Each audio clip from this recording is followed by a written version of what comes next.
Chapter 1. Navy Bai Yan. How utterly dull.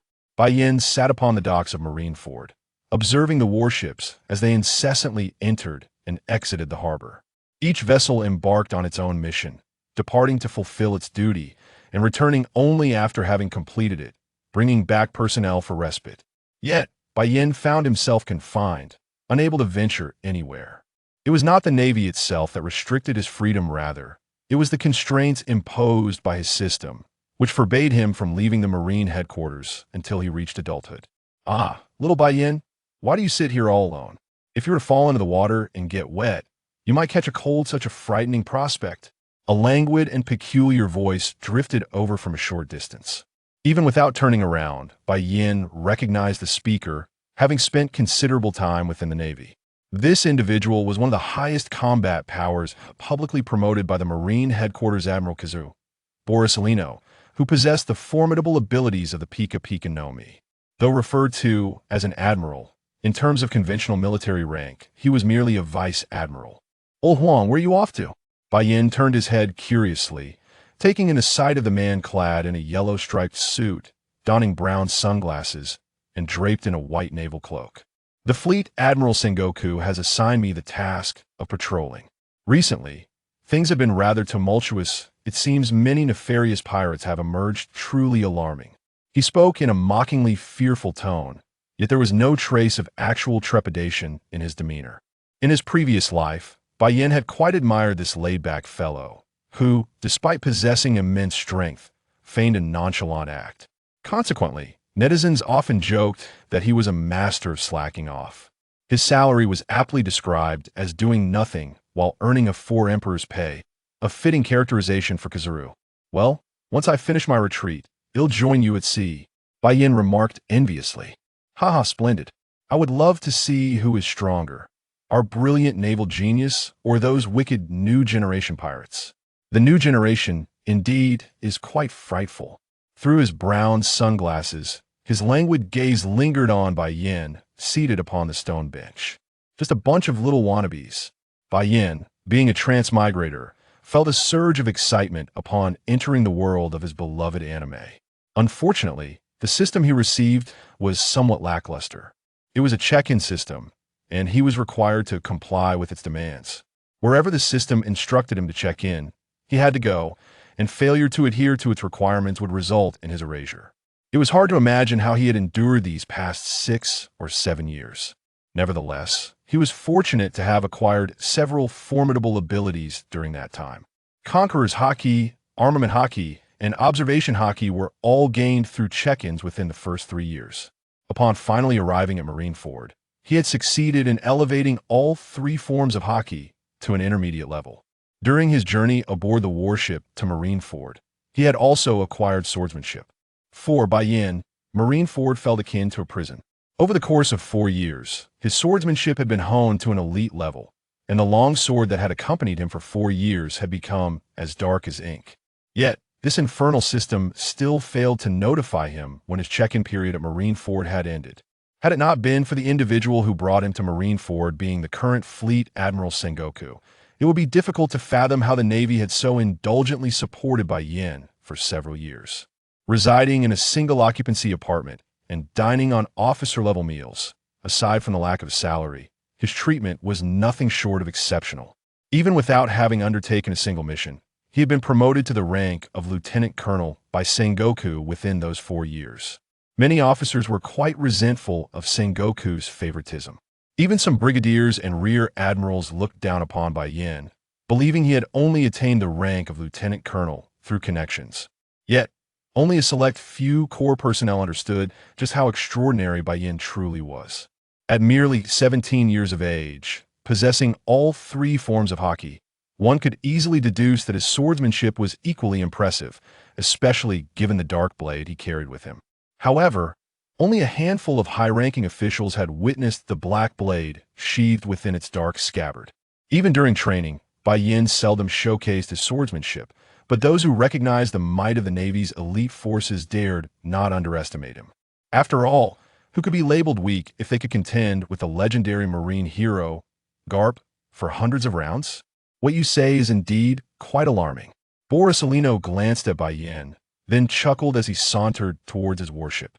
Within the Marine headquarters, all officers of the rank of brigadier and above possessed their own warships. The only distinction was that brigadiers and rear admirals commanded the smallest vessels, while the ships of vice admirals were considerably larger. Among vice admirals, only Garp's ship could rival those of the three admirals. The size of a warship also served as a gauge of its naval strength. Garp's vessel was notably the only flamboyant ship within the Marine headquarters. As Bai Yan watched Admiral Kuzan depart, his mind was flooded with thoughts. Had the era of the worst generation truly begun? Did that mean that the protagonist of the anime, Pirate King Luffy, had also set sail? Damn, Hancock! Bai Yan felt a pang of pain in his heart. While watching the anime, he had often fantasized about winning the affection of the beautiful Empress. His infatuation with Boa Hancock was profound. Securing her heart would render her utterly devoted. Unlike Bai Yan's previous girlfriend, who had been swept away by a wealthy heir for a mere handbag and had spent half a month in a hotel. Had it not been for his good friend discovering the affair, Bai Yan would have remained oblivious. Was this what they meant by going back to the countryside to visit family? The betrayal of his girlfriend had not inflicted much harm upon Bai Yan. He had merely felt a momentary sadness, realizing he had been deceived. However, the thought of Hancock brought him to the brink of despair.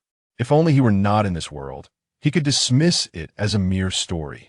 But now, he found himself within the realm of pirates.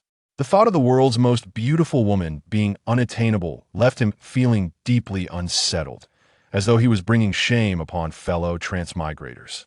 The more he pondered, the more agitated he became. Sitting by the seaside, feeling the ocean breeze, his already sour mood soured further. "Little brother, why are you all alone again?" The voice was melodious, carrying a hint of maturity. Bai Yan turned his head and sighed upon seeing the newcomer. This individual could be considered a beauty within the Navy, yet regrettably, her romantic interest lay not with him, but with that unfortunate smoker. Chapter 2. Colonel Rina. She was indeed lovely, yet her expression was perpetually frosty. Bai Yan had no inclination towards cold-faced individuals. It was no wonder that the grumpy smoker had managed to entangle himself with such a beauty. Rina possessed a truly stunning physique. In Bai Yan's previous life, he had seldom encountered a girl with such a perfect form. Since arriving in this pirate world, it seemed that, aside from a few exceptions, most women had splendid figures. Damn smoker. This guy was always causing trouble outside, yet had little to show for it.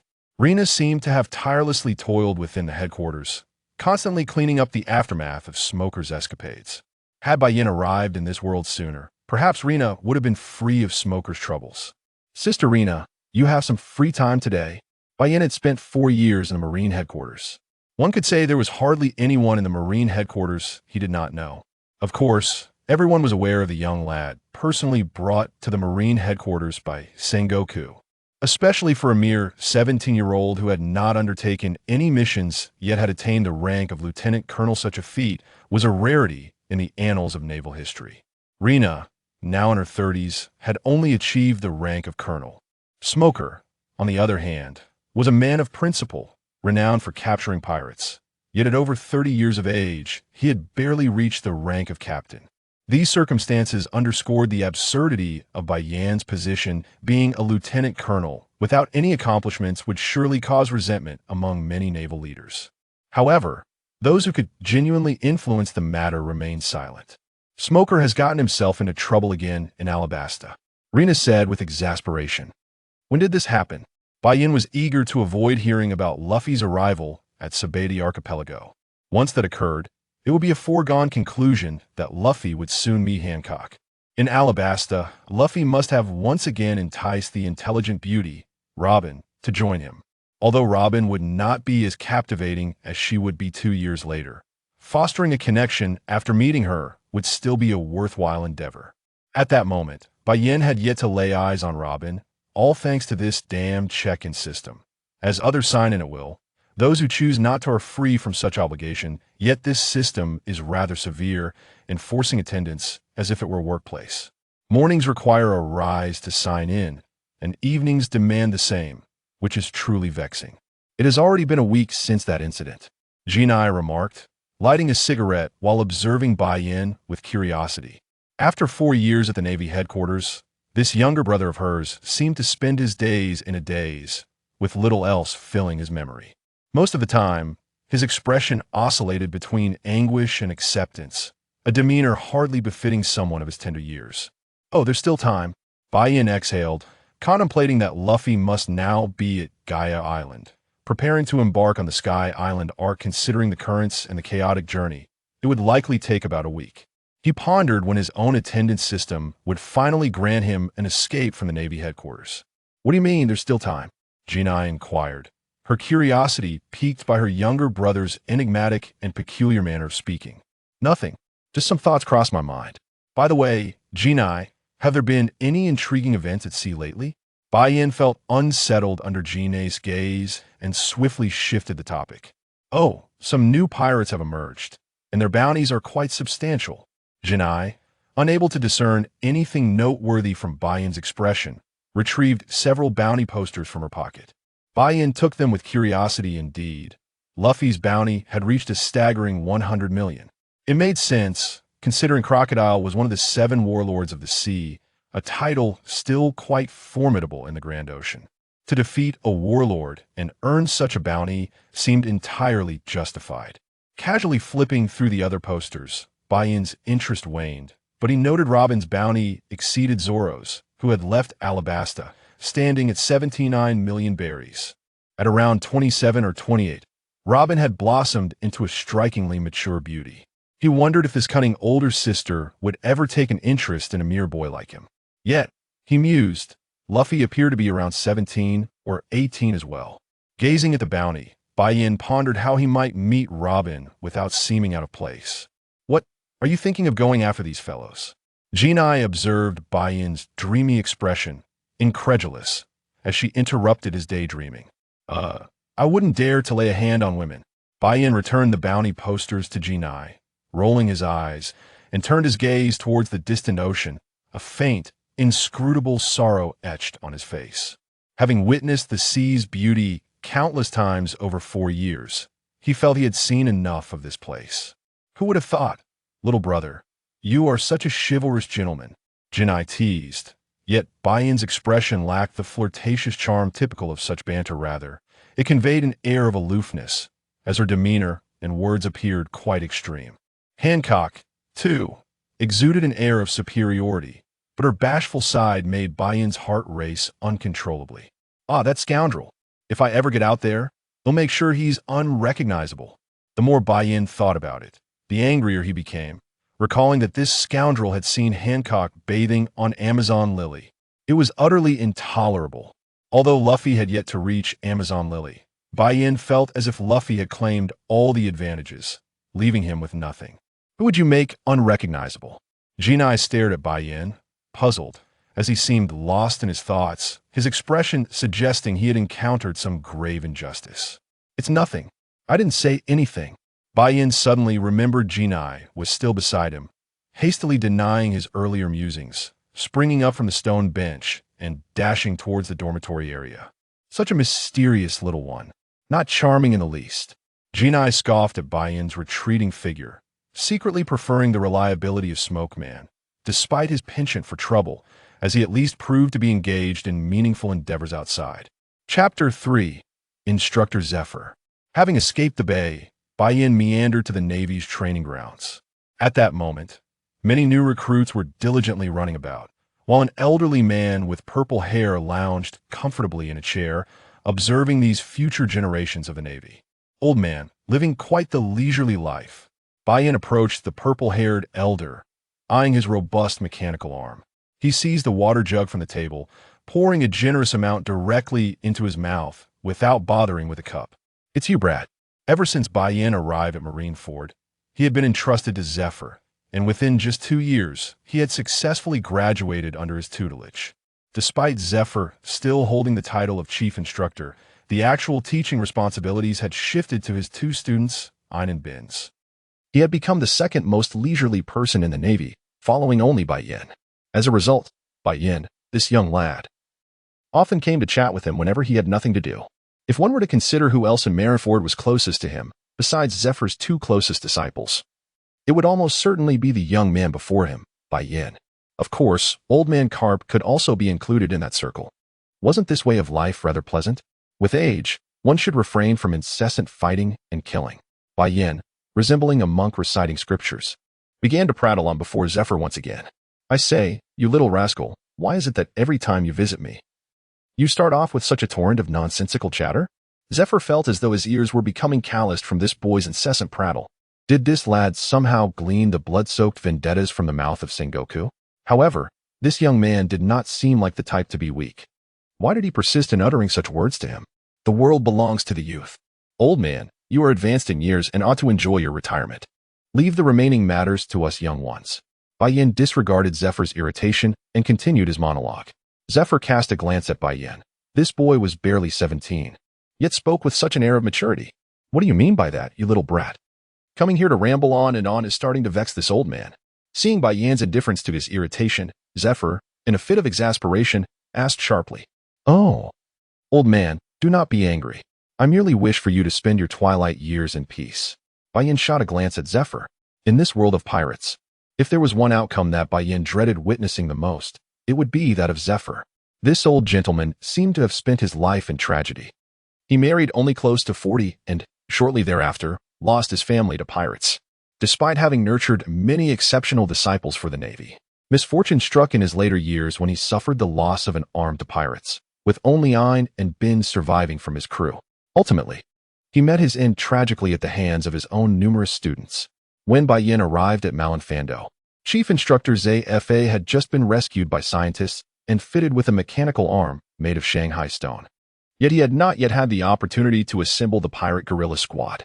Bai Yan skillfully persuaded Zhang Guo to render all of the old man's positions nominal. Indeed, it was entirely due to Bai Yan's influence.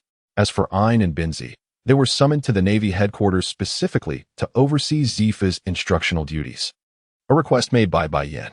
Having conversed with Enies and Binzi, Bai Yan ensured that both were more than willing to remain at the Navy headquarters, taking on responsibilities that rightfully belonged to the elderly Zefa. In their spare time, they could also better attend to Zefa's daily needs. Of course, Zefa was not so feeble as to require constant care.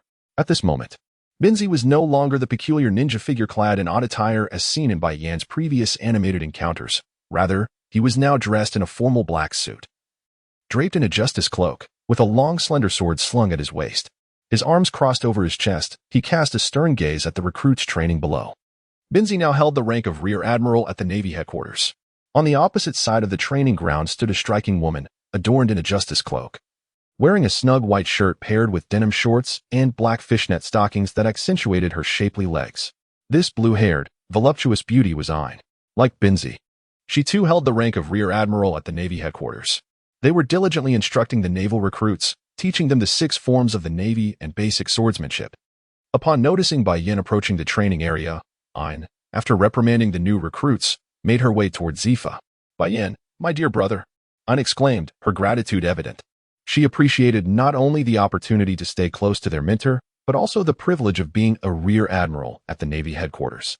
Bai Yan, your sister Enies' legs remain as enchanting as ever, he unabashedly remarked, his gaze drawn to Enies' alluring fishnet stockings.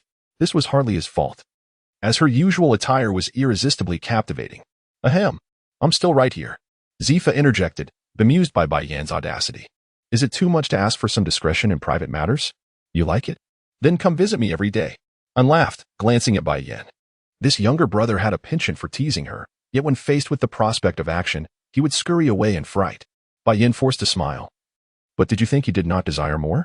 No, it was the system that forbade him. Under the pretense of his immaturity, any inappropriate thoughts towards women would result in immediate obliteration by the system. How infuriating. Others received their systems and ascended steadily, reaping continuous benefits, lest their hosts become insufficiently powerful. However, his own system threatened to erase him at any moment, and acquiring a single ability required years of diligent effort. Host. The system cautioned, I advise you not to be ungrateful. Your remarkable strength at such a tender age is solely due to the merits of this system. As Bai Yan contemplated the unreliability of his system, the familiar voice echoed in his mind. You always say that. It is only through your guidance that I have become so powerful. He humbly flattered the system in his thoughts. Sister Enies, You truly have a sense of humor. Bai Yan quickly responded with a forced smile, feeling somewhat awkward. Humph, coward. Unshot Bai Yan a significant eye roll, then turned to her teacher with a beaming smile. Personally pouring a glass of cool boiled water for Zephyr. I do not wish to drink boiled water. That kettle has already been used by this brat. I want rum. Zephyr, after 2 years of rest, felt a bit like an old child. Teacher, that's not possible right now. The new recruits are still in training. Unsoftly reassured Zephyr as if soothing a child. Chapter 4. The Domineering Power of Shattered Stars. Bai Yan, standing aside, cast a discreet glance at Ai's towering bosom. Secretly impressed, this young lady indeed possessed an exceptional figure, rivaling even that of the beautiful Robin. Host, please be mindful of your gaze. Engaging in such thoughts before the age of 18 is strictly forbidden. Violation of this system may result in your erasure, leading to an immediate replacement of the host. Bai Yan was filled with a deep sense of frustration, yet he found himself powerless to alter his circumstances. All he could do was cast his gaze into the distance. A hint of humiliation etched upon his face. Unlike the host of the system, he felt more akin to a slave bound by its will, possessing desires but lacking the courage to act upon them. An had quietly noticed Bai Yan's furtive glance towards her, only to see him hastily avert his gaze elsewhere, prompting her to internally scold him. It was perhaps best to keep a distance from women, Bai Yan lamented inwardly. With a forced smile, he bid farewell to old Zefa and hastily made his escape. Otherwise, he feared the system might obliterate him. This lad seems to harbor a bit of fear towards you, Zefa remarked, taking a sip of plain water that left a dull taste in his mouth, longing for the comfort of rum. Completely oblivious to the fact that Bai Yan had just gulped down a significant amount from his own water flask. Who can say? Unstood straight. Casting a glance at Bai Yan's retreating figure. Have you developed a liking for that insufferable boy? Zefa teased, his tone laden with meaning. Teacher, please refrain from such nonsense. I shall not speak of my personal feelings until I have avenged my juniors. Unretorted. Resembling a cat whose tail had just been stepped on, hastily defending herself. How could I be unaware of the reason that boy visits me daily to ramble? It is merely out of fear that I might seek revenge, and if that vengeance is not exacted, he might find himself in peril. Zefa's face bore the weight of melancholy. After decades of life, he was astute enough to perceive the truth. I apologize, teacher. It was not my intention to remind you of painful memories. Ein, noticing the sorrow etched on Zefa's countenance, quickly offered her apology. Not at all. Witnessing your growth brings me immense satisfaction. Perhaps I am simply growing old, Zefa replied, glancing at Ein and then at Benzi, who was instructing the new recruits in the distance, a faint smile of contentment gracing his lips. Let that arrogant, wicked lot be dealt with by this insufferable boy. Bai Yan. Zefa cast a sidelong glance at Ein and lifted his cup, still preferring the taste of rum. Bai Yan? He is still too young. Ein observed the empty training ground gate, speaking in a measured tone. You underestimate him. Zefa struggled to swallow the water in his mouth, his gaze shifting. What remarkable qualities do you perceive in him? Ein inquired, curiosity evident as she regarded her teacher, sensing he possessed knowledge beyond her grasp. When the time comes for you to know, you shall naturally come to understand, Zefa replied, fully aware that his student was attempting to extract information from him. Deftly deflecting the inquiry. Glancing at the time, he noted that only a few minutes remained before the designated hour. Bai Yan obediently made his way back to the port. This port would become the principal battlefield of the impending war at the summit. Bai Yan gazed contemplatively at the unremarkable harbor, marveling at the intricate mechanisms concealed beneath its surface, capable of elevating artillery platforms. Truly remarkable. As he recalled the anime he had watched in his previous life, he awaited the time to check in. Congratulations, host. You have successfully checked in at the harbor. Rewards include enhancements to Conqueror's Haki, Armament Haki, Observation Haki, and Swordsmanship. Congratulations. Host. Your Armament Haki has met the promotion criteria and has automatically advanced to Advanced Armament Haki, Shattered Star. The 3 types of Haki each possess levels: Beginner, Intermediate, and Advanced. For instance, the pink flowing cherry blossom in the anime is classified as Advanced Armament Haki, while Bai Yan has now acquired the blue Shattered Star, which also belongs to the Advanced tier. As for the superiority between flowing cherry blossom and Shattered Star, it ultimately depends on the wielder. The stronger individual will wield a more formidable Haki. If 2 individuals possess identical levels of skill, the flowing cherry blossom Haki may be slightly inferior to the Shattered Star Haki. Bai Yan's gaze shifted. It had been 4 years since he first acquired his Haki, and this was the first time he had elevated it to a higher level. With a sound reminiscent of metal scraping, Bai Yan's right arm instantaneously transformed into a pitch-black hue. This was the manifestation of armament hockey. Yet beneath its obsidian surface shimmered a faint azure glow.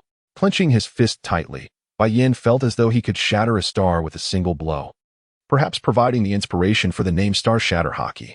Contemplating the Admiral Fujitora, who was recruited after the War of the Best in the anime, he recalled how a gravity blade could summon falling meteors from the heavens.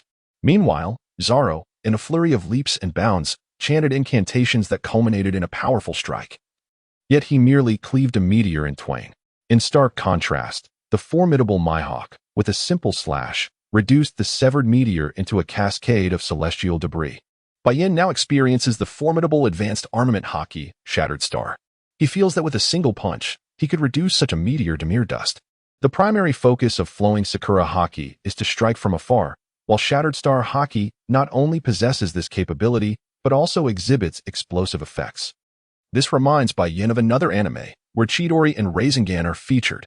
Flowing Sakura resembles Sasuke's Chidori, piercing through a water tower, whereas Shattered Star is akin to Rasengan, not only penetrating the water tower, but also creating a substantial explosion behind it.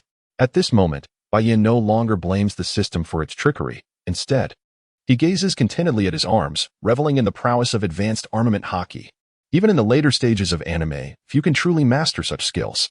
Once the Conqueror's hockey and observation hockey are upgraded to advanced levels, Bai Yan feels he will be among the mightiest in these waters, confidently striding across the seas. However, he acknowledges that he must first attain the level of a grand swordsman in his swordsmanship. After completing his check-in, Bai Yan hurriedly makes his way to the cafeteria, as it is the time for meals after clocking in.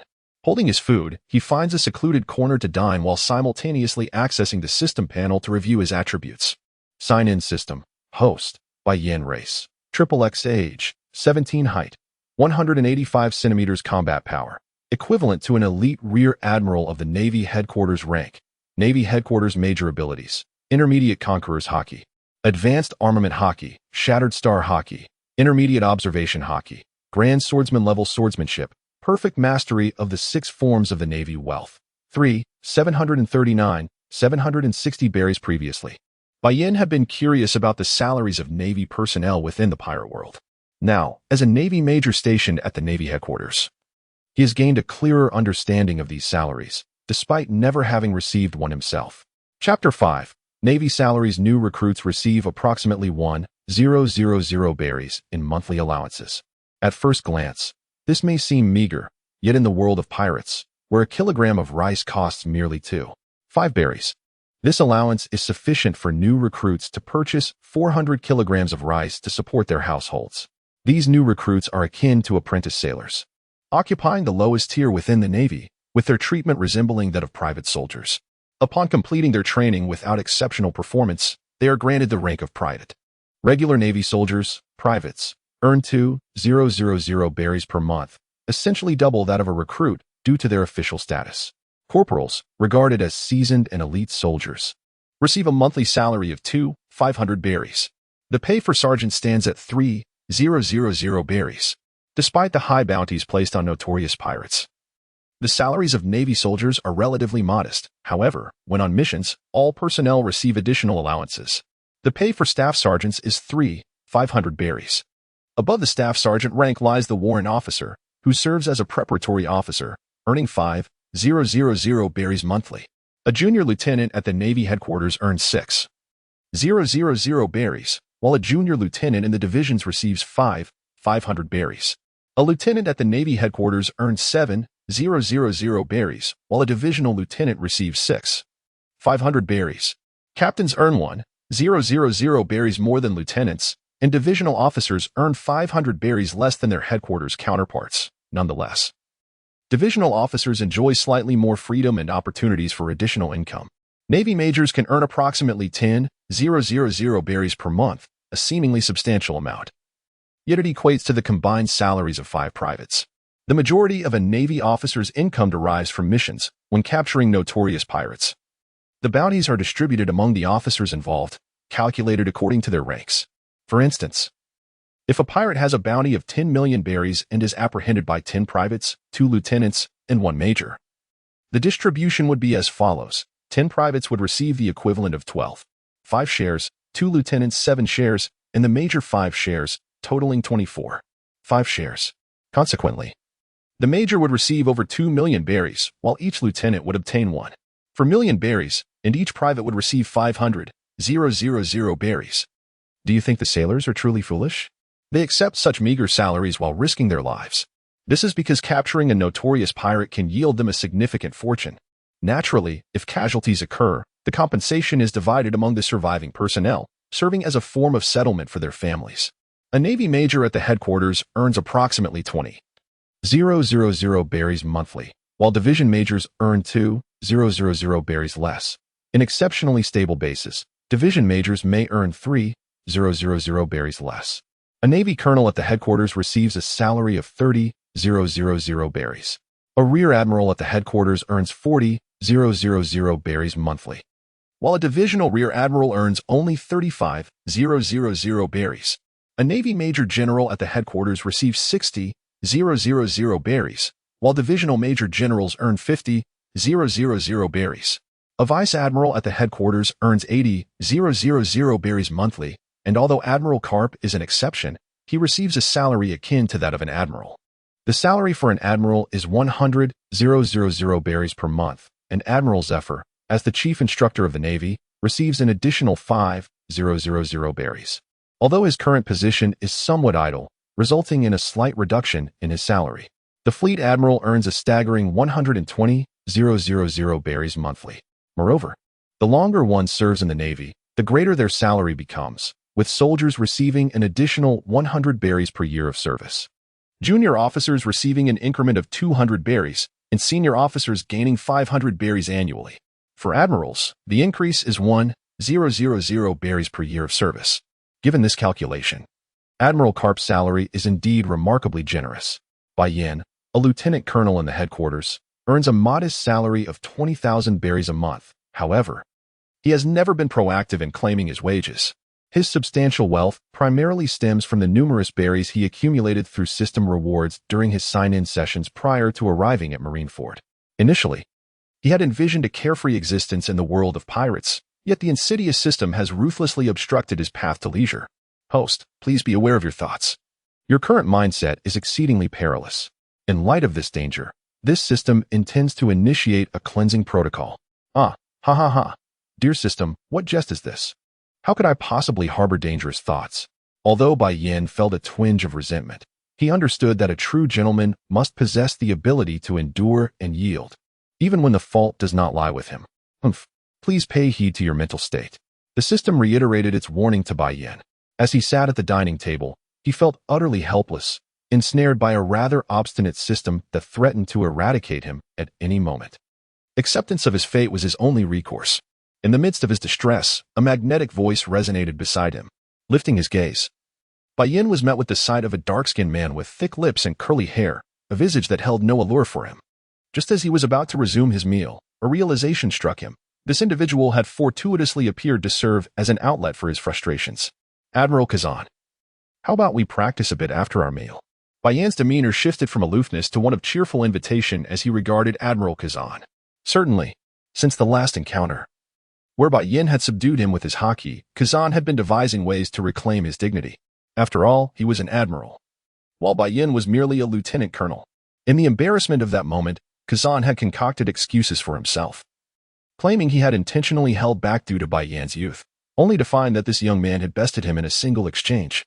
Yes, it was all for the sake of the young man, and also out of respect for Fleet Admiral Sengoku, which had led him to allow Bai Yan the victory. After they had sufficiently dined, the two departed the cafeteria, accompanied by the curious gazes of other naval officers. Bai Yan, within the naval headquarters, enjoys an exceptionally amiable relationship with these esteemed figures, evoking envy among other naval commanders. Inside Sengoku's office, the tremors of the desk caused his brow to furrow deeply. Activating his observation haki, he discerned nothing amiss. What could possibly be happening? Ha ha ha, I suspect young Bai Yan is engaged in yet another battle, remarked Vice Admiral Garp. Seated comfortably on the sofa, a cup of red tea in one hand and senbei in the other, a large platter of senbei lay before him, his favorite snack, as well as Sengoku's. Whenever senbei was in short supply, Garp would descend upon Sengoku's provisions with fervor. Chapter 6. Kuzan has a mission report to Fleet Admiral Sengoku. Just now, someone spotted Admiral Kuzan and Lieutenant Bai Yan heading towards the back mountain. The commotion originated from there. A soldier, adept at gathering intelligence, rushed to Sengoku's office. This was not his first time executing such a task. He had become quite proficient. Ever since the arrival of the young Bai Yan at the naval headquarters, such occurrences had become almost routine. By the time naval officers arrived at the back mountain, only a chaotic battlefield remained, with the two combatants long gone. Gradually, everyone had grown accustomed to this pattern. It was almost pointless to investigate, as the fighters would invariably vanish by the time they arrived. However, during dull moments, naval commanders often wagered on whether a battle would erupt at the back mountain and how long it might last, a trivial gamble many were eager to partake in. Go. Summon those two to my office. Sengoku exhaled in relief, content as long as Marineford was not under siege. As for Bai Yan, his unruliness was of little concern. After all, he was sent here by that old rascal Kong, and he ought to show some respect, even if his rapport with Bai Yan had improved significantly. The tremors persisted for approximately 15 minutes. Before long, Bai Yan, drenched and unperturbed, entered Sengoku's office, seating himself directly across from Garp. Reaching for the senbei on the platter without hesitation, the crispy morsels burst with flavor in his mouth, and Bai Yan savored them. Understanding the old man's fondness for such treats. Ha ha, who emerged victorious between you and Kuzan? Garp relished Bai Yan's unpretentious demeanor, reminded of his own grandson. Yet, that boy truly vexed him. Thanks to that scoundrel Shanks, Luffy had chosen the path of a pirate instead of becoming a formidable marine warrior. Classified, Bai Yan shrugged. Glancing at the entering Kuzan, speaking in a nonchalant tone, Sengoku and Garp turned their gazes towards Kuzan, seeking to discern the outcome of the duel between the two. Externally, Bai Yan appeared thoroughly soaked, indicating a possible defeat, while Kuzan bore no signs of struggle, suggesting he had fared well. Could it be that their battle ended in a draw? The two old comrades exchanged knowing looks, their long-standing camaraderie allowing them to communicate silently. Fleet Admiral Sengoku. You summoned me. Is there something at hand? Kuzan observed Sengoku lazily, his expression inscrutable. Neither joy nor dismay was evident. Oh, it's regarding the new pirate supernova list that has been released. You're free to patrol. It would be prudent to teach those youngsters a lesson. Sengoku's gaze remained fixed on Garp, who seemed blissfully ignorant, continuing to indulge in senbei. Kuzan cast a glance at Garp. Fully aware of Sengoku's underlying intentions and familiar with the intricacies of the situation. For instance, the infamous straw hat-wearing brat, Monkey D. Luffy, now held a bounty of 100 million berries and was none other than Garp's grandson. If asked who commanded Kuzan's utmost respect within the naval headquarters, Garp would undoubtedly top the list, with his former mentor Zephyr coming in a distant second. During the most tumultuous periods of Kuzan's life, it was Garp who had steadfastly guided him, shaping him into the admiral he was today. All right, I understand. Unless there is anything else, I shall take my leave. Kuzan glanced at Bai Yan, his expression revealing disdain. Go ahead. Sengoku nodded at Kuzan. Upon turning back, he noticed the large platter of senbei was entirely depleted, causing the veins on his forehead to throb with irritation. Garp, you devoured all my senbei. Sengoku glared at Garp, who was just finishing the last piece. Ha. I merely had a little, Garp retorted, feigning innocence with a sideways glance, his lips pursed in denial. Bai Yan observed Garp's demeanor, his brow furrowing momentarily. In the anime, Luffy bears an uncanny resemblance to Garp when he is deceitful. It seems that a grandfather's character is mirrored in his grandson. Despite his irritation, Sengoku found himself powerless against Garp, whose thick skin could rival that of a fortress wall. The decree from the world government had arrived, appointing him as an enforcer at the Navy headquarters. Sengoku discreetly retrieved a bag of senbei from beneath his desk, popping one into his mouth while casting a fixed gaze at Bai Yan. Although it appeared that he had elevated Bai Yan's position, it was, in truth, the influence of the world government and the old man Kong that had catalyzed this advancement. Recently, the CP0 organization of the world government had clandestinely arrived at the Navy headquarters to conduct secret evaluations of Bai Yan. Even Sengoku, as the fleet admiral, remained oblivious to the outcomes of these assessments. Yet, just yesterday, the orders from the world government had suddenly landed in Sengoku's hands. The title of enforcer bore a resemblance to that of an intelligence agency, specifically targeting their navy. Sengoku was uncertain whether Bai Yan was a protege of Steelbone Kong, a product of the world government's nurturing, or perhaps even a member of CP0 himself. Regarding Bai Yan's identity, Sengoku was in the dark. Though he had brought Bai Yan back to the Navy headquarters from Kong's grasp, he harbored numerous suspicions, yet remained unable to unravel the enigma surrounding this young man. Old man, there's no need to rush. I am still quite weak. Just wait a little longer, Bai Yan remarked, eyeing the senbei in Sengoku's hand, his mouth watering at the thought. The flavor of the snack was indeed delightful. Noticing Bai Yan's gaze, Sengoku instinctively shifted the senbei aside. One troublesome carp was already enough to vex him. If this boy followed suit, would he even have a chance to enjoy a snack? While he remained cautious of Bai Yan, he also took care of him. Having brought the lad to Marineford when he was merely a teenager, treating him almost like a younger relative, Bai Yan has been continuously growing under his attention. Leaving aside other matters, anyone capable of sparring with a general, even if lacking the general's prowess, is not far behind in strength. Bai Yan is an exceptionally studious individual. Both Carp and Zefa have imparted various combat techniques to him.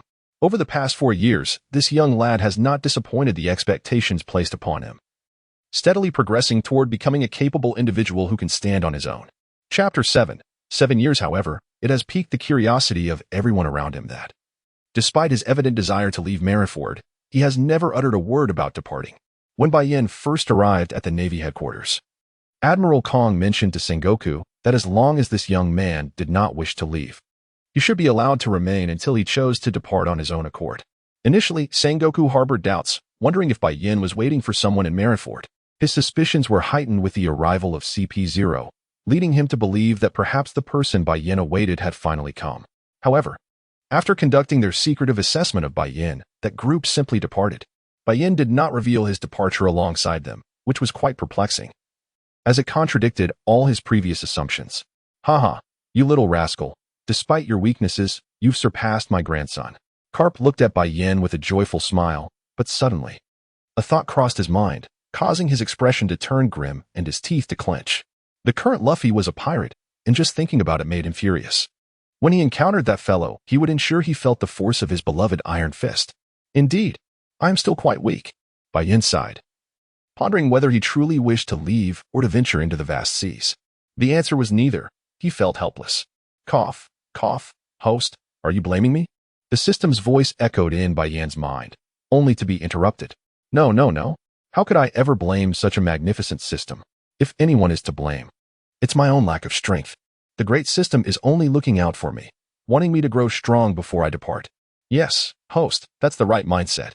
Otherwise, I might have to consider erasing you, the system responded. Indeed, thanks to the great system's guidance, I am who I am today. After a brief idle chat in Sengoku's office and once again rejecting the proposal for a promotion to the rank of Navy Rear Admiral, he returned to his humble abode. It was an ordinary 2-story courtyard among the Navy soldiers in Marineford. The second floor housed a bedroom and a balcony, while the first floor contained a small living room and a modest kitchen. The courtyard was not large, merely about 20 square meters.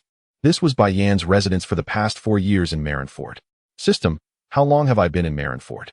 Sitting on his sofa and gazing at the orange tree in the courtyard, which he had uprooted from the mountains behind Marineford and now thrived abundantly.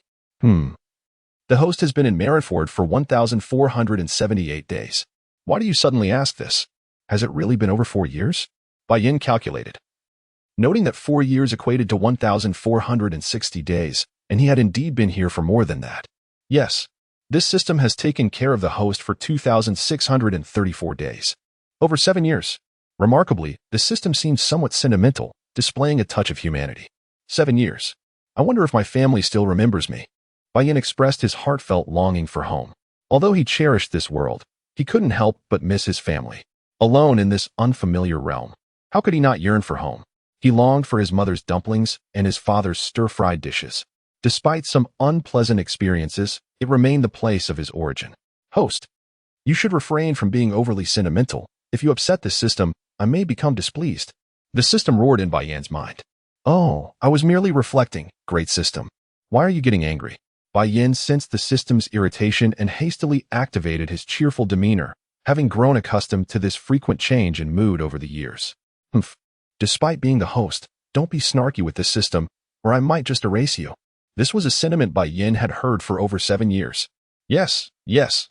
You are absolutely right, great system. It is all my fault. Bai Yan began to pacify the system. In this pirate world, There was far less pollution than in his previous life. The sky was a brilliant blue. At night, lying in bed, he could gaze at the twinkling stars. Not to mention, the night itself was exceptionally beautiful. During his leisure time, he would sit on the balcony, sipping tea and enjoying snacks while admiring the shimmering night sky, a delightful ambience. If only a beautiful companion were by his side, it would be even more perfect. Thinking of beauty, Bai Yan contemplated the enchanting women in the pirate world.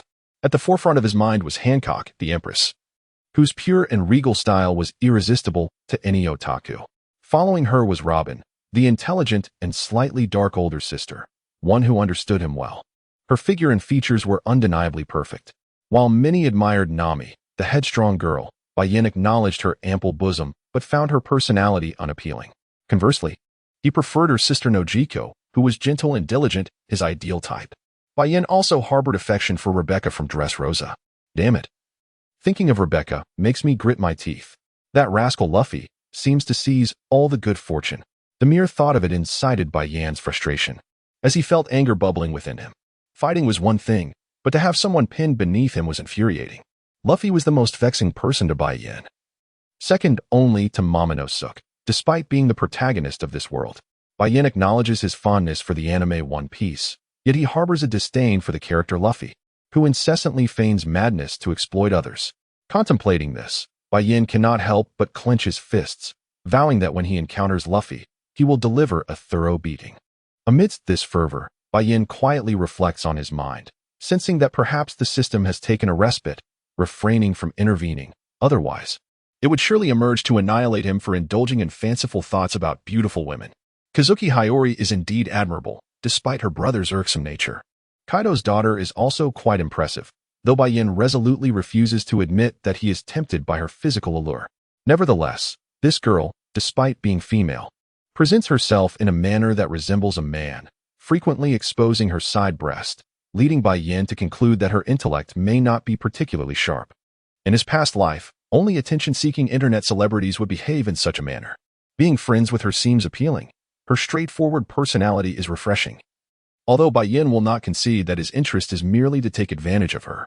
Clearly, she is ill-suited for a wife. But indulging in visual pleasure is certainly delightful. As for the officers within the Navy headquarters, Rear Admiral Peach Rabbit is commendable, albeit somewhat aged, despite her youthful appearance.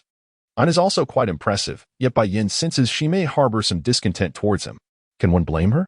She deliberately displayed her legs, leaving Bai Yan too apprehensive to steal a glance. Chapter 8. The improvement of swordsmanship. Daki is quite lovely, yet her flirtations with Zoro, who bears a striking resemblance to her childhood companion, complicate matters. Bai Yan, having an affinity for Zoro, decides against competing for her attention. Bai Yan, too, fails to consider that the current Daki is but a subordinate to the Smoky One. Bai Yan harbors a strong disdain for this fellow, who, despite his lack of understanding regarding his own abilities, finds himself constantly battered and yet parades around with a facade of righteous indignation, merely trailing behind the straw hats to stir up trouble. As for Jinai, there is little to say. Her appearance is certainly pleasing, yet upon encountering Bai Yan, she adopts a frigid demeanor, which explains why she seldom crosses paths with the Smoky One. Within the Navy, there exist two other enchanting ladies, albeit both are confined within Impelled Down: the alluring and mischievous Warden, Sooty, and the somewhat naive Vice Warden, Domino, who astonishingly finds herself captivated by Hancock.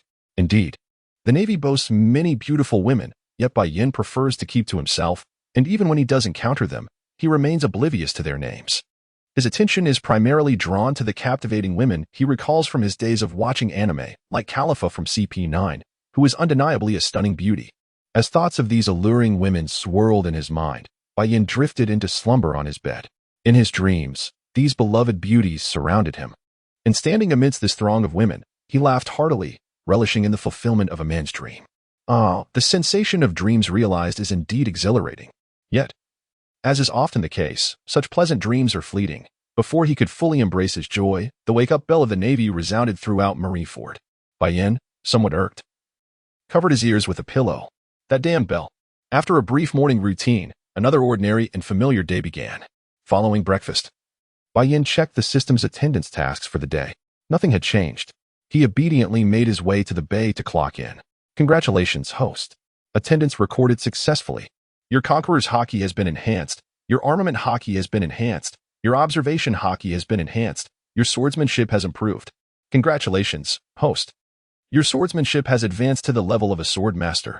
Bai Yan, who had felt a bit drowsy, was elated to discover that his swordsmanship had progressed from a great swordsman to that of a sword master. It was only when he witnessed his abilities elevate that he felt a flicker of joy. However, this brief happiness soon faded, and he became like a soulless husk, staring vacantly at the sea. The weather was splendid, allowing him to see the towering gate of justice in the distance. Over the past 4 years, Bai Yan felt he had never seen it open. Even if it did open, it would merely be a narrow crack, too far away to discern clearly. Having achieved swordmaster status, Bai Yan's next goal was to strive towards becoming a great swordmaster. The likes of Dracul Mihawk, the world's foremost great swordmaster, was a level he aspired to reach, enabling him to contend with such a formidable opponent. Bai Yan had long desired to experience the prowess of the world's greatest great swordmaster. Enough of daydreaming, it was time to earnestly practice his swordsmanship. Over the past week, he felt his spirit had waned. All of this was thanks to that rascal Luffy.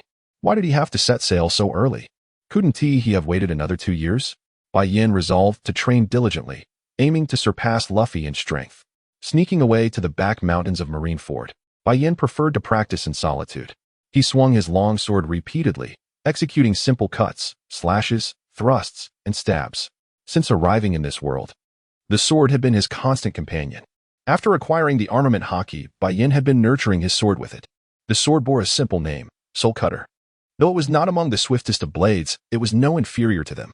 7 years of nurturing had transformed the once silver longsword into a deep black, akin to ink. Bai Yan can confidently assert that his Zanpakuto is no less formidable than any supreme greatsword. As he swings, sweat cascades down his arm. Despite the blade not making contact with the droplet, it is nonetheless cleaved in two. This exemplifies the razor-sharp precision of the Zanpakuto. Bai Yan does not possess the flamboyant techniques akin to those of Zoro. Rather, his approach is characterized by simplicity in his assaults, employing merely 4 fundamental sword strikes. These strikes are categorized as casual, serious, solemn, and full force. Each of these 4 styles signifies a distinct level of power and swordsmanship, somewhat reminiscent of Master Saitoma's fist techniques. A casual strike embodies approximately 1/5 of his strength, while a serious strike unleashes around 50% of his capability. The solemn strike indicates that the adversary has garnered Bai Yan's attention, showcasing about 80 to 90% of his prowess. The full-force strike can unleash a ferocity that surpasses his total strength, delivering a devastating blow at 120%. Mihawk strikes are imbued with a green hue. Shanks are red, and Bai Yan strikes manifest as black. In the context of regular combat, Bai Yan employs an armed color to enhance his slashes and cuts. Should he face a formidable opponent, he envelopes his attacks with Conqueror's Haki. This particular form of Haki is exceedingly formidable within the pirate world, as not all individuals possess the ability to wield it, rendering such an infusion one of the most terrifying techniques available. Presently, his armed color has reached an advanced level, considerably augmenting its potency. Suddenly, Bai Yan pondered an intriguing thought. If his armed color has achieved an advanced state, should it not be at its zenith? Why then, does it continue to enhance during his sign-in? Much like the Navy's 6 styles, once one attains a perfect mastery at full level, consistent sign-ins yield no further enhancements. System. Has not my armed color Haki already reached an advanced level? Why does it still improve during sign-ins? Earlier that morning, in his stupor, Bai Yan had overlooked this detail. Now, while practicing, he recalled that during his morning sign-in, his armed color Haki had seemingly advanced. Host, are you foolish? I am the system. An advanced Haki is merely the terminus for others, not for you. Bai Yan's mouth formed an O shape, astonished by the system's revelation. It dawned on him that with the system's assistance, his Haki could indeed ascend to even greater heights. During lunch, Bai Yan, through his diligent training, significantly enhanced his swordsmanship, concurrently improving his mastery of both Conqueror's Haki and Armed Color Haki. Continuous practice allows the system to document his progress, and upon ceasing training, it will subsequently elevate Bai Yan's Haki. In the afternoon, Bai Yan opted for leisure, retrieving a lounge chair from the system's space and basking in the sun on a relatively deserted beach in Marineford. When hope seemed tangible, he might have been brimming with motivation. However, the absence of prospects for leaving Marineford drained his desire to train. Regardless, with the system's existence, as long as he adhered to timely sign-ins, his strength would perpetually rise. Chapter 9. Update?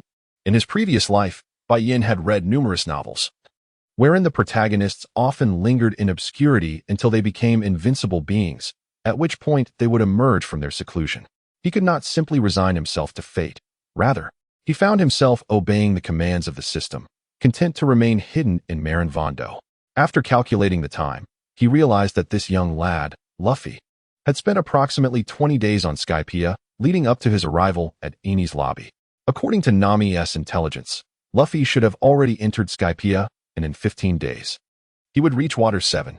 There, he would engage in a battle of wits with CP9, which would likely take several days. Enies lobby was the closest point for the Straw Hat crew to Bai Yan at this moment. Following this, they would encounter the events surrounding the Sabaody archipelago. All things considered, Lucci was less than 2 months away from meeting Hancock. The thought alone ignited a sense of frustration within him.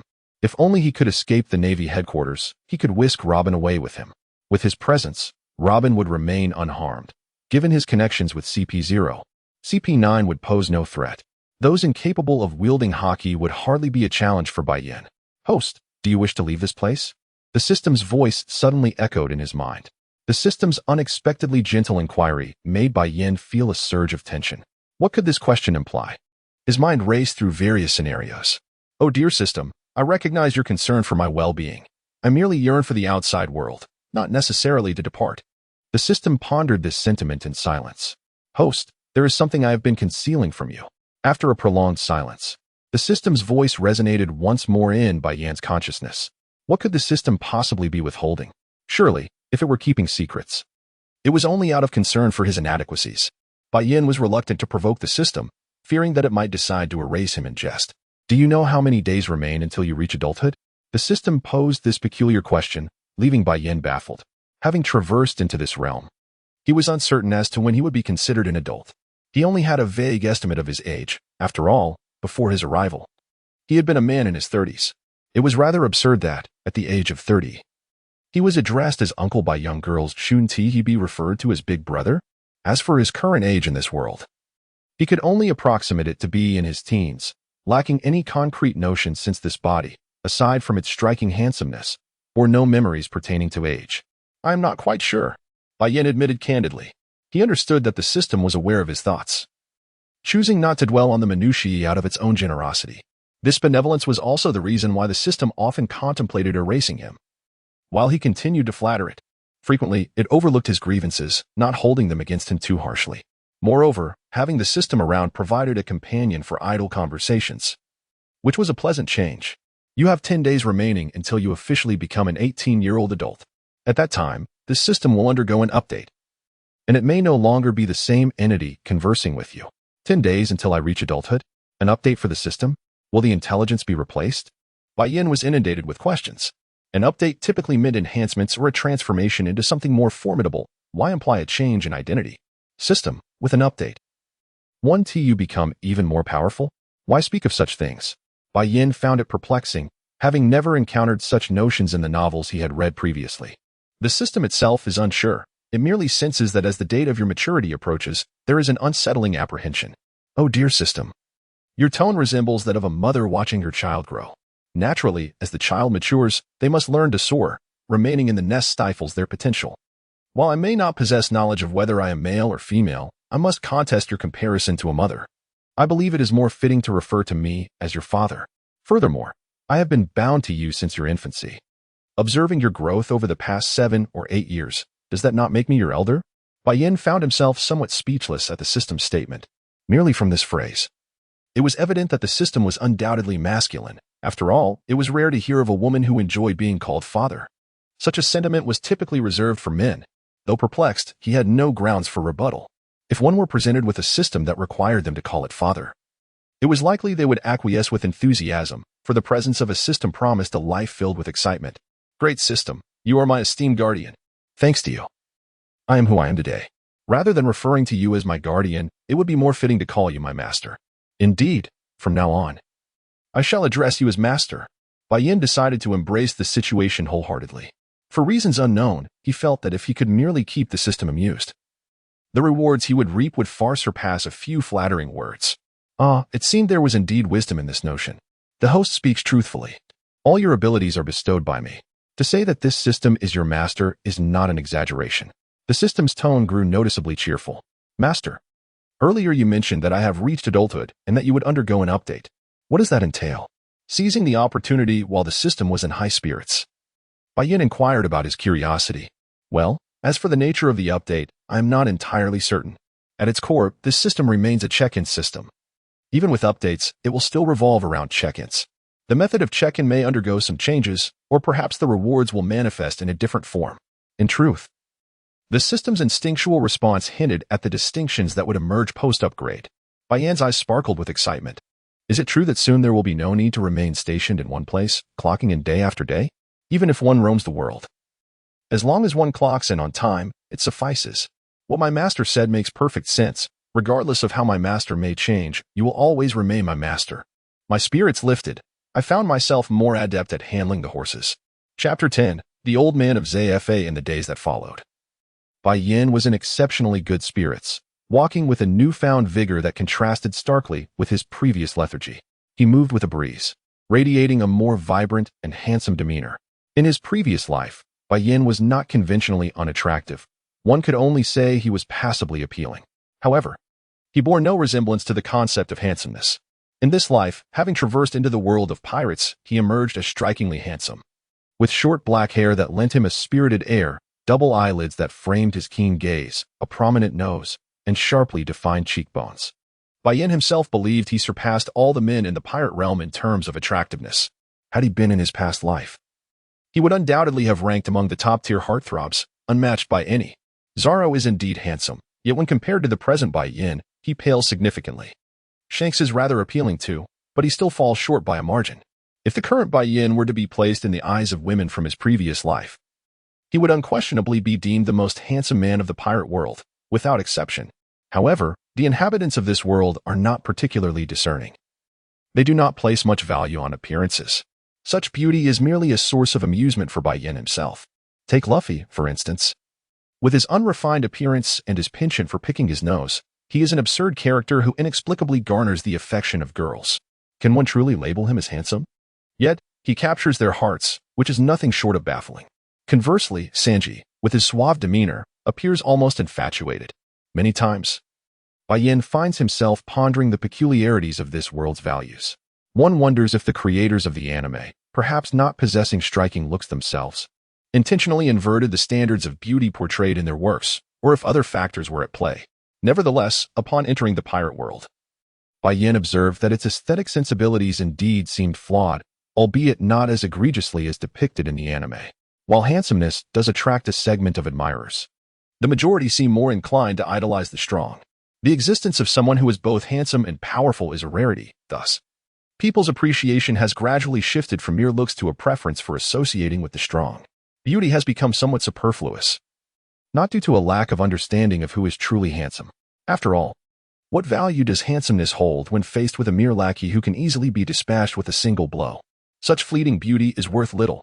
Bai Yan was in a splendid mood as he strolled past the naval commanders, greeting each one, whether familiar or unfamiliar, with a cheerful salutation. This left the commanders bewildered, gazing after the departing Bai Yan. In their memory, he had always been a reticent and enigmatic figure. Today, however, it was as if the sun had risen in the west. This man who had been so withdrawn suddenly became so affable.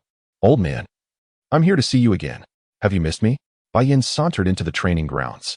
The Instructor Zefa was as usual, reclining in a chair, basking in the sun while sipping tea. Though he was a mere instructor, he held the title of Chief Instructor, enjoying the privileges of a high-ranking general. Today, it seemed the old man was in particularly good spirits, as even his plain water had been replaced by tea. You little rascal, is there a day I don't see you? At this point, my eyes are getting calloused from looking at you. Zefa retorted with mock annoyance. Well, we only saw each other yesterday. You're just popping by to flaunt your presence. Haha, as the saying goes, absence makes the heart grow fonder. Old man, it has been at least half a day since we last met. That counts as a season, doesn't it? Bai Yan grinned, casting a glance at Zefa. Are you here to bombard me with your diatribes about revenge being a bad thing? Zefa seemed to anticipate Bai Yan's forthcoming words and promptly interrupted him. All right, fine.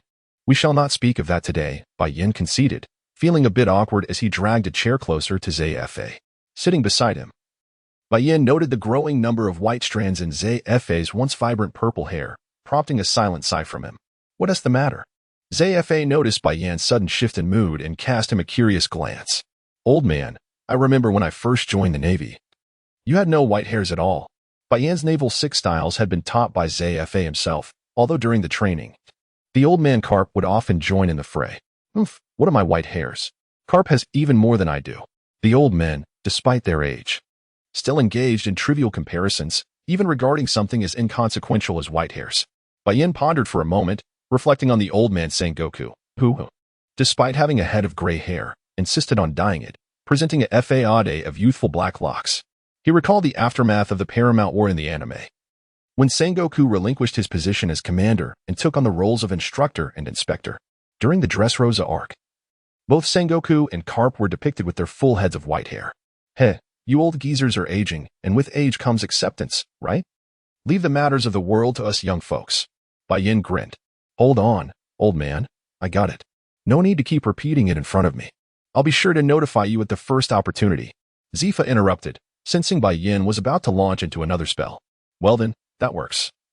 Since I've given you those telephone bucks, Bai Yan had purchased several telephone bucks, distributing them to Zefa, Sengoku, and Carp. He once fantasized about returning to his original world, where his own telephone bugs could be considered treasures for trade. After all these years, he had come to terms with his situation. Do you have feelings for Ein?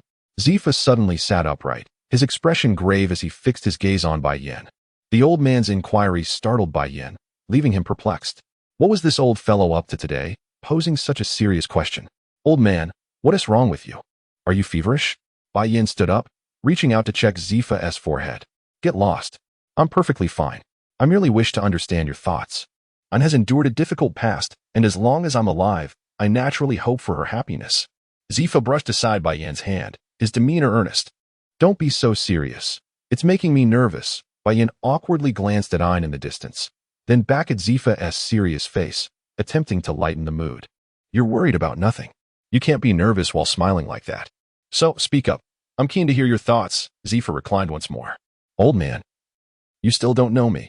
I'm not yet of age, and besides, a young man's ambitions lie in many directions. The more, the merrier.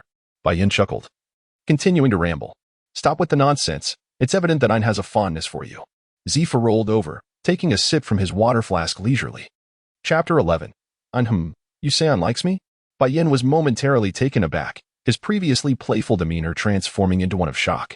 What's wrong? You little rascal. Can't you see it? Zefa shot a disapproving glance at Bai Yan. It seems nothing escapes your astute observation, old man. The truth is, Ein is indeed beautiful. But, well, what man would want to be tied to a single tree? Bai Yan said with a playful tone beside Zefa. Humph, you crafty little devil. If you don't tell Ein, how will you know if she can handle it? Zefa's words left Bai Yan momentarily speechless.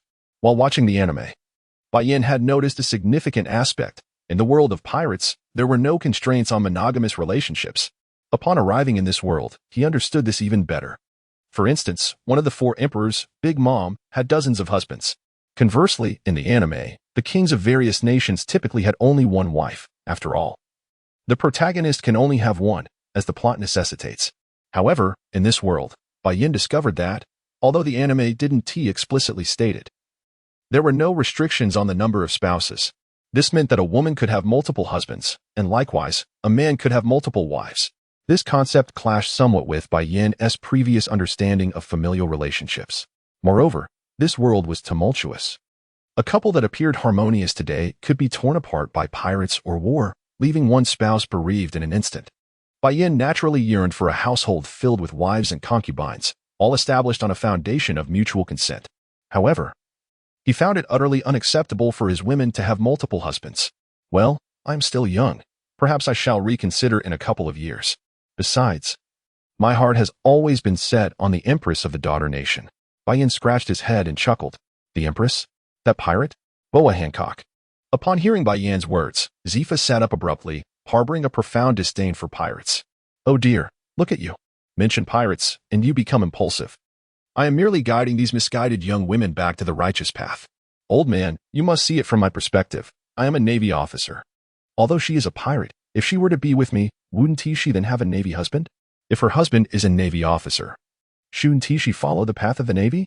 Bai Yan began to expound his philosophy to Zefa. Surprisingly, the old man found Bai Yan's argument somewhat compelling, leaving him without a shred of counter-argument. Humph. Just as Bai Yan was weaving his grand narrative, a sudden huff echoed from behind him, sending a chill down his spine. Who, other than Ein, would dare to express such disdain in the presence of Zefa and himself? Bai Yan felt beads of sweat forming on his forehead. Had he become overly earnest? How could he not have noticed Ein's approach? It seemed he had let his excitement get the better of him. Quite eloquent. Ein strolled over to gaze at Bai Yan. Zefa hastily grabbed his water flask and sipped tea to mask his embarrassment. No, Sister Ein. When did you arrive? Bai Yan glanced awkwardly at her, then at bins behind Ein, realizing that these two were as stealthy as cats, moving without a sound.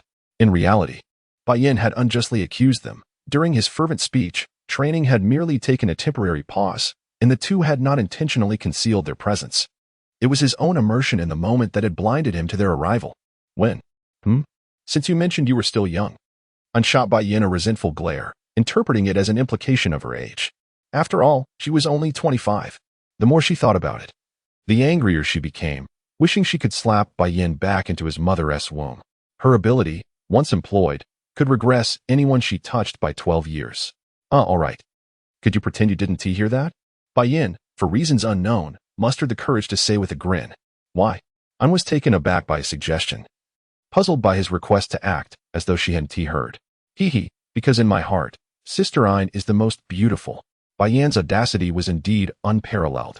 To lie before her and expect her to disregard it, even Zefa beside them wore an expression of shock, as if he had never encountered such shamelessness before. When it came to the art of deceit, Bai Yan was unmatched. Such brazen words flowed effortlessly from his lips. All right. To everyone's astonishment, Ein actually acquiesced. Zefa and Bins exchanged incredulous glances at the blushing Ein, feeling as though their CPUs might overheat. Women could be so easily deceived. Bai Yan was utterly surprised that Ein agreed so readily. He had prepared a plethora of words to charm this elder sister in his heart. Yet here he was, finding that none of his carefully crafted phrases had been utilized. Just a moment ago, didn't you express disdain for my age? Though shy. Ein recalled Bai Yan's earlier words. Ein, you've misunderstood me. I merely meant to say that I am young, not that you are old. In my eyes, you are at your most magnificent moment now. If I were not yet a minor, I would eagerly wish to embrace your broad-heartedness. As Bai Yan spoke, he cast a furtive glance at Ein's ample bosom, feeling his throat grow parched. Binzi was left speechless, astonished by the boy's audacity to flatter and take advantage simultaneously, truly impressive. Is that really true? Ein, as if enraptured by love, hung on to every word Bai Yan uttered without a trace of skepticism. Though her tone carried a hint of inquiry, her flushed cheeks betrayed her total capitulation to Bai Yan's sweet talk. It must be true, Bai Yan declared emphatically, thumping his chest with a resounding thud. Bai Yan's actions left even the old man Zefa unwilling to spare him a glance. Associating with such a shameless individual for too long could tarnish one's reputation. Binzi also gazed at Ein with confusion, pondering whether a woman in love truly experiences a decline in intellect. It was no easy feat for Bai Yan to extricate himself from the training grounds. However, before his departure, he had made numerous promises to Ein, otherwise, he would never have been able to leave. The moment he was ensnared, Mai realized it was indeed an unfortunate day and that he should have avoided visiting the old man Zefa. Unable to resort to violence or harsh words, he was left to devise ways to placate the situation. Chapter 12. System upgrade. Strangely, since noon, the system had ceased its usual disruptions. This peculiar development puzzled Bai Yan. Previously, the system had criticized him for his erratic thoughts under the pretext of his underage status. Why had it suddenly changed its demeanor for an entire afternoon? Unaccustomed to being free from the system's remarks, Bai Yan earnestly made his way to the Navy Square to check in. And only then did the familiar voice of the system resound. Congratulations, host. Check-in successful. Your Conqueror's hockey has been enhanced. Your armament hockey has been enhanced. Your observation hockey has been enhanced, and your swordsmanship has been improved. As long as the system remained, Bai Yan felt a profound sense of reassurance. With the system by his side, it was destined that he would lead an extraordinary life in the world of pirates. After completing his check-in, he hastily rushed to the Navy cafeteria. It was essential to satiate his hunger. The Navy's training camp had its own dining facilities, distinct from the regular military meals. A full stomach would stave off homesickness, prevent melancholy, and provide him with the energy to pursue more beautiful women. Since he had arrived in this world, he intended to live fully and gracefully. With the support of the system, Bai Yan was destined to rise to the pinnacle of this world, surveying all beneath him. And he yearned to live life according to his own desires. Regarding the commitments he had made to AIN, thoughts of dining made him forget all else. This lapse would later result in Bai Yan being extorted by AIN. However, their interactions could hardly be termed extortion. It was more a matter of mutual consent. Bai Yan could not simply admit to fabricating excuses. Having dined to his satisfaction, Bai Yan returned to his modest abode, embracing the tranquility of his life. This simple existence was rather pleasant, devoid of concerns about promotions or workplace rivalries, and he was free from the burdens of preparing dowries. Such concepts were non-existent in this world. Passing by the Navy store, he purchased all the sambe inside. With the system's assistance, he could store them in the system's space for leisurely consumption. After all, time in the system's space stood still. Even if an apple were placed inside, 2 years later, the moisture from washing would still linger. In the following days, Bai Yan noticeably became more vivacious than before. He even found himself cracking jokes in the presence of the enchanting Enies.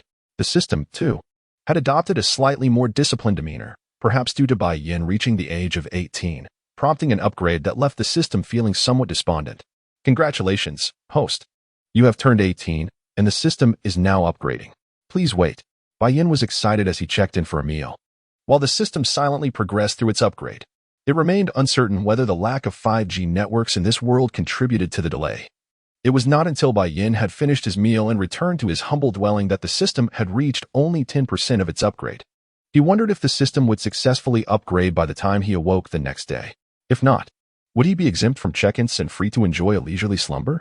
Over the course of 7 years, Bai Yan's daily routine was akin to that of a diligent worker, waking up early yet not quite as early as a rooster. Although he had the freedom to organize his time, he could not stray from the check-in location, which was rather vexing, resembling a form of imprisonment. Each new place felt like a sentence of several years. Unlike Luffy, who pursued freedom with fervor, Bai Yan desired to explore the wonders of this world, and yes, the beautiful women as well. Equipped with the ability to protect himself, he felt the need to witness the unique vistas at the top of this world. In these recent days, Bai Yan speculated that Luffy must have returned from Sky Island. It was no wonder he had not seen the fellow Akiji lately. Perhaps he had gone to Long Chain Island to wait for Luffy and his companions. Given Akiji's evident care for Robin, this seemed highly plausible. Though he had a sharp tongue, wielding the coldest of powers, he possessed a warm heart. This was one reason Bai Yan enjoyed their playful rivalry. Unlike Akainu, who, despite his fiery abilities, exhibited a chilling demeanor devoid of humor, calling for bloodshed with no levity whatsoever. Among the 3 admirals of the Navy headquarters, Bai Yan enjoyed the closest rapport with Kuzan. Although Kuzan would never admit to such a bond, it was merely Bai Yan's perception. Next was Kizaru, a rather laid-back individual who relished in leisure but proved entertaining when jesting. As for Akainu, their relationship could only be deemed familiar. Bai Yan's continuous indulgence in Navy provisions and leisurely strolls had not escaped the scrutiny of Sengoku, who frequently complained about Bai Yan's waste of Navy resources, insisting he be sent on missions. Sengoku, however, consistently dismissed these complaints, citing the world government as his rationale. Time truly flew by over these 7 years. Bai Yan, engulfed in contemplation, succumbed to a drowsy slumber. Throughout the night, he experienced no peculiar dreams. Upon awakening, his first instinct was to call upon the system. System, my esteemed master, have you completed your upgrade? Returning to the host, the upgrade has been successfully finalized. Are you still my system master? Bai Yan pondered, sensing a subtle alteration in the voice resonating within his mind, which left him somewhat perplexed. Returning to the host, I am your new system spirit. Is this truly not the original system? The sudden shift to such deference was disconcerting for Bai Yan, who had grown accustomed to the previous system over the past 7 years. It could be said that he felt a tinge of mischief in his disposition. Now confronted with a system that respected him, he found himself at a loss. Can I revert to my previous master? Over time, Bai Yan had developed a bond, despite the fact that the former system often contemplated his obliteration. Host, your words elude my comprehension. The new system is here to safeguard you, which is fundamentally the same.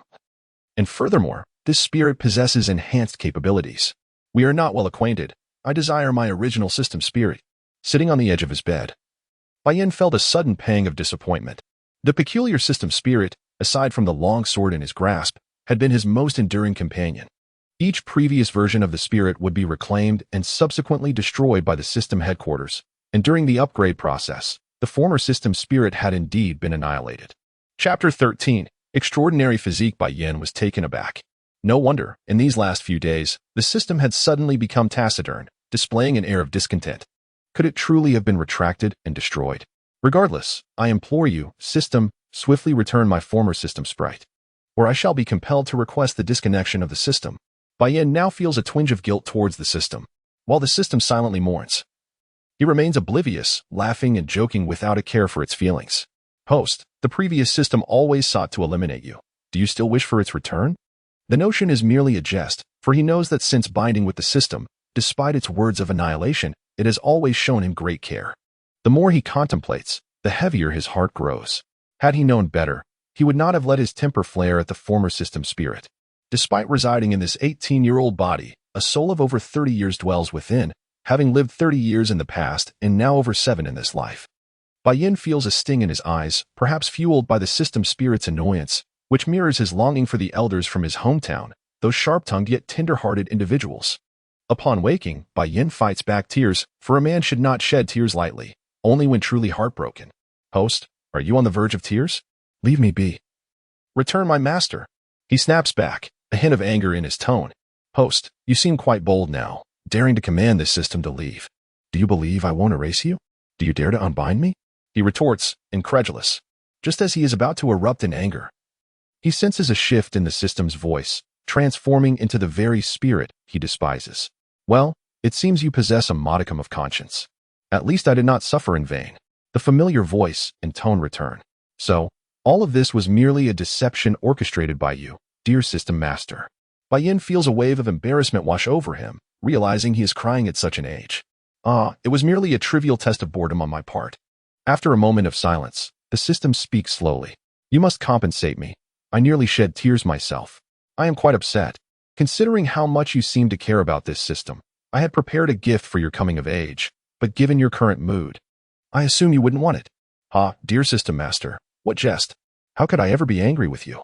Bai Yan's expression transforms swiftly. From cursing the system to eagerly seeking its favor. Really? You're no longer angry? Indeed, dear system master, I was merely jesting. He casts aside all semblance of pride. Very well, in light of your sincerity, you may now choose. First, a devil fruit of the animal type. Second, an incredibly strong physique. Third, a legendary mount. Choose wisely. A devil fruit? Isn't that thing afraid of seawater? The devil fruit produced by this system has had that flaw removed. But I also desire the superhuman physique. Can I not have both? Bai Yan begins to haggle. He has no interest in a legendary mount. What use is it? Look at Akiji. Riding a bicycle is quite impressive. And then there's Mihawk, sitting atop a coffin board, also quite dashing. Strong individuals do not concern themselves with their mounts. As long as they are formidable, even standing on a wooden board commands respect. Host, are you becoming a bit presumptuous? You can only choose one between the devil fruit and the superhuman physique. Have you truly lost your affection? Are you still my system master? My system master would never make me choose. He would bestow all the good things upon me. Bai Yan pouts, venting his grievances. The system falls silent at his words. This young man has grown increasingly slick. Indeed, according to the system's design, all these gifts would eventually be bestowed upon him. However, if everything is given now, where will the system find good things for him in the future? Dear system master, since it all belongs to me anyway, why not just give it all to me? With everything in my possession, I would require nothing more. Bai Yan continues to persuade the system. After much deliberation, the system finally relents. Sitting on his bed, feeling the changes in his body, after acquiring the superhuman physique, Bai Yan's height increases by 10 centimeters.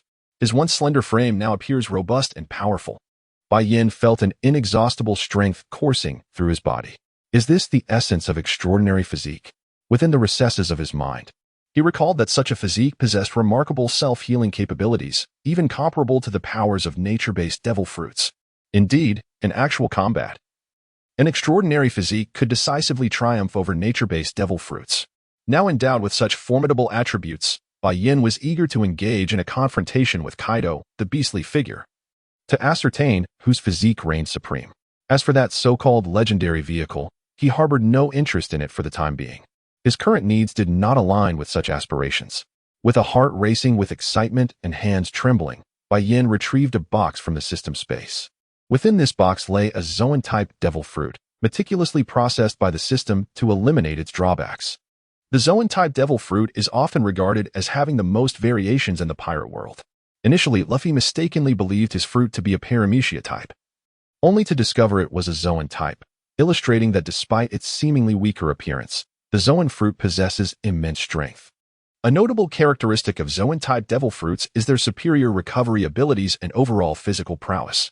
In the realm of pirates, possessing a devil fruit signifies a pathway to becoming a formidable pirate, representing a portion of one's strength, especially considering the multitude of lesser entities that exist. Although nature-type fruits are powerful, they lose a significant advantage against masters wielding Haki. At least under the assault of Haki, elemental transformation becomes ineffective, resulting in injuries and rendering any advantages moot, making them less formidable than Paramecia fruits. Conversely, Paramecia fruits tend to offer singular abilities and provide limited enhancement to their users. As he opened the small box, nestled within a crimson satin lining was a dark, peculiar fruit, adorned with patterns that lacked the charm seen in the anime, resembling a series of tiny skulls. It is said that devil fruits are notoriously unpalatable. Chapter 14. The Devil Fruit. Bai Yan extracted the devil fruit, a dark object resembling a meticulously carved lump of coal. Utilizing the abilities of the devil fruit demanded sheer physical strength, akin to Kaido's monstrous physique. Paired with the fish fruit, it was simply explosive, immensely potent. The greater the stamina, the more resilient one became. Pinching his nose, Bai Yan refrained from peeling it and unceremoniously stuffed it into his mouth. The sensation was akin to the stench of a roommate's unwashed socks after 3 months. Drenched in canned herring, battling the urge to retch, Bai Yan resolutely swallowed the devil fruit, feeling the rough texture of the skin and pulp scrape painfully against his throat. Host, you must consume it entirely. Initially believing that a single bite would suffice, Bai Yan was taken aback by the system's demand. Why was it not sufficient to merely taste it? As he spoke, the flavor surged into his nostrils, and he felt on the verge of losing his composure.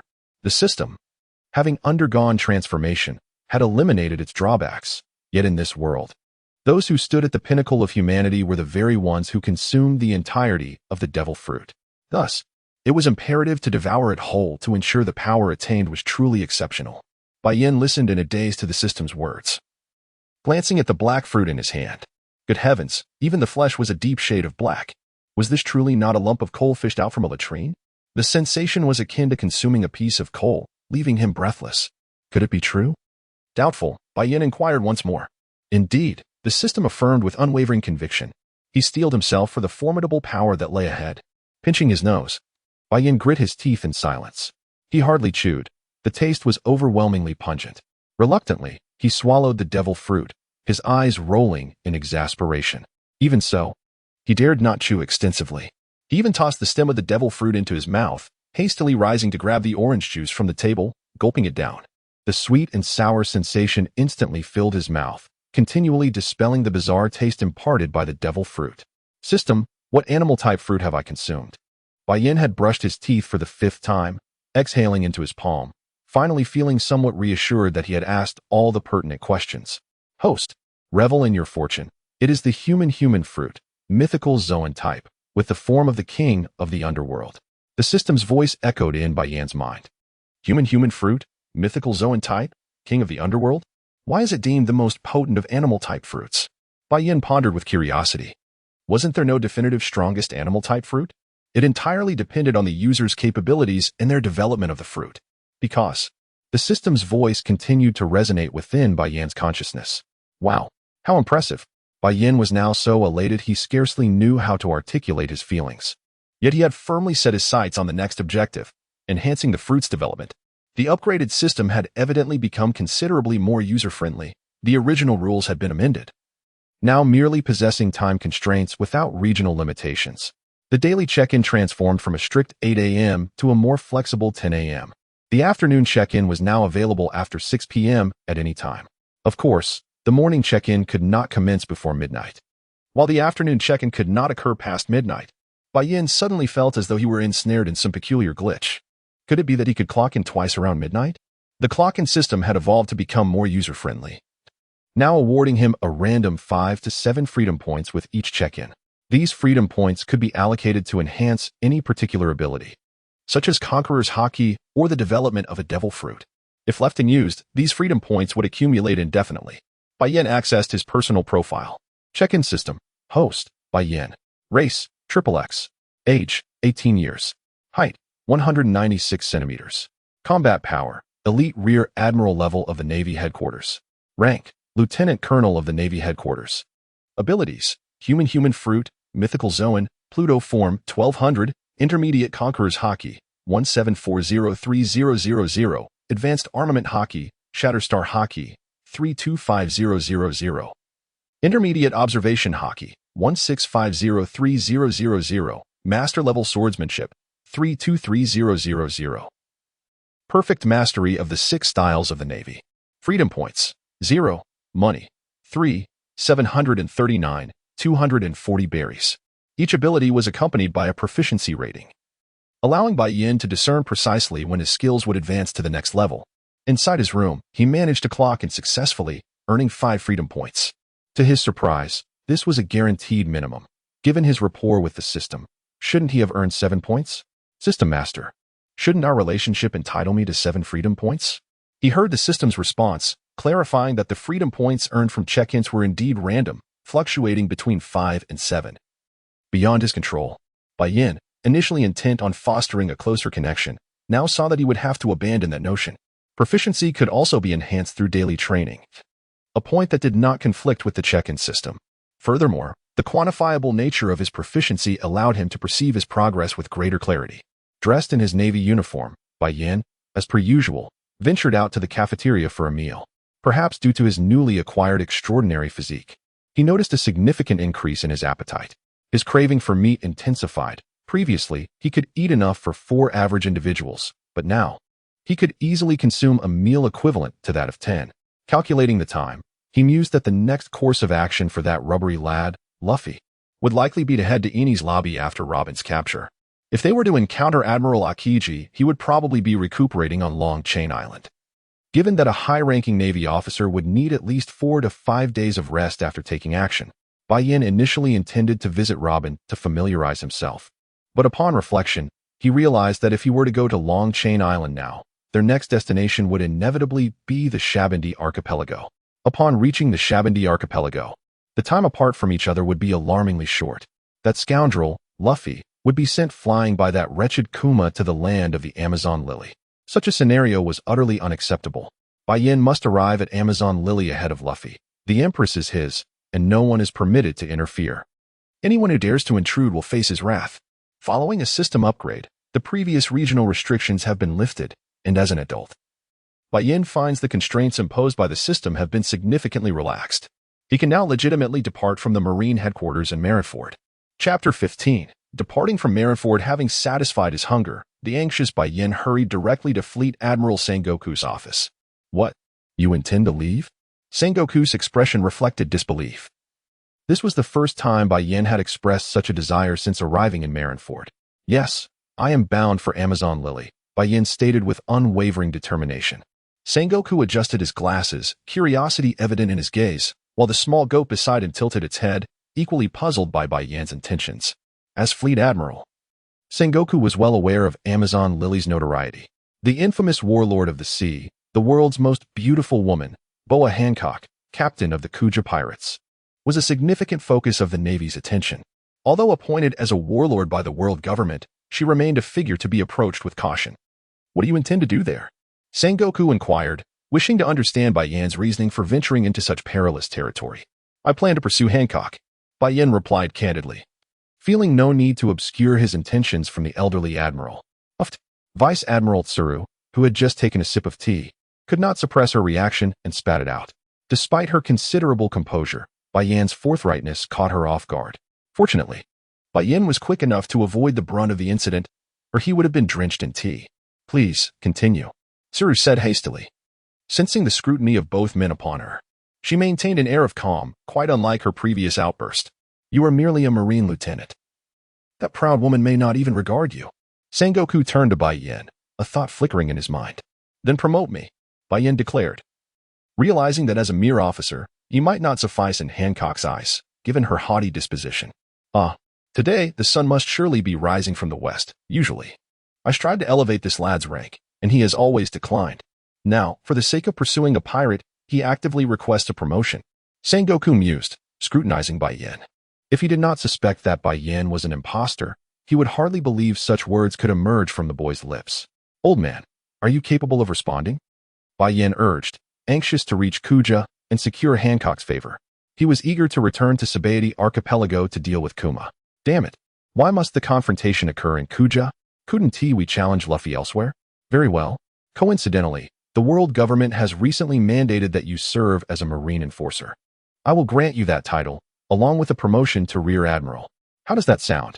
It may be a bit of a stretch, but upon your return from this mission, I will elevate you further, Sengoku decisively proclaimed.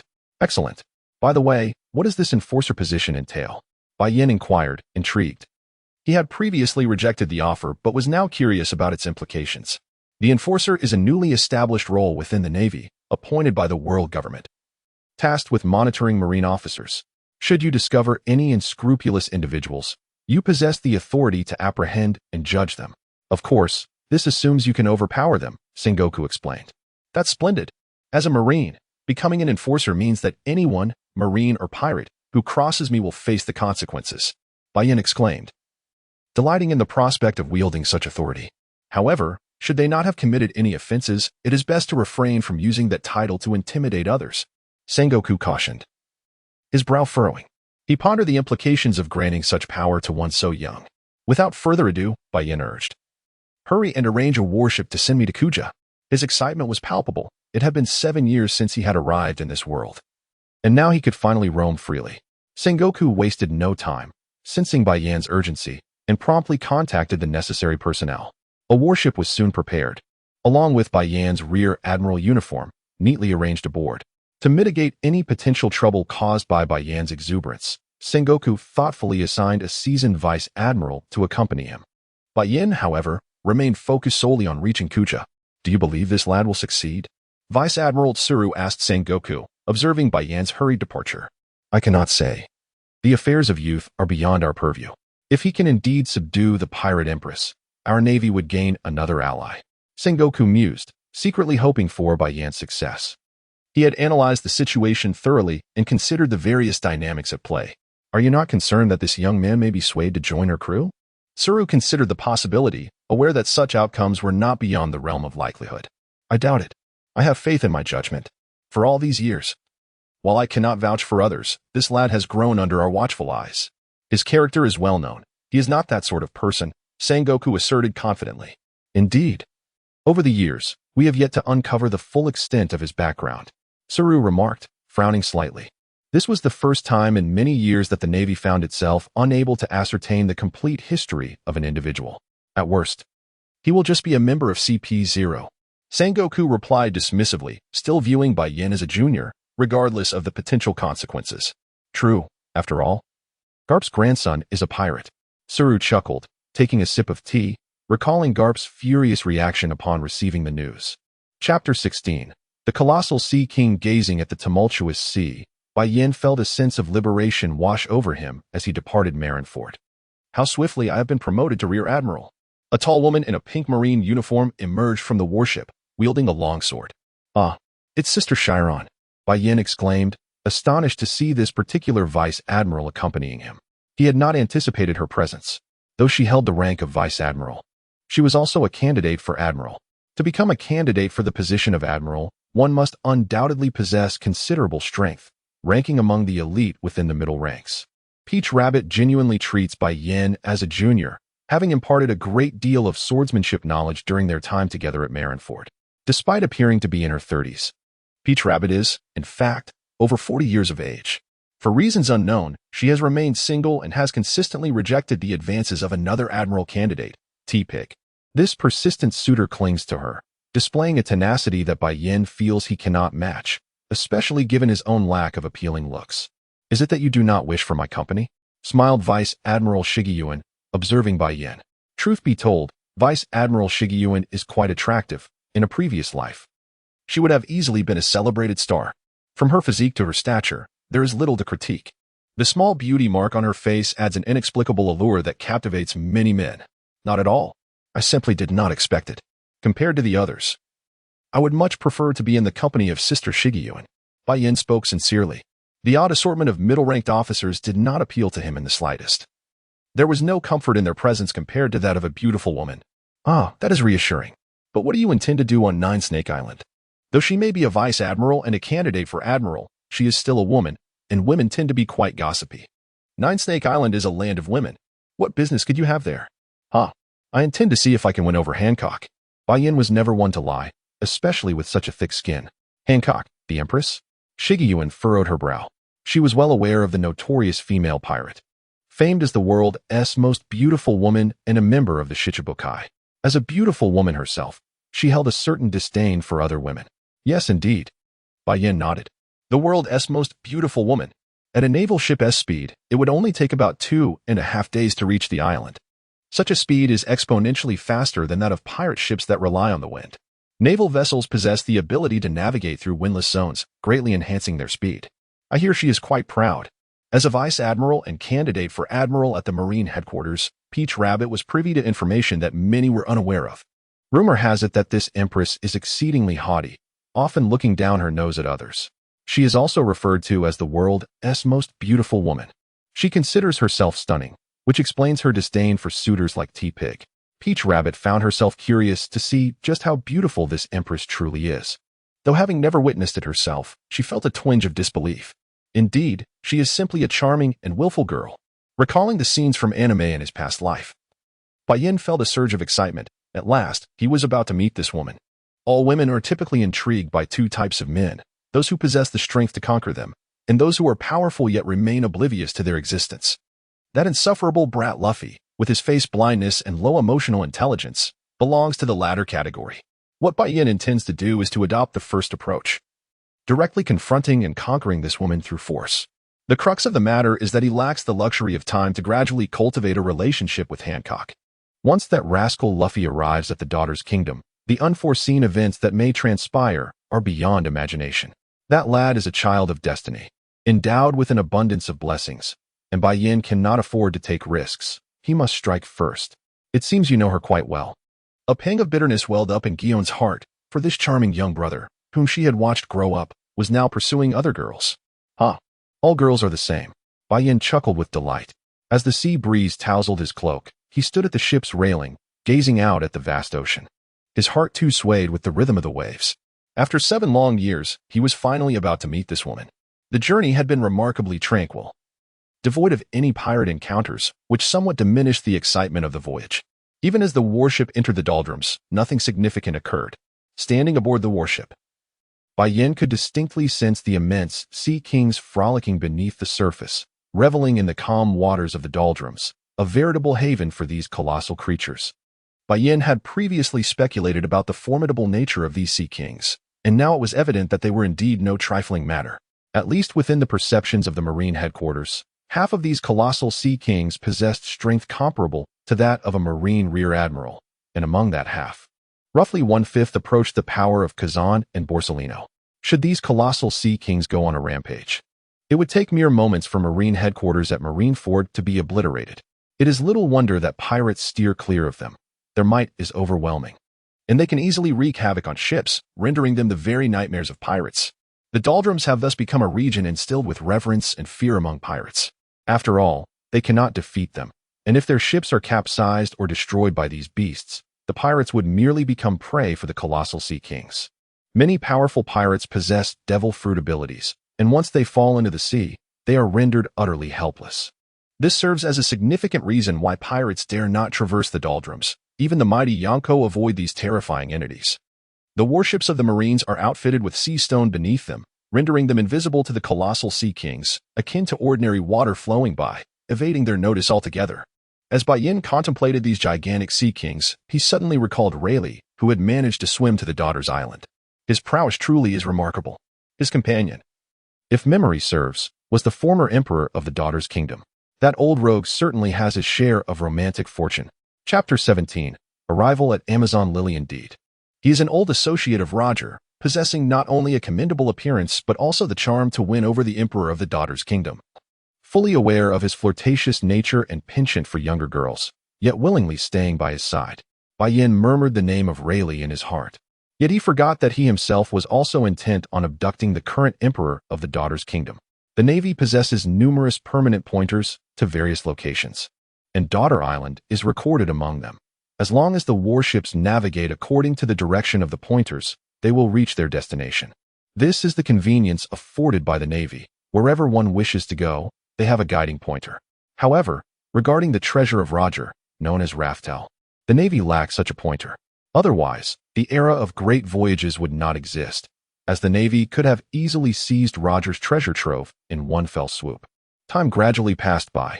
Bai Yan, unperturbed, would practice his swordsmanship on the deck. His techniques, so simple that even the Marines found them unimpressive, nevertheless enabled him to unleash formidable attacks akin to those of a master swordsman. It must be said that Bai Yan's innate talent and perceptiveness are truly remarkable. At least from Shirin's perspective, Bai Yan's current swordsmanship has reached a level that rivals her own. Shirin, also a formidable swordsman, perceives Bai Yan's skills as equivalent to her own. In addition to honing his swordplay, Bai Yan would often sit cross-legged on the warship's deck like a seasoned monk. No one knew what he was doing, not even Shirin, who could not fathom his current state. Yet from his stillness, devoid of any energy fluctuations, she sensed an overwhelming presence akin to great terror. This perception was something only a master with formidable Kinbunshika haki could grasp.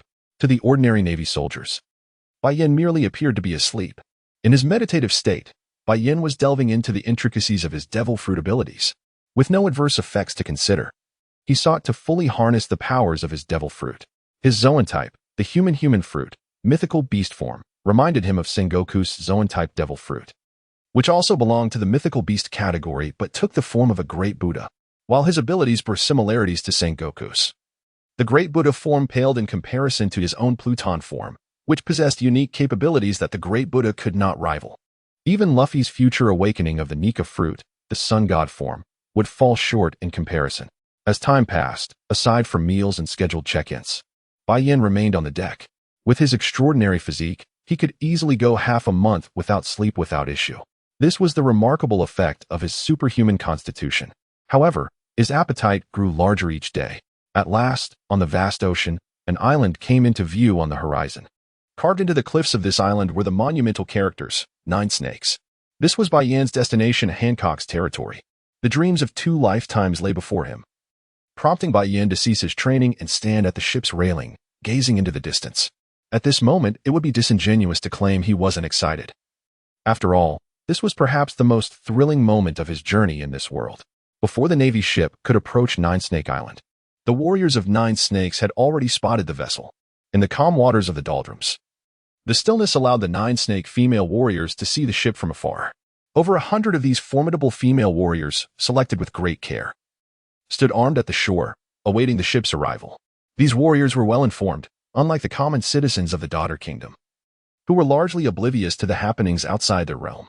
Many of those ordinary citizens had never even encountered a man. The border-guarding warriors were far more knowledgeable. Their empress was a pirate, and thus these powerful fighters harbored a natural disdain for the Navy. Meanwhile, the Marines on board had set aside their duties to gaze eagerly at the shores of 9 Snakes.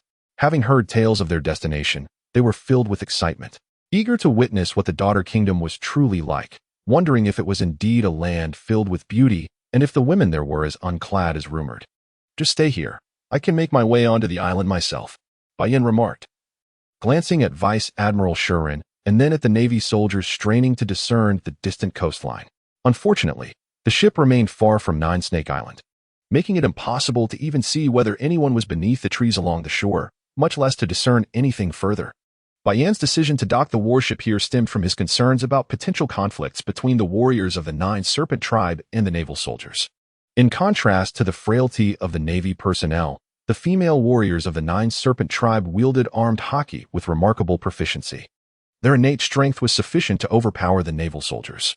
She reminded herself to remain vigilant for her own safety, although she had limited knowledge of Bai Yan's capabilities. She felt reassured by his swordsmanship, which was on par with her own. Moreover, she had heard from her esteemed elder sister, Admiral Crane, that this individual possessed formidable haki, suggesting his prowess was indeed exceptional. Employing the Navy's 6th technique, the moonwalk, Bai Yan ascended from the warship, seemingly taking slow, measured steps that belied the extraordinary swiftness of his movements. Under Bai Yan's execution, The moonwalk was immensely powerful. This composure made even Admiral Peach Rabbit feel slightly overshadowed. For her own status as an elite admiral and candidate for general was a testament to her extraordinary comprehension of the Navy's techniques. Yet, upon observing Bai Yan, she couldn't help but feel that her mastery of the Navy's sixth technique paled in comparison. Every step Bai Yan took seemed to tread upon an ethereal staircase. Yet his body soared swiftly towards the island of 9 serpents. "Who are you?" The female warriors of 9 serpents, armed and poised, directed their weapons at this approaching stranger. Though he possessed striking good looks, he remained an outsider. As defenders stationed at the periphery of 9 serpents, they were well aware of the nature of men, unlike the warriors within the island who were oblivious to what men even looked like. While they acknowledged Bai Yan's undeniable charm, their foremost duty was to safeguard 9 serpents. "I am Rear Admiral Bai Yan of the Navy Headquarters, the Enforcer. I demand an audience with the Empress." He flicked his hair with an air of self-assuredness, presenting the group of female warriors with a radiant and charismatic smile. Indeed, the female warriors of 9 serpents were remarkable, owing to their matriarchal society. The women donned attire that was quite revealing. Chapter 18, The Landing. A few animal hides modestly shielded their vital areas, while some bolder warriors bared their chests, adorned only with a leopard print hide around their waists. Bai Yan felt as though he had stepped into a primitive African tribe of a past life. To his dismay, the admiration he expected for his handsome visage elicited but a ripple of interest among the female warriors, who quickly turned their gaze elsewhere. Their expressions predominantly filled with wariness rather than adoration. "What is your business?" A mature-looking warrior stepped forward, her presence and demeanor radiating an undeniable strength that set her apart from the others. Bai Yan speculated that this woman might hold the position of captain within the patrol team. "Haha, I have come to propose to the Empress," he exclaimed, feeling a tinge of embarrassment as he touched his flushed face. "What?" Not only the captain, but all the female warriors gazed at Bai Yan in astonishment. Their initial hostility now transformed into an intense glare, as if he were an avowed enemy, each one regarding him with fierce animosity. At that moment, Bai Yan suddenly recalled that in the kingdom of women, Hancock was seemingly the dream lover of all women. They all fantasized about the day they would be chosen by the Empress, becoming her devoted subjects. Now, however, he found himself pursuing the Empress, effectively turning into a rival to these fierce warriors. As he witnessed the fiery glares of their wrath, it felt as though he had stirred a hornet's nest. How bold of him to propose to the Empress, the beloved of his dreams. "Seize him," commanded the captain, and 100 female warriors lunged toward Bai Yan. The scene resembled a desperate attempt to snatch away their cherished love, their gnashed teeth reflecting a desire to tear him apart. "Oh dear, can't we all just talk it out? Why resort to violence?" Bai Yan shouted while skillfully evading their assaults. These warriors truly embodied the prowess of the 9-snake tribe. Their arrows were imbued with the formidable haki. Even the most basic form of haki was a remarkable feat in the eyes of many, as even some elite soldiers in the Navy might not master the 6 styles. Yet, these female warriors wielded a haki more powerful than the 6 styles. Bai Yan wished to avoid causing any discord, for once he subdued the Empress, all the warriors of the 9-serpent clan would undoubtedly become his subjects. As he evaded their attacks, his gaze flitted across the various combatants, both large and small. After deftly dodging a long blade, the scabbard of his Zanpakuto struck the nape of a female warrior's neck, sending her crashing to the ground, unconscious. "Since you refused to let me pass, I shall take offense." Regardless of how Bai Yan attempted to explain himself, the female warriors of the 9-serpent clan became increasingly incensed. He had no intention of harming them. Rendering them unconscious was sufficient. After all, the Empress was an unparalleled dream partner in their hearts. Indeed, partner was the appropriate term. In the minds of these female warriors, as long as one demonstrated sufficient strength, they might aspire to become a devoted subject under the Empress's petticoat, or perhaps even her consort. Suddenly, a challenger emerged, seeking to propose to the Empress, surely a rival to the death. How could a rival hold back?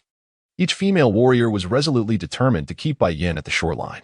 "Major General, are we certain we shall not intervene?"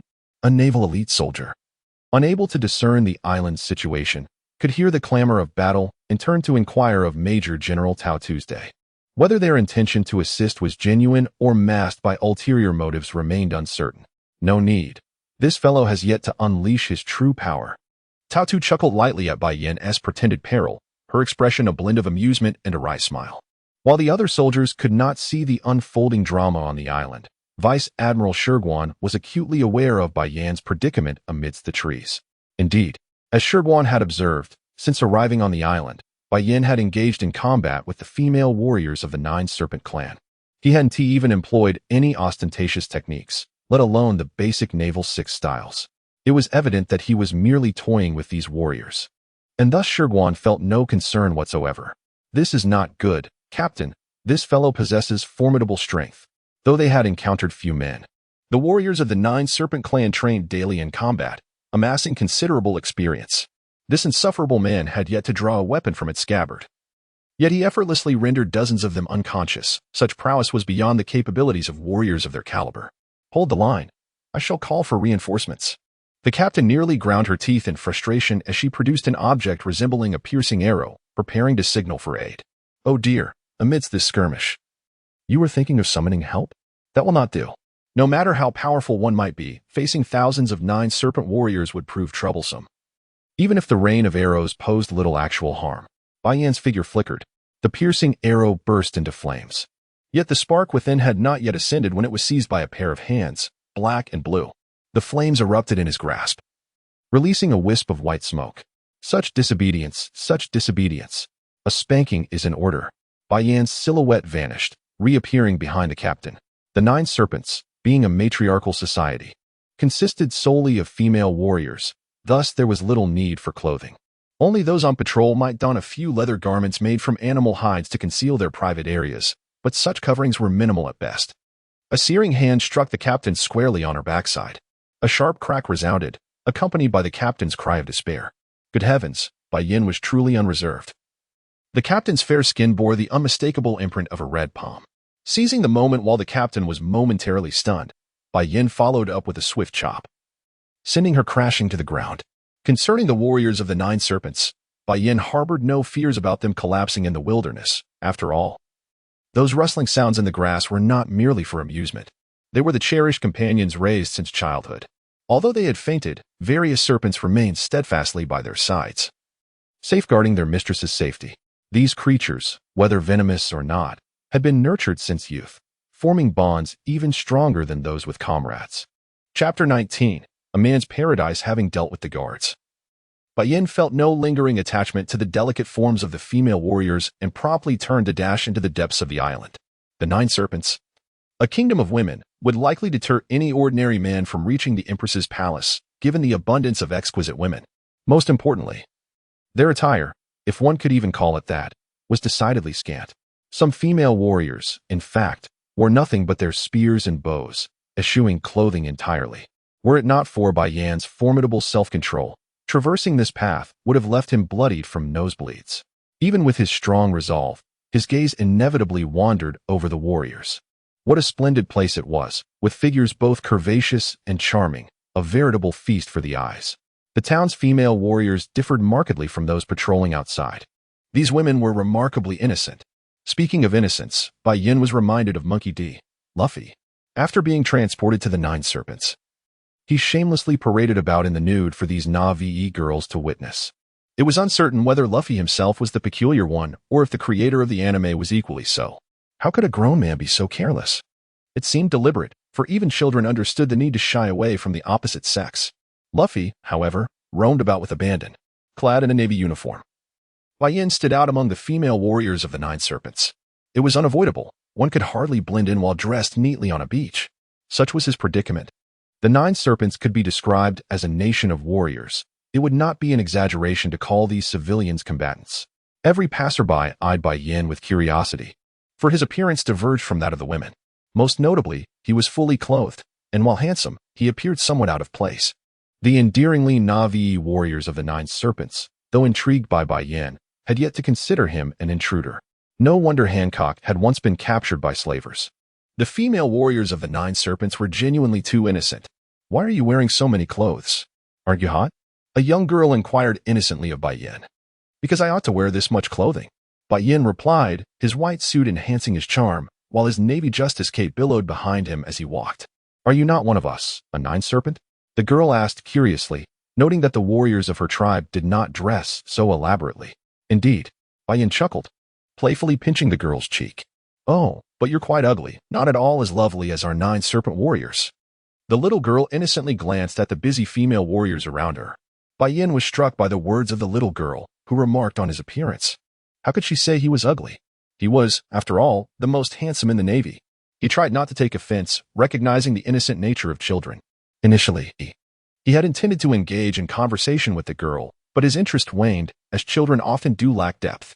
However, upon reflection, he realized that these female warriors had likely never encountered a man before. If judged by feminine standards, he indeed fell short compared to those women, especially since at 18. He was beginning to sprout facial hair. In comparison to the women, he lacked curves and appeared somewhat unremarkable. His gaze swept across the surrounding female warriors, and he felt a rush of blood to his head, an urge to linger and admire them. Quickly, he hastened his steps toward the core area of Nine Snake Island. Atop one of the houses, a female warrior observed his retreating figure with astonishment, her pupils constricting sharply.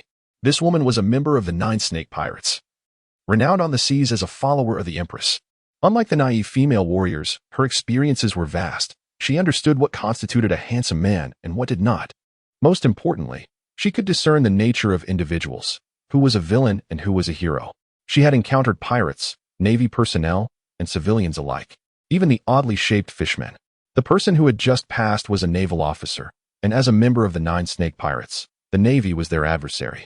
What was a Navy officer doing on 9 Snake Island? Was he there to capture them? She needed to relay this information to her fellow pirates and the Empress immediately. The woman dashed from her room, taking another route as she hurried toward the palace. Ah, this truly is a paradise for men, Bai Yan mused as he walked, contemplating the prospect of settling down here once he grew tired of wandering. The thought of waking up each day to the sight of stunning beauties, dressed in a manner that delighted the senses, was enticing. Host, are you getting carried away again? Should I come out to teach you a lesson? The system could not restrain itself from emerging upon sensing Bai Yan's wandering thoughts. System Master, surely witnessing this scene does not dampen your spirits? Since Bai Yan's coming of age, the system had ceased its previous admonitions, allowing him the freedom to forge his own path. It was as though the system had become akin to a family elder, recognizing that he was now an adult and should be allowed to pursue his own way. For girls, it was best to return home early, while for boys, as long as they weren't abducted, returning at midnight seemed acceptable. To the system, there was no distinction. Though intelligent, the system viewed men and women as fundamentally similar. All right, I will be more prudent. This time, my objective is the Empress. Bai Yan quickly affirmed in his mind. Good, as long as the host understands. A true man must conduct himself with integrity and refrain from indulging in sordid affairs.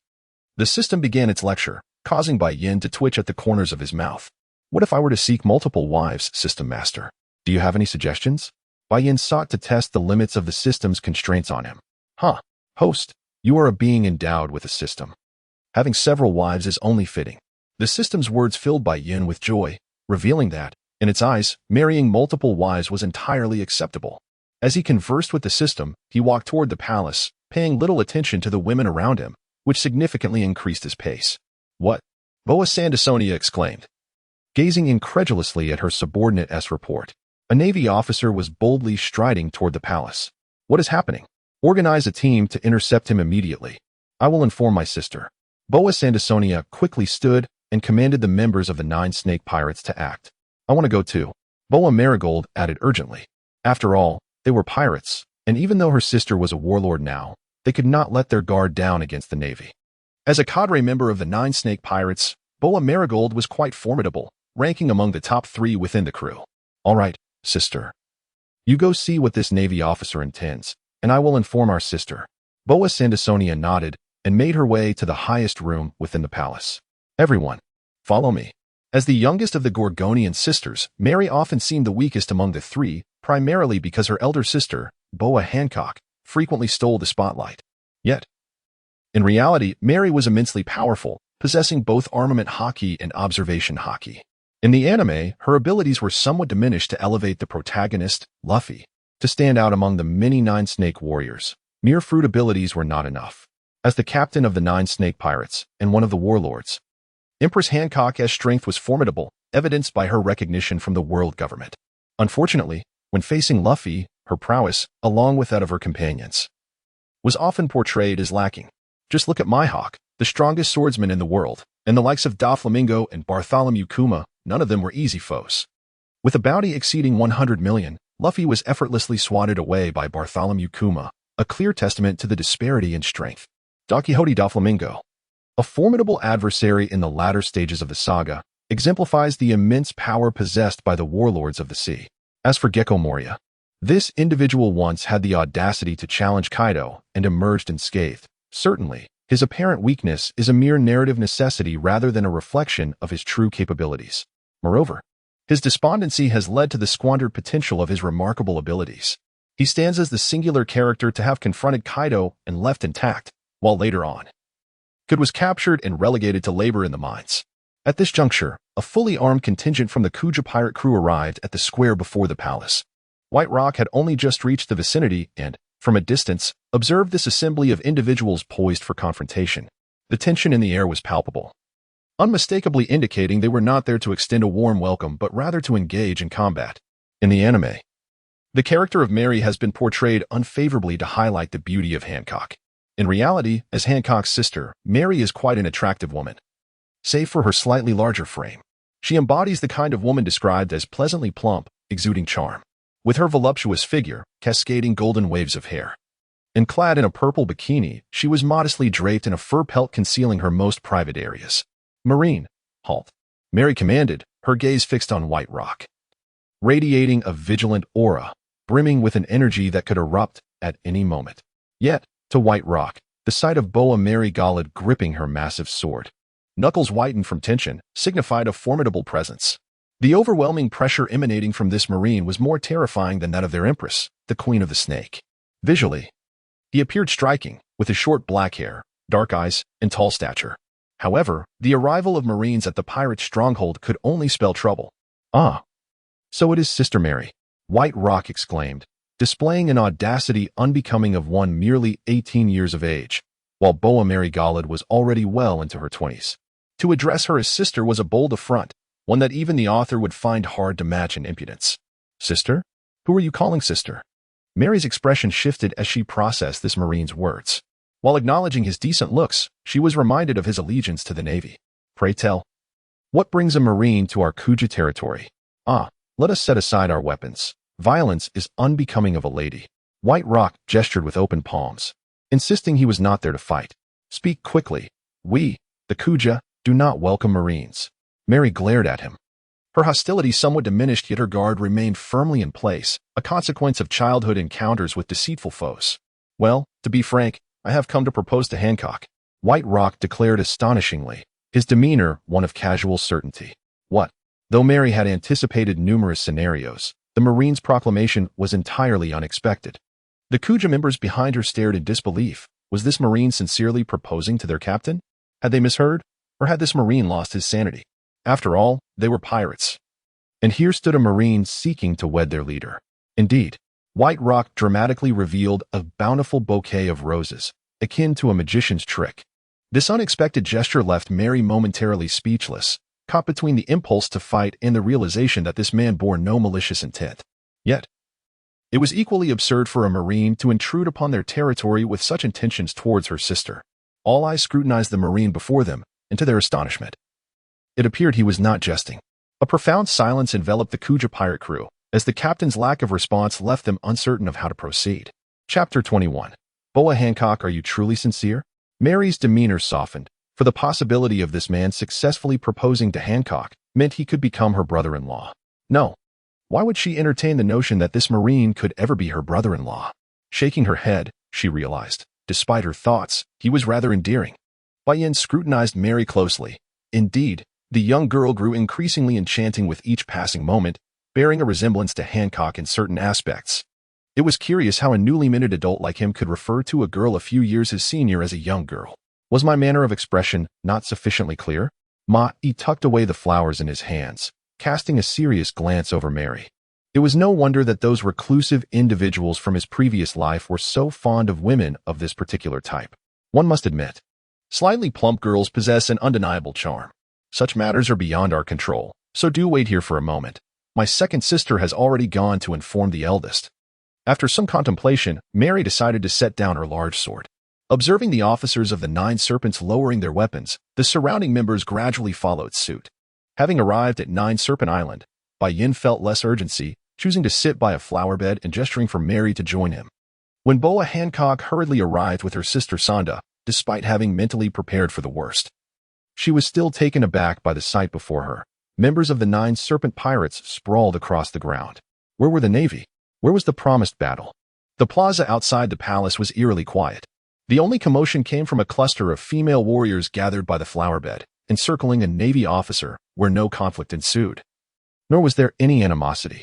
Instead, laughter echoed amidst the group, along with the sound of the navy officers sharing jokes. Xiaohua, I heard you have a very clever watchdog, is that true? Xiao Ming, indeed. If it hears any suspicious noises at night, just wake it up, and it will bark incessantly. Huh, a dog that needs to be awakened. Mary erupted into laughter, thoroughly amused by Bai Yan's antics. Her exuberant mirth caused her ample figure to sway, and even Bai Yan, with his composure, felt slightly dizzy from the spectacle. What is happening here? Boa Hancock gazed at her sister and the navy officer sitting casually in the midst of it all, utterly perplexed. One must concede that the navy officer was indeed quite handsome, at least from Hancock's discerning perspective. Ah, eldest sister, Mary exclaimed, turning abruptly at the sound, only to find Boa Hancock frowning at them, prompting her to rise in a flustered haste. Bai Yan turned his head in the direction of the sound. She was tall, with alluring curves. Her long, jet-black hair fell smoothly, framing her face, while her deep blue eyes shimmered like rippling water. The elongated corners of her eyes were delicate, revealing a hint of aloofness. Her high nose and petite lips contributed to her captivating beauty, adorned with snake-shaped golden earrings and dressed in a purple slit chi-pao. Her graceful movements occasionally revealed her long, slender legs.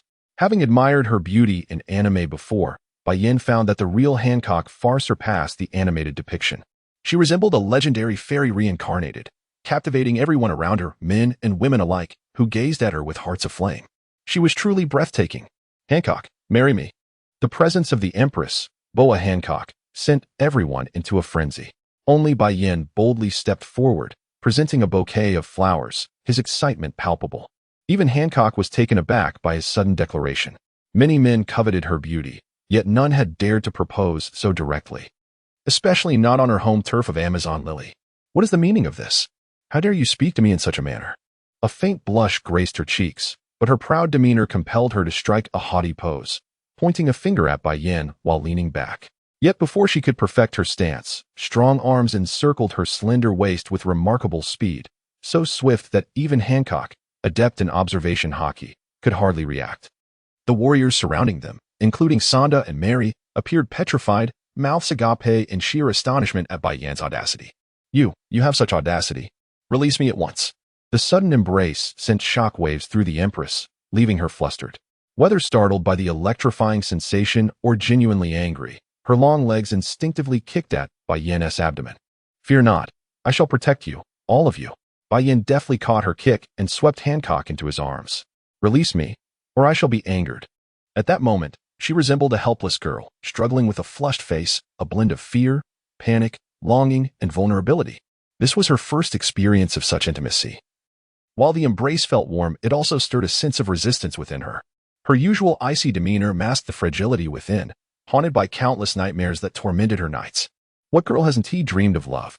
What woman hasn't he envisioned a Prince Charming who would shield and cherish her? Yet, she dared not dwell on such fantasies. Even a formidable warlord like her harbored private dreams of love. I apologize for my tardiness. Bai Yan gazed earnestly into Hancock's evasive eyes. Had he been born 20 years earlier, he would have stormed Mary Geos for her. Alas, he was born too late, and all he could offer was an apology. Hurry and release me. Hancock felt her mind teetering on the edge, her cheeks aflame. Yet, the warmth of his embrace rendered her reluctant to part. As she listened to Bai Yan's words, her gaze shifted from evasion to a steady focus on his face. Could this man truly be her destined one? From his being, she sensed an overwhelming presence. Ah, I cannot. He is too handsome. What am I thinking? Hancock's thoughts spiraled into chaos, conjuring images of children, countless children. What are you doing? A hoarse voice, accompanied by the sound of a cane striking the ground, suddenly bellowed. Even Bai Yan, known for his audacity, flinched at the shout. An elderly woman, leaning on a serpent-headed cane, regarded them with a piercing gaze. Ah, it's Granny. Bai Yan instantly recalled the diminutive figure Gloriosa, the former Empress of Amazon Lily and Hancock's savior. But do not underestimate her, in her youth. Gloriosa was a member of the Rocks Pirates and a formidable presence in the God Valley incident. She was a hidden powerhouse, a comrade of Whitebeard, Kaido, and Big Mom, and served as a strategic advisor to Hancock, despite Hancock's frequent attempts to dismiss her as overly verbose. I cannot believe this young naval officer knows me. Release the Empress at once. Granny scrutinized Bai Yan with curiosity. Despite her age, she kept abreast of current events. Yet she had not heard of such a young officer in the Navy. Reluctantly stifling his urge to hold on, Bai Yan gently set Boa Hancock down. At that moment, she wobbled unsteadily, and a plume of steam seemed to rise from her head. Mary and Sonda rushed to their sister's side, taking her from Bai Yan's grasp. Your Majesty, let us return for some rest. Seeing Hancock's predicament, Granny felt a mix of exasperation and concern for the once proud Empress, now rendered vulnerable by love. Yes, the sisters replied in unison, supporting Hancock toward the palace. Wait, don't leave yet. Just as Bai Yan felt he was on the brink of winning Hancock's heart, they began to depart.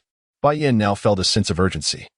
On his way here, he had contemplated various approaches, even those that involved a display of force to assert his dominance. To his astonishment, however, it was merely an embrace and a few tender words that rendered Hancock utterly enamored.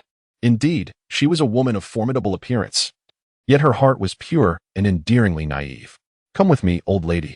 Shapapa glanced at Bai Yan and beckoned.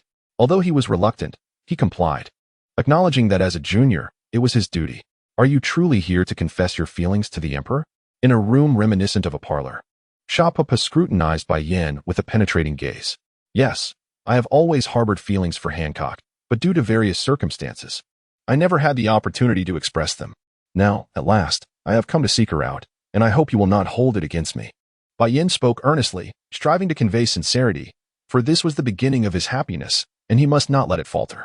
Should he fail, given Bai Yan's temperament, he would not hesitate to take Hancock away, even if it meant opposing the entire 9 snakes. However, such an act would undoubtedly result in many casualties.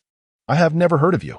Shapapa, who possessed some knowledge of the Navy's officers, was surprised, given her past as a member of the Rocks Pirates.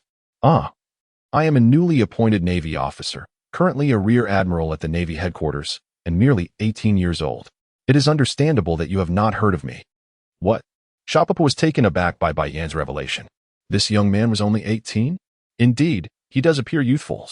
But to have achieved the rank of Rear Admiral at such a tender age, if he continues on this path, could he not become a Vice Admiral, or even an Admiral in a few years? Are you not deceiving this old woman? Shapapa remained skeptical. I would never dare deceive you. I am aware that you have ways to verify my identity. I am immensely grateful for the care you have provided to Hancock over the years. From now on, I shall protect her. Rest assured, the Navy will not trouble the 9 snakes as long as I am involved. Bai Yan exhibited profound humility. You seem to possess considerable knowledge. Shapapa regarded him with incredulity, unbeknownst to her that this young man had traversed time and space. Well, I do know a few things, such as your previous affiliation with the Rocks Pirates and the name Fisher Tiger. Bai Yan felt it prudent to be forthright.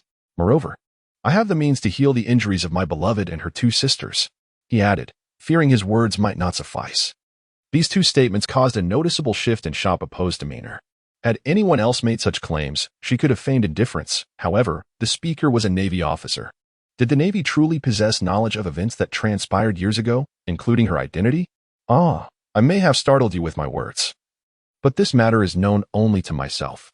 Observing Shapapa's altered expression, Bai Yan sought to clarify. I genuinely love Hancock and would never use this knowledge to threaten you. My intention is simply to assure you that she and her sisters need not live in fear any longer. I shall empower them to confidently appear wherever they wish. You, a mere Rear Admiral, how can you guarantee such a thing? Shapapa carefully analyzed Bai Yan's words, falling into a moment of silence before speaking again. Power.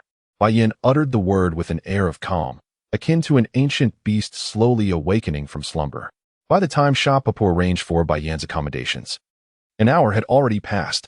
She hurried off to the palace to check on Hancock, while Bai Yan found himself residing outside the palace.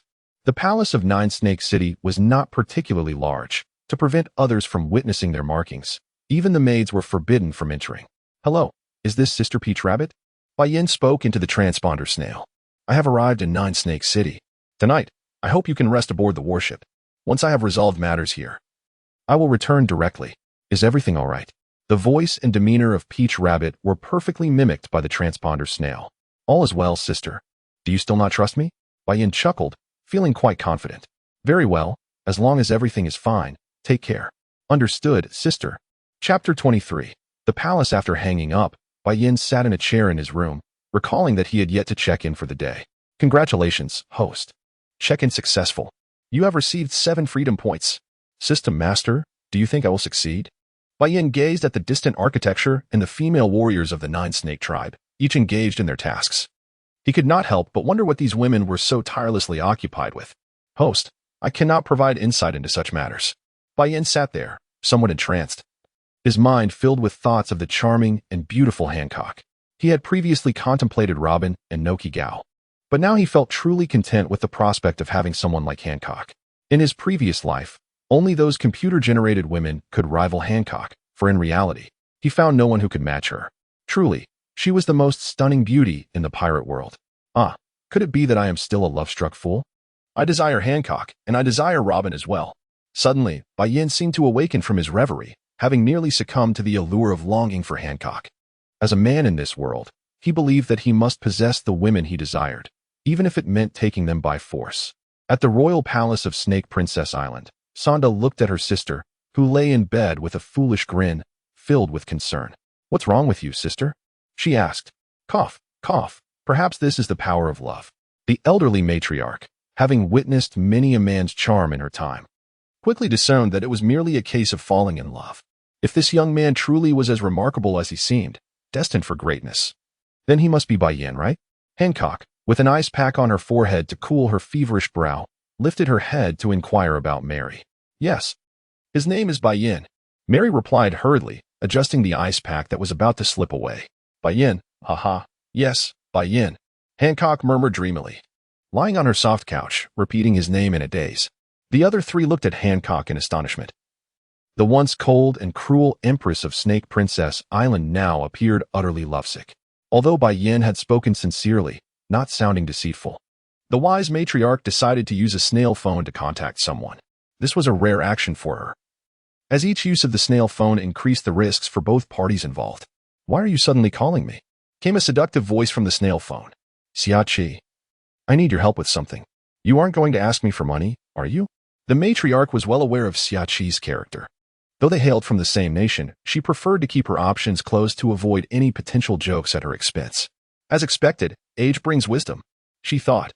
Aha, matriarch, you've learned a joke. What is it? The sound of Xiachi's cheerful laughter filled the air, familiar to Mary and Sonda, who stood curiously by the snail phone. I want you to help me investigate a person.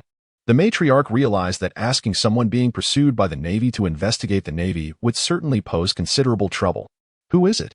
Xiachi inquired, intrigued by the identity of the individual who had caught the matriarch's attention. A rear admiral from the Navy headquarters, Bai Yan. After a moment's consideration, the matriarch divulged the details to Xiachi. A rear admiral? How coincidental. This matter has become quite a sensation.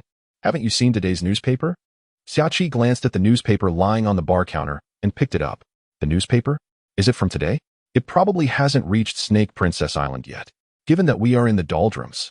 The matriarch was curious about what Bai Yan had done to warrant a mention in the newspaper. Let me summarize for you.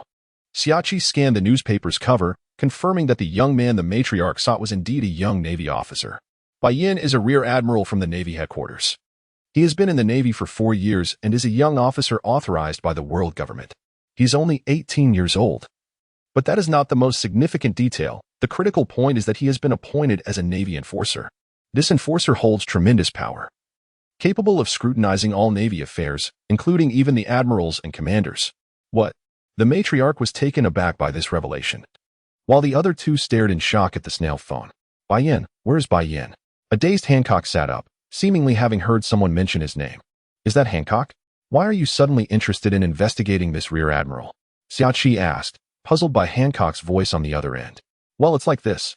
The matriarch recounted the events of the young Navy officer's arrival on Snake Princess Island. Chasing after Hancock? This little Navy officer is quite amusing. Xiachi laughed on the other end of the line. Considering Hancock's age, it's about time for her to experience love. Yes, she's still burning with desire, her head practically steaming. The matriarch sighed, glancing at Hancock's state. So, are the 2 of them smitten with each other? Xiachi chuckled, imagining Hancock's expression. her laughter bright and joyful. It seems that way. Hancock is still in a daze, unaware of what spell that young man has cast on her. After discussing the matter further and devising a plan to address Hancock's predicament, they concluded the call. After a moment of silence, the matriarch's mind raced with thoughts. "Go fetch Bai Yan," she commanded, observing Hancock's state of bewilderment. "All right, matriarch," Mary replied, immediately heading out. She held a favorable view of Bai Yan, not merely due to his good looks, but because she sensed that he was a remarkable person. "Matriarch, won't this be a bit abrupt? We have certain secrets that others must not know." Sonda expressed her anxiety. "That young man knows almost as much as I do. He even mentioned being able to eliminate the marks on you." The matriarch cast a meaningful glance at Sonda and then at Hancock. This issue had long been a source of distress, not only for the three of them, but also for the elderly matriarch herself. "What?" Sonda exclaimed in disbelief, realizing the weight of the matriarch's words. This secret was known to very few. But how could he, a Navy officer, know such things? Does the Navy already know about us? Her face reflected her growing anxiety. "Do not worry. He assured me that within the Navy, he is the only one who knows, and he possesses knowledge of many profound matters." The elder lady sighed, feeling as though Bai Yan was subtly threatening her, yet unable to produce any concrete evidence. Soon, Bai Yan was escorted into a room adorned in shades of pink, where the elder lady sat beside a tall woman with cascading green waves, a figure that had previously captivated Hancock's attention. Now, she recognized this second sister of the Gorgon trio, Voya Sandersonia. Compared to Mary, Sandersonia appeared somewhat slimmer, yet she towered over Mary. In the realm of pirates, height was notoriously unpredictable, but her legs were undeniably long. Standing before her, Bai Yan, at nearly 2 meters tall, looked considerably shorter. "You've arrived," Hancock exclaimed, abruptly rising from the plush couch, her gaze fixated on Bai Yan. Her cheeks still flushed as she struggled to maintain her composure. "I have," Bai Yan replied with a smile, walking directly to Hancock and sitting down. Ignoring the three onlookers, he pulled the reclining Hancock into his embrace. A moment of awkwardness enveloped the elder lady, Mary, and Sandersonia as they observed Bai Yan's audacity. This fellow certainly seemed at ease, as if he were in his own home. Moreover, with 3 witnesses present, could they not consider the feelings of others and refrain from being so entangled? "We should step outside." Unable to bear the sight any longer, the elder lady decided to grant the pair some privacy. "Sister," Sandersonia expressed her concern for Hancock. "Fear not, your sister is far older." The elder lady recalled Shaki's words. Indeed, Hancock was now 29, no longer a child, and ripe for romance. In this context, age was no longer a binding constraint on their relationship. Gazing at the beauty in his arms, Bai Yan's heart raced uncontrollably. Am I dreaming? Hancock, utterly bewildered, could not discern whether she was in reality or a dream. No. Bai Yan gently caressed her cheek, finding it hot and smooth. "So, if you propose to me, does that mean I'm your wife?" Hancock asked shyly, her eyes gleaming with innocence. Indeed, Bai Yan thought to himself that he could hardly resist kissing her, enchanted by her adorable and exquisite demeanor. "Ah, I feel so warm," Hancock exclaimed, touching her head, which seemed to emit steam from her shyness. "Hancock, you are truly beautiful and charming, darling." Hancock excitedly altered her address. "Come, let me see your back." Bai Yan's words abruptly dispelled Hancock's dazed expression, replaced by a look of sheer terror. The psychological impact of this request on her was evidently profound, as it jolted her into clarity. "No," Hancock attempted to refuse, yet her strength eluded her. "I can remove it." Bai Yan, holding Hancock's head, gazed earnestly into her gem-like eyes. Really? She felt an intense infatuation for him, wishing to shield him from her past shame, yet fearing his potential anger. After much hesitation, Hancock wrestled with the pain, hatred, and difficulty of her dark history. Slowly sitting up, her movements deliberate, revealing the scars of her past still haunting her. "Rest assured, it is my duty to protect you," Bai Yan encouraged, the warmth from his hand radiating onto Hancock's delicate shoulder, instilling a sense of hope within her. The purple cheapao slipped away, revealing her snow-white, silky skin, where the emblem of the Kuja pirates was displayed. Bai Yan leaned in closely, immediately noticing the ugly scars beneath the tattoo. Even though the scars were concealed, they remained glaringly prominent against Hancock's otherwise smooth and fair back. "Those wretched scoundrels." Bai Yan gritted his teeth, slowly extending his hand towards the scars. The moment he touched them, Hancock trembled involuntarily, her mind flooded with painful memories. Without Bai Yan's comforting warmth, she feared she would be engulfed once more by that anguish. "Come to me." Bai Yan spoke softly. Miraculously, the mark, even the emblem of the Kuja pirates, began to shrink, moving along the path of Bai Yan's fingers, gradually transferring to his palm and then spreading up his arm. A charred scent wafted from Bai Yan's arm. Hancock swiftly turned, horrified to see the unwanted mark manifesting on his skin, the burnt area oozing blood. Darling, are you all right? Hancock gazed at Bai Yan's arm with concern. It's nothing soon. You will be able to wear even more beautiful garments. Bai Yan grinned, revealing a mouthful of white teeth, looking fondly at the enchanting woman. At that moment, Hancock instinctively touched her back, astonished to find nothing there. Elated, she leapt from the couch and rushed to the mirror. Gazing at her smooth back, disbelief washed over her. Even the Kuja pirate's emblem had vanished. Turning to Bai Yan's arm, she realized he had transferred her mark and tattoo onto himself. Darling, thank you. Hancock, filled with excitement, lunged directly at Bai Yan, toppling him onto the soft couch, utterly unconcerned that the upper half of her qipao had slipped down. The two individuals, mere inches apart, gazed into each other's eyes, their expressions charged with electricity. Bai Yan was taken aback by Hancock's audacity in claiming his first kiss, her soft, fragrant lips pressed against his with fervor. The mark that had been transferred to Bai Yan was gradually healing under the influence of his exceptional physique. Just moments ago it had been steaming, as if freshly burned, but now the wound was nearly mended, with scabs forming on his arm, indicating that complete recovery was imminent. Bai Yan had personally experienced the searing pain akin to being branded. It was difficult to fathom how the young Hancock had endured such suffering. The ability to transfer injuries was a peculiar gift of his devil fruit, termed damage transfer, allowing one to shift any wounds or scars onto oneself or others, provided one was still alive. In this instance, there was no one else to bear the brunt. Thus, the injuries were solely transferred to him, yet with his remarkable resilience, he would heal swiftly. Hancock lay atop Bai Yan, resembling a docile kitten as she nuzzled her head against his chest while gazing at his arm.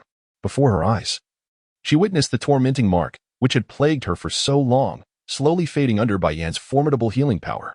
Would her husband always protect her, she wondered, as she cradled his face, her gaze brimming with tenderness that could drown a man. Indeed, as long as I exist in this world, no one shall harm you, Bai Yan affirmed earnestly, his gaze lost in her exquisite features, feeling somewhat lightheaded. I truly adore you. With their first kiss behind them, Hancock grew bolder, seizing Bai Yan's face and kissing him again. The two indulged in their intimacy until mealtime approached. Sonda, feeling uneasy, used the pretext of dinner to check on her sister. To her surprise, she found Bai Yan sprawled out on the couch, with Hancock perched atop him, kissing his forehead. Sister, it's time to eat, she awkwardly announced. Her cheeks flushed. Come here. Bai Yan abruptly sat up, cradling Hancock in his embrace and gesturing for Sonda to join them.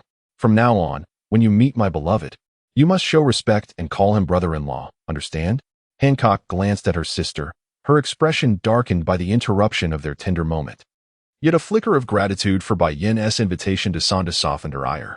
Yes, sister, Sonda replied hesitantly, approaching Bai Yan. Sister, brother-in-law. It felt strange to utter those words for the first time. Turn around and take off your clothes.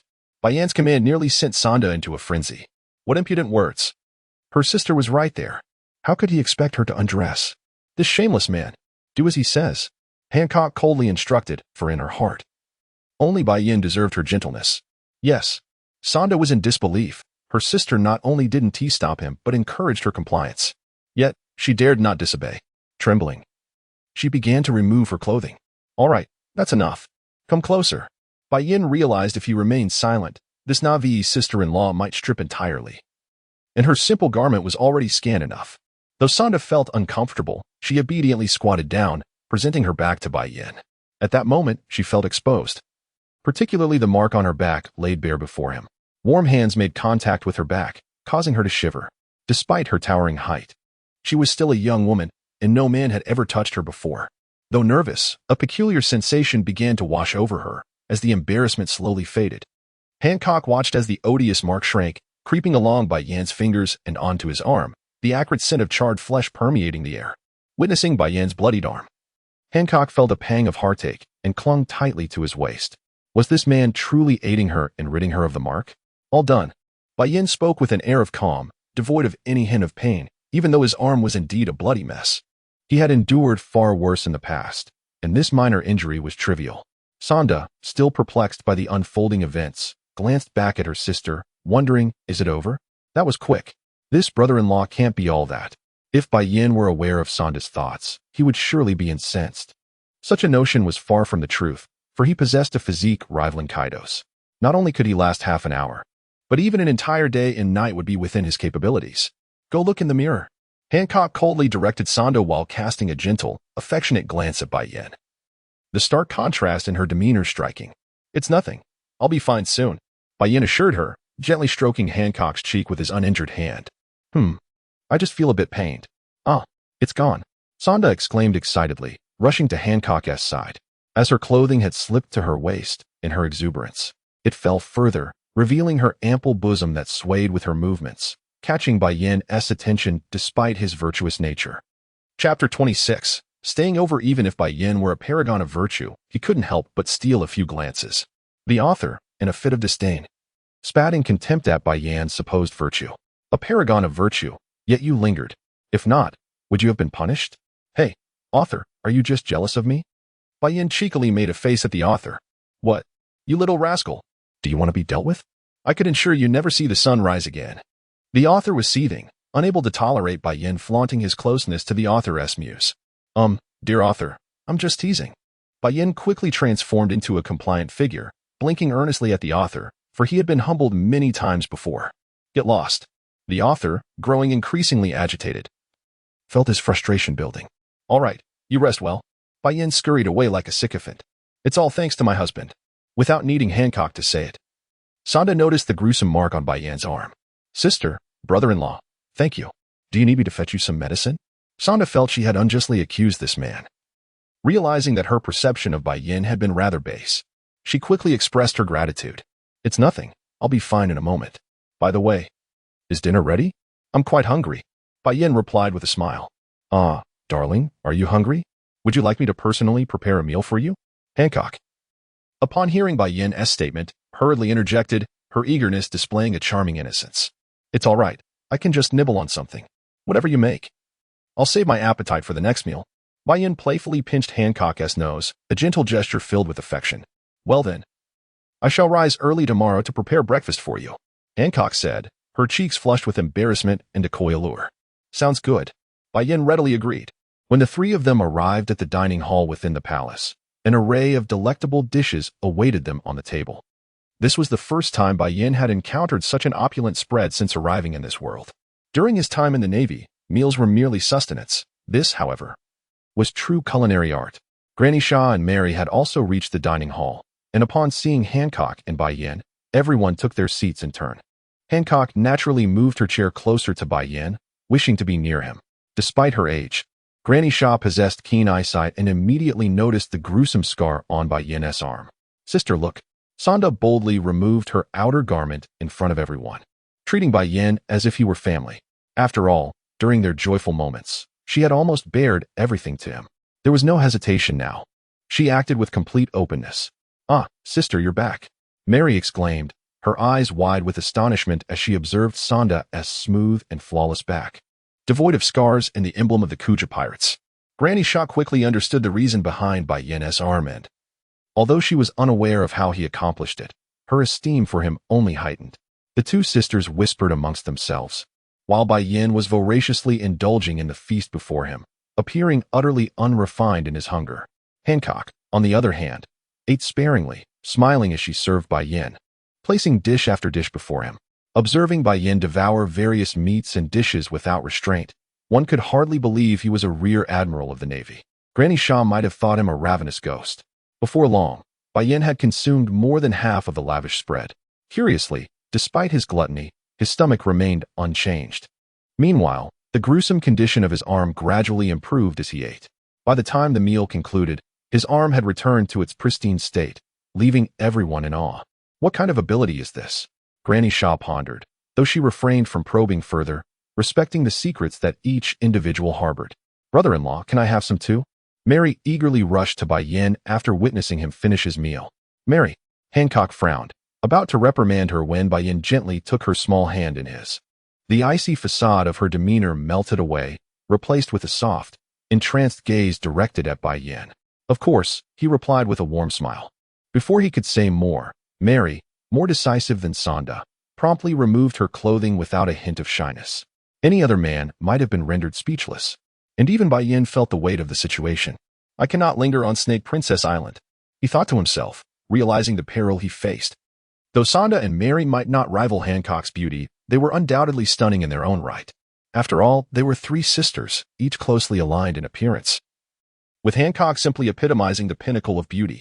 No matter the height, figure, or facial features, they were all exquisite. Sonda was slightly taller, while Mary had a fuller form. Yet, it was essential to recognize their unique attributes. Sonda possessed remarkably long and shapely legs, while Mary's fullness was both ample and enticing. After reiterating the healing method, Bai Yan's arm once again appeared gruesome. I say, can't you switch to another arm? Why must you always torment me? His arm seemed to complain. Mary's fondness for Bai Yan was already stronger than Sonda's, having laughed joyfully at his jokes alongside the Kuja pirates. Now, with Bai Yan alleviating her worries, her admiration for him soared. Had he not been her brother-in-law, she might have thrown herself into his embrace. Having dined to satisfaction and completed their engagements, the evening turned to rest. Hancock intended to lead Bai Yan back to her chambers, but Granny Shaw firmly opposed, citing traditional customs that forbade Hancock from taking Bai Yan to her quarters just yet. Infuriated, Hancock nearly threatened to toss Granny Shaw out of the window. My dear, there's no need to rush, Bai Yan intervened, calming the furious Empress. Ultimately, Granny Shaw relented, allowing Bai Yan to stay in the room adjacent to Hancock.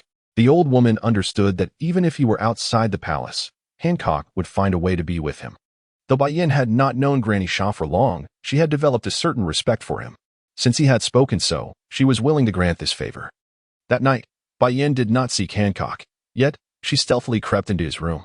Nothing untoward occurred, and she simply nestled into his embrace for a restful night. Hancock enjoyed a refreshing sleep, free from nightmares, awakening the next day with renewed vitality. For Bai Yan, however, it was a torment. The sheer beauty of the woman in his arms made it hard to resist temptation.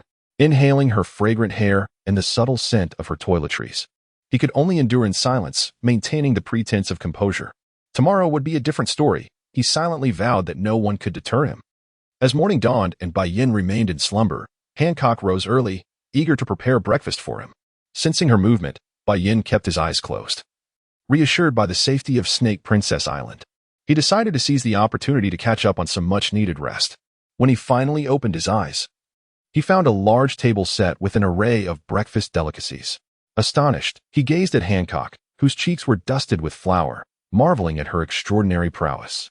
Not only was she beautiful, but her culinary skills were equally impressive. Darling, you're awake. Upon witnessing Bai Yan awaken, Hancock hurriedly approached his side, gently offering to assist him in dressing. You've worked hard.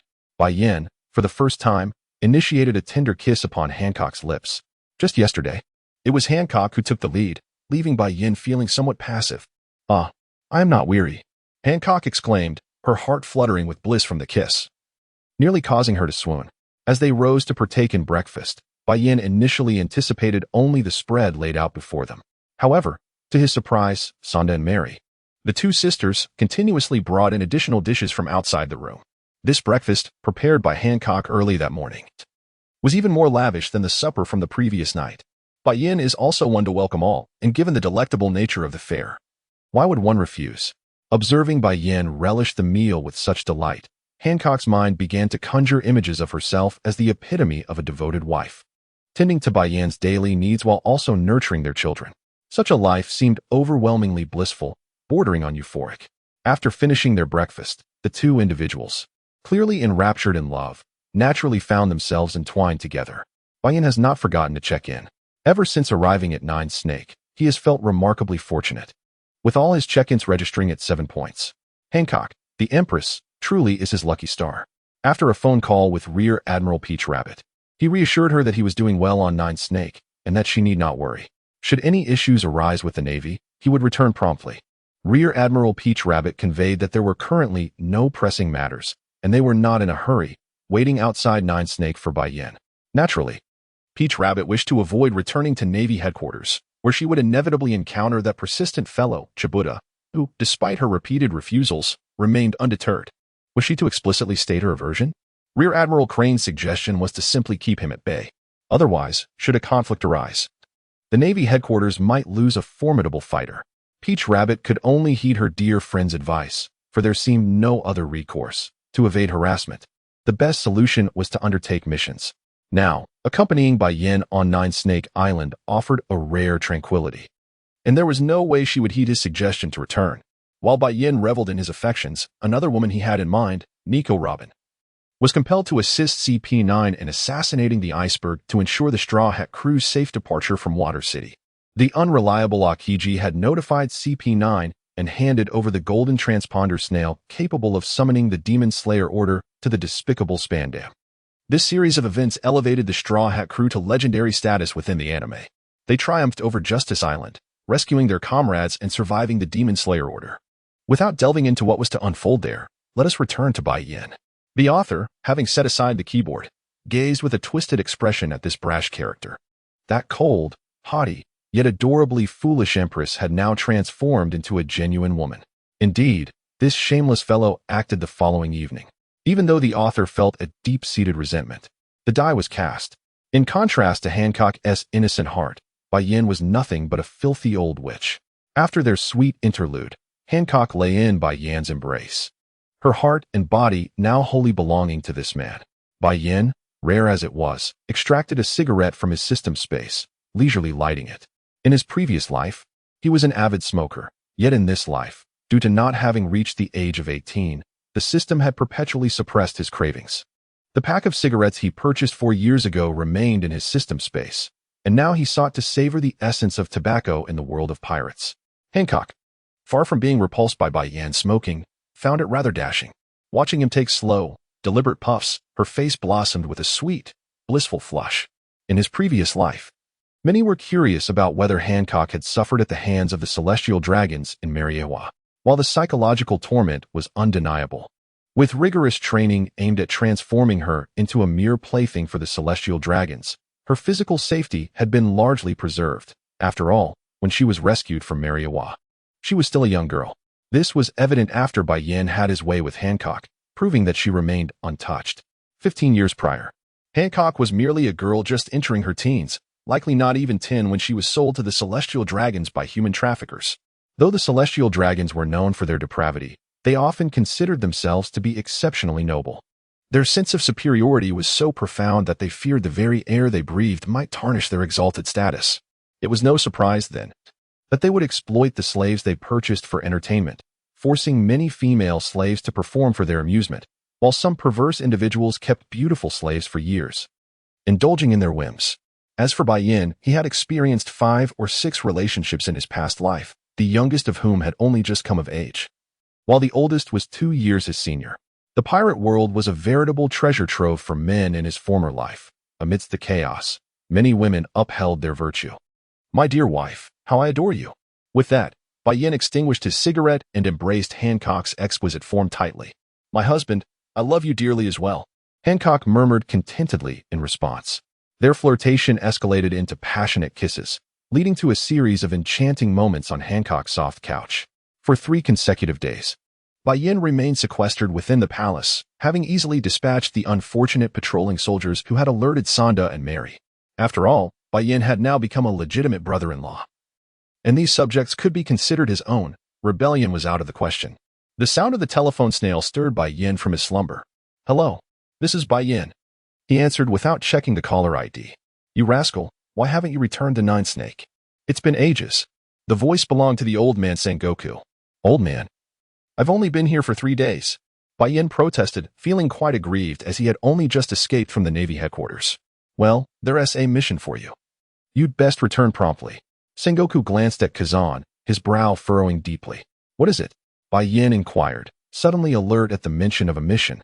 Was he being dispatched to confront a powerful adversary? To monitor Kaido? Or perhaps to pursue Shanks? "You were to go to Water City to intercept Monkey D. Luffy." What? Bai Yan could hardly believe his ears. Was the plot truly unfolding this way? Had his arrival triggered a butterfly effect, altering the narrative? Just me? Bai Yan recalled that such tasks were typically the responsibility of CP9. Furthermore, CP9 is tasked with escorting the long-wanted Robin to Judicial Island for her trial. "Your duty is to ensure their safe passage." Kuzan was likely already there. Bai Yan, caught in a dilemma, noted that Hancock had also awakened to his conversation. He just returned to Navy headquarters. Now you must go back? This is your first mission, so don't mess it up.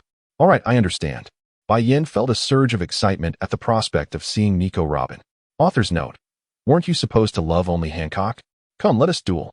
Dear, are you leaving?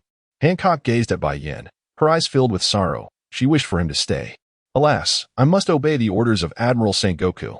Bai Yan, too, was reluctant to depart, but the thought of encountering Nico Robin made the temporary separation bearable. Hancock understood the significance of an order directly from Admiral Sengoku, recognizing that it must pertain to a matter of great importance. Here, take this. It's my life card. Bai Yan produced a piece of white paper as if performing a magic trick. With this life card, Hancock could track him based on its guidance. I have one too. My husband, let me find it for you. Unlike Bai Yan, Hancock lacked a system space. By the way, if a fellow named Luffy arrives here, just send him away from the island. If the incident of Ace's capture occurs, you can arrange for a ship to take him wherever he wishes to go.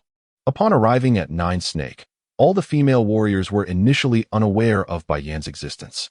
However, after a few days of word spreading through the Nine Snake crew, everyone learned of the naval officer who was soon to become their empress's husband.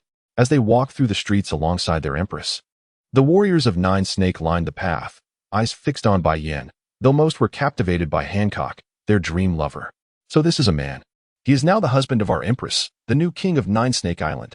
Upon realizing he was a man, they seemed to find him rather handsome. Don't say that. I feel utterly overwhelmed. Get away, your drool is splashing on my feet. Ugh, that's just saliva. Don't make it sound so peculiar. In Bai Yan's embrace, Hancock exuded an air of delicate femininity. The red qipao she wore accentuated her perfect figure, and after days of intimacy, her allure had only intensified, radiating an indescribably enticing fragrance that captivated many of the warriors, who admired their empress while lamenting the sound of their own hearts breaking. What a grand spectacle! The Navy personnel, witnessing the previously quiet Nine Snake Island suddenly teeming with people, hurried to the railings, craning their necks to catch a glimpse. Though they could not see clearly, everything appeared enchanting. The Navy personnel were visibly enamored, their hearts aflame as they strained to take in the scene on the island. Well, it truly is the Empress. A gentleman, holding a telescope, gazed through the lens at an extraordinarily beautiful woman who was currently lying in the embrace of the white rock. Sailors crowded around, clamoring to seize the telescope, their raucous voices echoing even to the distant shores of Nine Snake Island. Hancock, in the presence of others, exhibited a volatile temperament, her expression icy. The distant din of discussions unsettled her, particularly since it was a group of men. In Hancock's eyes, men were categorized into two types, White Rock and all others. These ruffians. White Rock gently patted her hand, signaling her to remain calm, then turned to glare at the warship. A wave of ominous dark blue energy surged forth, an overwhelming display of Conqueror's hockey. Far off, Tao Tu was astonished as she beheld the sailors on the warship, all rendered unconscious, her gaze fixated on White Rock, recognizing the formidable strength of his conqueror's hockey. My dear, Hancock, beside White Rock, felt the terrifying hockey from moments ago, her eyes sparkling with admiration. The sheer intensity of his conqueror's hockey surpassed her own by at least 2 levels. Could it be a superior form of conqueror's hockey? In that moment, she realized just how powerful her husband truly was. I shall take my leave now.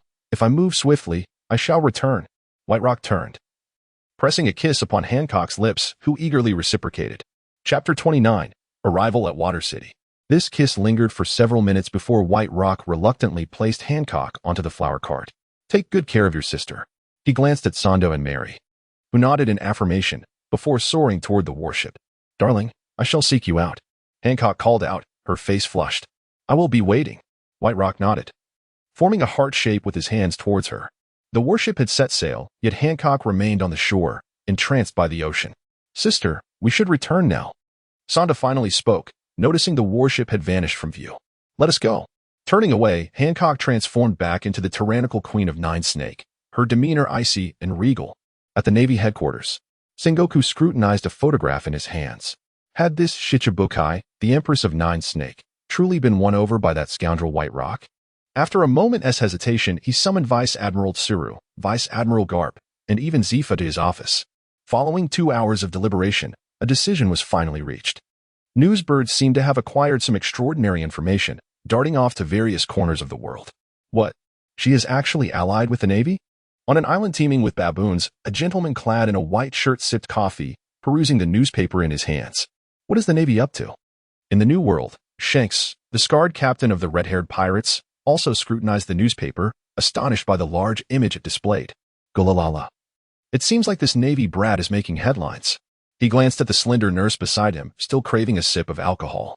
Meanwhile, aboard the warship, White Rock observed the newsbird delivering a newspaper, finding himself perplexed as to how the Navy had obtained his photograph from Nine Snake City. Was there a Navy spy lurking on Nine Snake Island? Snake Princess, look. Granny Shaw, clutching a newspaper, approached Hancock. Wow, darling, you truly are handsome. Having not seen White Rock for several hours, she felt a deep longing. At that moment, she paid no heed to the newspaper's contents. Her focus solely on the photo of their kiss. Granny Shaw felt she had made a mistake in seeking Hancock. It was of little use. Oh, it was published so quickly. Vice Admiral Tao Tu also caught sight of the newspaper in White Rock's hands. Navy Supernova Wed Shichibukai. Such a grand headline dominated the front page, reminiscent of the time White Rock's identity was revealed. Must be that old codger Sengoku's doing. White Rock remarked nonchalantly. This newspaper boldly declared to the world that the Navy's power had grown even stronger, not merely with a Navy supernova, but with the addition of a Shichibukai as a daughter-in-law. Indeed, the Shichibukai had now become a member of the Navy headquarters family. The warship did not head towards the Navy headquarters, but instead sailed directly towards Water City. On board, White Rock recalled his conversation with Tao Tu, which led him to think of events transpiring behind Judicial Island. That rascal Luffy had encountered the Gentleman Brook and defeated the Shichibukai Gecko Moria. In retrospect, after the commotion at Judicial Island, Ace would have been captured by Blackbeard. To save or not to save, given White Rock's strength, he would dare confront not only Blackbeard, but even Whitebeard directly. If he were to rescue Ace, the classic narrative of the Marineford War would be thwarted. Conversely, if he chose not to intervene, Blackbeard would become a Shichibukai and acquire the Tremor fruit. And let us not forget, he also abducted Shiryu. Host, why not capture both of them? The system, aware of White Rock's thoughts, interjected. Indeed, White Rock realized his folly. He had been fixated on following the plot when, with his current strength, he need not adhere to such constraints. System Master, you speak the truth. You truly are worthy of being my master. White Rock began to flatter the system in his mind.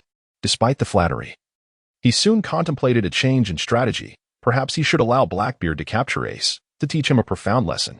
Rescuing Ace too early would deprive him of the appreciation of life's fortunate moments.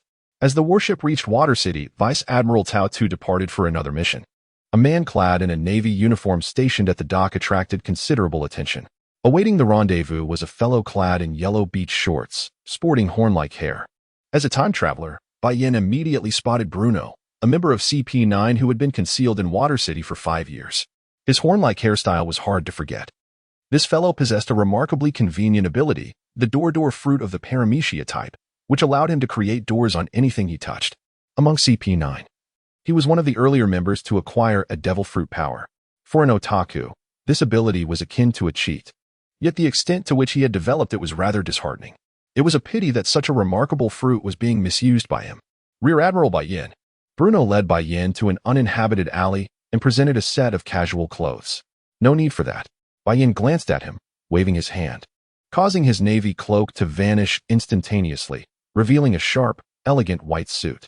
Bruno stared at Bai Yan in astonishment, wondering what he had just done to make his justice cloak disappear. I am merely responsible for intercepting Luffy. When necessary, I shall make my appearance. Bai Yan communicated with Bruno briefly before departing on his own. Bruno was left utterly baffled. Was this truly the Rear Admiral sent to protect them? Back at the tavern, Bruno recounted Bai Yan's actions to Lucci, who found himself equally perplexed by Bai Yan's behavior. Nonetheless, he was an envoy from the Navy headquarters, and they were not within the same hierarchy, so they had no authority to dictate his actions. Everyone continued with their duties, reminding themselves to withstand the Straw Hat crew. Admiral Akiji had informed them that the Devil Fruit user, Nico Robin, was among this group. Understood, rest assured, Lucci. Kaku nodded in agreement, hastily assuring him. In Water City, Lucci was the strongest fighter among them and their captain, so many matters were to be arranged according to his directives. Wow, is this the sea train? At that moment, Bai Yan leisurely observed the trains racing across the sea from a platform. Chapter 30. Watching the show to run a train on the sea is indeed an extraordinary feat, especially from that horned fishman. Bai Yan distinctly recalls that in the anime, Tom was captured by the then CP5 commander, Spandam. To his surprise, The current CP9 has fallen under Spandam's control once again. This individual harbors a deep-seated resentment towards Water City and has persistently fixated on it over the years. Naturally, Bai Yan understands that this man's ulterior motive revolves around one of the world's 3 legendary weapons, the Pluton. After viewing the sea train, Bai Yan meandered through Water City, which strikingly resembles the Venice of his previous life. Aside from the narrow streets, the entirety of the area is interlaced with waterways. At the heart of the town stands a magnificent fountain. As he strolled, Bai Yan unknowingly found himself at Dock 1, an illustrious shipyard. Directly across from the shipyard lies Central Street, where an abundance of food and drink awaits. Rather than inspecting the shipyard, Bai Yan opted to explore Central Street. Since Bai Yan joined the Navy, he has hardly changed his attire, consistently donning the formal uniforms purchased from the Naval Headquarters store. Now, in this bustling commercial street, it is high time he indulged himself with some new purchases. "Welcome. How may I assist you?" A shop attendant greeted Bai Yan warmly as he entered a clothing store. Truly, in this city of passion and romance, the inhabitants exude warmth and friendliness. Half an hour later, at a quaint snack stall, Bai Yan, clad in blue beach shorts and a white cartoon tank top, relished his meal, savoring the flavors with delight. "Delicious," he exclaimed, showering praise upon the elderly vendor grilling the meat. "Ah, the customer possesses exquisite taste," the elderly woman beamed, evidently pleased by the compliment. Suddenly, Bai Yan's attention was drawn to an astonishing sight. Before him, a woman adorned in a black dress was animatedly conversing with a little deer.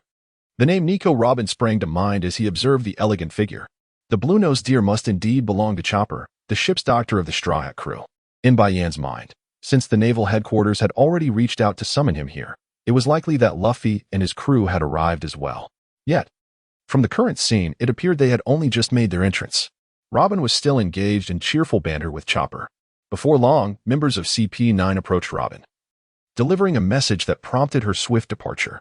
The reason behind this was to aid CP9 in the assassination of the mayor of Water City, Iceberg, the owner of the Tomes Company. The terms to coerce Robin were that the Straw Hat crew be allowed to leave Water City unscathed.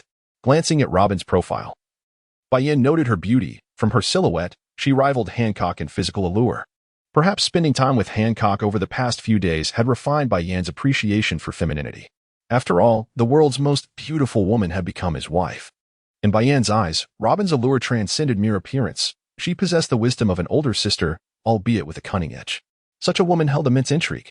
In contrast, Hancock, while undeniably stunning, was as innocent as a young girl, easily delighted by a few flattering words. As Bai Yan was about to rise, a masked individual passed by Robin, and even from a distance, he could sense her body stiffen abruptly. This was a member of CP9. While savoring his grilled meat, Bai Yan observed Chopper darting into the library. After a moment's hesitation, Robin turned and followed the masked figure away. When she turned her face towards him, she appeared remarkably more attractive, with large eyes, a high nose, and a hint of sorrow etched on her features. The snug black dress accentuated her figure exquisitely. From Bai Yan's perspective, she was merely a shade less captivating than Hancock. Undeniably a stunning beauty. He yearned to approach her. Yet the presence of CP9 quelled any impulsive desires. Nevertheless, he flicked his chopsticks in hopes of catching Robin's attention, aiming to establish a semblance of familiarity. His gesture indeed prompted her to glance in his direction, albeit only for a fleeting moment. The two figures passed directly before him. What a beautiful older sister. Bai Yan grinned. Now that Robin had been taken by CP9, the ensuing spectacle would likely be the much-anticipated clash between Luffy and Usopp. After settling his payment, he watched Chopper rush past him and leaped onto the rooftop with a smile. The rooftops of Water City were uniformly red, creating a striking contrast against the azure sea. It was not merely a preference for red, but rather a practical choice. The red paint resisted the corrosive effects of the salty sea air most effectively. In this water-laden city, the pervasive moisture posed a significant threat to the integrity of buildings. With each bound, he could effortlessly leap over 3 or 4 houses. Soon, Bai Yan found an ideal vantage point, seated atop a rooftop, observing the people below, feeling quite fortunate today. That remarkably well-proportioned girl with vibrant orange hair was none other than the future king of the sea, Nami. She truly was a natural beauty, seemingly already boasting a C-cup figure. Ah, and that secretary with the blonde hair and glasses was Khalifa. Bai Yan retrieved a bag of senbei from his system space, settling comfortably on the rooftop as he watched the happenings below. One cannot help but marvel at the women of the pirate world, with such figures. As long as they possess a pleasing visage, they are all breathtaking beauties. Those long legs, those knee-high boots, that little skirt. Khalifa in her professional attire was undeniably striking. Bai Yan observed them with the bemusement of one witnessing folly, as he watched the two subordinates of Frankie stealthily abscond with the suitcase under Usopp's gaze. The thrill of witnessing the scene unfold in real life proved far more exhilarating than viewing it in the anime. The arrival of Barley thwarted the plans of Frankie's henchmen, and soon after, a member of CP9, Rob Lucci, made his entrance. Were it not for his known identity, one would scarcely discern the authenticity of his performance. Bai Yan reveled in the sight of those long legs. He was utterly indifferent to all else. Conversely, he found himself yearning to see Khalifa donned in her sleek black uniform, complete with fishnets and stockings. Was this not the epitome of male desire? In such attire, Khalifa undoubtedly radiated her utmost charm. Bai Yan remained until Luffy discovered that he had lost the money once again, before slowly rising to depart. Chapter 31. Rob Lucci. He now seeks a place to rest as he awaits the next thrilling spectacle, anticipating the evening's clash between Luffy and Usopp. As for Robin, he has nearly ascertained her whereabouts. Bai Yan was reluctant to let his actions alter the narrative too significantly. He opened a quaint inn, intending to rest and leisurely check-in, while dedicating the freedom he gained during this time to honing his swordsmanship. The system informed him that daily practice would yield proficiency at a much swifter pace than merely accumulating freedom points from check-ins. With diligent training, he could potentially enhance his skills considerably in a single day, achieving efficiency that surpassed the check-in method by dozens of times. In recent times, Bai Yan had been inseparable from Hancock, leaving little opportunity for training. Now that he had departed from the Nine Snake, it was the perfect moment to engage in some rigorous practice. However, before commencing his training, he decided to indulge in the unfolding spectacle. For this particular narrative was indeed a classic. After resting with closed eyes for nearly 3 hours, he estimated that Luffy had returned to the shore where the ship was docked. After a brief adjustment of his attire, he departed the inn like a seasoned traveler. The sensation of wearing flip-flops was remarkably comfortable. It's no wonder that some prominent figures favor them. Admittedly, they did chafe against his toes, likely due to his unfamiliarity with them. After wearing them for a while, he would surely acclimate. In his hand, he carried a large glass cup filled with the renowned rum from the pirate world. Within his system space, he had 2 hefty barrels of this rum, each weighing several hundred pounds. Bai Yan had surreptitiously acquired it from the naval mess hall. After all, it was free, and there was sheer pleasure in drinking it. Notably, the rum supplied by the Navy was of superior quality compared to that sold outside. Perched atop a red-roofed building, he gazed out at the coastline, where the original plot was beginning to unfold. Bai Yan arrived at an opportune moment, as Usopp had just disembarked from the Mary and was preparing to leave. The members of the Straw Hat crew stood at the ship's railing, vociferously urging Usopp to turn back, sipping his rum and nibbling on rice crackers. Bai Yan took great delight in observing the unfolding drama. Witnessing it live was far more gratifying than watching it in the anime. Soon, Luffy appeared, and the two engaged in a brief tug-of-war before commencing battle. Despite Usopp's usual timidity, he exhibited remarkable bravery in defense of his beloved ship. In truth, the group had only been together for 3 to 4 months, making it natural for misunderstandings to arise. It was inevitable that some quarrels would occur, especially since the ship had been crafted with funds from someone Usopp cherished, making it profoundly significant to him. When reading the manga, it felt as though an eternity had passed, perhaps due to the slow pace of the animation. In reality, their gathering spanned merely a few months, from the moment Luffy set sail to their current location in Water City. However, as the destined child of this realm, Luffy had encountered numerous experiences and memories that made the few months feel akin to several years. Observing Usopp's techniques, despite lacking abilities or haki, he nevertheless managed to outmaneuver Luffy on the ground, rolling him about with a variety of peculiar weapons and ammunition that seemed to emerge in abundance. Had Bai Yan not been a clandestine observer, he would have been tempted to rise and applaud Usopp. Alas, he had no fondness for Luffy. In battles among men, no intervention was needed. Usopp could only implore Luffy to maintain his distance. Otherwise, with his meager combat prowess, he would surely be dispatched with a single blow. Regardless of Bai Yan's prior knowledge of the plot, even assessing the combat capabilities of both sides led to the same conclusion. Luffy's arms had an impressive reach, which explained why he attracted the affections of so many girls. Was it merely due to the notoriety of his gum-gum fruit? In Bai Yan's mind, a sinister image materialized. However, he found solace in the fact that his resources were not insignificant. under the condition that Luffy refrained from employing any peculiar abilities. Bai Yan harbored confidence in his capability to vanquish this adversary. Within mere minutes, the two combatants reached a stalemate. Bai Yan witnessed a group of individuals part ways with Usopp. Following the conclusion of the battle, Usopp, already injured from an altercation with Frankie, was dealt a decisive blow by Luffy. From the moment they arrived at the coastline, indulging in drinks and snacks, to their departure, no one noticed a young man. Or rather, a man, perched atop a distant rooftop. After leaving the shoreline, Bai Yan made his way to Bruno's tavern. Upon his arrival, Bruno flinched noticeably, having failed to detect how this individual entered the room. This was no ordinary tavern, it was a concealed chamber at the back. At that moment, a woman with black eyes and hair sat on the sofa, her gaze tinged with a hint of sorrow. On the opposite side was a peculiar man, distinguished by his odd mustache and eyebrows. Major Bai Yan? The man inquired, glancing at Bai Yan, who had suddenly appeared in the room. CP9's Lucci? Or shipwright Lucci? Bai Yan chuckled softly, approaching Robin without any sense of being an outsider, examining her as one would appreciate a fine piece of art. Ah, Major Bai Yan. You certainly seem well informed. Lucci replied with an awkward smile, subsequently dismissing his interest as they were pressed to complete their mission. It was clear that Lucci did not regard Bai Yan as an outsider, perhaps not considering him significant at all, as he promptly began orchestrating Bruno's next course of action. Having already discussed the overarching plan, now merely refining the details, Bai Yan rested his chin on his hand, scrutinizing Robin from head to toe. Despite Robin sitting there, her gaze slanted towards the young naval officer. What are you staring at? Being scrutinized like this would irritate anyone, especially since her mood was already quite foul. Haha. You are truly captivating. Observing Robin closely, he could even catch a faint whiff of her delicate fragrance. Bai Yan's bluntness rendered Robin momentarily speechless. Lucci and Bruno were equally taken aback by Bai Yan's audacity. Yesterday's newspaper had featured him alongside the warlord Boa Hancock, and now he had the leisure to flirt with another woman. By the way, where's Califa? I wanted to see her fishnet stockings. Bai Yan laughed, straightening up and surveying the surroundings. Bai Yan, you seem remarkably well informed about our CP9.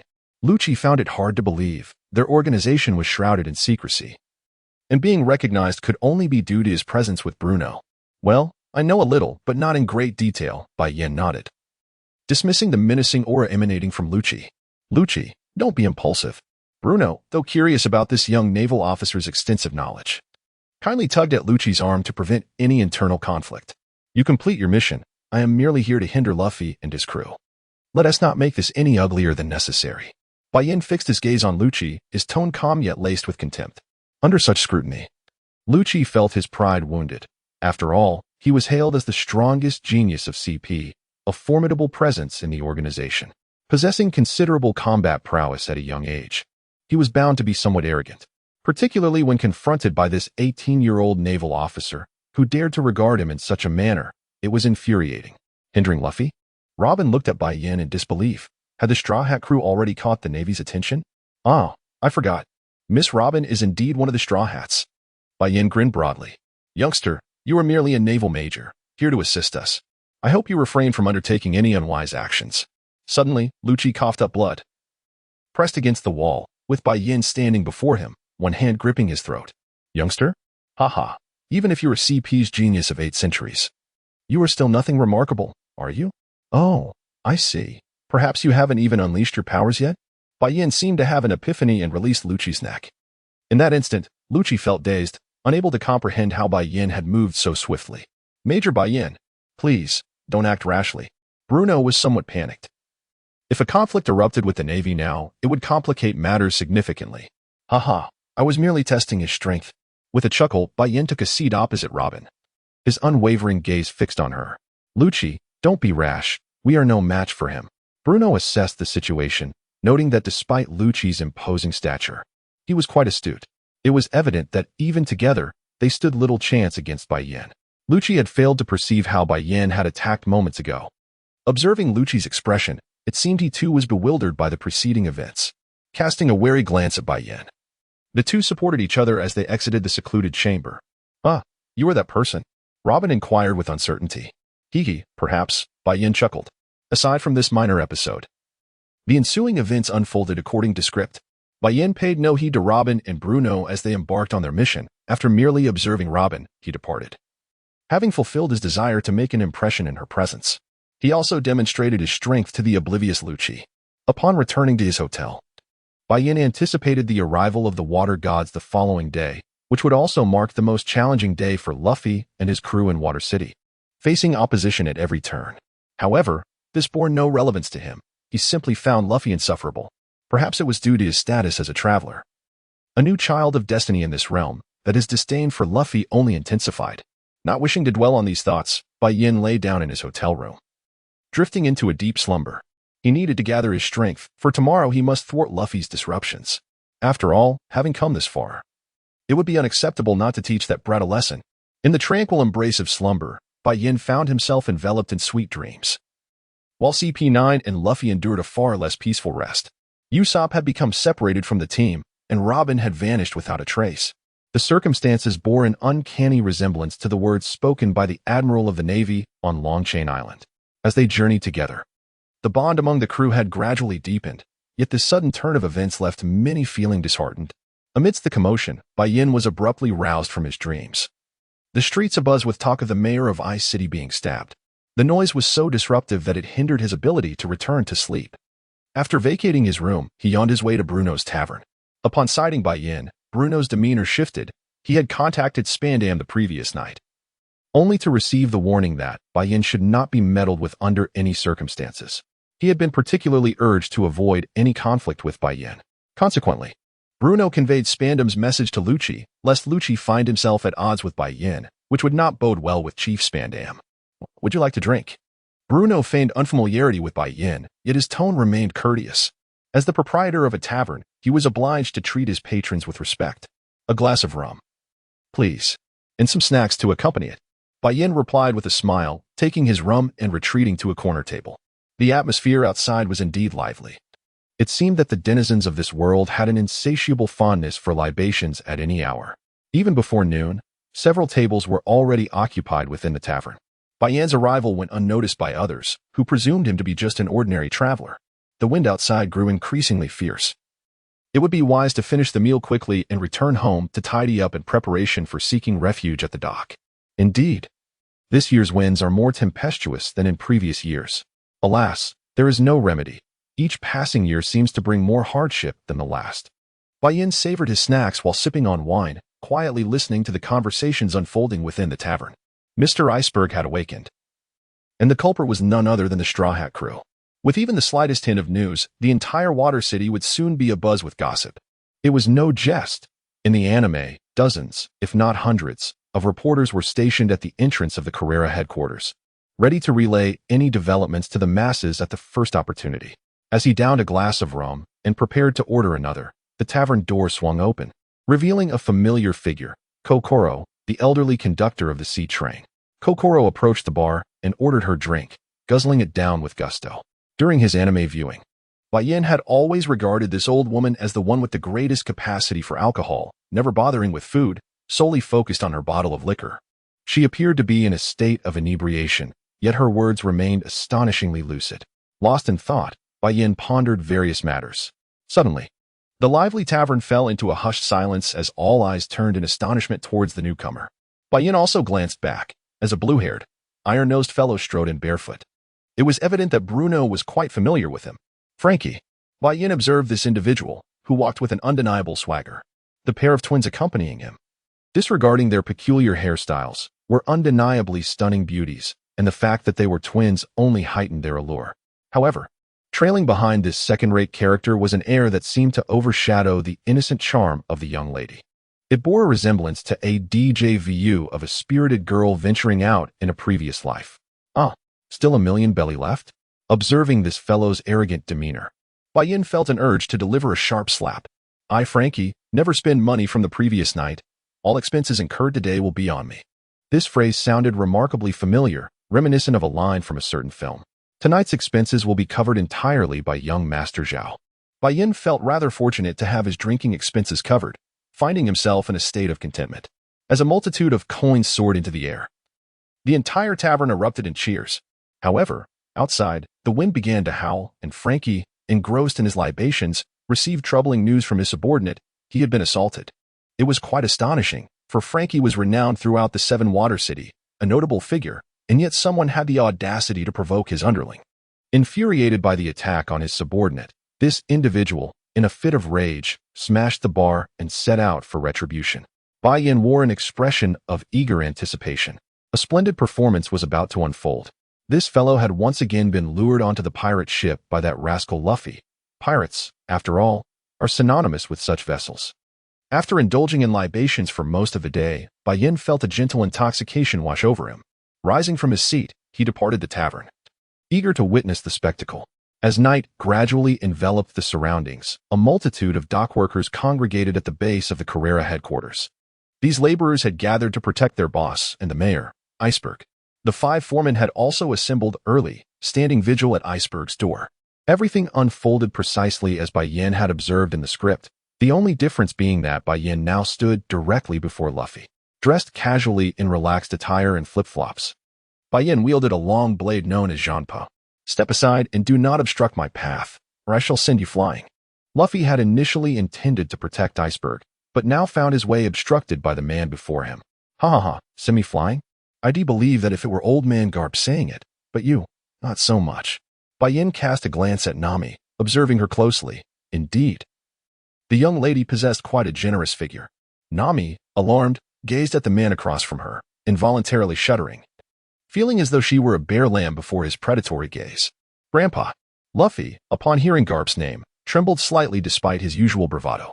Why was it that he kept encountering individuals who were acquainted with his grandfather?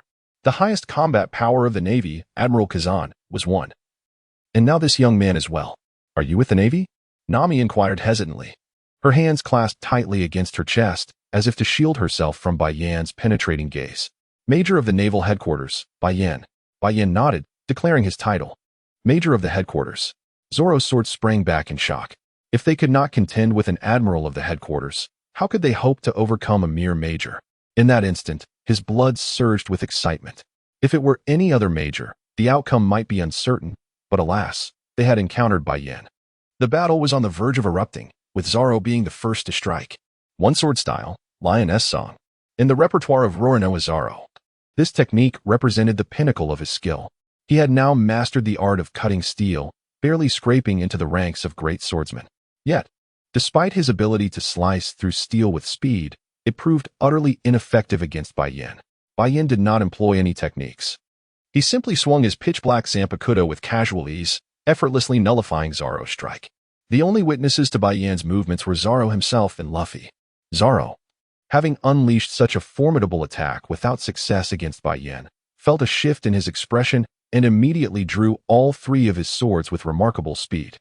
He prepared himself for defense. However, it was unfortunate that Bai Yan's focus was not on him at all. Bai Yan's intention was to confront Luffy with force. 3-sword style. Demon Slash. A sinister apparition loomed behind Zoro.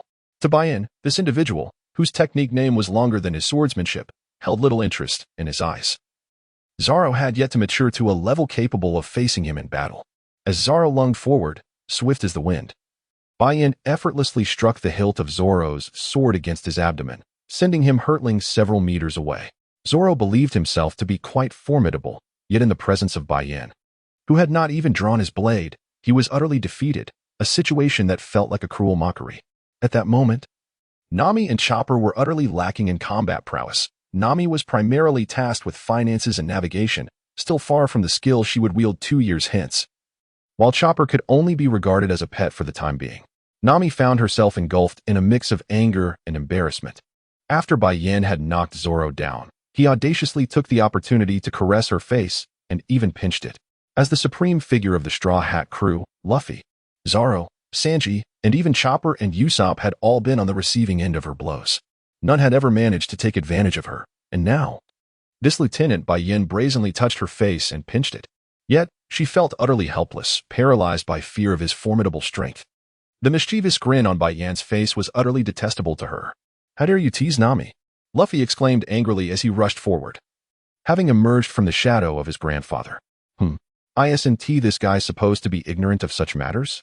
Bai Yan pondered, observing Luffy with a hint of curiosity. Could it be that he had been feigning ignorance all along? It dawned on Bai Yan why Nami frequently struck his head. She likely aimed to exploit him. Yet her attempts had always been in vain. "On account of your grandfather, I shall teach you a lesson today, Bai Yan thought, feeling a surge of irritation towards Luffy. Though he could forgive Luffy's words, he had no qualms about administering some discipline, especially since Luffy would soon endure a harsh beating from CP9. With the ferocity of the Iron Fist of Love, Bai Yan suddenly appeared before Luffy, delivering a powerful punch directly to his head. The name of this move was one Luffy had heard since childhood, instinctively instilling a sense of dread within him. Bai Yan emanated a terrifying aura, rivaling that of his grandfather, Garp. Fortunately, being a rubber man, Luffy managed to withstand the onslaught, though he was left with a swollen head, staring at Bai Yan with a mix of grievance and disbelief. In Bai Yan, he felt a sense of confrontation akin to facing his grandfather. How could he not feel that way? Bai Yan was considered a half-disciple of Garp, having undergone extensive training under Garp's loving fists. Despite their similar ages, Luffy still had to address Bai Yan as uncle, as Bai Yan was Garp's disciple and Luffy was Garp's grandson, creating a generational gap between them. Well, I feel much better now. Go on, attend to your duties, Bai Yan declared, lightly stepping off the ground and taking flight. He is flying, Luffy and Chopper exclaimed in astonishment, their eyes wide as they completely forgot about their recent bruising at Bai Yan's hands. Zoro, meanwhile, had risen from the rubble, vowing silently to grow stronger, realizing he was still far too weak. A mere Navy lieutenant had easily subdued them. And how could they ever set sail or aspire to be the world's greatest swordsman with such a lack of strength? It was a disheartening thought, as he found himself incapable of even forcing the opponent to draw his weapon. Right? We need to hurry to Iceberg.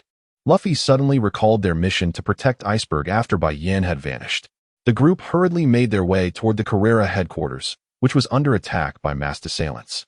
With Robin already on the scene, intent on eliminating Iceberg, Bai Yan leaned against the pinnacle of a building, facing the ferocious hurricane.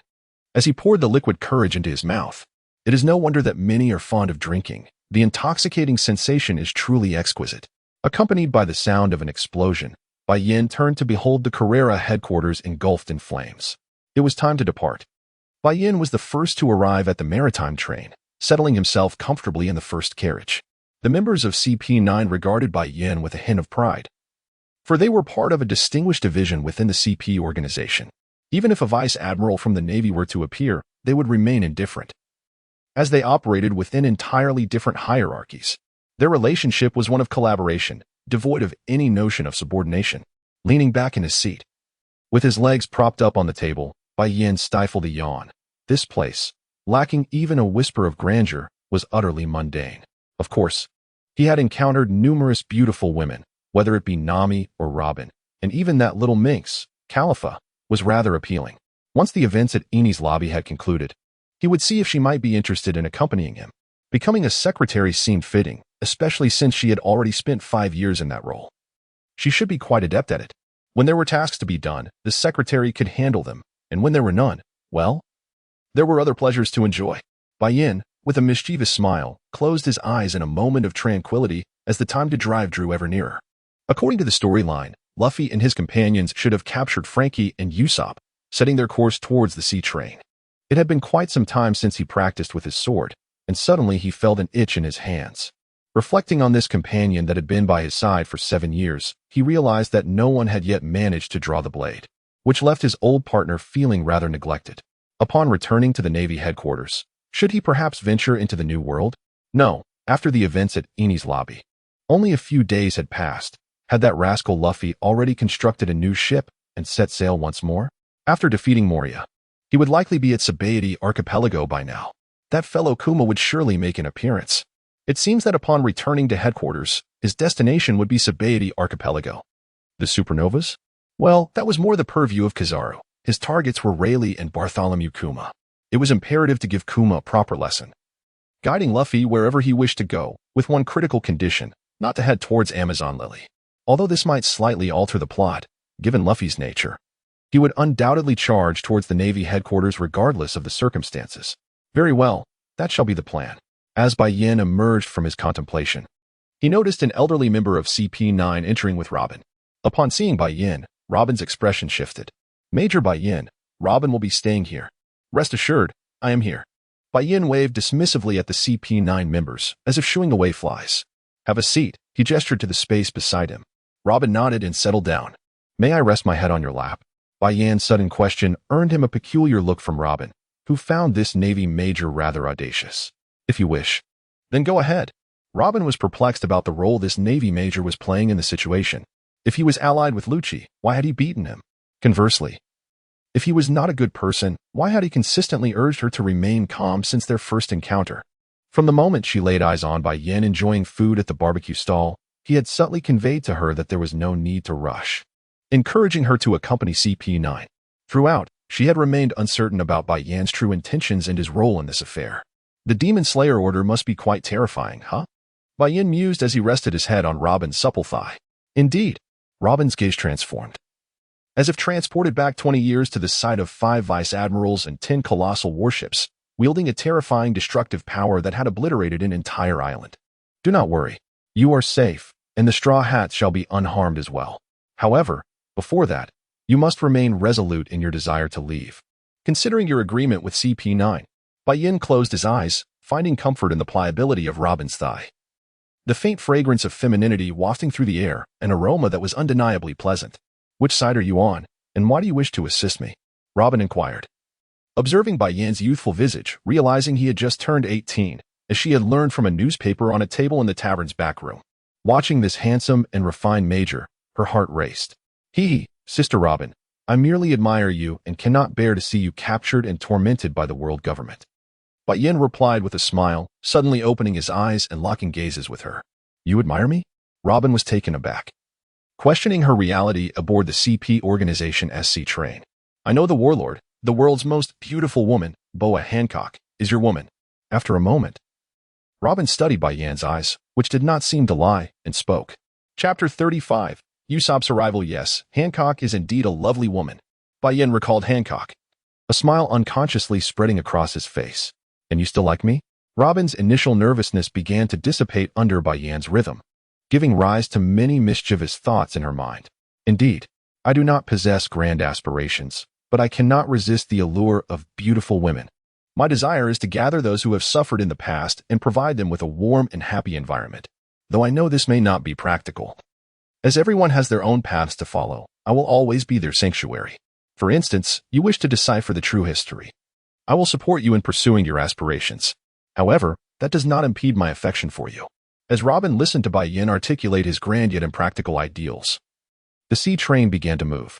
Silence enveloped the carriage as Bai Yan rested on Robin's lap, quietly savoring the rhythmic movement of the sea train. At the rear of the train, Sanji burst into the carriage. News quickly reached the second carriage, where Lucci and his companions sat. No need to worry. We have not only Navy soldiers, but also our new recruits from CP9. A CP9 member reported to Lucci. Lucci felt no concern regarding this matter. They had already departed Water City, leaving no place for escape. If I agree, will you ensure my safe departure and the safety of the Straw Hats? After a prolonged silence, Robin suddenly spoke. Of course. Bai Yan shifted slightly, rubbing his head against Robin's thigh. All right. After much contemplation, Robin finally uttered a single word. Haha. Splendid. Bai Yan laughed, grinning like a child, momentarily securing Robin's favor. The process was trivial, the outcome paramount. Usopp and Sanji are preparing to rescue you. Bai Yan recalled something and informed Robin. Her expression shifted, tinged with melancholy. Do not fret. A man who has not weathered storms does not deserve to survive at sea. Holding Robin's hand, he gently caressed her delicate skin. Will they be all right? Robin's worry lingered, reflecting on the journey thus far. Luffy had rescued her from the depths of Alabasta, leading her aboard the Straw Hat ship, though she had clung to them. Her companions had cared for her throughout the voyage. The whimsical Luffy, the aloof Zoro, the lecherous Sanji, the commanding Nami, the endearing Dr. Chopper, and the foolish Usopp. They're reliable, aren't they?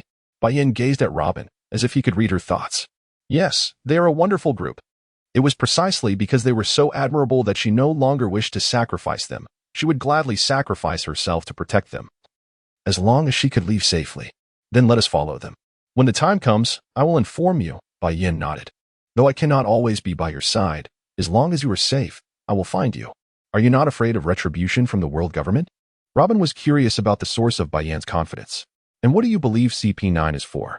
A mischievous grin spread across Bai Yan's face, catching Robin's attention. Was he implying that he would let CP9 take the blame for him? In an instant, Robin understood Bai Yan's intentions. His audacity was remarkable. It's all that Kuzan's fault. I will seek him out when I return to headquarters. Bai Yan, recalling the cause of Robin's fear, sat up, clenching his fist. The Admiral Akiji of the Navy headquarters? Before arriving at Water City, we encountered that terrifying individual. Rest assured, I will avenge you once I return to headquarters. Bai Yan reached out to smooth Robin's furrowed brow, gazing deeply into her eyes. He is the highest combat power of the Navy headquarters. Robin studied Bai Yan, curious about the source of his bravado. Haha, indeed. Do you doubt my status as the highest combat power of the Navy headquarters? Grasping Robin's chin. He admired her enchanting features, feeling that his journey into this world was truly worthwhile. First Hancock, and now Robin. Bai Yan pinched his nose, casting a disdainful glance at the author. TCH, single dog. Author, me. You're finished? Do you have any idea? Bai Yan, it matters not. I am indeed formidable. Author, there are others. Usopp observed the scene within the carriage, noticing a fellow casually reclining upon Robin's lap. Robin, her cheeks flushed with embarrassment, gazed out the window, coincidentally sharing the view with this individual. Long-nosed gentleman. Perhaps sensing no threat from Bai Yan, who was clad in casual attire, this audacious character boldly intruded. Such an act made Robin anxious for him. I am the Sniper King, hailing from Sniper Island, sent by Usopp to rescue you. Robin, hasten with me. Luffy and the others have already departed on another sea train. I shall not accompany you. Robin's tone was resolute. Is it because of him? Usopp aimed his slingshot at the motionless Bai Yan. No. Yet Robin pondered. You, the least formidable member of the Straw Hat crew, have managed to encounter the highest combatant aboard this sea train. Do you truly not comprehend the meaning of peril? At that moment, she felt a wave of concern for Usopp, but seeing Bai Yan's lack of response alleviated her worry significantly. What is happening? The door swung open, and a member of CP9 entered. Pirates? No sooner had he spoken than a bullet struck his face, sending him crashing to the ground. Hurry, come with me. Ignoring Bai Yan, Usopp grasped the cloak draped over Robin and attempted to flee. I will not accompany you. You should relinquish this endeavor. Robin replied with a calm demeanor. We are all aware of your sacrifice. Even Mayor Iceberg has informed us. Usopp implored Robin. You do not understand. Presently, Robin was acutely aware of Bai Yan's assurances. Her previous sorrow now vanished. As they spoke, commotion arose from the opposite carriage. Sanji and Frankie had already stormed in. Luffy and the others will find a way. Usopp seized Robin and tried to pull her away, leaving Bai Yan rather speechless. They truly did not regard him. However, such a feeble individual would surely be defeated with a mere flick. It would be best to leave this to Lucci and his crew. Chapter 36. Arrival at Enies' lobby. Bai Yan rose and leaned against the sofa, observing as Usopp opened the door of the carriage. The members of CP9 gazed at Usopp with expressions of astonishment. And what of that naval major? Lucci, a character as feeble as this holds no interest for me. Bai Yan's voice echoed from the front of the carriage. The countenances of Lucci and his companions shifted. To deem someone too weak to warrant attention was an audacious declaration. As if scripted, Robin intended to subdue Usopp to assert her stance. However, Usopp swiftly threw a smoke bomb and fled with Robin in tow. Bai Yan leaned against the doorframe, holding a glass of rum, observing the scene unfold before him. Don't kill them. You have a pact. He reminded Kaku and the others intermittently, adopting an air of an amused spectator. The CP9, equipped with the formidable Navy 6 style, posed a challenge far beyond what Usopp and his companions could withstand. It was no wonder that Kuma insisted they undergo 2 more years of rigorous training. The Straw Hat crew was undeniably weak. They couldn't even defeat a minor intelligence agency, yet they harbored delusions of venturing into the new world. Were they seeking death? Frankie had caused a carriage to crash, detaching it from the one carrying Robin and the others. He believed this would thwart CP9's plans. However, the ensuing events left Frankie utterly astonished. Bruno simply opened a door on the carriage and walked through. Oh, Frankie, now ensnared in chains, could only watch in disbelief at Bruno's audacious maneuver. Khalifa, would you be interested in becoming my secretary? Bai Yan remarked, eyeing the dark-clad Khalifa, adorned in fishnet stockings. Bai Yan, are you attempting to poach my subordinate? Lucci was decidedly displeased, feeling as though his authority was being undermined. Yet, contemplating Bai Yan's terrifying prowess, he could only grit his teeth in silence. I'm merely offering her a path forward, if she finds herself at a dead end in the future. My words may still hold value. Bai Yan winked at Khalifa. Kaku, observing Bai Yan's demeanor, shot him a cold glare. Had it not been for Lucci's inaction, he might have confronted Bai Yan. Unbeknownst to him, Bai Yan's strength was beyond his comprehension. The eagerness emanating from Kaku suggested he was itching for a trial of strength. Kaku. Lucci interjected hastily, jesting that he could hardly perceive Bai Yan's attack, let alone Kaku, whose abilities were significantly inferior to his own. Very well. I shall return to rest. The rest is in your capable hands. Bai Yan yawned before turning back to the carriage. He had imparted all that was necessary. Even the timing of his pivotal phrase had been meticulously arranged for Robin. Once they reached Enies' lobby, his mission would be complete, and he would report back to Navy headquarters. Before departing, however, a warning for Spandam was in order should he dare to lay a hand on Robin. Bai Yan would be furious. As the battle raged on, Bai Yan settled back in carriage number 1, crossing his legs. In the world of pirates, many favored this relaxed posture. Particularly during the Marineford War, the 3 admirals had made their entrance while seated with legs crossed, exuding both spectacle and authority. System Master, do you think I could consume more devil fruits? Reflecting on the Marineford War, Bai Yan recalled Blackbeard, who had managed to consume multiple devil fruits. Host, I suspect you are dreaming. It is already an incredible feat that you are not a complete novice. Now you wish to consume 2 devil fruits. But I possess a system. Why shouldn't I be able to eat 2? Look at others with systems. They can consume devil fruits at will. Bai Yan protested. Nonsense. I have never heard of such a thing. Moreover, you should focus on developing your fruit abilities. There are unexpected surprises in store. The system roared in Bai Yan's mind, causing his head to buzz. Fine. Bai Yan contemplated using his Pluton form at night and his god form during the day, an intriguing juxtaposition of black and white that felt immensely powerful. Speaking of which, Luffy's sneaker form was indeed white. Wasn't it? Bai Yan's eyes instantly widened. Could this young man truly be his ultimate adversary? Master System. Is my devil fruit categorized as a top tier within the Zoan-type? Host. It is already past 11 o'clock. Must you keep the system awake? Bai Yan pondered, a myriad of questions swirling in his mind. Indeed, your devil fruit is of the highest caliber. Now, cease your inquiries. This system requires rest. Disturb me further, and I shall erase you. His lips twitched slightly. Well, the master system remained unchanged. He contemplated calling Hancock, but given the late hour, he decided against it. Despite the battles among pirates, the conflict at Judicial Island resembled daytime, while in reality, it was night. In approximately 2 to 3 hours, one could traverse from Water City to Judicial Island. Upon arriving at Judicial Island, the proximity to the Navy headquarters became apparent. Beyond the gates of justice lay the deep-sea prison and the Navy headquarters. These pivotal entities of the world government were constructed around a circular current. Without unlocking the gates of justice, vessels arriving here would endlessly circle this expanse of sea. Robin had returned, in stark contrast to Frankie, who was heavily shackled. Fearing potential complications, Lucci had decided to keep Robin close. We are nearing Judicial Island. I advise you all to behave. Califa's voice resonated from the carriage. Miss Robin. You are back again, Frankie exclaimed, astonished by Robin's presence. The strength of these CP9 members was undeniably formidable. The subsequent hour of travel passed peacefully.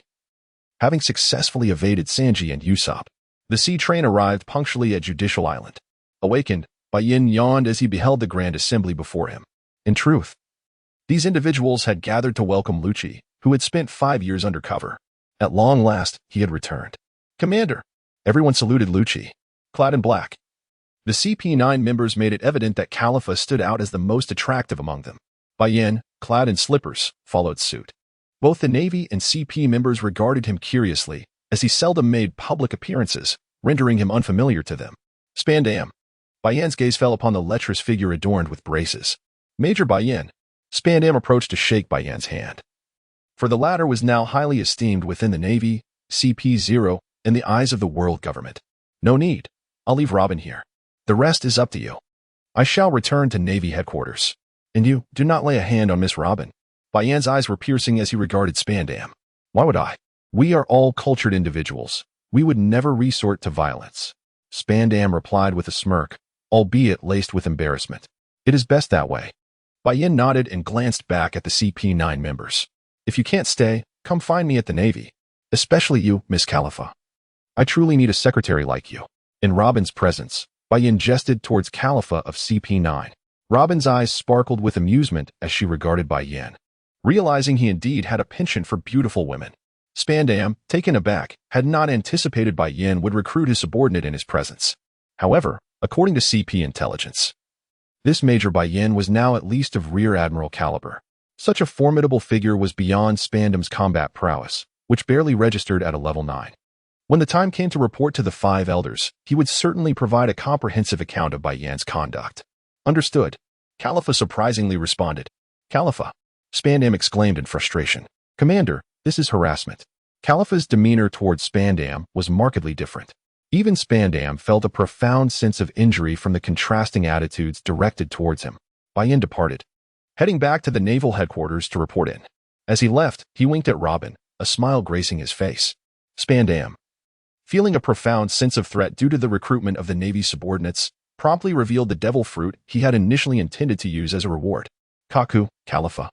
You should consume this, he declared. Wait, a devil fruit.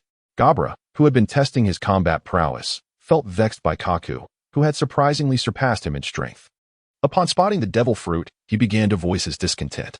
However, his words proved utterly futile. In front of everyone, Kaku and Khalifa devoured the devil fruit, eliciting a collective gaze of anticipation from the onlookers. Ugh, it tastes awful, they exclaimed simultaneously, causing others to stumble in shock and fall to the ground.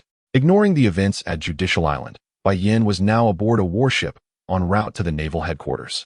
Upon his return, it was already past 3 in the morning. Assuming that Sengoku was likely resting, he decided against disturbing him and instead retreated to his own quarters. Having been away for around 10 days, his little haven remained unchanged. After a refreshing shower, Bai Yan lay on his bed, gazing at the familiar starry sky. So much had transpired in those 10 days. Just as he was on the verge of slumber, the blaring sound of alarms suddenly echoed throughout the naval headquarters. Bai Yan was abruptly awakened, having forgotten the most crucial matter, that Spandam had mistakenly activated the golden transponder snail. The Demon Slayer order had been initiated. Fool. Bai Yan hastily donned his clothing and rushed towards the naval warships. His intention was not to assist Spandam. Rather, he feared for Robin's safety, as his presence would inevitably create a butterfly effect. He understood that upon his departure, Robin would undoubtedly face hardships, yet whether she would ultimately eliminate Spandam remained uncertain. At the same time, another individual burst forth from the residential area, Kuzan. Bai Yan glared at him in fury, for it was this very person whose actions had led Spandam, the fool, to directly invoke the Demon Slayer order. Upon noticing Bai Yan soaring through the air, Kuzan intended to greet him, only to be met with a pair of ebony fists. You actually handed the Demon Slayer order to that imbecile, Spandam. Bai Yan fumed, his anger escalating as he disregarded the gathering navy and directed his wrath at Kuzan. Taken aback by Bai Yan's assault, Kuzan's initial surprise quickly morphed into indignation. After all, he considered himself to be a half-brother to Bai Yan. Was this man truly going to hold nothing back? They exchanged a flurry of attacks, battling from the plaza to the dock, and from the dock into the sea. The surface of the ocean became littered with floating ice, providing Kuzan with footholds. 5 vice admirals assembled 10 warships, gliding past the 2 combatants. Could this truly be the extent of Bai Yan's formidable prowess? A cigar-smoking vice admiral observed, witnessing Bai Yan overpowering Kuzan. This level of strength was akin to that of an admiral. Another naval vice admiral chimed in, astonished as all naval personnel watched the 2 combatants, locked in fierce combat, swiftly maneuvering across the sea towards Judicial Island. Both being criminals. Why were they unable to employ the Demon Slayer order? This thought had plagued Kuzan for 2 decades. Wiping the blood from the corner of his mouth, Kuzan felt a surge of anger. How many innocent naval soldiers will you sacrifice? Bai Yan retorted, though his mind remained focused on Robin's safety. With thousands of warriors on Judicial Island, the Demon Slayer order would reduce them to ashes. Do you comprehend the gravity of this? Have you become a Kainu? How could you be so heartless? Bai Yan roared, his armament hockey enveloping his fist as he shattered an incoming iceberg, delivering a devastating blow to Admiral Kuzan's face.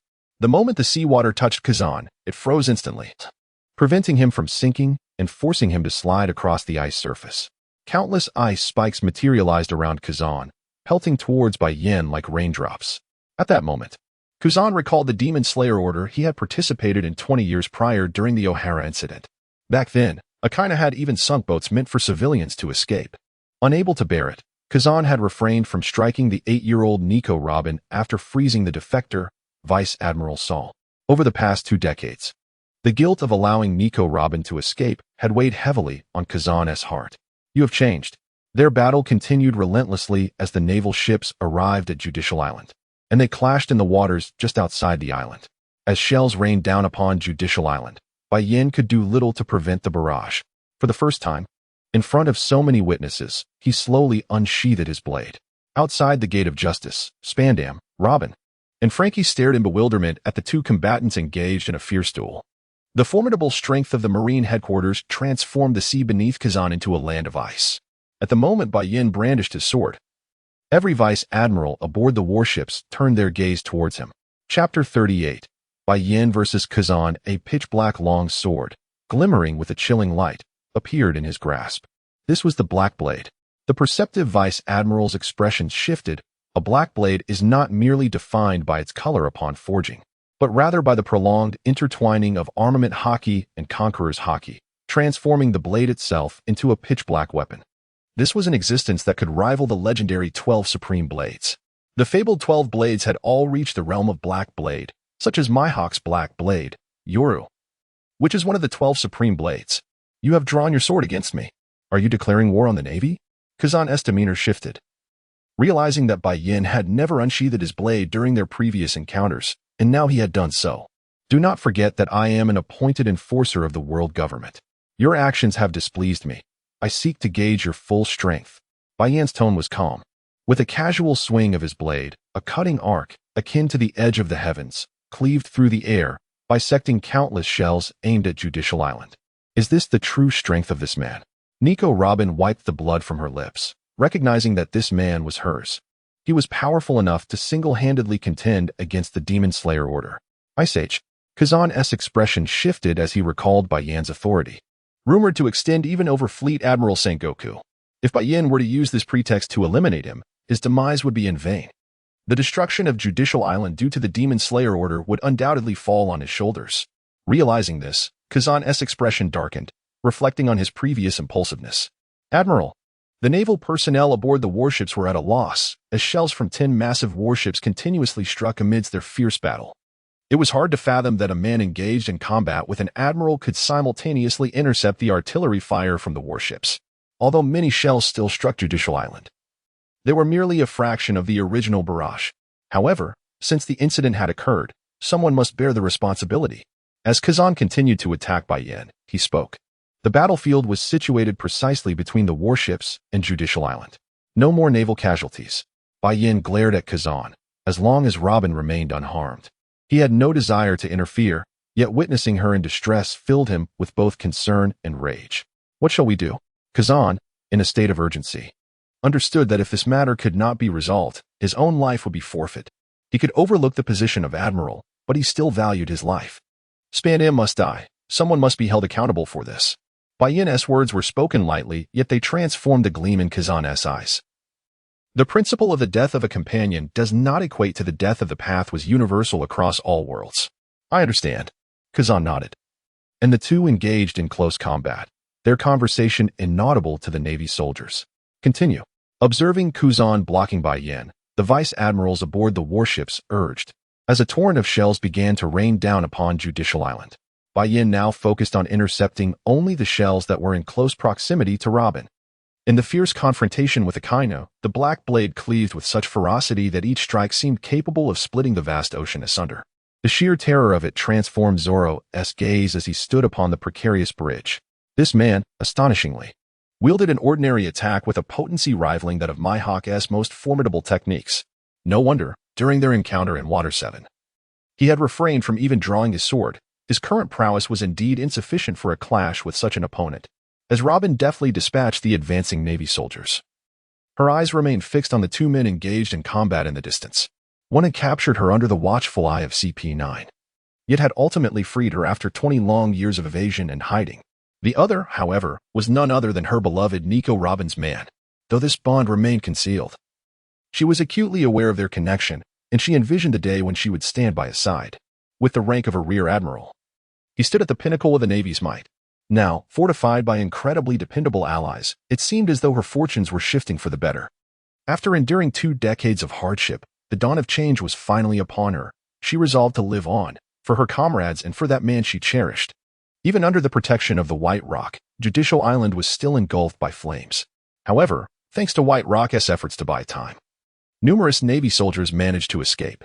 Luffy had triumphed over Lucci and, with the aid of his comrades, leapt onto the Mary. The Navy was thrown into disarray by the tumultuous currents. With a decisive strike, a terrifying blade of light cleaved through the sea, narrowly missing the Straw Hat's vessel. The crew was drenched in cold sweat. Had they been struck, both ship and crew would likely have been severed in twain. Seizing the moment, Robin swiftly eliminated Spandam, leaving the Navy to watch helplessly as the Straw Hats made their escape. It was one thing to flee, but to execute the world government's intelligence chief before the eyes of so many high-ranking Navy officials was audacious. Frankie propelled the Mary into the air with his powerful cannon, while Usopp unleashed a colossal smoke bomb. The strike of Bai Yan not only cleaved through the vast ocean, but also severed the swirling currents, preventing the naval vessels from colliding. "General, what shall we do now?" The naval admiral gazed at Kuzan, who had just landed on the warship, panting heavily. "We cannot afford to incur further casualties for the Navy. This battle has been lost." Kuzan's expression darkened as he surveyed the ruins of Justice Island. Bai Yan's Zanpakuto also returned to its sheath, falling beside Kuzan, who furrowed his brow at the sight of the casualties scattered among the Navy. "Look at the devastation caused by your impulsiveness. How many brave sailors have sacrificed their lives?" Kuzan reprimanded loudly.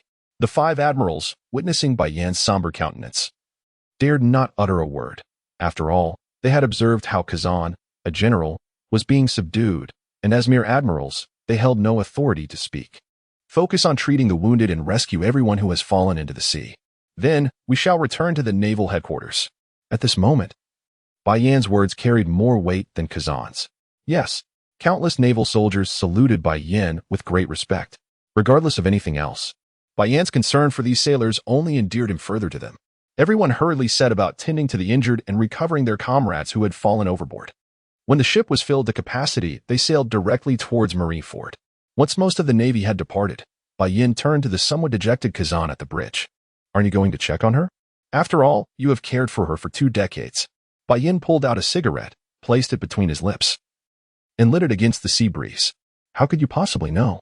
Kuzan felt completely shrouded in mystery regarding Bai Yan's insight. "Saul was your dear friend, wasn't he? Alas, the weight of having ended your friend's life must have burdened your heart for far too long." Bai Yan did not look at Kuzan, but instead gazed out at the sea, lost in thought.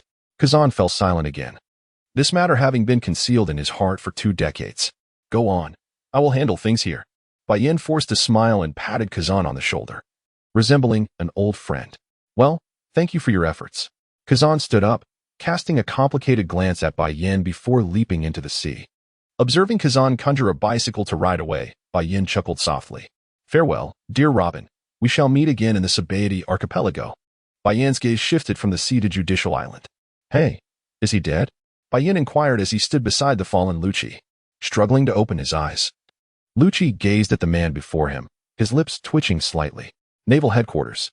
Bai Yan reported the situation to the warring states. Considering that the incident occurred on Navy territory during the night, it fortunately escaped the notice of any journalists. The use of the Demon Slayer order was swiftly suppressed, with the official narrative claiming that the Straw Hat crew had attacked Judicial Island. This event caused a stir across the globe, prompting the Navy to swiftly issue new bounty notices, placing a price on the heads of all members of the Straw Hat crew. Shifting focus from the Straw Hat crew. In the New World, a meeting took place between red-haired Shanks and white-beard Edward Newgate, which sent ripples of anxiety through the world government. According to reports from observing Navy personnel, the two did not engage in any conflict. Bai Yan sat in the office of the warring states, listening to the report from the naval soldier, his expression unwavering. He was acutely aware that in the realm of anime, the 2 individuals had exchanged blows. In that extraordinary scene, even the heavens were rent asunder by their clash. Red-haired Shanks possessed the formidable presence of advanced conqueror's haki. This elevated form of haki no longer merely shook the soul. It had the power to wreak havoc upon tangible reality. Bai Yan gazed at his conqueror's haki, contemplating that in due time, he would elevate it to an advanced level. With nothing pressing at hand, he acquired a casual pass from Sengoku and departed from the Marine headquarters at Marineford. However, before his departure, Sengoku bestowed upon him a special communication snail. In a secluded residential area of Sabaody archipelago, a peculiar fellow with odd eyebrows basked in the sunlight, his body swathed in numerous bandages. Beside him, a stout individual with a square nose was diligently performing inverted push-ups. 99.97, 99.98, 99.99, 10,000. A brawny man sat upright, sipping tea while observing the scene. A curious blonde woman, adorned with spectacles, regarded the sunbather with intrigue. Each person was engrossed in their own activities, the atmosphere heavy with silence. "Ah, you're recovering quite well." As the door swung open, the three individuals, aside from the peculiar eyebrows man, regarded the newcomer with vigilance. "Major Bai Yan," the woman exclaimed in surprise. "Khalifa, you seem to be healing nicely. Just ensure no scars remain. Otherwise, it may not be suitable for you to serve as a secretary." Bai Yan chuckled heartily, realizing that those who should have been on the wanted list in the anime were now free of bounties due to his presence. In fact, the CP9 organization had been secretly disbanded by the world government. "Was it you who saved us?" Kaku no longer referred to himself as an old man. "What do you wish for us to do? We are merely assassins." Lucci's gaze was fixed upon Bai Yan, fully aware of the latter's formidable strength from personal experience. "I know you. Lucci, do you not relish lawful killing? By following me, not only will you grow stronger, but you will also find ample opportunities to engage in slaughter. Do not forget, I am an enforcer of the Navy. I can apprehend not only pirates but also Marines." Bai Yan, in his own world, approached the table and poured himself a cup of red tea, savoring a sip with great satisfaction. "Take your time to discuss. I shall await your response," he stated calmly, seemingly unconcerned about having usurped the presence of CP0 agents. The four individuals indeed entered the room, engaging in hushed deliberations, while Bai Yan showed no inclination to eavesdrop. They found themselves with nowhere else to go, compelled to remain by his side. There should have been a bounty on their heads, allowing CP0 to seize the opportunity to recruit them, as Bai Yan's involvement shifted all blame onto Spandam, who was conveniently deceased, leaving no witnesses. After a prolonged deliberation of several minutes, Lucci and his companions emerged, nodding in agreement to Bai Yan's demands. "Ah, splendid. At least your choice offers a path to survival. Otherwise, it could be fatal." Bai Yan cast a sidelong glance at the four, his calm demeanor sending a chill through them, as if they were being scrutinized by a fearsome beast. The four successfully boarded Bai Yan's modest warship, now transformed into naval soldiers.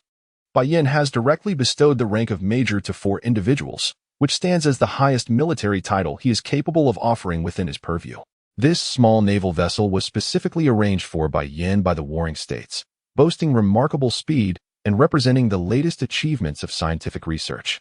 Belonging to the Navy's newest fleet, it is capable of traveling at least twice the speed of an ordinary warship, for the time being.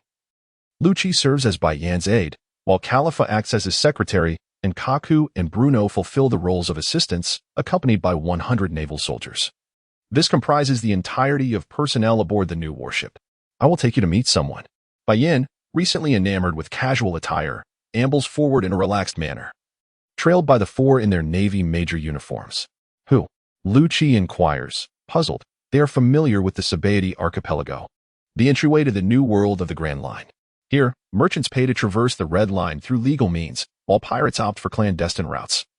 Navigating the caverns beneath the Red Line, an exceptionally formidable elder. Bai Yan chuckles, striding across the vast roots of the towering red trees. The Sabaody archipelago is indeed beautiful, aptly nicknamed the Bubble Islands, as vibrant bubbles continuously seep from the ground, resembling soap bubbles in the air. These are, in fact, the resin of the red trees. Each time a bubble emerges from the grassy terrain, it is a breathtaking spectacle. Such a dreamlike locale is truly ideal for rejuvenation. Chapter 40. Return to Amazon Lily. The dwelling place of Lucci and his companions is a space that Bai Yan personally rented with his own funds. He could easily find an uninhabited area to construct a house, as there exists no concept of land titles in this world. Anyone desiring a place to reside can simply invest in building their own abode. Unfortunately, this area falls under the jurisdiction of the Celestial Dragons. Although the numbered red trees from 1 to 29 constitute a commercial street, it is also a marketplace for human trafficking and a gathering ground for pirates, rife with illicit activities. Bai Yan seemed to recall that Don Quixote da Flamingo sent captured individuals to this place for auction, and even in the auction house, devil fruits would be put up for bid. Beneath the 13th red tree stood a bar called Shaki, which was neither conspicuous nor particularly secluded. The four individuals exchanged curious glances at the name, sensing an ominous air about it.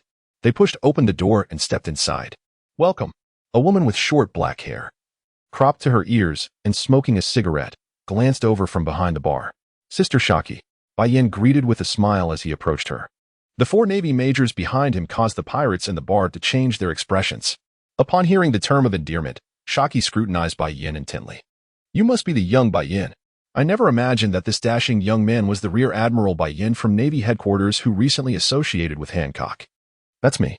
Bai Yan waved his hand, and the 4 individuals casually found seats. The surrounding pirates promptly stood up, distancing themselves from the 4 Navy officers. The regular patrons of Shaki's tavern were well aware of the establishment's rules. Fighting was strictly prohibited, lest they be ejected by the proprietress. Just like me. Each person shall have a glass of rum, Bai Yan said nonchalantly. All right. How did you find me? Did that old hag inform you? Shaki inquired, puzzled. For neither the old hag nor Hancock knew of her whereabouts in Sabaody archipelago. Bai Yan shook his head as he accepted the rum Shaki offered. After a few sips, the refreshing rum slid down his throat, and he exhaled a small mist of satisfaction. I'm here to seek out the old man Rayleigh, Bai Yan remarked, glancing at the white-haired elder seated in the corner. Shaki's eyes flickered. The fact that Rayleigh was here was a closely guarded secret, even among her regulars, who merely knew they could contact the old craftsman here. How did he come to know? Do not be alarmed. Only I am aware. Bai Yan set down his empty glass, thoroughly satisfied with the quality of the drinks. Well, then I shall rest easy. I have a good feeling about you. Shaki beamed as she appraised Bai Yan.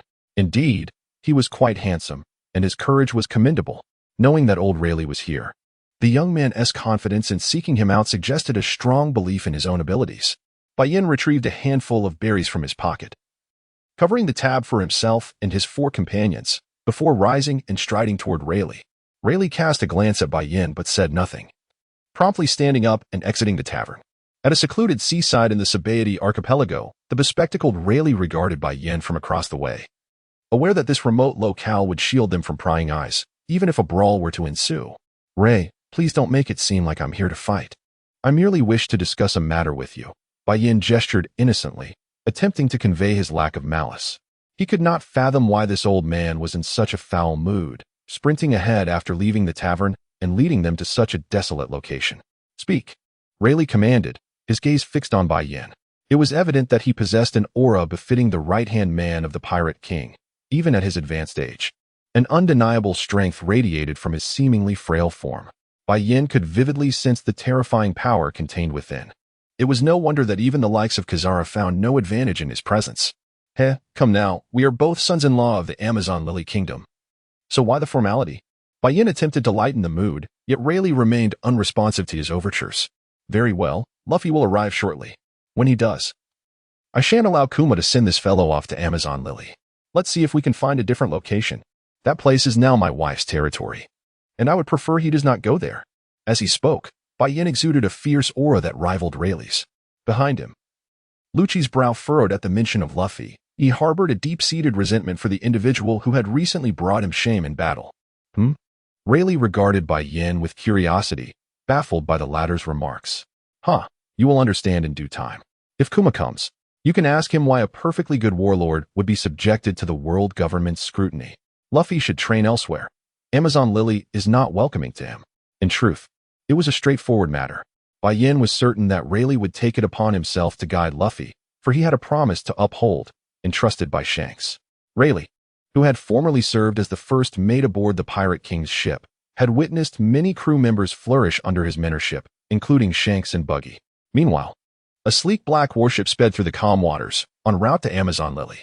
The two had initially intended to engage in a confrontation, but Bai Yan ultimately chose to forego this, viewing it as a gesture of respect toward the venerable Rayleigh. After bidding farewell to the Dark King, Bai Yan directed the warship toward Amazon Lily.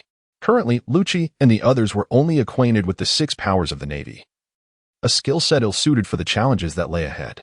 My dear, the crimson-clad Empress Boa Hancock awaited them from a distance, waving enthusiastically at Bai Yan aboard the warship. Amazon Lily comprised more than a single island. Adjacent to it lay the Beast Park, where Luffy had once fought valiantly.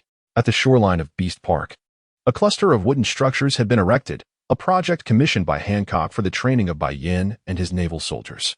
Wife, I have missed you. Bai Yan embraced Hancock as she leaped into his arms, oblivious to the gazes of those around them, sharing a tender kiss.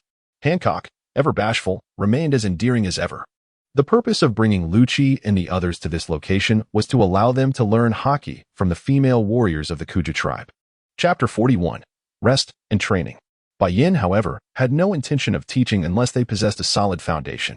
He would consider instructing them in armament hockey and observation hockey only after they had grasped the basics. After entrusting his 104 subordinates to a cadre of the Kuja pirates, Bai Yan accompanied Hancock to Kuja Castle. The one responsible for training Lucci and the others was Moza, a highly capable young woman, second only to Hancock's three sisters within the Kuja pirates. In the anime, the strength of the Kuja warriors had been deliberately downplayed to showcase Luffy's prowess. In truth, they were formidable, at least on par with some of the commanders of the four emperors in the New World. Regrettably, to facilitate the protagonist's journey, they were relegated to a supporting role. Now, however, Bai Yan intended to fully harness the potential of these warriors.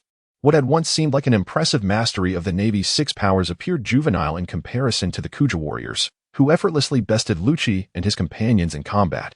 The soldiers, even more unfortunate, had yet to master the six powers and now faced the daunting task of learning the more advanced hockey. Bai Yan felt no sympathy for Lucci and his companions as they endured beatings in their makeshift camp beside Amazon Lily. He understood the necessity of toughening them up. Only when they had truly learned to wield hockey would the beasts of Beast Park become worthy adversaries. If Luffy could thrive in Beast Park for 2 years, Bai Yan had faith that Lucci could manage as well. Inside Kuja Castle, Bai Yan's arrival sparked a significant celebration. Empress Hancock announced a grand banquet in honor of Prince Bai Yan's visit. Bai Yan had become an undeniable prince in the Amazon Lily Kingdom. The feast lasted a full day and night. Even with Bai Yan's considerable tolerance for alcohol, he found himself somewhat inebriated. Many of the defiant female warriors sought to intoxicate Bai Yan further, for their beloved empress had found her match in him. Now, Hancock no longer feared the gaze of her subjects, for the mark of shame had been erased by Bai Yan, allowing her to walk with newfound confidence.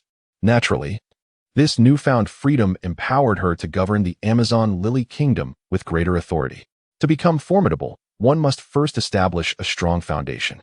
This principle elevated the overall strength of Amazon Lily. Any single Kuja warrior could rival a Navy officer in prowess. Reclining on a soft couch, Bai Yan's vision blurred with intoxication, while Hancock gazed at him adoringly, a smile often gracing her lips. He was her man. For 2 consecutive days, Bai Yan remained in Hancock's chambers. Upon finally re-emerging in Beast Park, he felt rejuvenated. In stark contrast, Lucci and Kaku appeared disheveled, their clothing tattered. Although they were well fed, as the Kuja warriors provided meals punctually, they lacked the strength to survive in Beast Park amidst the myriad beasts that could easily provide for their needs. During training, they were thoroughly bested by the Kuja warriors, leaving them searching for their bearings. I feel as though I've forgotten something, Bai Yan mused, stroking his chin in confusion. Never mind. Why dwell on it? If I cannot recall, then I shall let it be. In comparison to Lucci and their training, Bai Yan has also prioritized his own regimen, aiming to elevate his swordsmanship to the level of a grand swordsman. Through diligent daily practice, he has been able to achieve considerable proficiency, accruing dozens of points in skill each day. Coupled with the systematic logging of his progress, he nearly garners 100 points of proficiency daily. At present, his swordsmanship proficiency has surpassed 700 points, with just over 2,000 points remaining to reach the esteemed rank of a grand swordsman. In truth, the proficiency gained in actual combat would be significantly greater. However, he finds himself with little to engage in at the moment. Without the prowess of a grand swordsman, even venturing into the new world would render him unable to contend with that red-haired individual. Anyone who can match the world's foremost grand swordsman, Mihawk, must possess formidable strength, likely among the most powerful in the grand swordsman ranks. If he aspires to challenge the 4 emperors in the new world, his strength must undoubtedly be enhanced. Witnessing Bai Yan's rigorous training, Lucci and the naval soldiers no longer felt their own efforts were arduous. Have you ever encountered someone who swings a weapon over 100,000 times in a single day? Before them stood such a figure. Each strike seemed to be executed with utmost effort, yet the speed was so remarkable that it was nearly imperceptible. Strangely, after 3 days, what once appeared to be incredibly swift movements now seemed rather slow. Only Lucci could vaguely discern the actions, as the velocity of the sword strikes created afterimages.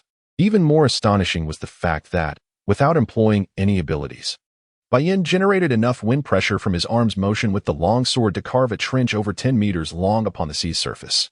Remarkably, This trench maintained its shape amidst the relentless slashing, appearing as an eerie fissure on the ocean's expanse. After a 2-day respite, Hancock also arrived at the small island. Spending her days perched atop her pet snake, Salome, propping her chin on her hand while observing Bai Yan's training. Whenever Bai Yan took a break, she would shyly approach him to wipe the sweat from his brow. Onlookers, including the naval soldiers, could only watch in envy. It was impressive that even the meticulously selected naval warriors could withstand Hancock's allure. Bai Yan felt quite pleased with this outcome. During the day, Bai Yan would train, and in the evening, he would accompany Hancock back to the royal palace of Nine Snake Island to rest. Granny Shah was deeply concerned, frequently reminding Hancock not to overexert Bai Yan and to refrain from pressuring him into having children too soon. Upon hearing the suggestion to avoid the matter of children, Hancock, in a fit of anger, unceremoniously threw Granny Shah down from the upper floor. Bai Yan could only manage a wry smile. He remained cautious regarding such matters. After all, at merely 18 years of age, the prospect of parenthood felt rather premature. Perhaps he would consider it at a later stage. Time flew by swiftly. In the blink of an eye, over a week had passed since their arrival at Nine Snakes. According to the Navy's intelligence, it appeared that Luffy was nearing the Sabaody archipelago. It was time to engage in a conversation with Bartholomew Kuma. Bai Yan intended to embark with only 50 naval officers. His prolonged stay at Nine Snake had elicited a calm demeanor from Sengoku. The youth, after all, was indulging in the pleasures of companionship. Such entanglements were to be expected. As long as tasks were fulfilled in a timely manner, it justified Sengoku's provision of a state-of-the-art warship to Bai Yan. Beyond this, the old man did not concern himself overly much. Nine Snake was diligently training Bai Yan's naval soldiers, which brought him a sense of satisfaction. At least while Bai Yan engaged in his frivolities, he had not neglected the enhancement of naval strength. Chapter 42. The unfortunate pirate. The camaraderie between Nine Snake and the Navy was indeed a fortuitous circumstance.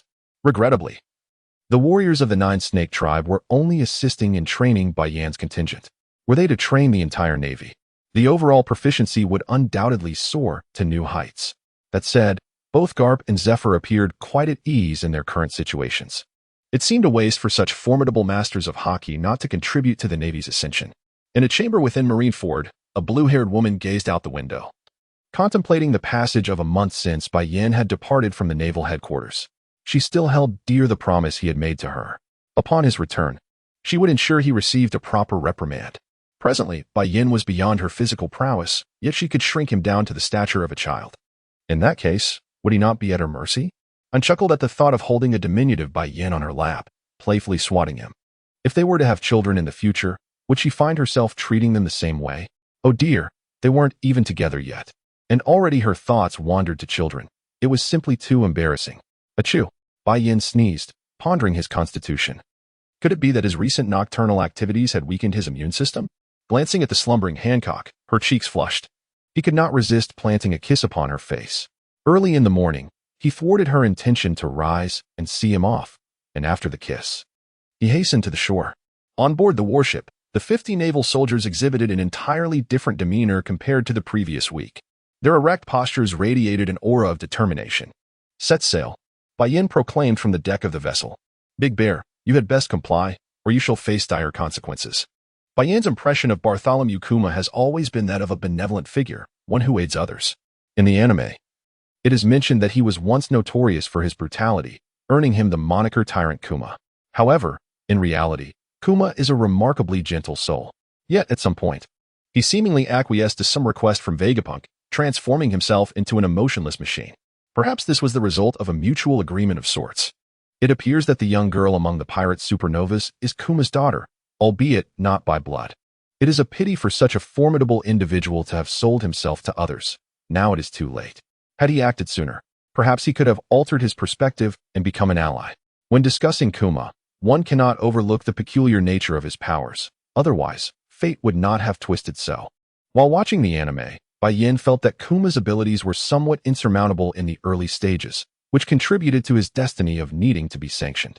As the sea breeze tousled his hair, Bai Yan contemplated the path ahead. Every strong individual in this world has their own journey to undertake. Becoming the Pirate King? Bai Yan is currently with the Navy. It is inconceivable for him to abandon that. He relishes the simple pleasures of fishing and enjoying the company of beautiful women. Becoming an admiral? He already possesses the strength of one, the title matters little. His aspiration lies in collecting enchanting women, crafting a realm of his own. Perhaps a harem of many. Indeed, gathering all the girls he fancies to his sanctuary, he dreams of establishing his own court on Amazon Lily. The thought of beautiful women momentarily eclipsed all other concerns. Nami will be transformed by the passage of 2 years. Might he have an opportunity to engage with her then? The young women of the New World seem to be preoccupied with their own affairs. Take Yamato, for instance, or Kazuki Hayori, who also have their own paths to follow. Which girl could he possibly persuade to join him? Baby 5 from Dressrosa seems quite appealing, though it is a pity she serves as an assassin under Don Quixote da Flamingo. If he ever finds the time, he must ensure to rescue her from that fate. Otherwise, the straightforward old Kai may seize the opportunity, and that would be unfortunate. Indeed. Baby 5's personality bears a striking resemblance to Hancock's initial encounter with Bai Yan. And then there is Rebecca from Dressrosa, undeniably a stunning beauty. It seems the New World is replete with captivating women, all awaiting Bai Yan's salvation. Shaking his head, he realized he was overthinking matters. Perhaps it is best to wait until he arrives in the New World to pursue these two. If Doflamingo is not willing to let them go, a confrontation will be unavoidable. As for Vivi and Noki from the New World, they certainly possess their own charms. Bai Yan, like a lovesick fool, leaned over the ship's railing, drooling with excitement. Report to the Major General. We have spotted a pirate ship ahead. A naval soldier rushed to Bai Yan's side, saluting as he delivered the news. Upon hearing this, Bai Yan's previously joyful expression turned icy. He stood up straight and gazed out at the distant sea. Indeed, 3 to 4 kilometers away, a pirate vessel was steadily advancing. What was even more alarming was the audacity of the ship. It did not flee upon noticing Bai Yan's naval vessel, but instead turned around and headed directly toward them. Prepare for battle. Although Bai Yan felt no personal anxiety, it was imperative to alert his naval soldiers to be ready for combat at any moment. Yes, the naval soldiers responded with confidence. They were no longer the inexperienced crew that had just departed from the naval headquarters. Now, they had been trained by the fierce warriors of the Nine-Snake clan, eager to find an outlet for their pin-up frustrations. If previously they had a combat strength of around 20, qualifying them as elite soldiers, now they boasted a formidable strength of at least 100. Ha ha ha, lads. There lies a naval ship ahead, but it appears rather weak. Allow me, the Sea Slayer, Hogley, to demonstrate my magnificent prowess. A towering pirate, nearly 3 meters tall, laughed heartily as he brandished his weapon, a massive sword nearly the same length as he was. Wow. His crew erupted in fervent cheers. Their captain had a bounty exceeding 50 million berries, having single-handedly annihilated a naval division in the South China Sea, earning the title of Sea Slayer. As they approached the Sabaody archipelago, their captain finally encountered a small naval ship. Compared to conventional naval vessels, Bai Yan's ship was significantly smaller, accommodating fewer than 200 crew members at most. It is important to note that standard naval ships are typically manned by units of 500 personnel, while large admiral-class ships can carry thousands. Chapter 43. Arrival at the Sabaody archipelago. Just like the immense naval ships wielding the demon-slaying order, which rivaled the admiral-class vessels and could house over 1,000 naval soldiers. It was common practice to station around 500 personnel aboard, ready for action at all times. The warship of Bai Yan is indeed quite diminutive, at the very least. If the Old Man Carp's canine-headed vessel were present here, a comparison could be aptly drawn. The warship belonging to Bai Yan is merely 1/5 the size of the venerable vessel of Captain Carp. Its maximum capacity is limited to a mere 200 naval personnel, which explains why Bai Yan has only requisitioned 100 sailors. How audacious! Bai Yan gazed at the pirate flag, which depicted a skull cleaved by a formidable sword. He meticulously searched his memory for any similar pirate crew, but, to his dismay, found none. This was a crew he had never encountered before. In Bai Yan's eyes, they were insignificant, akin to the minor Karami. It is only logical, considering that in the vicinity of the Sabaody archipelago, countless pirate crews venture forth to the New World daily. It is impossible for every crew to be meticulously documented. Such an obscure existence might very well perish in some tempest of the New World, vanishing into the depths of the ocean. Rather than allowing them to succumb to the sea, it would be far wiser to claim their bounty for oneself. Bai Yan's face was adorned with a mischievous grin, for this was a golden opportunity that had presented itself. He was not particularly concerned with wealth, often indulging himself in feasts at Hancock's side, which left him feeling somewhat like a kept man. Nevertheless, returning with some riches was far more satisfying. At least it would bolster his confidence. Ha ha, Navy. I am the Sea Slayer, Hogley. You better clean your neck and await your demise." Even before the two ships drew near, a boisterous voice echoed from the opposing vessel. Sea Slayer? I've never heard of such a name. Bai Yan scoffed, dismissing the loud proclamation as that of a mere pretender. Major. This Sea Slayer is a formidable pirate that has recently emerged in the South China Sea, with a staggering bounty of 50 million berries. He earned this reward after slaughtering an entire naval division, prompting the world government to raise his bounty. A diligent sailor stood behind Bai Yan, having located the pirate's profile amidst a stack of bounty notices. 50 million? Bai Yan mused, raising a finger to calculate. If he were to capture this pirate, he could potentially claim nearly 30 million berries himself, given that he held the highest rank aboard this warship. Prepare to engage. The naval soldiers were in high spirits. With only 50 of them, each could expect a generous share of several million berries, a far more gratifying prospect than a mere salary. In the Amazon Lily Kingdom, they had suffered greatly at the hands of the 9 Snake Tribe's female warriors, and now they relished the prospect of wielding power over others. Charge! A voice rang out. And suddenly, the warship was left unattended as all 50 naval soldiers surged towards the pirate ship. Those capable of using the moonwalk leaped effortlessly from the vessel, while those who had yet to master the technique plunged directly into the water. Their demeanor stood in stark contrast to that of other naval soldiers who often displayed trepidation in the presence of pirates. They exuded an air of confidence and determination. Bai Yan's cadre of subordinates, though only briefly trained by the female warriors of the 9 Serpent Tribe, have exhibited remarkable progress. Observing these zealous Navy soldiers brings him immense joy. They are indeed his loyal followers. While the future remains uncertain regarding the potential of these individuals, under his meticulously arranged training, they will undoubtedly master the art of armament hockey. In the Navy, those capable of wielding armament hockey are typically of at least lieutenant rank among the officers. However, the 50 Navy warriors currently present have yet to acquire this skill. Nevertheless, Bai Yan is confident that, given sufficient time, these individuals will evolve into formidable Navy soldiers proficient in hockey. Lo and behold, these Navy soldiers can fly. The pirates gazed in astonishment as they witnessed the soldiers deftly maneuvering through the air, charging towards them with astonishing speed, leaving their jaws agape. Such an occurrence was unfathomable based on their past combat experiences. Among those present, the keenest observer was undoubtedly the so-called Sea Slayer, Hogley. The technique displayed before him was reminiscent of that employed by the naval officer he had previously slain, though it appeared somewhat unfamiliar. Now, he found himself facing a formidable challenge, as half of these soldiers could traverse the air with ease. Damn it, how could these Navy soldiers be so powerful?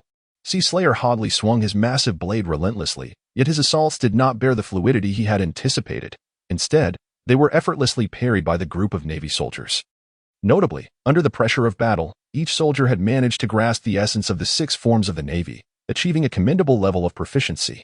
Bai Yan erupted into hearty laughter, determined to showcase to Admiral Sengoku at the naval headquarters that the individuals he had trained were far superior to those produced under their regiment. At this moment in Marineford, Carp, having just sent his grandson off on a voyage, was abruptly summoned back by Sengoku, rendering his hard-earned leave utterly futile. Frustrated, Carp vented his ire upon the weary naval soldiers beneath him. Conversely, Zefa remained indifferent, leisurely sipping rum while finding amusement in Carp's irritable demeanor. Upon calming down, Zefa realized that his perspective had shifted significantly. He no longer harbored as much animosity as before, whether it be the Navy or the pirates. They were merely 2 inseparable facets of the same coin. Where there exists darkness, there is light. Where there are heroes, villains inevitably arise. As for the individual who had severed his own arm, others would undoubtedly take care of that matter. Just as Bai Yan had articulated, at his age, it was time to relinquish past grievances and relish a life previously unexperienced. As for vengeance, the next generation of naval officers would fulfill that ambition for him. Lift your spirits, Carp bellowed, his fists clenched, spitting words of encouragement at the exhausted naval soldiers. Kuzan remained his usual languid self, opting to recline on the grass of the training ground, observing the weary soldiers below, who were utterly spent. Occasionally, his gaze drifted toward Zefa, who had undeniably transformed. No longer was he the figure who clamored for violence. Would the world be a more beautiful place devoid of pirates? Clearly, that was an impossibility. As exemplified by the Sabaody archipelago, Bai Yan, accompanied by the Navy, subdued the arrogant pirate crew and docked the warship at the Navy's own harbor. In Chapter 44, Farewell to Robin, the bounty was promptly exchanged at the Navy's division, bringing immense joy to all the soldiers, for it was indeed a substantial sum. They were enviously regarded by their former comrades, which was the source of their happiness. You all take your time to rest. I shall take a stroll. With that brief remark, Bai Yan departed from the naval station. The naval base on the Sabati archipelago changes personnel approximately every fortnight, always under the watch of at least a rear admiral or a vice admiral. This territory belongs to the celestial dragons, and it is not uncommon for admirals to patrol this area. Regardless of the time of visit, the scenery here is undeniably breathtaking. Bubbles incessantly rise from the ground, ascending into the sky. Even in fairy tales, one would scarcely find such a celestial locale. Hey, young man. How about sharing a little of your riches with us? A few audacious individuals foolishly targeted Bai Yan. Amused, he observed these burly figures of various shapes and sizes. Did they truly believe he was so easily intimidated, or did he appear to be a man of considerable wealth? Brother, this lad can't possibly be a fool, can he? One large man remarked to his companion. He seems a bit daft. The other replied, uncertainly gazing at Bai Yan, who stood there in a daze, surrounded by armed men. His lack of reaction led them to conclude he was either a fool or somewhat mentally impaired. A fool likely has no money. Let's retreat. The large man pondered briefly and then signaled for his companions to leave. Bai Yan remained there, stunned. Were they referring to him as a fool? These men, who wrongly perceived Bai Yan as simple-minded, had narrowly escaped a perilous encounter. Had they not retreated at that moment, they would have surely faced a severe beating, at worst. Their lives might have come to an untimely end. Remembering that Luffy and his crew were docked beneath tree number 41, Bai Yan made his way toward that direction. Though the island appeared small in the anime, each red tree's root system constituted an island, and there were over 70 such trees, thus, over 70 islands. When Luffy's crew arrived at tree number 41, the Thousand Sunny had sailed beneath the roots of those red trees, highlighting their immense size. After considerable time, Bai Yan stood atop a branch of tree number 41 and spotted the vessel resembling a lioness head, akin to a sunflower, anchored below. As he observed, he noticed Zoro with green hair disembarking from the ship, confidently asserting that he would not get lost while glancing at the markings on the red tree. In the anime, a bubble obscured his vision, allowing him to see only the marking labeled number 1 on the tree. For someone directionally challenged, even such markings would not ensure clarity. It seemed Bai Yan had arrived at a fortuitous moment as he swiftly moved toward District 31, where Luffy had witnessed the celestial dragons executing a slave. Among the numerous appearances of the celestial dragons in the anime, only Charlia, who appeared here, could be considered a strikingly beautiful woman. Regrettably, having been pampered since childhood, her treatment of slaves was notably cruel. In truth, there are many attractive women among the celestial dragons. At least a few Bai Yan previously knew were quite pleasant. The cruelty and pampered nature of the celestial dragons stem from the consequences of their incestuous breeding. Despite the infusion of fresh blood, their progeny emerged increasingly grotesque. And even more alarmingly, their intellect diminished with each generation. This may well be part of M's grand design, intending for the celestial dragons, those so-called noble elite of the world, to become livestock in her pen, providing her with ample life energy. Bai Yan swiftly approached Block 31, his full speed evoking a sense of terror. Perhaps it was a matter of perfect timing, or perhaps the demands of the narrative. But as Bai Yan arrived at the district, he witnessed the explosive scene of a slave's collar detonating. Luffy and his companions looked on in shock at this spectacle. Countless civilians, upon seeing the celestial dragons approaching from a distance, hastily knelt in submission. Luffy, too, found himself forced to the ground by the octopus, Xiaoba. Everyone gazed in trepidation at the two uniquely styled celestial dragons, who were tethering a slave with iron chains. In truth, many harbored misconceptions about the celestial dragons. The 5 elders, who are celestial dragons, represent an immensely powerful presence. They are far more formidable than what is commonly perceived. For instance, the seemingly dim-witted celestial dragons, despite their lack of intelligence due to inbreeding, possess physical strength that rivals many races. The self-important aristocrats of the world often disdain self-improvement. Yet among them exist numerous intelligent and physically capable elites who train in secrecy. They serve as the last line of defense for the world aristocracy. Suddenly, something fell from the sky, landing directly in front of the 2 celestial dragons wearing transparent helmets, raising a cloud of dust. Everyone tilted their heads to gaze at the dust cloud. As it settled, a man stood before the 2 world nobles. The expressions of the civilians changed dramatically. Was this not an act of suicide? How dare he stand before the celestial dragons? This was a blatant challenge to their authority. Robin's pupils constricted in realization. It was him, her man. Luffy, upon seeing that silhouette, felt his spirits plummet, recalling the brutal beating he had endured previously. Nami and Chopper wore expressions akin to encountering a ghost. Enough already. Bai Yan regarded the two world nobles with a face devoid of emotion. Everyone was bewildered by his audacity to utter such words in the presence of the celestial dragons. The elder celestial dragon, momentarily taken aback, soon saw the color drain from Shalulia's face as if awakening some dreadful memory. She screamed and fled. Father! The old world noble shot a glance at Bai Yan, furrowing his brow, and then pursued his fleeing daughter, dragging his slave along. At that moment, naval soldiers appeared to dispose of the slave's lifeless body. Yes, it's you. Luffy grinned and gestured with his fist towards Bai Yan, eager to regain his lost dignity from the Water City incident. Chapter 45. Meeting Bartholomew. Kuma, who are you? Bai Yan tilted his head, pretending to be forgetful, his expression comically exaggerated. Robin couldn't help but smile at his antics. He was quite the performer. I am Luffy. Monkey D. Luffy, the Straw Hat Pirate. You remember, you gave me a good thrashing in Water City. Luffy, adamant, recalled the incident with clarity, dismissing any notion of poor memory as mere pretense. Luffy? Bai Yan stroked his chin, gazing skyward in feigned ignorance.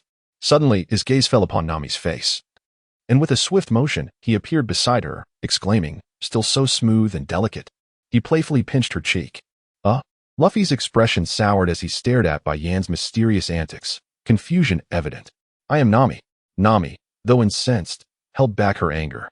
Aware that this man could contend with the fearsome Admiral Aokiji, the memory of their battle on Enies' lobby still haunted her, instilling a deep-rooted fear within her heart. Oh, you're Nami. What was it Luffy was saying just now? Bai Yan remarked, glancing around before winking at Robin from a perspective only she could perceive, prompting a smile from her. It's me. Luffy, restrained by Xiaoba, felt the flames of frustration ignite atop his head. He was vexed. He was a notorious pirate with a bounty of 300 million berries, and this man had the audacity to forget him. Good day, beautiful miss. Bai Yan chuckled as he approached Robin, extending his hand to grasp hers gently, subtly tracing his fingers on her palm. Hello. Robin smiled back, reminiscing about their encounter on the sea train, a blush creeping onto her cheeks. I must be off. Do take care not to provoke the celestial dragons. After a final glance at Robin, Bai Yan slowly spoke before vanishing from sight in an instant. Huh? Luffy shook his head in disbelief, unable to discern where Bai Yan had disappeared. He speaks the truth. Luffy, do not antagonize the celestial dragons. Xiaoba began to impart the gravity of the situation. Should one provoke the celestial dragons, it could summon terrifying figures like the admirals. Aokiji, while they might not recognize the others, they were all too familiar with Aokiji's fearsome reputation, having witnessed it firsthand. Panic spread across their faces as they regarded Xiaoba. It could also be Admiral Kazuru or Admiral Akainu. Xiaoba continued, knowing far more than Luffy about the matter. Once the explanation concluded, the group resumed their journey toward the next district, their destination being Block 13, home to the bar owned by Shaki, an acquaintance of Xiaoba. In the original storyline, Rayleigh had not appeared for 6 months, yet upon Bai Yan's arrival, Rayleigh was still found nursing a drink in a corner of the bar, indicating that Bai Yan's presence had indeed altered the course of events. Currently, Bai Yan sought Bartholomew Kuma. Within the anime's timeline, following the Navy's report, Kuma had departed from Navy headquarters and remained in the Sabaody archipelago. Otherwise, he wouldn't have arrived in time to rescue Luffy and his crew from the impending conflict with the celestial dragons. Ugh, where could that guy be? Bai Yan muttered, having searched through over 30 blocks, feeling dizzy from the effort. Luffy had seemingly been flung away beneath the tree in Block 12. Could Kuma be nearby? Consulting the map, Bai Yan's gaze shifted to the area beyond Block 70, connected to the District. Could it be that Kuma was currently in the District? It was highly probable, given he had appeared after the sounds of battle. Before even reaching the District, Bai Yan spotted a tall, endearing figure leaning against a tree, engrossed in a book. Kuma. Bai Yan recognized him instantly. Huh? It's Major Bai Yan. Kuma clearly recognized him, for he called out Bai Yan's name without hesitation. I've been searching for you for ages, did you know? Indeed, Bai Yan sought Bartholomew Kuma for a full 3 hours, nearly traversing the entirety of the Sabaody archipelago. Major Bai Yan, what is it that you require of me? Kuma inquired, closing the book in his hands and regarding him with an expression of calm detachment. I have but one condition. When you confront Luffy, remember, Do not strike at the 9 serpents.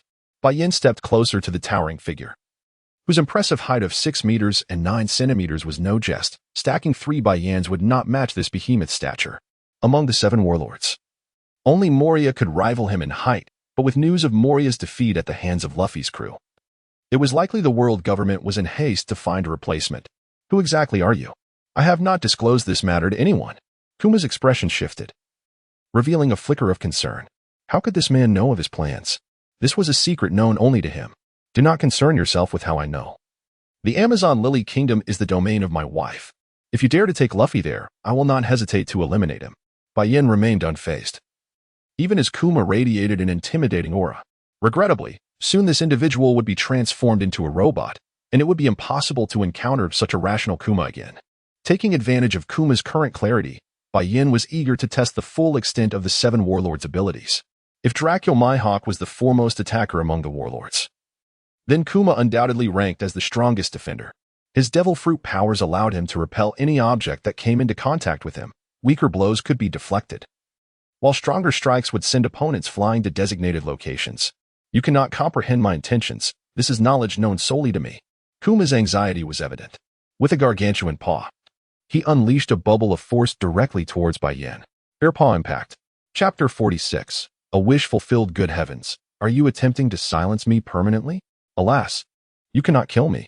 Bai Yan faced Kuma's onslaught with unwavering composure. The scabbard of his sword, enveloped in a dark, armed haki, intercepted the bubble of force. A thunderous crash echoed as the shockwave was deflected, carving 2 long, fan-shaped trenches into the ground behind him. Such formidable armed haki! Kuma exclaimed, putting away his book and launching a relentless series of attacks at Bai Yan. Bubbles of paw prints surged towards Bai Yan, appearing slow, yet moving with remarkable speed. Their paw pressure. Countless small bubble prints flew at him, but Bai Yan deftly wielded his scabbard, sending each bubble flying. Each bubble that landed erupted with explosions, leaving behind a series of crater-like paw prints. You cannot surpass me, Bai Yan thought to himself, reflecting on how his prior admiration for Kuma from the anime made him reluctant to dismiss the man. Upon meeting him in person, however, Bai Yan felt a pang of disappointment. Kuma had not fully harnessed the potential of his powers. Were this fruit in Bai Yan's hands, he could unleash a force akin to that of the godly phoenix from another anime. Perhaps it was due to Bai Yan's elevated starting point, with his mastery of all 3 haki types and swordsmanship approaching that of a grandmaster. Kuma's attacks felt like those of a mere infant to Bai Yan, who was undeniably far superior. It was not entirely Kuma's fault. Bai Yan's strength had simply soared to unprecedented heights. Collision. Kuma attempted to use his massive frame to send Bai Yan flying, but his calculations were flawed, even with a hint of giant ancestry. He was no match for Bai Yan's prowess. Serious punch. Bai Yan's fist, enveloped in armed haki, struck Kuma's shoulder with force. Kuma's haki was at a novice level, entirely outclassed by Bai Yan's strength. Cease your attacks. If you continue, you will be unable to protect the young Luffy. Bai Yan calmly stated as Kuma was sent reeling. What is your true objective? Kuma gasped, having been consistently pressured by Bai Yan. I simply do not wish for Luffy to venture into the Amazon Lily Kingdom. It is my wife's territory, and it is now mine. Bai Yan spread his hands, signifying his straightforward demands. Is it truly that simple? Kuma pondered, bewildered. After a bout of unexpected fighting, he learned that Bai Yan's request was uncomplicated. Indeed, anywhere else, Luffy may go as he pleases, but he is forbidden from Amazon Lily. My requirements are as simple as that. Understood. I shall choose another location. May I inquire as to why? Kuma straightened, scrutinizing Bai Yan, eager to uncover the reasoning behind the prohibition and how Bai Yan had divined his thoughts. The girls there are all mine. Bai Yan smirked mischievously, observing Kuma's stunned expression and feigning a cough to regain his composure. Very well, Kuma replied, his mouth twitching in embarrassment as he regarded Bai Yan with an expression akin to that of a curious creature. He had not anticipated the reason to be so simplistic. As for how Bai Yan knew of Kuma's plan to take Luffy there, he claimed to possess the ability to glimpse brief flashes of the future. Bai Yan spoke mysteriously, suggesting that his remarkable observation haki allowed him to foresee future events, a statement that carried an air of credibility. Such declarations painted Bai Yan as formidable, inciting envy in others. Kuma was genuinely taken aback, realizing that this had merely been a fleeting thought of his own, one he had yet to share with anyone. This Marine Major, Bai Yan, had utilized his extraordinary insight to glean a glimpse of the future, which was indeed unsettling. Bai Yan's insistence that he had searched for Kuma for 3 hours suggested he was confident Kuma would appear in the Sabaody archipelago, as if he were aware of Kuma's whereabouts, albeit not the exact location. This lent credence to Bai Yan's claims. Furthermore, given Kuma's current strength, he posed no threat to Bai Yan. There was no need for Bai Yan to fabricate lies. Are you not in awe of me? Bai Yan beamed at Kuma. Indeed. It is impressive. You possess knowledge of events yet to transpire. Kuma nodded in acknowledgement. What will my future hold? Suddenly, a somber expression crossed Kuma's face, tinged with anticipation as he gazed at Bai Yan. Do you genuinely wish to know? Bai Yan regarded Kuma, pondering the fate of a man who had forgotten even his former comrades. Would any future be favorable for him? What good would knowing do? Can it alter your destiny? You will lose your consciousness, forgetting your past allies, even turning against them. Even if you honor your promise to protect Luffy's ship, you will ultimately become a mere pawn for the world nobles, paraded about like a trophy. Is it truly that dire? De Xiong forced a smile, uncertain whether his actions were right or wrong. However, he was determined to fulfill his promise, much like his commitment to care for the son of that dragon-like fellow. He now prepared to honor his vow. The age of these individuals was inconsequential, yet their strength was undeniably feeble upon entering the new world. They might not even stir a ripple. Why had he chosen to ally himself with that deranged character? Bai Yan too was curious about De Xiong's thought process. Perhaps, in time, the answers would reveal themselves. De Xiong's bitter smile lingered as he patted the injured spots on his body, which had been struck by Bai Yan, and astonishingly, they began to heal. Once restored, De Xiong resembled a tranquil sage, immersing himself once more in his book. Does he consider himself a saint from the scriptures? How tedious. Bai Yan glanced at the tome in De Xiong's hands and shook his head dismissively. The matter had been broached, and De Xiong had acquiesced. As for what the future held, Bai Yan felt indifferent, believing that as long as De Xiong's strength ultimately grew formidable, he could confront any challenge. Turning to depart, Bai Yan suddenly recalled something he had overlooked, an exceedingly important matter. Chapter 47. Ace captured. He had completely forgotten about Portgas D, Ace, and Marshal D, Teach. Initially, they had planned to capture these two. Now, he wondered if Blackbeard Teach had indeed apprehended Ace. If so, would the credit for that feat be lost? Hey, it's Sengoku. Haha, old man Sengoku. I wish to inquire whether Teach has struck some sort of deal with the world government. Observing the form of the transponder snail, it was none other than Bai Yan. Indeed, have you received news? Sengoku expressed surprise. He had only just received the information. Yet Bai Yan was already informed. This young man had quite the network. Ahem, I heard it from a pirate who mentioned a confrontation. I suspect Ace's skill level is insufficient to defeat Teach. Bai Yan was adept at spinning tales with effortless ease, planning to claim that he had already dispatched his own adversary if Sengoku ever inquired about the matter. Moreover, he remained wary of Teach, who could exploit his identity to infiltrate, impel down, and rescue others. Bai Yan pondered briefly before issuing a warning. One of his most despised figures in the pirate world, Blackbeard, undoubtedly fit the bill. Impel down, reputedly the world's foremost prison, was expected to be heavily fortified. However, following a series of successful escapes, Sengoku's furrowed brow betrayed his concern. The so-called strongest prison now seemed as if anyone who could not escape was unworthy of being a great pirate. Indeed, it was wise to remain vigilant. Bai Yan was determined to prevent Teach from breaching Impel down. He was acutely aware of Teach's audacity. Having once attempted to assault Hancock in pursuit of her mysterious powers, a reckless endeavor that he simply could not allow, since Bai Yan had entered their lives. The Snake Princess pirates had seldom ventured out to sea, spending most of their time hunting on the island. With the protection afforded by Bai Yan and Hancock's statuses, few foolish enough to seek trouble with Amazon Lily dared to show their faces. I understand. I will certainly keep an eye on him. By the way, you should return to headquarters promptly. Ominous events are likely to unfold shortly. Bai Yan grasped the gravity in Sengoku's tone, comprehending the implications of his words. Should the news of Ace's capture by the Marines be disclosed, the formidable Whitebeard pirates stationed in the New World would undoubtedly retaliate. One could only imagine the terror that would ensue, as the mighty Whitebeard, one of the 4 emperors, would possess the audacity to assault Marine headquarters. However, Bai Yan found himself intrigued by how Luffy would reach the underwater prison and then Marineford if he were not to appear in Amazon Lily. A disruption in the narrative could trigger a chain reaction, leading to unpredictable consequences. Very well, I shall return to headquarters as swiftly as possible, Bai Yan declared. Even as he ventured into the commercial district, intent on procuring several well-fitted outfits for his beloved empress.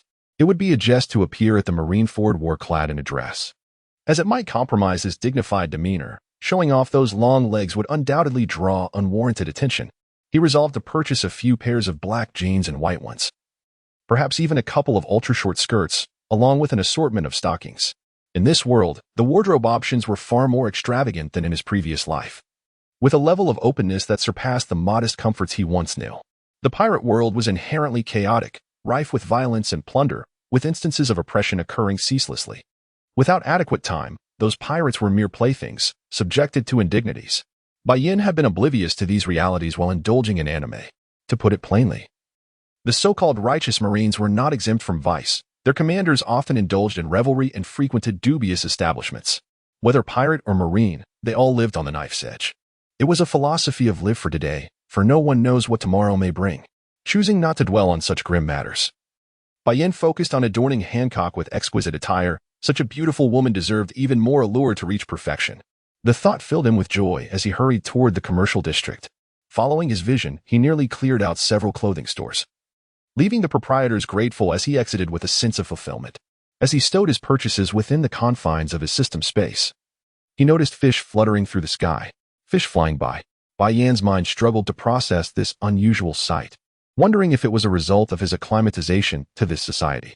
His memory seemed to be fading. "Oh, I remember now," Bai Yan exclaimed, slapping his palm. This scene felt strikingly familiar. He had witnessed such a scenario in an anime. It must be the moment when the little fishman, Kami, was captured, and someone resembling Sanji was aiding in the search. Earlier, while gazing at Robin, he had failed to notice the appearance of the fishman following them. This led him to ponder the relationship between humans and fishmen. How could they coexist? He recalled Arlong's sister and Princess Shirahoshi from Fishman Island, two rare beauties. He resolved to visit them when time permitted. As he observed the flurry of activity above, Bai Yan contemplated acquiring a striking mount to avoid the hassle of dismounting to walk. The laid-back smoker, despite his lack of strength, rode a motorcycle, exuding an aura of coolness. Continuing on his way, Bai Yan spotted a newspaper discarded from the sky, its headline boldly announcing the capture of Ace, the 2nd Division commander of the Whitebeard Pirates, by Blackbeard. This news was now public, and the Marines were likely to disseminate their execution orders for Ace soon, capturing the attention of the entire ocean. So soon? He mused, but then shifted his thoughts. He was about to see his wife. After some reflection, he decided to call Hancock. "Darling." Hancock's snail phone was exclusively dialed by Bai Yan, ensuring that the moment it connected, it would be him on the other end. Wife. Have you received news from Marine headquarters?" "Yes, I have been summoned by the world government and instructed to prepare. However, they mentioned that the Marines would come to fetch me. Will you be the one to collect me?" Hancock replied cheerfully. "I will notify my warship to retrieve you. I am currently in the Sabaody archipelago. The ship will bring you directly to me." Bai Yan envisioned Hancock adorned in the garments he had purchased, and his anticipation grew. "Ah, darling, you're not coming?" Hancock sounded slightly despondent, as Bai Yan would not be returning immediately. "Just wait one day. I will come to get you personally." He could not allow Hancock to feel disappointed. "Very well, I shall await your return at home." "All right, let us agree on this. I will wrap up matters here and set off to find you. I will be waiting for you in my room." Her tone was laced with a teasing sweetness. And even before their reunion, Hancock was already employing her charms, a strategy that Bai Yan found irresistible. "Excellent." With a satisfied grin, Bai Yan ended the call. Nearing the first block, where the infamous slave auction house operated under Doflamingo's command, while Bai Yan was strolling through the streets, he indulged in purchasing several casual outfits for himself, as it was only fitting to complement the attire of the Empress. In the presence of the woman he cherishes, one must naturally adorn oneself handsomely. Unlike his current appearance, clad in flip-flops and baggy shorts, strutting through this desolate area, he resembled more of a scoundrel. The appearance of Bai Yan drew the attention of several groups around him, leaving them uncertain whether he was a robber, a pirate, or a trafficker. Firstly, he was alone and possessed an admirable physique, strikingly handsome and robust enough to capture the admiration of world aristocrats and noblewomen. One should not underestimate the interests of the global elite, much like the European nobility of Europe, who publicly derided black slaves while privately maintaining them in secret quarters. These ladies, who feigned disdain, often found themselves submissive, akin to hounds, at dusk. Bai Yan had encountered many such women in his previous life. Feminist movements, with their formidable bravado, often claimed superiority while espousing economic independence, Yet upon deeper examination, they revealed themselves to be mere courtesans, willing to cater to any man. A segment of the elite mirrored this hypocrisy. They publicly scorned the filthy commoners but reveled in debauchery upon returning to Mariawa, unrestrained by the law, which was powerless against their stature. The recently frightened Shalulia Palace was merely a spoiled child of the world government. In the anime, it seemed that the old man Rayleigh used his conqueror's haki to render her unconscious. This impulsive old man never changed. At the slave auction, a stunning dancer named Peja, with a hint of Persian allure, caught Bai Yan's interest. As the auction descended into chaos, he pondered it would be prudent to arrive early and discreetly escort the beautiful lady away. With that thought, Bai Yan quickened his pace. Hey, A group of traffickers, armed and aggressive, rushed towards him, but before they could finish their sentences, they collapsed, rolling their eyes and foaming at the mouth. Do not waste my time.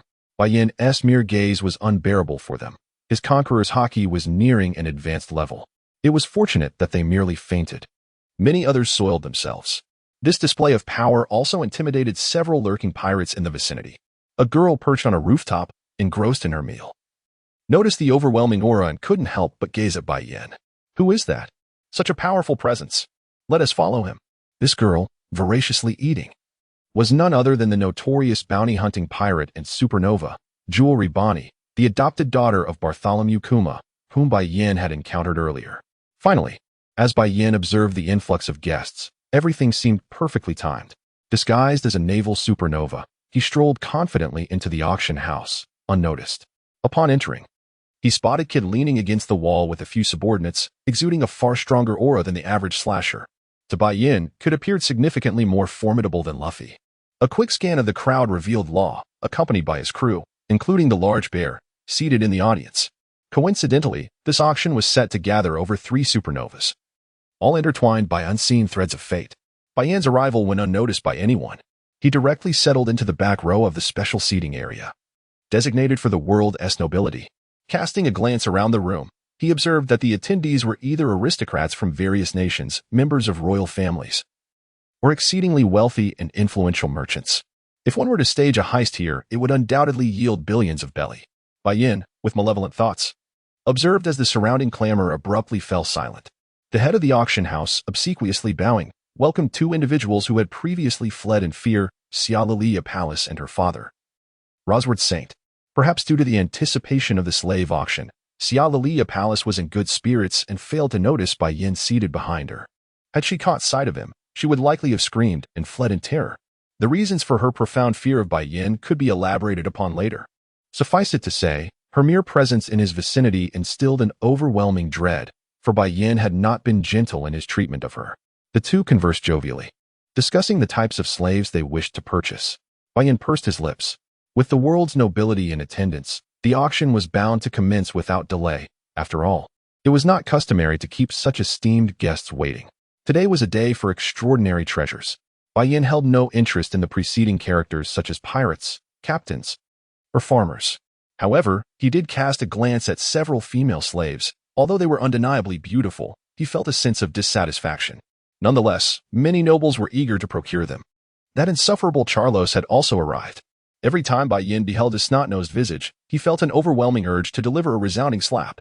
This individual was among the most contemptible of the world's elite.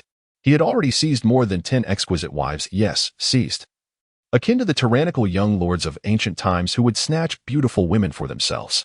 Chapter 49, The Trouble Caused by Luffy. According to the anime's storyline, he must have just abducted a young nurse. Now he intended to reduce his 5 previous wives, whom he had grown weary of, to commoners. Such was the nature of a world noble who claimed to be a descendant of the Creator. At times, Bai Yan truly wished to strangle these individuals. Despite his own formidable prowess, he had never resorted to abducting common women, yet these dimwits did so without hesitation. However, as a soldier of the Navy, Bai Yan was bound by law and could not lay a finger on the celestial dragons. Wishing to avoid the sight of this repugnant fellow, Bai Yan concentrated his attention on the auction. After witnessing a pirate captain commit suicide by biting his tongue, the mermaid Cammy was brought forward. At that moment, Bai Yan glanced back and saw that half of the Straw Hat crew had already gathered behind the auction stage. The auctioneer, a subordinate of Don Quixote da Flamingo, cheerfully called out for bids, hoping to elevate the stakes even higher. The more he attracted wealthy nobles to bid, the more he would profit. Such actions were indeed impactful on the celestial dragons among the world's elite. Charlos boldly opened with an offer of 500 million berries. This price stunned all present.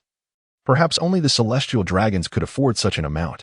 What does 500 million berries signify? A robust labor force of 10 could only be auctioned for 700,000 berries here. The dancer, Pashia, whom Bai Yan had his eye on, fetched a mere 2 million berries, despite her stunning beauty and figure. 500 million berries could buy over 200 Pashias. All this for a single mermaid, Cammy.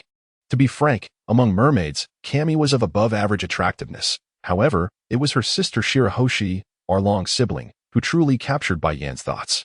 As for Princess Shirahoshi, while she was indeed beautiful, she might be a tad too large for Bai Yan, who stood just over 1.90 meters. He could very well find himself engulfed by her. Fortunately, Bai Yan had no immediate plans to visit Fishman Island, so all matters would be addressed later. As the auctioneer prepared to finalize the bidding, Bai Yan began his mental countdown. He was certain that Luffy would make his entrance at the most critical moment. Suppressing his restless hands, Bai Yan remained seated. The gavel struck.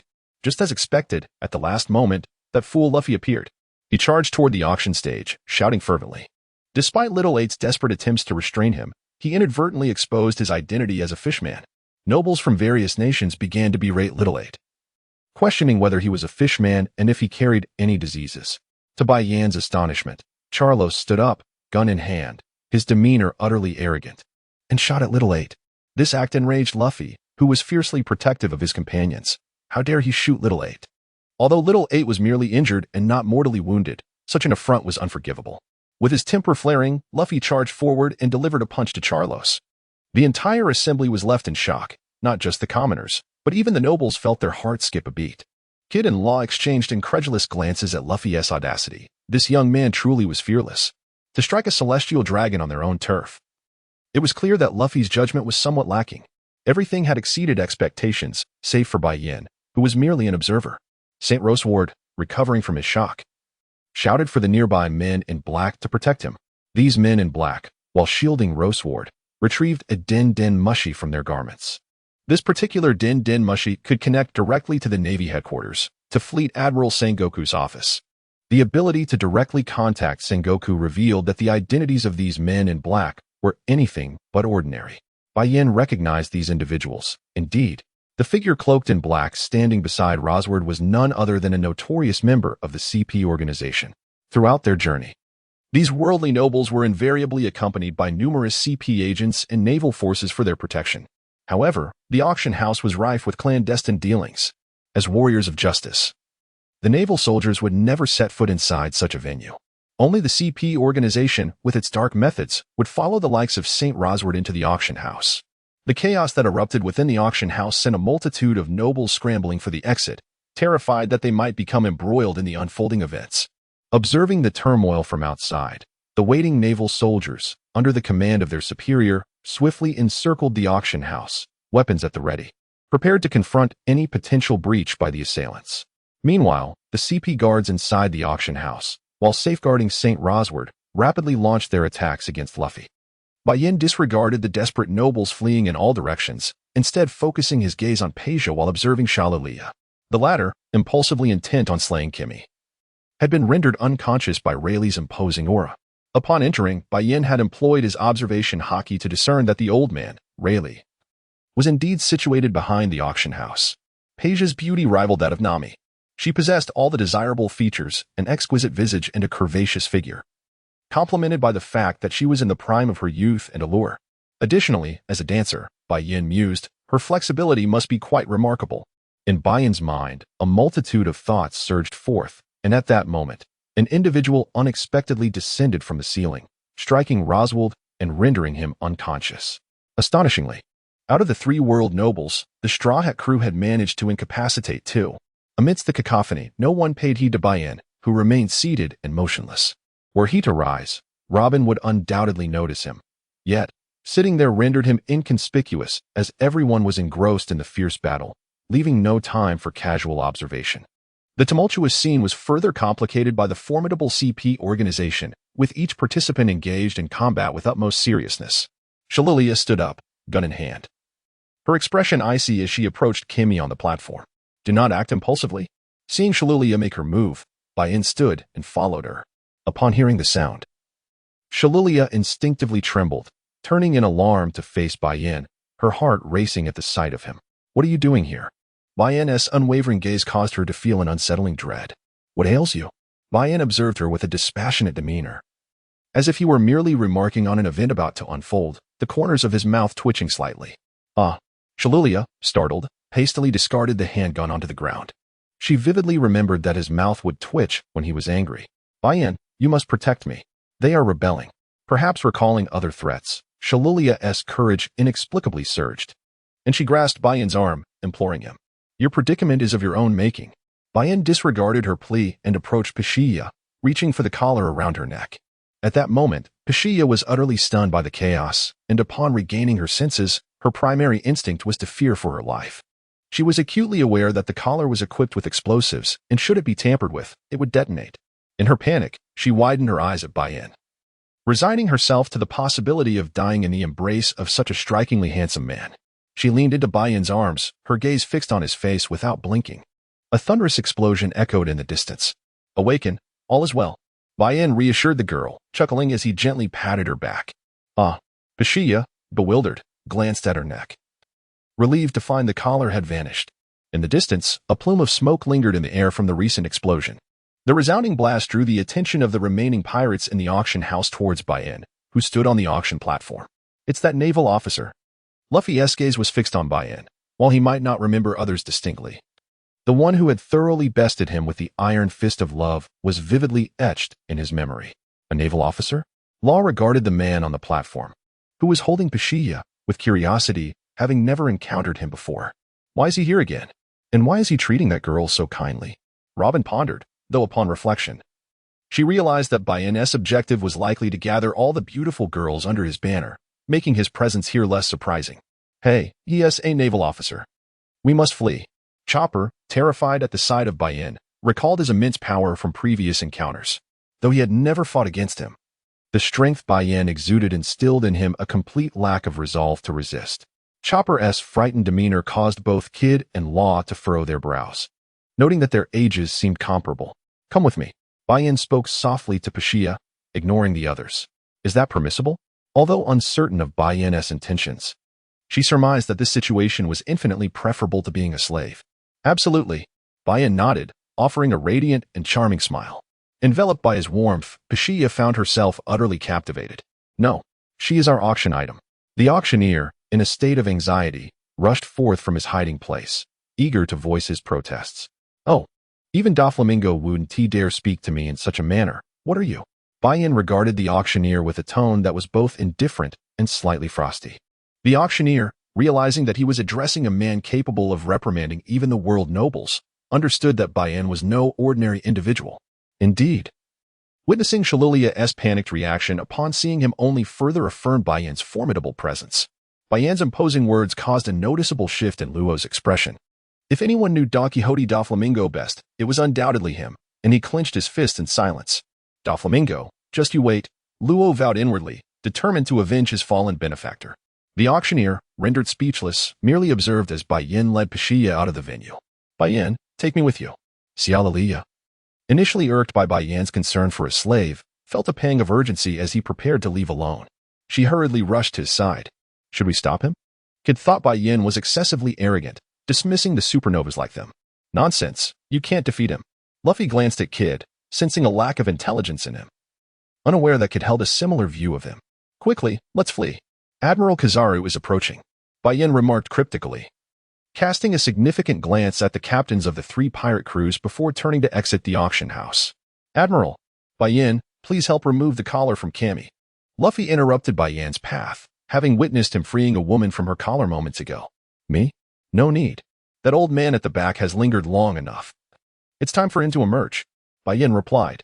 I didn't expect to be discovered, the old man exclaimed, revealing his identity as a thief who had pilfered a noble's purse in the original narrative. Although the amount was modest, it was sufficient for a prolonged indulgence in fine wine. Indeed, this old man was the type who relished the company of young women, akin to the Toad Sage from another anime. Bai Yan, while not well acquainted with Rayleigh, had met him a few times. Their brief conversations revealed that Bai Yan was not the rigid embodiment of justice. Enough. I truly admire your audacity, old man. Take care of yourself. I'm leaving, Bai Yan declared, tossing a purse he had acquired amidst the chaos towards Rayleigh, recognizing the necessity of his assistance. Having completed this act, he swiftly departed with the two young women. If you fly away, focus on your training. I will await your return, he whispered to Robin, leaving her perplexed by his words. Observing Bai Yan's retreating figure, Robin, an astute woman, sensed that something significant was afoot, yet she remained untroubled, confident in Bai Yan's intentions. Someone is coming out. The Marines, alerted by the commotion in the auction house, aimed their guns at the entrance. Chapter 51. A delightful encounter with a young maid quickly. Save my father and my royal brother, Xiaolilia shouted as she finally emerged, her noble demeanor on full display. Major Bai Yan, the leader of the team, clearly familiar with Bai Yan, expressed surprise at his presence, noting the apparent camaraderie between him and the world noble. Everything is fine. Use the back entrance to rescue them. This matter is entrusted to you, Bai Yan instructed the naval commander, another major, as he handed Xiaolilia over to their care. Are you leaving? Xiaolilia gazed at Bai Yan with a complex expression, feeling a mix of fear and anticipation at the thought of seeing him again. Yes, remember my words. Otherwise, the next time we meet, you may find yourself in trouble, Bai Yan warned, giving her a pointed look that made her shiver. Yet the prospect of their next encounter filled her with excitement. I understand. Xiaolilia nodded, committing his words to memory. Young ladies should not engage in violence. They ought to read more. Bai Yan waved goodbye, leading Pashia away from the naval blockade. As for the ensuing battle, it held little interest for him. He had seen enough of those pirate crews. Sir, where are you taking me? Pashia inquired, her curiosity piqued by Bai Yan, the naval major. Would you like to be my personal assistant? Bai Yan asked with a mischievous grin, abandoning his stern demeanor. What does a personal assistant do? Pashia blushed under his gaze, captivated by his striking appearance, a rare sight for her. Just as you imagine, Bai Yan replied, unfazed by the innocence of girls in this world. While some were naive, others, like Yamato or the neurotic Baby 5, were quite different. Pashia, a slave, had been indoctrinated with knowledge of servitude. Upon hearing Bai Yan's words, Pashia's face turned crimson as she stuttered, is it to be a little maid for the adult? Ah, Bai Yan was taken aback by her words. His eyes widening as strange images flashed in his mind. His intentions were straightforward, an assistant for tasks, not the implications her words suggested. I would love to. Before Bai Yan could inquire about her peculiar thoughts, she eagerly responded. Well, that sounds rather appealing, Bai Yan mused, reconsidering his earlier reservations. As they made their way toward the naval base, a distant red tree exploded with a thunderous sound. Kizaru has arrived. Bai Yan recognized the destructive force. Noting how casually the admiral dispatched a massive tree, a testament to his prowess against pirates, though Kizaru often preferred to take it easy. While walking, Bai Yan shared his background with Pashia, revealing that his wife was the renowned empress of the Amazon Lily Kingdom, the warlord of the sea, and the most beautiful woman in the world, Boa Hancock. The revelation left Pashia utterly astonished. After all, Hancock was celebrated as the world's foremost beauty and a formidable warlord. Bai Yan also informed Pashia about the woman with black hair and black eyes he encountered at the auction, Nicole Robin, who happens to be his girlfriend. It felt as though he had just uncovered a sensational piece of news, and it was evident that Bai Yan's trust in her prompted him to share such information, which left the little female servant in a state of exhilaration. This was the sensation of being esteemed by Lord Bai Yan, a feeling that was truly delightful. Master, I shall certainly keep your secret.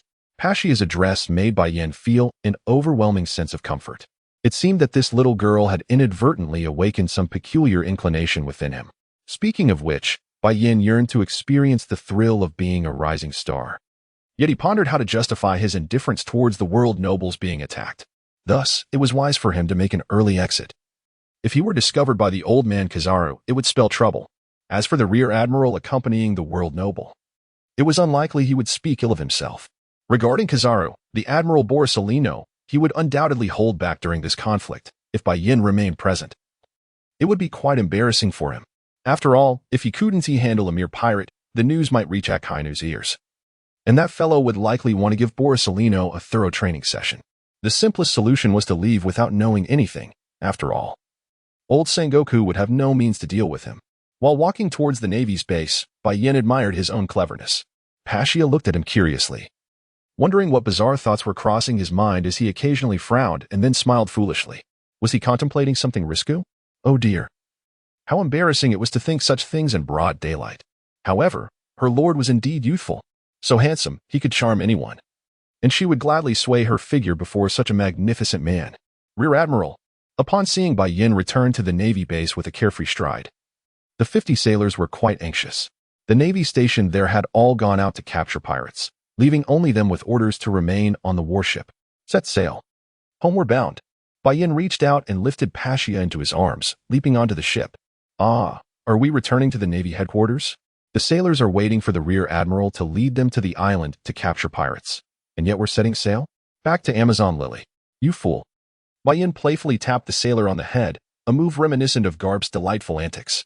Yes. The sailor rubbed the bump on his head, enduring the pain, and promptly saluted, hastily issuing orders to set sail. Pasha was filled with curiosity about everything aboard the warship. She had never imagined she would one day be on a Navy vessel. However, the speed of this warship was astonishing. She had never witnessed such rapidity before. Bai Yan glanced at the time. Given the speed of this warship, their return to Nine Snake would coincide perfectly with dinner time. Chapter 52, Return to Nine Snake. Full speed ahead. Aye, responded the naval soldiers in unison. Typically, a naval vessel takes approximately 3 to 4 days to travel from the Shambadi archipelago to Nine Snake Island. However, Bai Yan's warship boasts a velocity 2 to 3 times faster than the average vessel, allowing them to reach Nine Snake Island in just a day and a night. Departing now would ensure their arrival at Nine Snake Island just before dinner tomorrow evening, not tonight. Bai Yan was quite clear about the situation. The naval soldiers were divided into 2 shifts, one for daytime duty and the other for nighttime, ensuring that the speed of the warships remained uncompromised.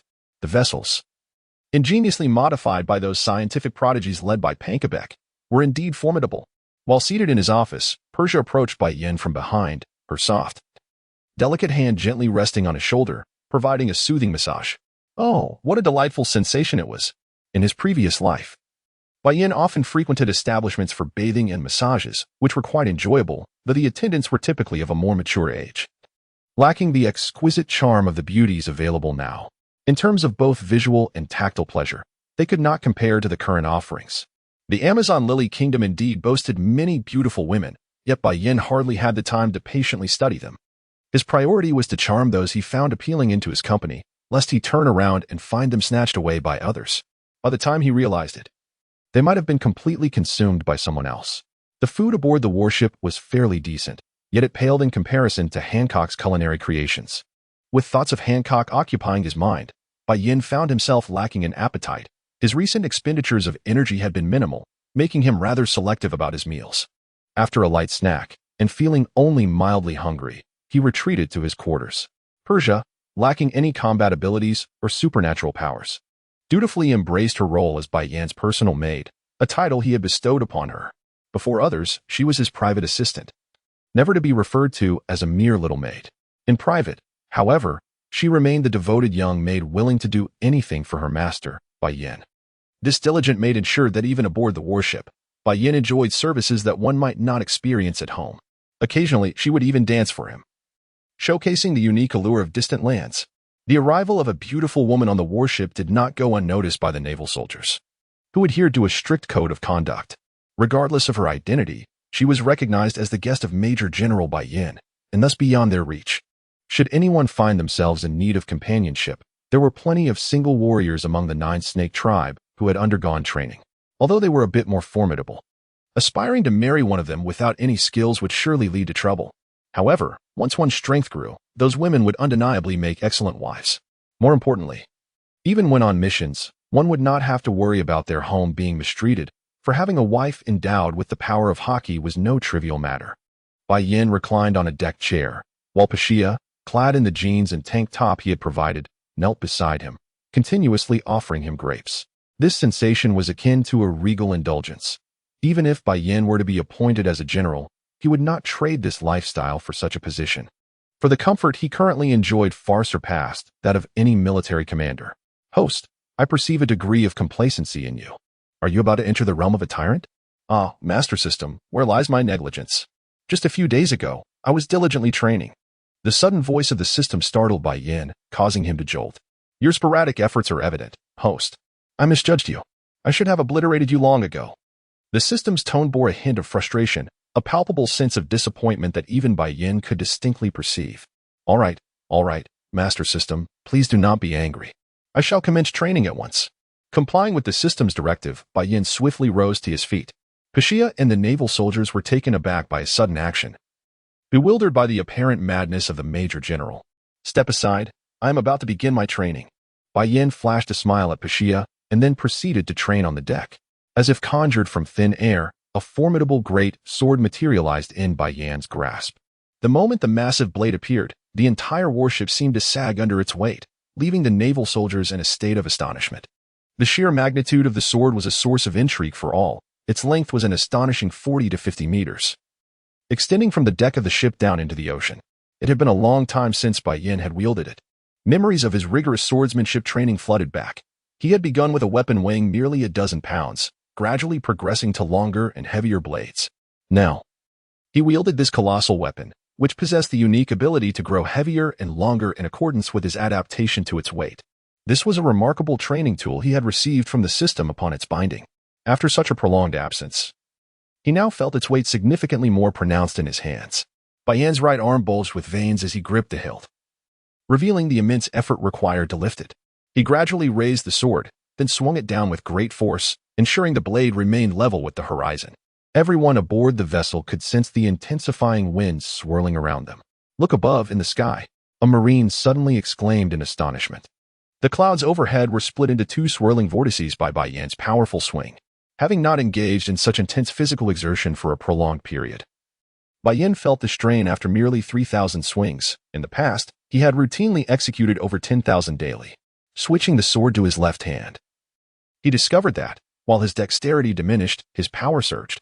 With the greatsword in hand, Bai Yan managed to deliver over 3,300 strikes with his left arm alone.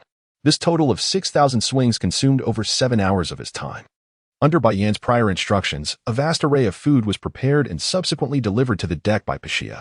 Upon sheathing the greatsword, Bai Yan's arms bore a peculiar crimson hue from the exertion, with steam rising from his sweat-laden skin, reminiscent of Luffy's second gear. Chapter 53. Departure from Marineford. It was merely the heat generated by his muscles in action. Sitting before the feast, Bai Yan devoured the large pork knuckles, bones and all. With a crunching sound that was quite fearsome, he consumed an entire 30-person meal single-handedly. Gradually, the eerie redness of his arms faded, exhaling a plume of hot steam. Bai Yan rose and shook his arms, feeling refreshed. This level of training had been his daily routine for over 3 years. His swordsmanship had flourished during that time. He had been devoid of any fruit abilities, relying solely on the system's guidance and relentless practice.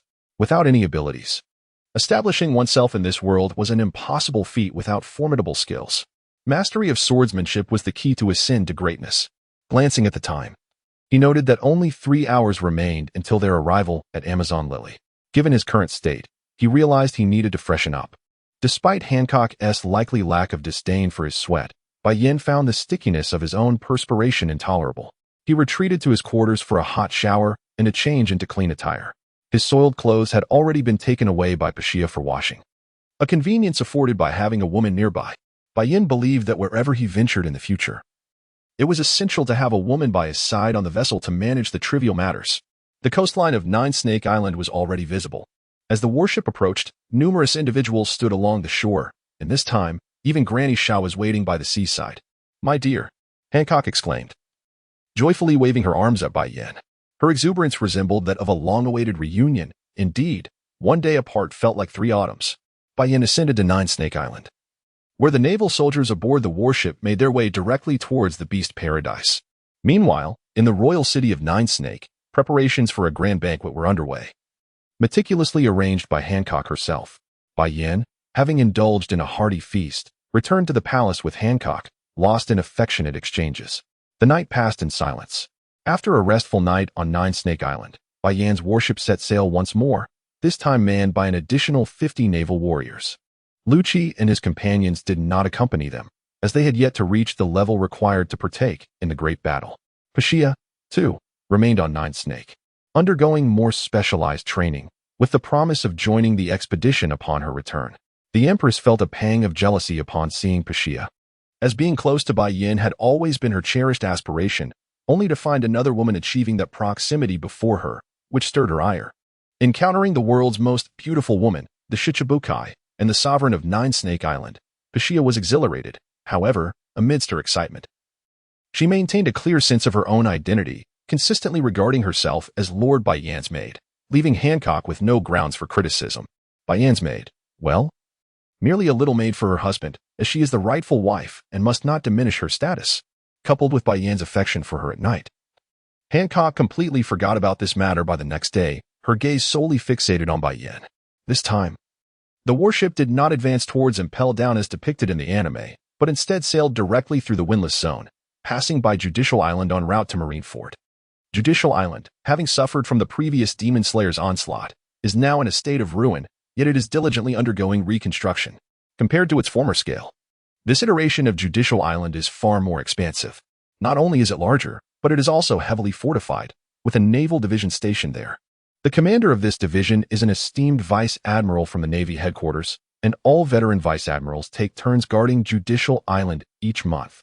Following the Marineford War in the anime, the Navy shifted its focus to the New World, transforming the G1 division into the Navy headquarters, with Marineford now serving as the base for the new G1 division. One is at the endpoint of the first half of the Grand Line, while the other marks the starting point of the latter half. It can be said that the Navy's objective remains unchanged, to thwart the pirates' passage to the New World. The New World must be in turmoil now. Just yesterday evening, news of a significant event likely spread across the globe. The Whitebeard pirates have likely received news of Ace's impending execution and are now gathering their forces, preparing to confront the Navy. This endeavor is not merely about maintaining the honor of the Yonko. More significantly, Whitebeard is determined to rescue his adopted son, Ace, at his advanced age. It is only fitting that such a headstrong character as Whitebeard would take such risks. Whenever Bai Yan reflects on the War of the Best, he finds himself pondering whether Whitebeard's actions were justified, sacrificing numerous lives for the sake of one who was doomed. After much contemplation, he recognizes that, though these individuals are indeed loyal and honorable, the War of the Best stands as the most disastrous campaign for the Whitebeard pirates over the years. Nonetheless, Whitebeard commands respect from all, but it is regrettable that the once mighty crew has scattered, each member going their separate ways. However, upon arriving in this world and understanding Whitebeard's circumstances, Bai Yan gains insight into his motivations. With age comes the burden of old injuries. While the Guragura no Mi possesses immense power, it also exacts a heavy toll on his body. Even if Whitebeard were to avoid Marineford, it is unlikely he has much time left. Thus, he may as well fight fiercely before his demise, hoping to save Ace. Truly, he is a pirate to be admired. Having altered the course of events regarding Luffy's journey to the Amazon Lily, Bai Yan now wonders whether this fellow will return to Marineford and, if so, from where. It would be best if he chose not to come, for even Old Man Garp has reached an advanced age, witnessing one grandson facing execution while another may cause chaos. Should both perish, one must question whether his heart can withstand such grief at his age.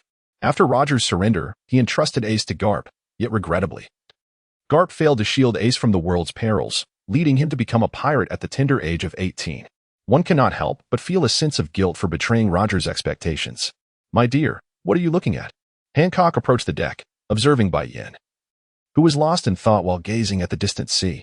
Clad in white jeans purchased by Bai Yan, Hancock's long legs appeared both elegant and alluring. Her upper attire resembled a professional blouse, and her usually cascading hair was neatly tied back in a long ponytail, accentuating the golden serpentine earrings that sparkled beside her face. Chapter 54. The Seven Warlords. The pet Salome trailed closely behind Hancock, flicking its tongue. "Haha, nothing much, just admiring the scenery." Bai Yan embraced Hancock, his gaze fixed on the sun slowly rising above the horizon. At this moment, Robin should be nearing the territory of the Revolutionary Army, yet as he held Hancock, his thoughts drifted to Nico Robin. How fortunate he was. Marine Headquarters, Marineford. At this juncture, the Navy was mobilizing a formidable force, summoning nearly all their elite warriors back to Marineford, where preparations were underway. Not only was the Navy gathering its own troops, but the Seven Warlords were also arriving one by one aboard various warships. As powerful figures in their own right, the Warlords were granted special accommodations by the Navy. The first to arrive was the solitary warlord, the world's greatest swordsman, Dracula Mihawk. Clad in a gentlemanly high-collared coat, with a massive black sword slung across his back, he exuded an air of extraordinary prowess. His hawk-like gaze instilled fear in the hearts of the soldiers stationed at the harbor. The Navy personnel were tense, acutely aware that should Mihawk lose control, it would pose significant challenges for them. Mihawk, follow me, called a colonel with sharp facial hair, stepping forward. The Navy soldiers collectively sighed in relief. This colonel, known as the Weasel, ranked among the elite, making him a suitable choice to summon Mihawk. Just as Mihawk departed, another warship docked, disembarking a towering figure, Bartholomew Kuma's counterpart, Gecko Moria. Moria bore signs of injury, with bandages wrapped around his forehead, indicating that he had not fully recovered. His unsettling laughter sent beads of sweat trickling down the brows of the stationed Navy personnel. Among the 7 warlords, no one could be considered benign, save for Hancock, the Empress and one of the 7 warlords. Following Moria was a fierce-looking individual, the Navy's Vice Admiral, the Spider Demon. After all, summoning the warlords required a certain level of strength to ensure respect. Moria relished the terror reflected in the eyes of the Navy soldiers. Let us proceed. The Spider Demon grumbled, smoke curling from his cigarette. Moria, wary of the Vice Admiral's menacing demeanor, refrained from provoking him further. This was Marine headquarters. He dared not cause a scene. Just as Moria prepared to leave the harbor, yet another warlord made his entrance, Don Quixote Doflamingo, striding confidently. Flanked by the Navy's most beautiful Vice Admiral, the Rabbit Mink, Tantaa. Moria, what happened to you? Doflamingo inquired, exuding arrogance in his flamboyant flamingo feather coat, which he wore regardless of the weather. I had a minor mishap. Moria, well aware of the government's orders to maintain silence, refrained from divulging his embarrassing defeat at the hands of a newcomer like Luffy. Such a loss tarnished his reputation as a seasoned pirate, even among fellow warlords. Their relationships were not particularly amicable, often tinged with underlying hostility. Accompanied by 2 vice admirals, the pair were escorted to a conference room within the Navy. I heard Jinbe has been captured. Doflamingo, ever astute, was well informed of the latest intelligence. It appeared he was reluctant to confront the Whitebeard pirates, as he shared a good rapport with Ace. I have long wished to test the strength of the world's strongest man. Mihawk's demeanor was as cold as ice, devoid of any warmth or humor. Whitebeard, how I anticipate this encounter. Doflamingo chuckled, while the Navy personnel stationed nearby broke into a cold sweat. These were the 7 warlords, audaciously contemplating a confrontation with the formidable Yonko, Whitebeard. Without discussing the audacity of these individuals, merely their presence alone amplifies the pressure felt by the gatekeeping naval soldiers. In their minds, the 7 warlords are formidable pirates known for their ruthlessness. Darling, we have arrived, Hancock remarked, standing beside Bai Yan as they approached the Marine headquarters. Indeed. I have spent 4 years here. Bai Yan gazed at the familiar harbor, reminiscing about the days he sat on the stone benches, yearning for the sea. That is the flagship of Major General Bai Yan. One of the naval officers recognized the ship and shouted. Instantly, all the naval soldiers turned their eyes towards the slowly approaching vessel. Is that the Empress Boa Hancock? She is truly magnificent. Indeed, she is breathtaking. No wonder Major General Bai Yan proposed to her. She is simply stunning. The admiration was palpable as they wondered how Bai Yan managed to win the heart of such a beauty. Unlike the fear that gripped the soldiers upon the arrival of other warlords, the sight of Hancock aboard Bai Yan's ship ignited hearts filled with admiration. How dare you? My beauty is not for your eyes. Hancock coldly reprimanded the soldiers, her voice sharp as a blade. Ah, Hancock scolded me. One soldier fainted from excitement. Hancock, the others, entranced, shouted like starstruck fans at the harbor. She glanced at me. Fools, she was clearly looking at me. Their banter escalated, leading to a near scuffle over who Hancock had gazed upon. Chapter 55, The Naval Conference. At this moment, Bai Yan found the scene humorous. Is this the caliber of the Navy? No wonder they cannot capture a single pirate. Stand at attention. A scarred Vice Admiral barked at the naval soldiers. Recognizing Vice Admiral Doberman, the soldiers immediately straightened up. You have embarrassed the Navy. Doberman's expression was fierce, yet when he looked at Bai Yan's ship nearing the harbor, his demeanor became complex. It was not merely Hancock that drew his attention. He had witnessed Bai Yan's formidable strength during the mission to Justice Island and had sought further training under Zefa upon returning to headquarters. Through Zefa, he learned that Bai Yan's power had undoubtedly reached that of an admiral, if not more. Seeing Bai Yan now made Doberman feel somewhat uneasy as a vice admiral, realizing he was outmatched by a mere major general. Ah, Vice Admiral Doberman, it has been a while. Bai Yan, oblivious to Doberman's thoughts, greeted him warmly. Major General Bai Yan. Doberman was notably courteous, addressing Bai Yan with his title, unlike others who might simply use his name. Fleet Admiral Sengoku requested your presence at Marineford. You are to report to his office immediately, Doberman informed him. What does the old man want with me? Bai Yan inquired, curiosity piqued. He instructed Doberman to escort Hancock to the warlord's conference room while he made his way to Sengoku's office. Bai Yan was quite familiar with Sengoku's office. Having sneaked in with Garp to pilfer snacks in the past, he entered without bothering to announce himself. Inside, Sengoku was feeding his little lamb, which had undoubtedly consumed countless secrets and intelligence. Several figures occupied the room. Fleet Admiral Sengoku, Vice Admiral Garp, and Vice Admiral Tsuru lounged on the sofa. The three admirals were present as well. Akina Sakazuki, with a cigar clenched in his teeth, regarded Bai Yan with a fierce expression, while Kazara Borsalino appeared nonchalant, casually grooming his nails. The most outrageous was Akiji Kuzan, who lay sprawled across a bookshelf in a rather undignified manner, one arm propping up his head as if this were his personal lounge rather than a meeting room. Aside from these six pinnacle naval figures, there were also Vice Admirals Peach Rabbit and T-Pig, two prospective admirals, along with several seasoned elite admirals. What a gathering today! Bai Yan scanned the room, chuckling as he sat beside Garp. No one in the high ranks of the Navy batted an eye at his casual demeanor.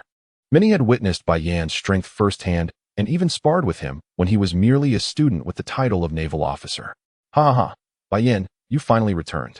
Is my grandson all right? Garp exclaimed, prompting Bai Yan to realize that news of his escapades at Sabaody Archipelago had spread. He offered a sheepish smile. I merely went to buy something. When I left, wasn't Admiral Kizaru already there? As for Luffy, I am unsure of his current situation.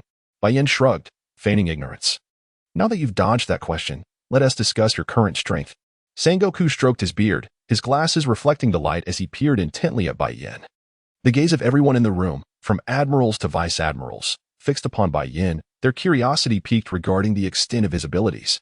I am just a mere major general. What strength could I possibly have?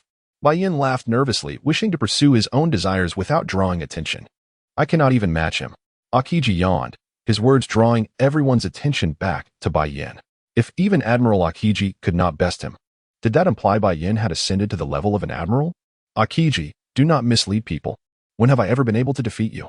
Bai Yan protested, realizing the implications of being assigned a task. No, he refused. He desired to enjoy life with his wife, to embrace a carefree existence, with his destiny tied to the stars and the sea, and his heart belonging to a woman. We can attest to that. Three vice admirals chimed in, grinning mischievously. You lot, this is slander. I am a law enforcer of the Navy. Beware, or I shall see you for defamation. Bai Yan glared at them, his eyes crackling with indignation, longing to pin them to the ground in frustration. Ha ha ha. Little Bai Yan, how long do you intend to conceal your strength? The Navy is in dire need of you now. Carp laughed heartily, simultaneously stuffing some bay into his mouth. I must accompany my wife. Bai Yan tilted his head, adopting a demeanor of disinterest, as if to say, do not try to deceive me. You truly do not wish to know what we intend to assign you. Sengoku observed Bai Yan and sighed inwardly. After all, he lacked the authority to command Bai Yan, who was appointed as a naval enforcer by the world government. I do not wish to know. Any task that distances me from my wife should not be assigned to me, Bai Yan declared, yearning for a carefree existence, unwilling to complicate his future, as such burdens would diminish his joy. Little Bai Yan, how confident are you in preventing the warlords of the sea from turning against us? Admiral Crane set down her cup of red tea and fixed her gaze intently on Bai Yan. What's the warlords of the sea? Are you serious, Granny Crane? Bai Yan was taken aback by the simplicity of his assignment, especially given its proximity to the front lines. Of course. Pray tell, how confident are you? Since Granny Crane had proposed it, he felt assured, for in Bai Yan's mind, she rarely misled him.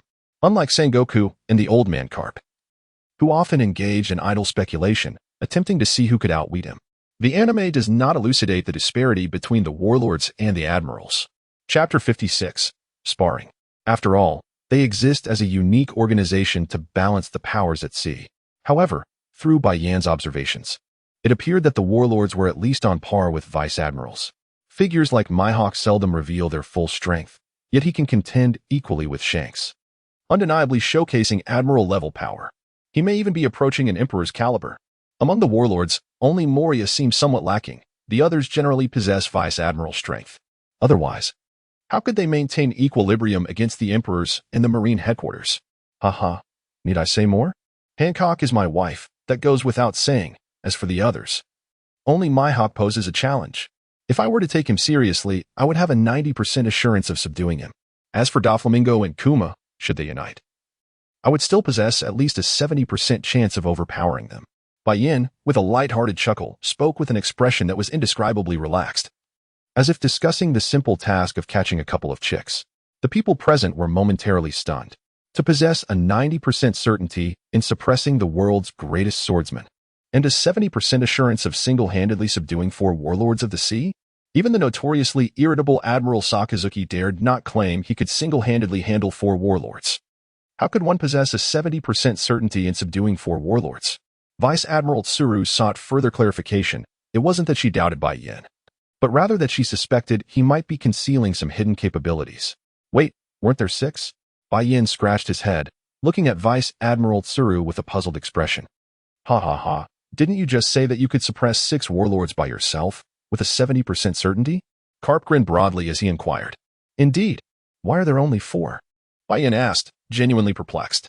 In truth, he was fully aware that Jinbei had refused the world government's summons, Crocodile was imprisoned and impelled down, and it was uncertain whether Blackbeard Teach would make an appearance. Then the task of monitoring the warlords will fall directly to you. Your responsibility is to keep an eye on them and ensure they do not turn against us at a critical moment. Sengoku, without responding to the probing questions, fixed his intense gaze on the bewildered Bai Yan and decisively made his pronouncement. Ha ha ha. Little Bai Yan, you certainly have some secrets up your sleeve. Karp laughed heartily while patting Bai Yan on the shoulder. The old man's grip was surprisingly strong, causing Bai Yan to grimace. Watching the old man laugh heartily now was a stark contrast to the somber expression he wore during Ace's execution. The sorrow etched on his face deepened, especially upon witnessing his grandson arrive on the battlefield. Even the 3 admirals regarded Bai Yan with altered expressions. Was this individual truly powerful enough to reach such heights? The other vice admirals looked at Bai Yan with disbelief, recognizing him as the one who could contend fiercely with Admiral Akiji. Although reluctant to exert themselves, they ultimately found themselves assigned to the task. Bai Yan, having transformed from his casual attire, donned a pristine white suit. Wielding the blade Jeanpu in his hand and draped in the Navy's cloak of justice, made his way towards the conference room where the 7 warlords had gathered. 2 naval soldiers trailed closely behind him, having been directly summoned from the warship. Their prowess far exceeded that of the ordinary Marines at naval headquarters, as both had already made notable strides in mastering the color of observation, rendering them impervious to the intimidation of the 7 warlords. As the door swung open, 5 individuals were seated on either side of a lengthy conference table. Darling, Hancock exclaimed, her previously frosty demeanor instantly melting into joy upon seeing Bai Yan. She was pleasantly surprised to find that the one in charge of their affairs was none other than her husband, filling her with delight. Bai Yan smiled at her and then walked toward the head of the conference table, his piercing gaze sweeping over the faces of the other 4 individuals. Big Bear, Mihawk, Doflamingo, and Moria all focused intently on Bai Yan's movements. Could this young man truly be their leader for this mission? Judging by his rank, he was merely a rear admiral. Was the Navy truly underestimating them?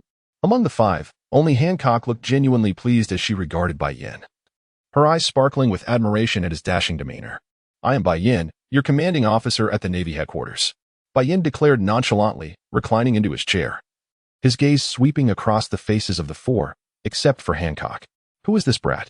Moria fumed, his irritation mounting at the sight of another young individual, especially after having just been defeated by that impudent Luffy. HM? Bai Yan turned to Moria, a terrifying aura emanating from him, causing the solid wooden table to crack under its pressure. Fufufu. Such formidable conquerors hockey. Doflamingo chuckled, observing Bai Yan as invisible threads began to extend toward him. Doflamingo. Upon witnessing Doflamingo's movement, Hancock could no longer remain passive. She kicked toward him with fierce intent. After all, that man was her beloved husband, and she would not allow the scoundrel to launch a surprise attack. Hancock. Doflamingo grinned, quickly wrapping his arm in hockey to counter Hancock's strike. Their gazes locking as their conquerors hockey clashed. Moria, struck by Bai Yan's mere glance, found himself slammed against the wall, his mind flooded with horrifying visions. As if hell itself had descended upon him. Trembling uncontrollably, he sank to his knees beside the wall. Enough, Hancock. If they have any grievances, they may bring them to me. An even more terrifying aura of conqueror's hockey surged forth, causing the entire Navy office building to tremble. Both Doflamingo and Hancock were forced to retreat a few steps under the overwhelming pressure of this hockey. Your hockey is indeed powerful. I wonder if your strength matches it. Mihawk mused, his eyes filled with combat fervor. In his perception, this Rear Admiral Bai Yan possessed conqueror's haki that rivaled that of the legendary red-haired Shanks. Haha. Let us proceed. The Navy training grounds are vast, and it has been far too long since I've had a proper spar. Anyone dissatisfied may join.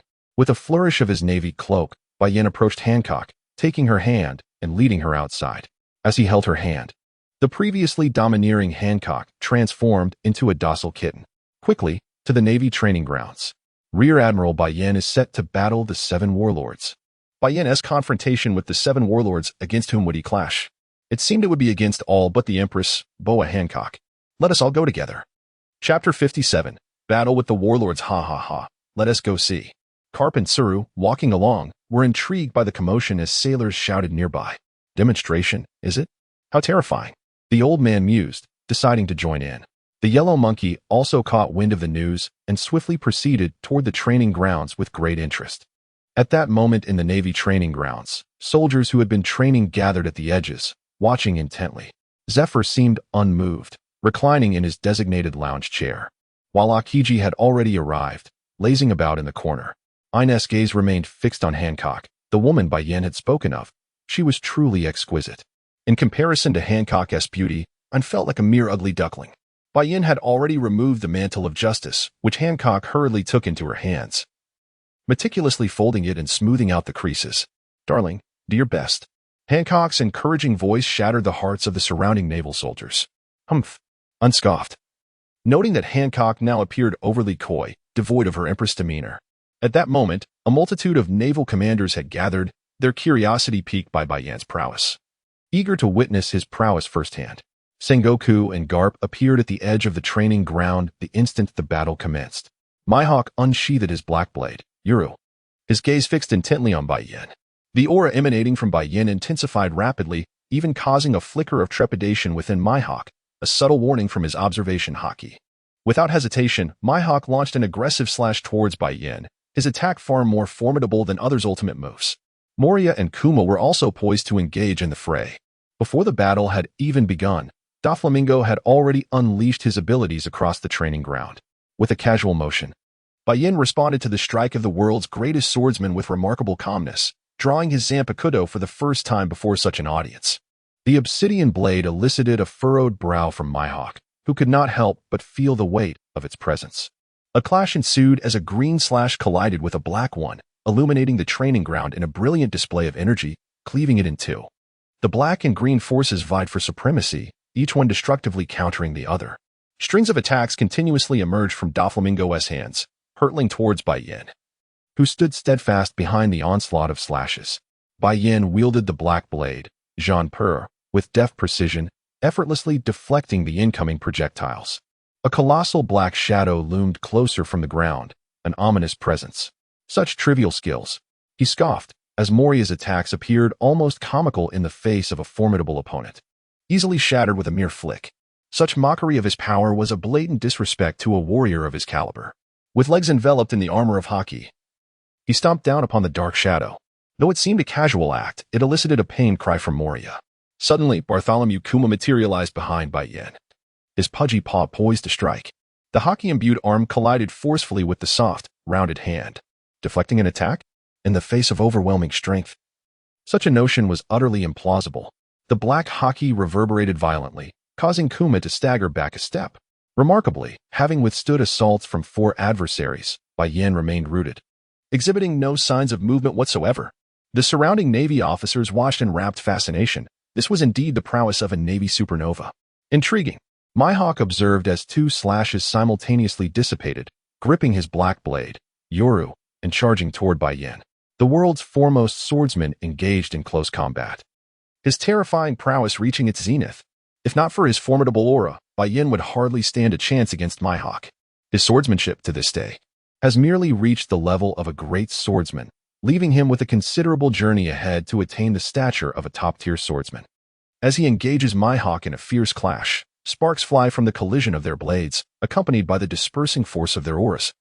While he remains vigilant against the ever-looming shadow attacks and the formidable abilities of the bear, the most insidious of all is Doflamingo, from the very beginning. His fingers have been incessantly twisting, leaving one to wonder what sinister plot he is concocting, yet no further techniques have manifested as of now. Bai Yan could hardly believe that this fellow was merely flexing his fingers. The attack had undoubtedly commenced. He. Ming Ji's laughter was laced with malevolence, and his arrogant demeanor suggested that he was on the verge of success. Countless fine threads materialized beneath Bai Yan's feet, descending upon him with intent. With a forceful shove, he blocked Mihawk, delivering a powerful kick to Bartholomew Kuma's abdomen, while his blade struck decisively against the web wall. A cunning trap devised by Ming Gu specifically to ensnare Bai Yan had been meticulously prepared for some time. Yet, the seemingly impenetrable web wall was cleaved open by a fierce black slash. With unwavering determination, Bai Yan executed a somersault in midair, suddenly appearing behind Moria. His immediate goal was to eliminate one nuisance, conserving his energy to confront the others. Even surrounded by 3 formidable foes, he managed to evade and launch an attack from behind Moria. Caught off guard, Moria was just about to transform into a shadow bat when Bai Yan's hand plunged into the darkness. A blood arrow erupted from Moria's mouth. Oh, Mihawk, too, was astonished that amidst the combined assault of 3, Bai Yan found the opportunity to strike at Moria. Truly impressive. Although Minga chuckled, his brow furrowed in concern. Bai Yan withdrew his arm, revealing a blackened palm marred with bloodstains. The surrounding Navy personnel were witnessing such ruthlessness from Bai Yan for the first time, yet, in the face of a warlord of the sea, they felt an eerie sense of calm. It seems we have underestimated you. Mihawk casually tossed aside his hat onto a nearby weapons rack, indicating his seriousness. In an instant, a green figure materialized beside Bai Yan, wielding a black blade that relentlessly slashed towards him, unleashing a flurry of chaotic sword energies that enveloped Bai Yan from all directions. Bai Yan swiftly retreated, wielding his Zanpakuto to deflect Mihawk's relentless assaults. Meanwhile, Bartholomew Kuma and Doflamingo seized the opportunity, emerging on either side of Bai Yan to launch their own attacks. Chapter 58, Initial Display of Power. Particularly, Kuma, who had been consistently overpowered by Bai Yan during their time at Sabaody Archipelago, was determined to reclaim some dignity.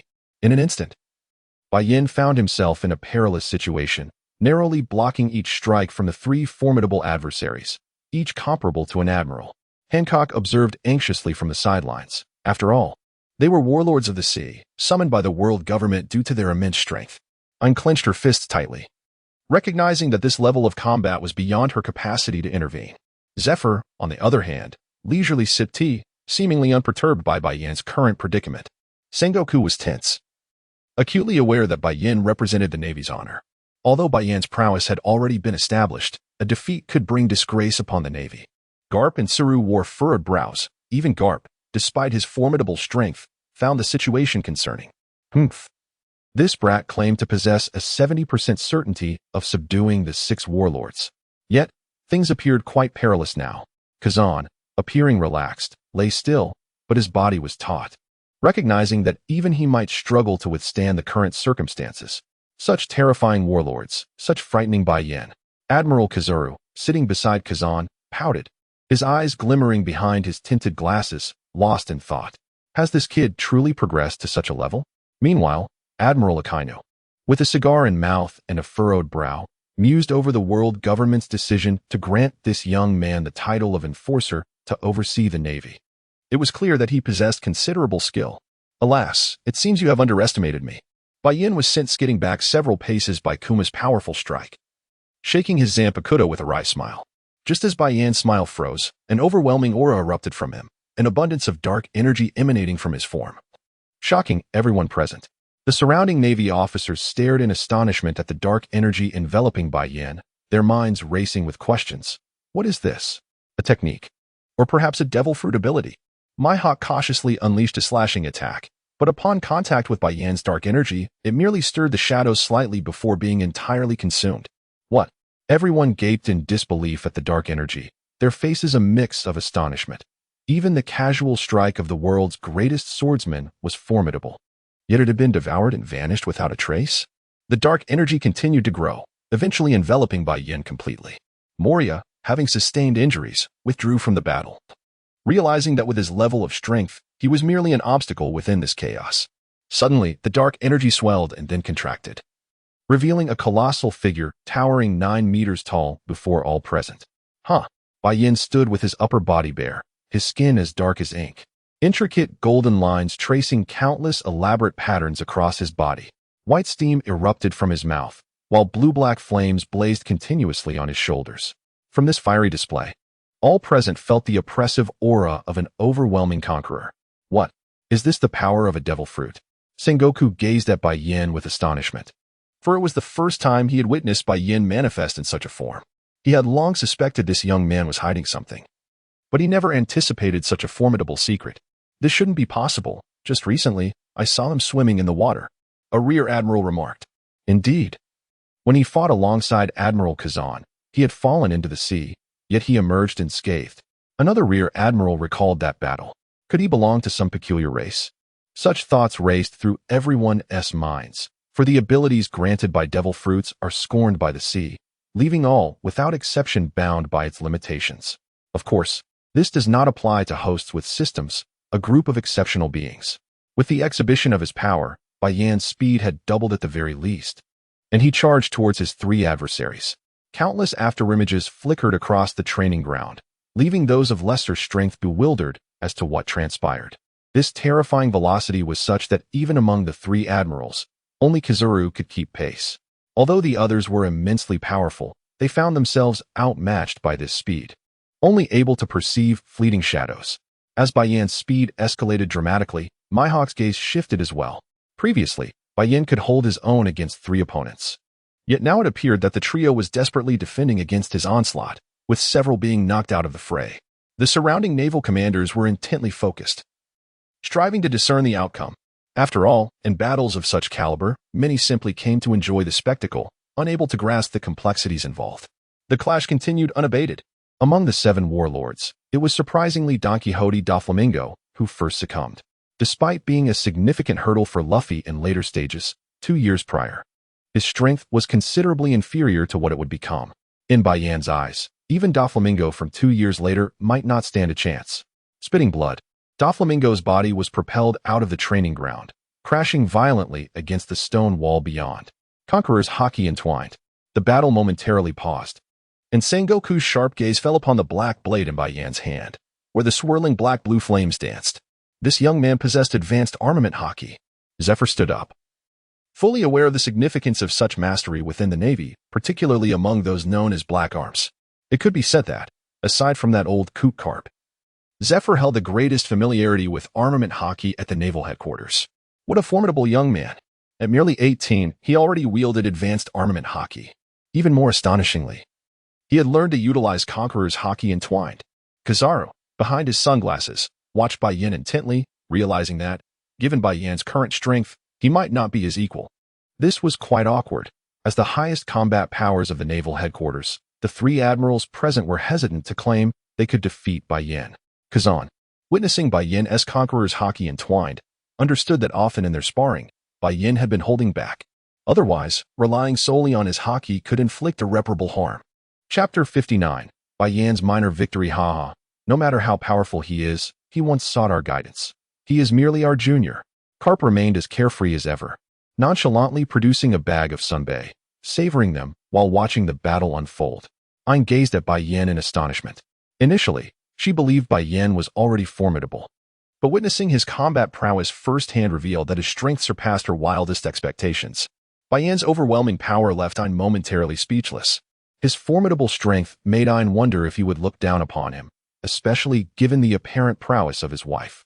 Casting a glance at Hancock, who was brimming with excitement, Ayn couldn't help but feel dwarfed in comparison to the world's most beautiful woman. In terms of looks and physique, he felt utterly inferior. And even when it came to strength, Hancock seemed to surpass him. Suddenly, a single word escaped Bai Yan's lips, and a terrifyingly colossal shadow emerged behind him. Towering at a height of 100 meters, the sight was utterly fearsome.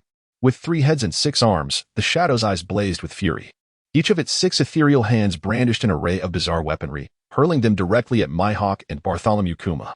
Even before the attacks made contact, the oppressive force of the wind had already ensnared the 2 men. Desperately, they fought back, unleashing a barrage of techniques.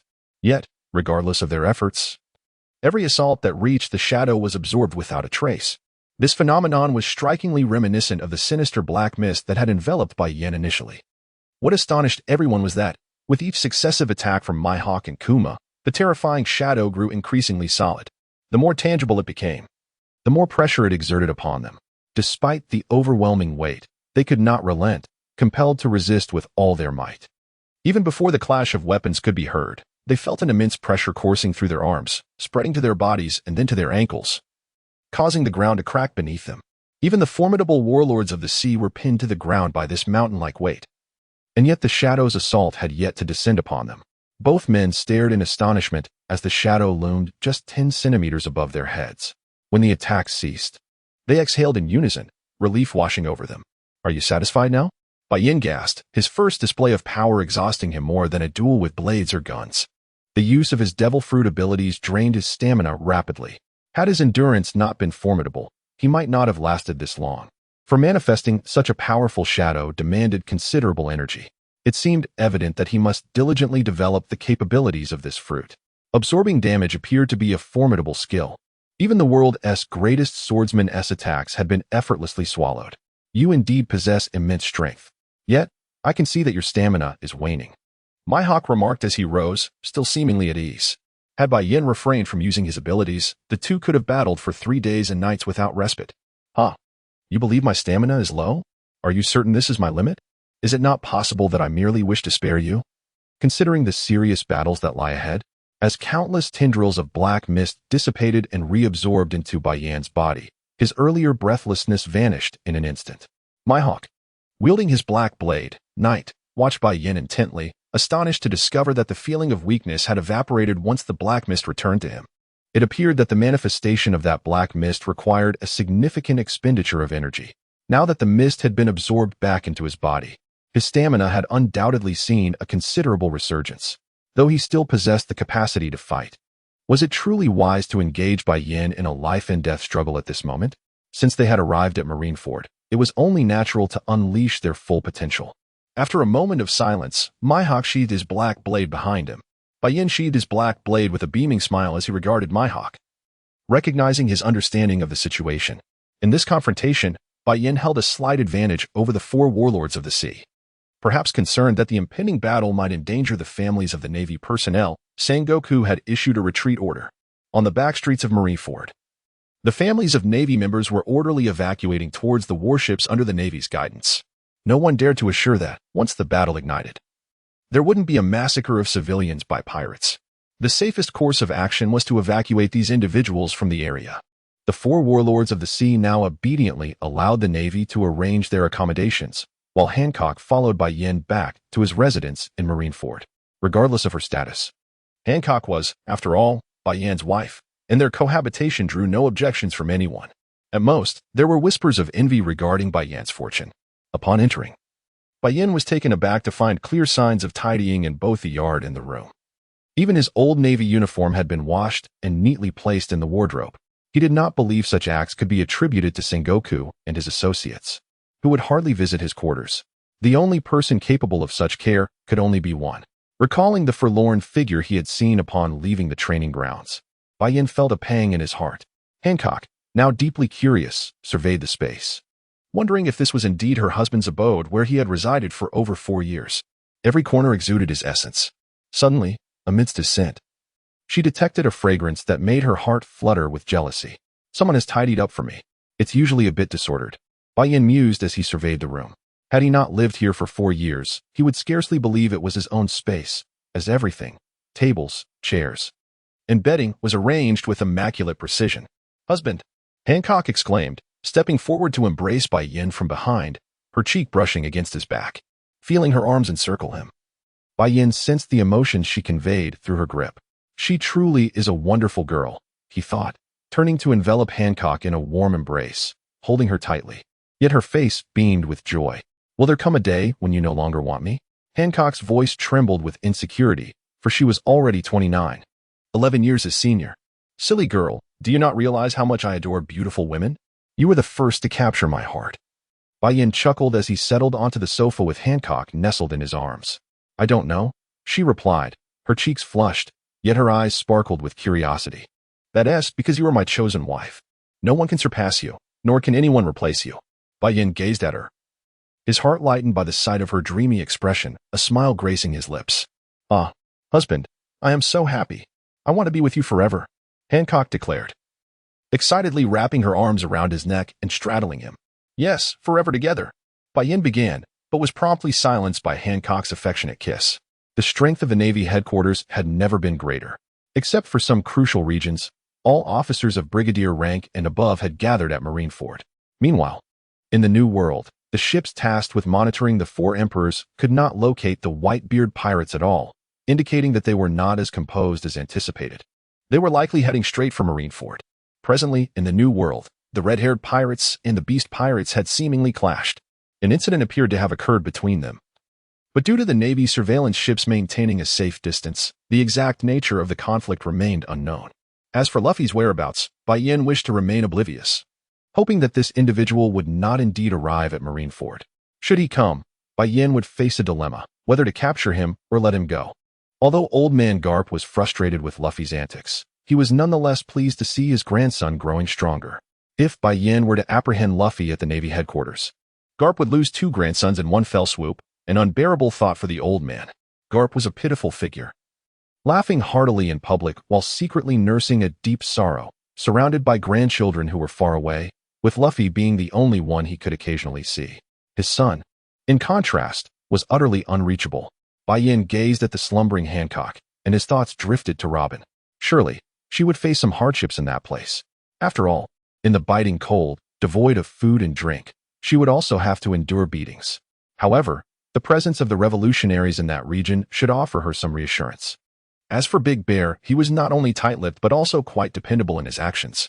With his wealth of experience, he would undoubtedly assist that group of youngsters in discovering a suitable path for themselves. Bai Yan ought to reflect on his own youth before daring to call others little ones. Unbeknownst to him, the unfolding narrative has diverged significantly from the one he previously encountered. Robin finds herself thrust into the icy realm of the Tequila Wolf Kingdom, having been unexpectedly transported by the bear to the Revolutionary Army's base there. As she crashes through the wall, enveloped by the bear's paw, the chief of staff, Sabo, along with several high-ranking members of the Revolutionary Army, gaze at her in astonishment. The abrupt intrusion of an individual bursting through the wall is enough to startle anyone, particularly the ever-cautious revolutionary forces. Nico Robin. Sabo, having seen the bounties on the Straw Hat Pirates in the newspapers, instantly recognizes the companion of his errant younger brother. To ensure Robin feels at ease in their presence, Sabo reveals his identity as Luffy's elder brother. Upon learning of this connection, Robin feels reassured and resolves to assist Sabo in completing their tasks before reuniting with her comrades. It is no wonder that Bai Yan previously advised her to remain untroubled, implying a potential link between him and the Revolutionary Army. Many may wonder why Sabo did not attempt to rescue Ace. The reality is that their location is far removed from the Navy headquarters, leaving them in the dark about significant events. Additionally, their current mission, which involves liberating the civilians of the Bridge Kingdom, is of utmost importance. The vastness of this world necessitates travel by ship, and the speed of vessels is inherently limited. After successfully liberating the Bridge Kingdom and returning to the Revolutionary Army's headquarters, Sabo learns of Ace's impending execution, but it is already too late to intervene. Though Sabo yearns to save Ace, his disarray ultimately leads to him being rendered unconscious by Dragon. As an exemplary soldier of the Revolutionary Army, Dragon cannot permit him to undertake such reckless risks. The journey from the Revolutionary headquarters to Marineford would take at least 10 days. And by the time Sabo receives the news, it is the day before Ace's execution. In contrast to Ace's impetuosity, Bai Yan holds Sabo in higher regard. As Chief of Staff of the Revolutionary Army, Sabo's strength and insight undoubtedly surpass Ace's. Otherwise, Dragon would not entrust him with such a pivotal role. Bai Yan is now contemplating whether to intervene and save Ace during the war at Marineford. The arrival of Shanks, the user of the red-haired fruit, coincided with Luffy's escape, and his tardiness resulted in Ace's needless sacrifice, a lingering agony for many fans of the series. After this harrowing experience, Ace will undoubtedly emerge transformed. The betrayals of comrades and the loss of his adoptive father mark significant moments of growth for him. While the anime showcases Sabo wielding the Marineford Nomi, it is important to remember that both characters are distinct entities. Such plot developments serve to facilitate Luffy's growth. The death of his brother leads Luffy to attribute the tragedy to his own inadequacies. His inability to protect his comrades or save his brother weighs heavily upon him. Had Ace survived, he would likely strive to enhance his strength, possibly aspiring to support Luffy in the same manner as Sabo, ever present when Luffy is in need, guiding him steadily towards the throne of the Pirate King. It is not that the Mera Mera no Mi is inferior. Many subsequent characters' techniques are largely inspired by it. The Mera Mera no Mi was primarily developed by Ace, and others have yet to fully grasp its potential. Otherwise, the power of the magma fruit would not suffice to vanquish Ace, who had transformed into flames with a single blow. Bai Yan retired to bed quite late, his mind teeming with countless thoughts. At the break of dawn, he was summoned to Fleet Admiral Sengoku's office for a meeting. At this juncture, Bai Yan's prowess had garnered the recognition of all the Navy's elite forces. Chapter 61. A state of vigilance. The meeting proceeded with remarkable efficiency, as Fleet Admiral Sengoku meticulously outlined the necessary arrangements. Upon returning to his residence after the session, Bai Yan was taken aback, his jaw nearly dropping to the floor. There, on the sofa, he found Ein engaged in a lively conversation with Hancock. What was this unexpected scenario? Even more astonishing was the realization that Hancock appeared to have regained a youthful vitality. Bai Yan curiously approached, and upon noticing his arrival, Ein felt a twinge of embarrassment. Hancock hurriedly explained the reason behind her appearance. Currently, Hancock had been rejuvenated by Ein's fruit abilities, appearing 12 years younger, making her look as if she were merely 17. Shyness, innocence, allure, and sensuality, an array of adjectives describing beauty seemed to converge upon Hancock. What should have been two opposing concepts had melded into a perfect harmony. Bai Yan unsummoned her courage to greet him. What had transpired? Shouldn't he, Hancock, be envious? Why did their relationship appear so amicable now? Countless questions spun through Bai Yan's mind, threatening to overwhelm his thoughts. My dear, do I look beautiful now?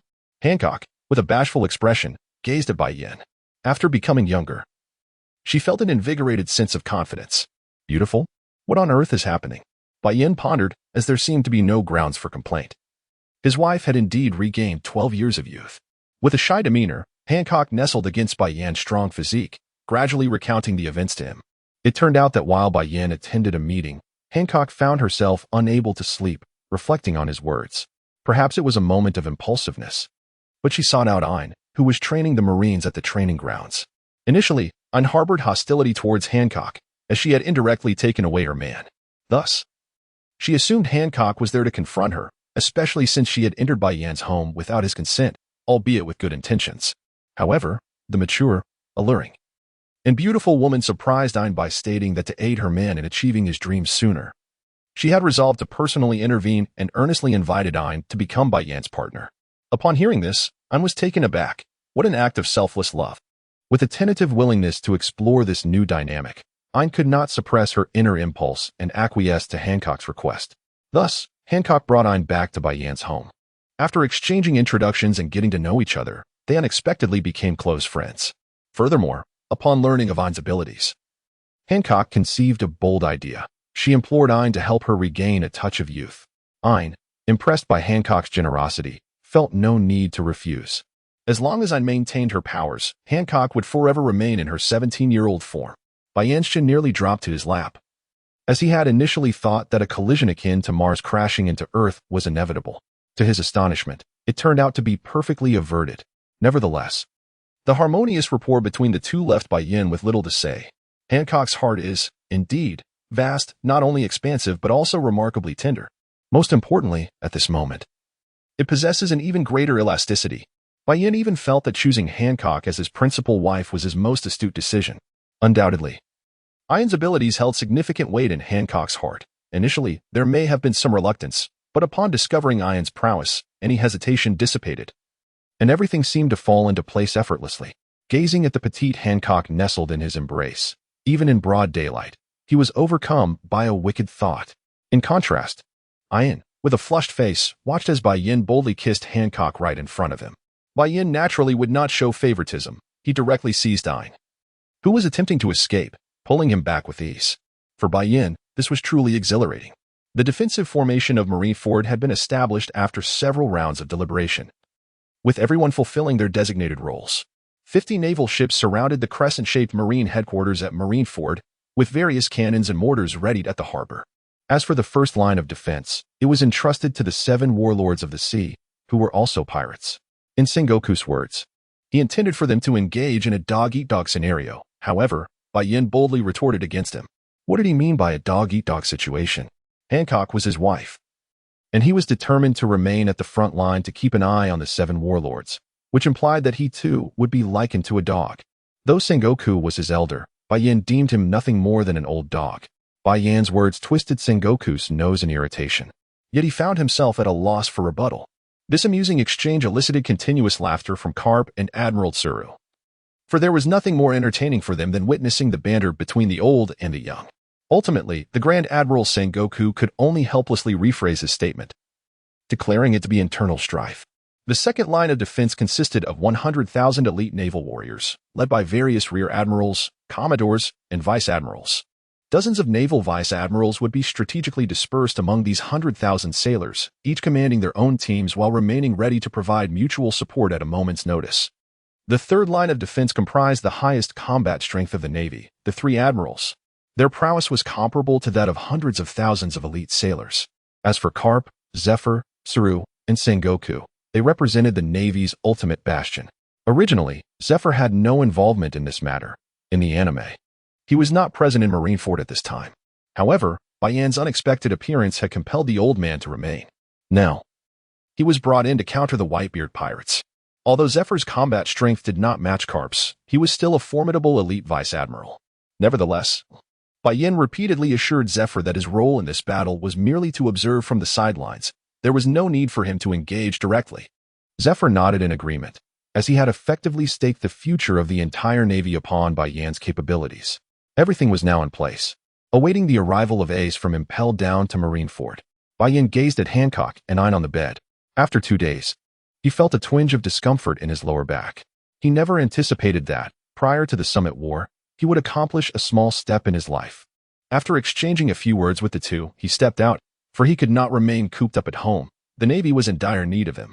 Chapter 62. Ace arrives. Host, your physical condition is quite concerning. Remember, only a dead ox can tire a field. Such weakness should not manifest in you. System Master, what do you suggest? For the sake of my dreams, I believe I must train my body diligently. TCH, Host, you may appear formidable, yet you have barely tapped into 1% of your extraordinary physique. I've told you to exercise more, otherwise. This system did not grant you such a physique in vain. Wait, isn't it supposed to be the strongest state right from the start? Bai Yan was taken aback. He felt immensely strong, yet the system informed him that he had not even utilized 1% of his extraordinary physique. TCH, the superhuman physique I granted you is undeniably superior to Kaido's beast-like condition. You cannot even handle 2 days of training. To fully develop your physique, you must train rigorously. Remember, one must break to establish. Break to establish? That sounds reminiscent of a saying from my past life. A phrase from his previous existence flickered through Bai Yan's mind. I think I understand now. System Master, please rest well. I shall proceed to train. Bai Yan sprinted towards the back mountain, his designated training ground. With the ordinary residents and Navy families of Marineford evacuated, the back mountain became eerily quiet. It was hard to imagine that after just a day's absence, Bai Yan returned home utterly exhausted. He had been pushing himself to the limit in his training, adhering diligently to the System Master's advice, as it pertained to his future happiness. Hancock and Enies, who had been eagerly awaiting his return, were heartbroken upon seeing his state and prepared warm water to assist him in washing up. They tenderly allowed him a peaceful night, enveloped in each other's embrace as they drifted to sleep. In the subsequent days, Bai Yan was out at dawn and returning at dusk. Not only did his swordsmanship improve significantly, but his physique also grew stronger each day. Despite returning home the night before like a lifeless dog, he sprang out of bed the following morning, brimming with vitality. Initially, the two women were curious as to what Bai Yan had been doing to exhaust himself so, and after much inquiry, they learned of his training. Intrigued by his regimen, they decided to accompany him in the days to come. To their astonishment, witnessing Bai Yan's training left them utterly speechless. Each exercise he performed was beyond the capabilities of an ordinary human. Yet, these were merely a fraction of his training routine. For instance, while Zoro performed handstand push-ups lifting thousands of pounds, Bai Yan considered even warming up a trivial matter. Unmarveled at Bai Yan's effortless manipulation of various objects, their sudden appearance and disappearance utterly mystifying. During Bai Yan's rigorous training on the back mountain, Sengoku received a phone call about Impelled Down. One of the current warlords of the sea, Blackbeard Teach, had entered Impelled Down for a visit. As a result, several high-profile criminals from Level 6 of the underground prison were released. Chaos erupted within Impelled Down, with many prisoners escaping while others engaged in mutual slaughter. What? Sengoku nearly smashed the transponder snail in frustration.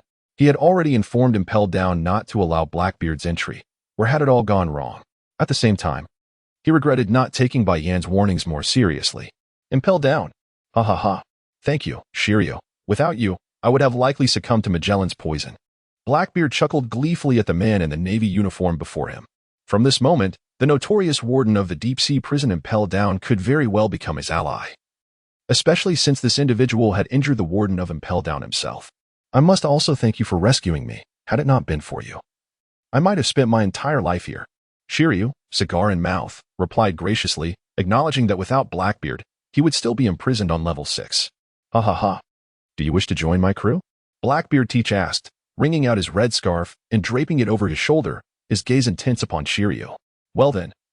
It would be impolite not to accept, Captain. Shiryu replied with a sinister smile, and thus, these two schemers found common ground. Ha ha ha. Release all the prisoners. Let us charge out. Blackbeard commanded his newly recruited subordinates, instructing them to unlock the cells and create chaos for the Impel Down guards. Without Luffy's storyline, the prisoners of Impel Down continued to rampage, overwhelming the guards who were powerless to contain the chaos, as the prison held 100,000 criminals of all kinds. As for Luffy, he found himself aboard a pirate ship after being launched away by Bartholomew Kuma, landing on an island teeming with ferocious beasts. Rayleigh, the old man, fortuitously appeared on this island, which lay in the calm belt, opposite the Amazon Lily Kingdom. The beasts here were formidable, far stronger than those near the Amazon Lily. Rayleigh's arrival indicated his willingness to teach Luffy haki, and he also brought news of Ace's impending execution. Upon hearing that Ace was to be executed, Luffy could hardly contain himself, pleading with Rayleigh to take him to save Ace.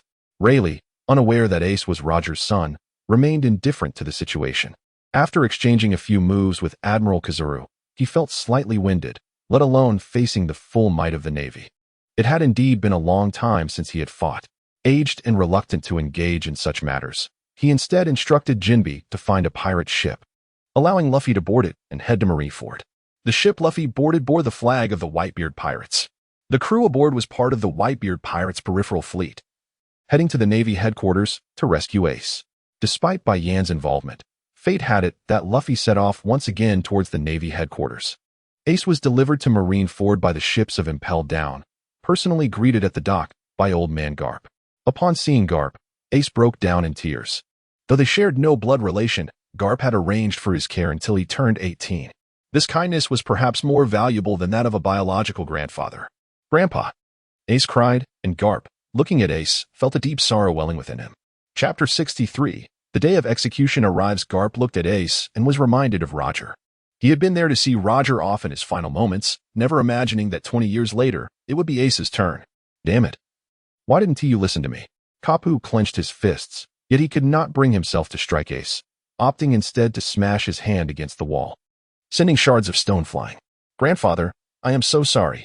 Ace wept sorrowfully within his cell, regret flooding his heart in that moment. The old man and the young boy, one confined within bars while the other stood outside, both wept bitterly under the watchful eyes of several Marines.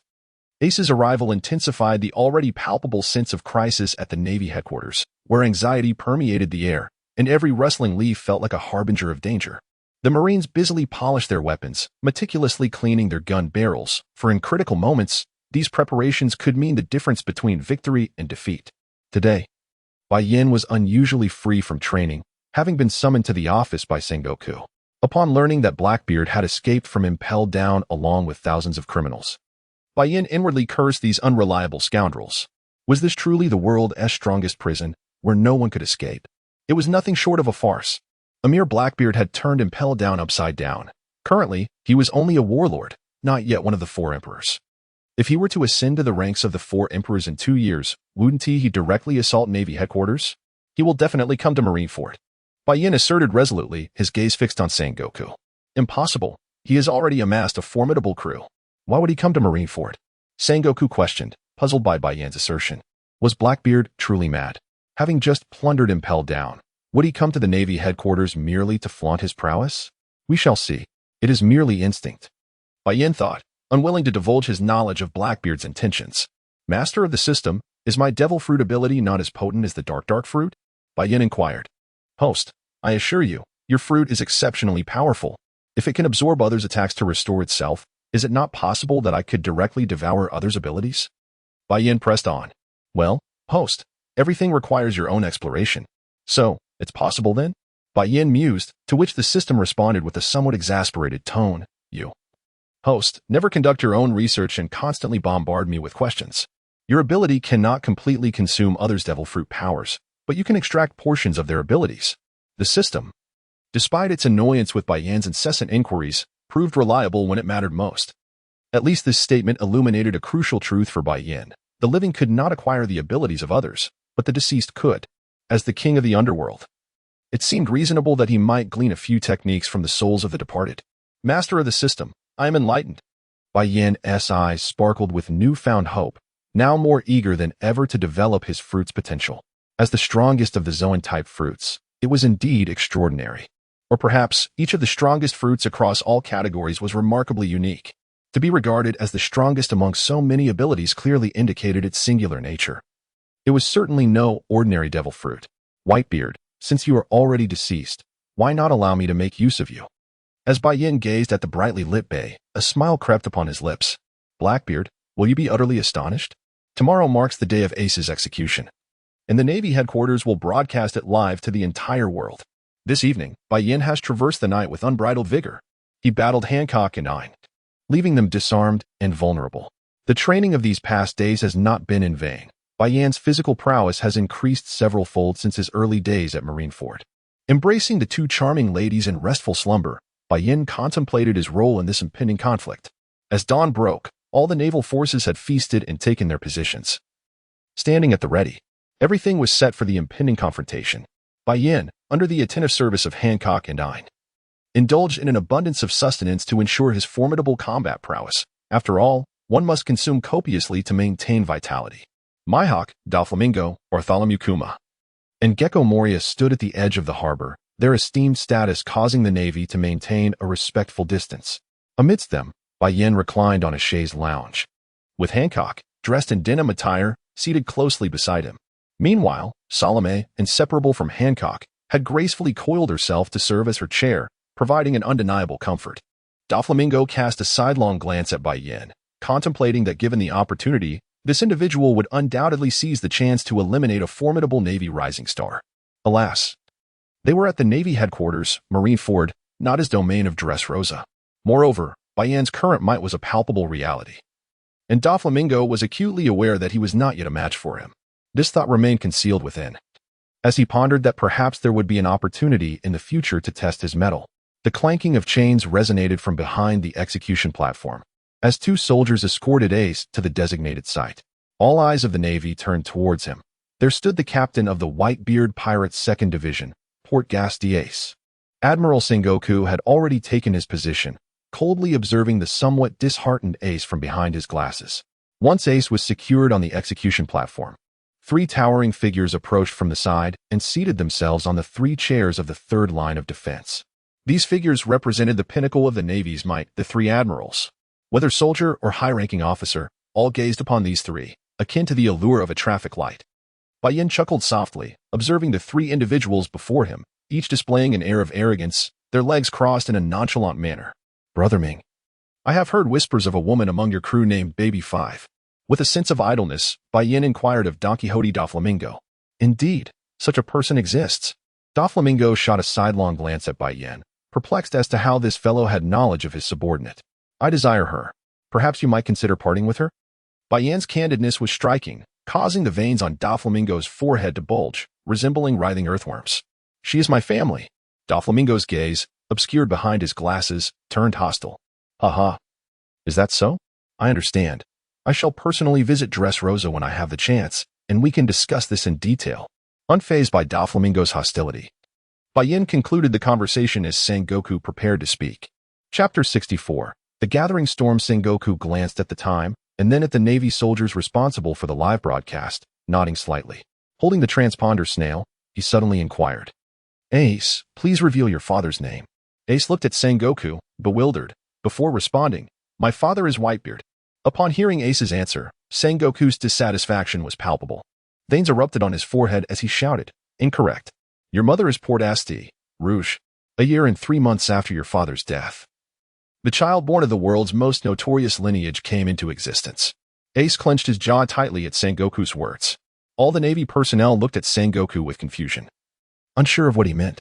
The civilians watching the live broadcast were equally perplexed, questioning if the Navy had made a grave error. That man is your father. Your father is. Pausing momentarily, Sengoku nearly shouted, the Pirate King, Gold.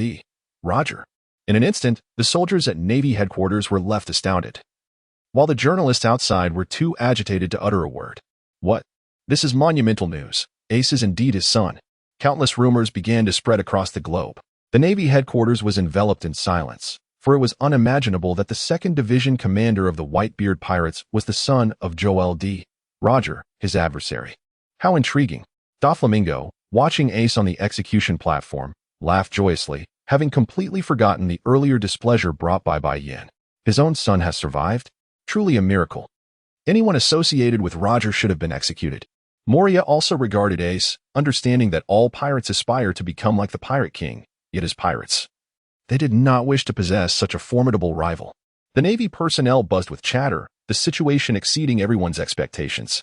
Carp's eyes flickered as Sengoku's words reminded him of Roger's confessions during his imprisonment.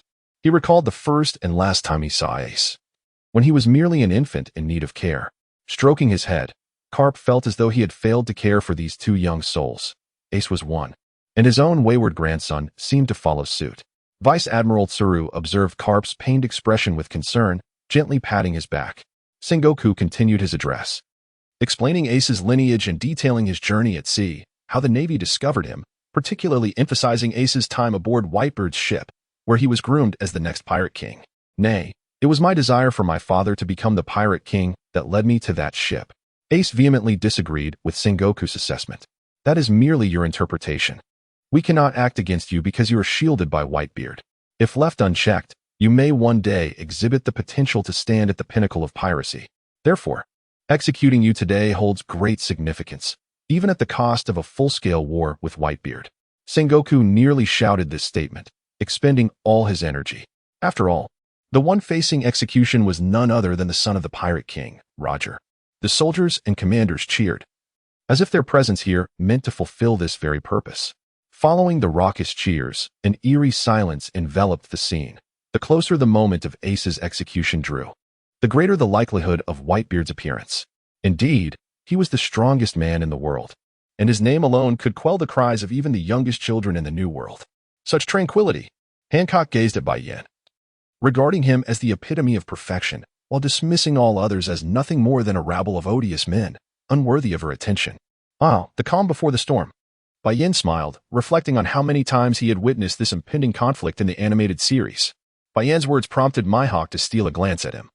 This young man possessed an impressive depth of understanding for his age. Only 3 hours remained until Ace's execution. Countless naval forces had transformed Marineford into an impregnable fortress. Regardless of the direction from which the pirates approached, there were corresponding troops ready to intercept them. Moreover, the Navy had devised several specialized plans to address any unforeseen circumstances. At this moment, everyone anxiously focused their gaze on the sea, aware that the Whitebeard pirates could emerge at any moment. A thick fog began to rise over the water, adding an element of mystery to the scene. All eyes strained toward the mist. Suddenly, a naval officer, who had been scanning the horizon with a telescope, began to shout excitedly. Everyone followed his gaze, and indeed, shadows of ships gradually materialized through the watery haze, increasing in number as time passed.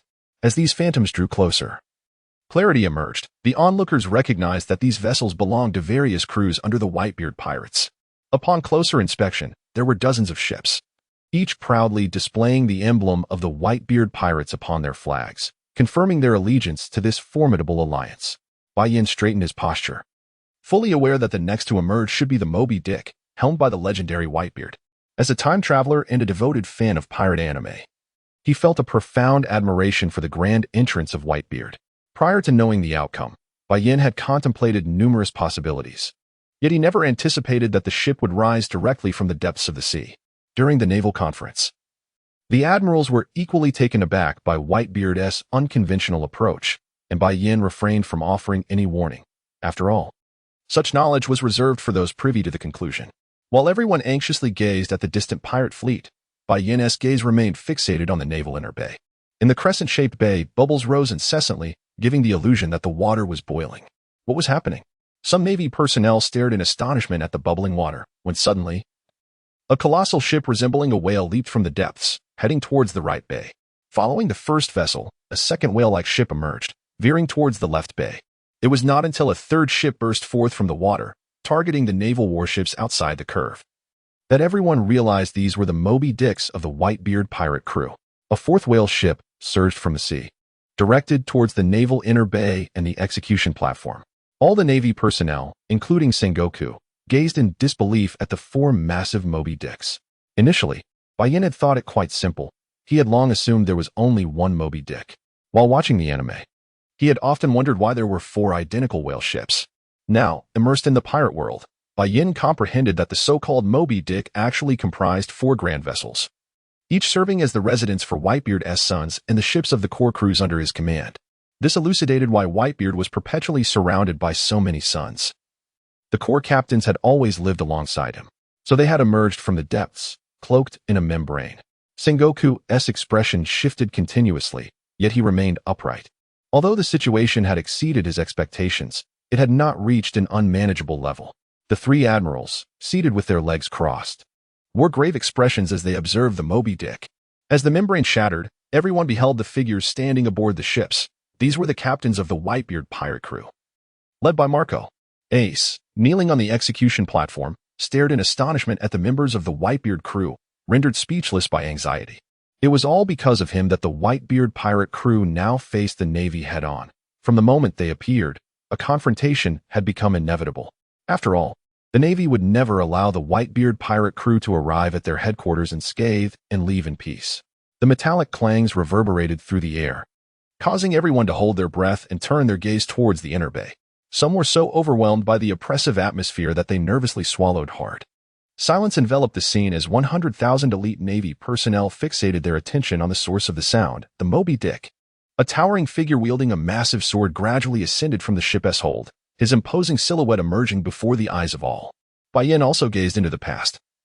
This was indeed his first encounter with the illustrious four emperors of this new world in person. The captain of the Whitebeard pirates, the wielder of the Tremor fruit. The strongest man in the world, Edward Newgate, known as Whitebeard, stood before the Marine headquarters. Sengoku glared at the man who had so brazenly arrived. His teeth clenched in frustration. It was impossible for him to harbor no animosity towards Whitebeard, given that they had been rivals for so many years. Ha ha ha. It has been decades since we last met, Sengoku. I trust my dear son as well? Whitebeard exclaimed with a hearty laugh, regarding the Marine admiral as if they were old friends reunited. Sengoku, however, paid no heed to his adversary, the glint of his glasses betraying his desire to subdue Whitebeard on the spot. Under the watchful eyes of all present, Whitebeard suddenly plunged his massive sword into the bow of his ship, dramatically tossing aside his cloak, and with a powerful strike, he struck the air with his arms at his sides. Furrowed brows adorned the faces of those watching. It was clear that Whitebeard intended to send a powerful message to the Marine headquarters. The sound of cracking space echoed ominously. Bai Yan gazed at the fractured space, unable to suppress his admiration. Indeed, the power of Whitebeard's fruit was formidable. It was no wonder that Blackbeard was so infatuated with this ability. The fact that it could even rend the fabric of space was a testament to why he was heralded as the strongest man in the world. The sea on either side surged upwards, rising over 20 meters higher than the port's coastline, as everyone anxiously observed the towering waves. Contrary to expectations, the anticipated onslaught towards the shore did not occur. Instead, the colossal waves flowed rapidly away into the distance. For a moment, the scene fell into silence. Had Whitebeard, in his old age, miscalculated his strike? Many elite soldiers of the Marine Corps in Marineford entertained such thoughts, as few had truly witnessed Whitebeard in battle. However, the commanders remained vigilant, gripping their weapons tightly. Sengoku did not speak, nor did Whitebeard. They simply exchanged quiet glances, with a faint smile perpetually gracing Whitebeard's face. Bai Yan gazed at the receding waves, his eyes flickering momentarily, as he sensed the awe-inspiring spectacle approaching. Indeed, mere moments later, the entire Marineford began to tremble. The warlord of the sea, an old adversary, was well aware of Whitebeard's formidable powers, yet he remained remarkably composed in the face of such a scene. The Tremor fruit, A paramecia type possessed the capability to unleash devastation akin to seismic forces, potentially triggering a tsunami. This is precisely why the tremor fruit is regarded as a power capable of world destruction. With this ability, should one take umbrage at a small island, a single punch could unleash a cataclysmic force, and even if the island were to survive the tremors, it would still have to contend with the ensuing tsunami. True to form, after the ground shook, towering waves, reaching heights of up to 1,000 meters, began to materialize on either side of Marineford. Initially modest in size, the waves had grown to terrifying heights, surging towards Marineford after the ebb and flow of the tide. All the elite naval soldiers stood transfixed, their faces awash with terror at the apocalyptic scene unfolding before them. Was this truly the extent of Whitebeard's powers? The sheer magnitude of it was utterly frightening. As the colossal waves drew closer, the pallor of every face shifted from white to blue, an overwhelming sense of dread blossoming in their hearts. The shadow of the monstrous waves gradually enveloped the plaza of Marineford, poised to crash upon the naval headquarters. Just as the waves threatened to engulf Marineford in their watery embrace, Admiral Akiji, stationed at the third line of defense, sprang into action. In an instant, he appeared in midair. Cold air surged from his fingertips, connecting with the towering waves on either side. Ice Age. The sound of cracking ice filled the air as the immense waves were abruptly frozen solid. The sight was so astonishing that onlookers couldn't help but gasp in awe at Akiji's formidable prowess.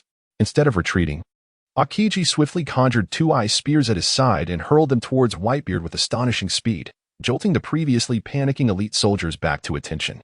Gulalala. Whitebeard, Edward Newgate, faced the imminent threat of the ice spears as they approached. With a single punch directed at the air, fissures erupted, shattering the spears into oblivion, while Akiji, too, was caught in the aftermath, his form fracturing into a cascade of ice shards. Chapter 66, the world's mightiest / the shards of ice descended onto the surface of the inner bay.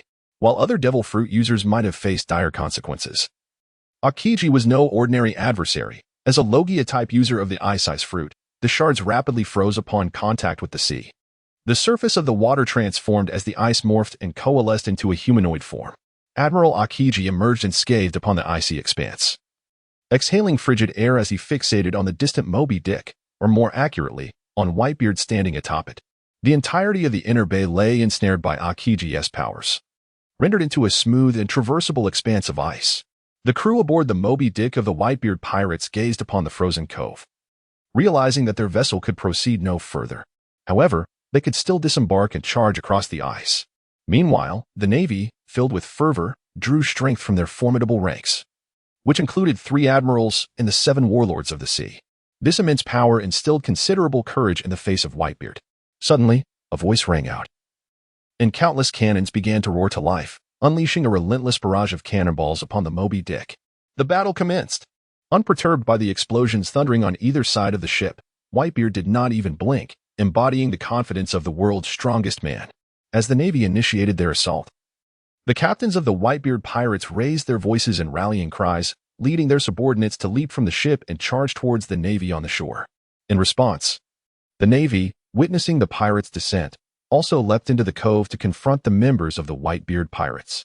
At that moment, the battle escalated once more, marking the true beginning of their fierce encounter. Bai Yan gazed upon the unfolding scene with a smile, for this was a momentous event, a rare delight to witness firsthand. It would not be long before formidable beings could no longer restrain themselves, and when the time came, the spectacle of battle would surely surpass what was currently before him. Among the Navy forces charging towards the Whitebeard pirates, Bai Yan's eyes fell upon the infuriating figure of Smoker, the Smoke Man, whose ignominious presence seemed to bring misfortune wherever he went. It was perplexing to consider what had emboldened him to pursue Luffy in Logetown, only to fail, yet persist in his relentless chase, reminiscent of the days when Garp pursued Roger. It was no wonder he earned the moniker Mad Dog. However, while Garp wielded overwhelming strength, Smoker merely endured blows as he trailed into the New World, a rather humiliating fate for one who had ascended to the rank of Rear Admiral 2 years later. Despite his illustrious title, he could not even triumph over a mere rookie like Luffy, who had effortlessly switched bodies with him. At that moment, Daz Bonez caught Bai Yan's attention, for even with Hancock by his side, he couldn't help but notice her. She was a naive girl, slightly nearsighted, unable to discern faces without her glasses, and following behind this oaf seemed rather unjust. It was said that this woman bore a striking resemblance to Zoro's childhood companion. A curious coincidence indeed. Presently, the young girl had yet to blossom into the alluring figure she would become in 2 years' time. She was still in a stage of development, and one could only wonder if trailing behind Smoker would leave her vulnerable to his antics. Not only did the Marines rush onto the icy surface, but several rear admirals, mingled among the combatants, also descended upon the frost. Even Admiral Tsuru, affectionately known as Granny Tsuru, had made her way to the forefront. The once steadfast line of the 7 warlords, intended to serve as the first line of defense, had now descended into chaos.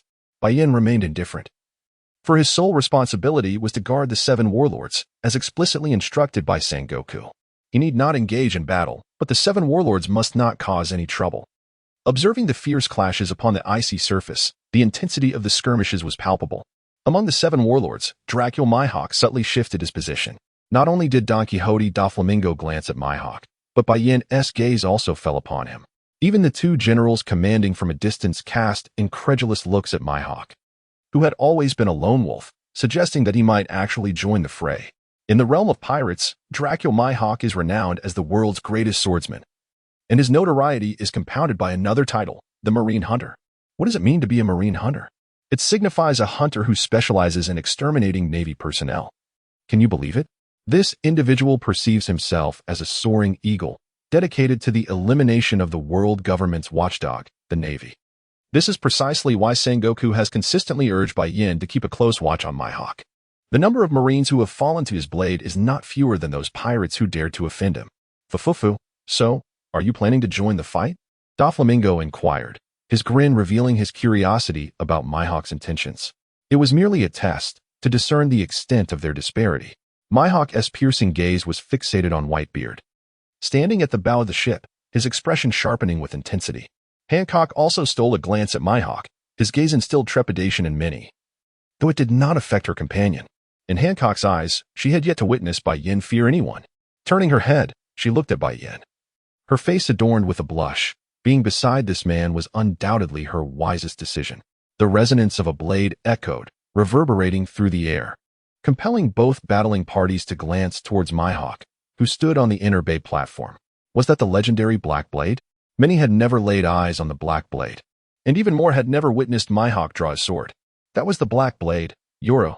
Most had only heard whispers of its name, never having truly beheld its entirety.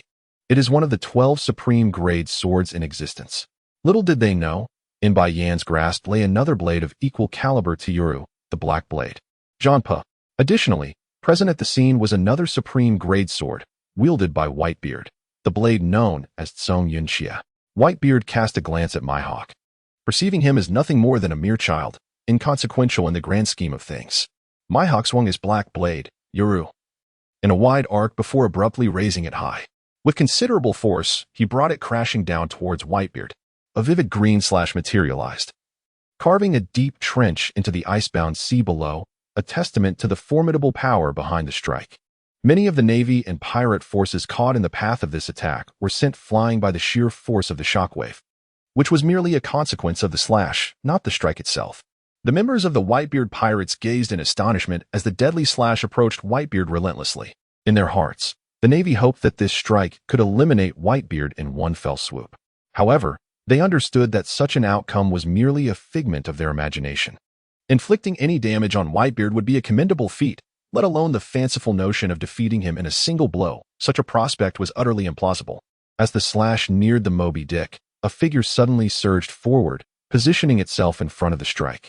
The blow collided with this figure, causing it to stagger back only 2 steps before halting its advance.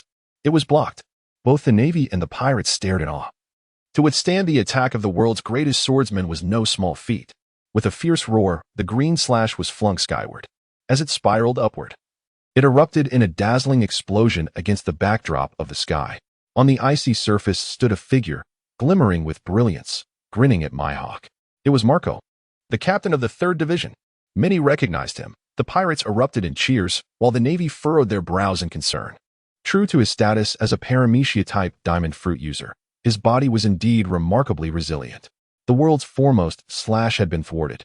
Many in the Navy remained incredulous, for it was the world's greatest swordsman they were contending with. Hawkeye Mihawk fixed his gaze on Jozu, who showed no fear in return. The two exchanged glances, and to everyone's surprise, Mihawk sheathed his black sword, Yoru, with an effortless grace. The pirates roared as if they had secured a resounding victory, charging towards the Navy's square with renewed vigor.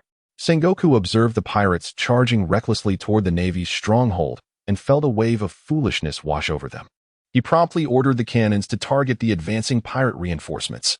Meanwhile, the leading pirates had already organized their forces to storm the Navy's square. The intensity of the battle escalated to new heights.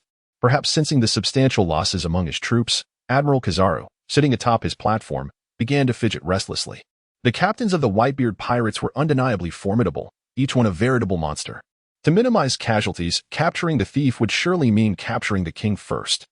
If Bai Yan were to hear this, he would undoubtedly express his disbelief. It is difficult to fathom that such words could emanate from his lips. Usually, he is the type to exert the least effort possible, yet here he is, uttering such earnest statements. His form transformed into a radiant yellow light, appearing directly before Whitebeard. As a user of the Pika Pika no Mi, he radiates brilliance, causing those around him to squint against the dazzling glow. Even the formidable Whitebeard found himself momentarily narrowing his eyes against the blinding yellow light. As he manifested his presence, the pirates below gazed up in alarm.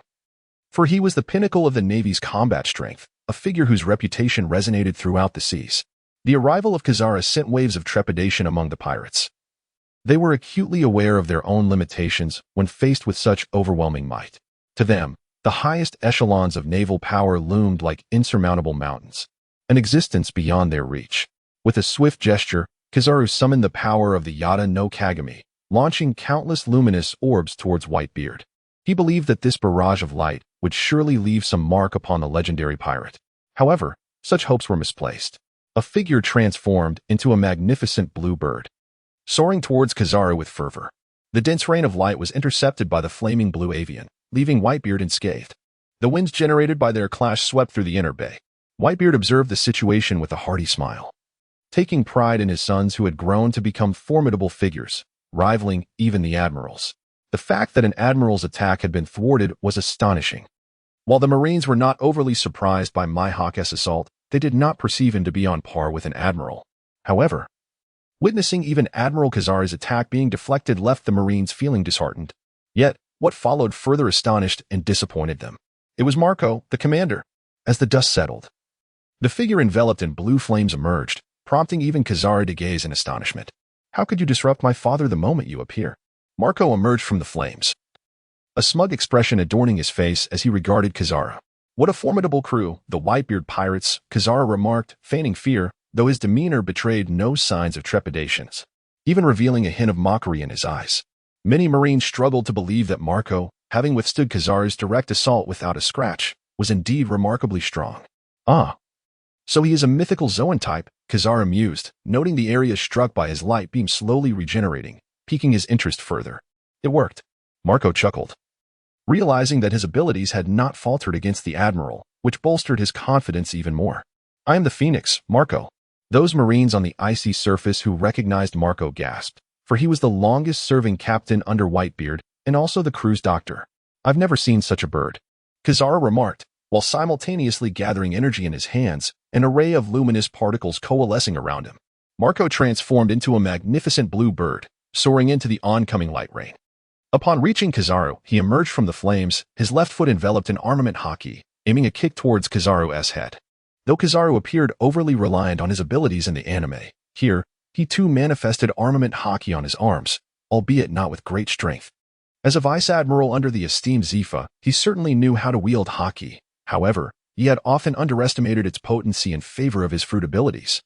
Just as Marco mocked Kizaru, the latter began to taunt Marco in return.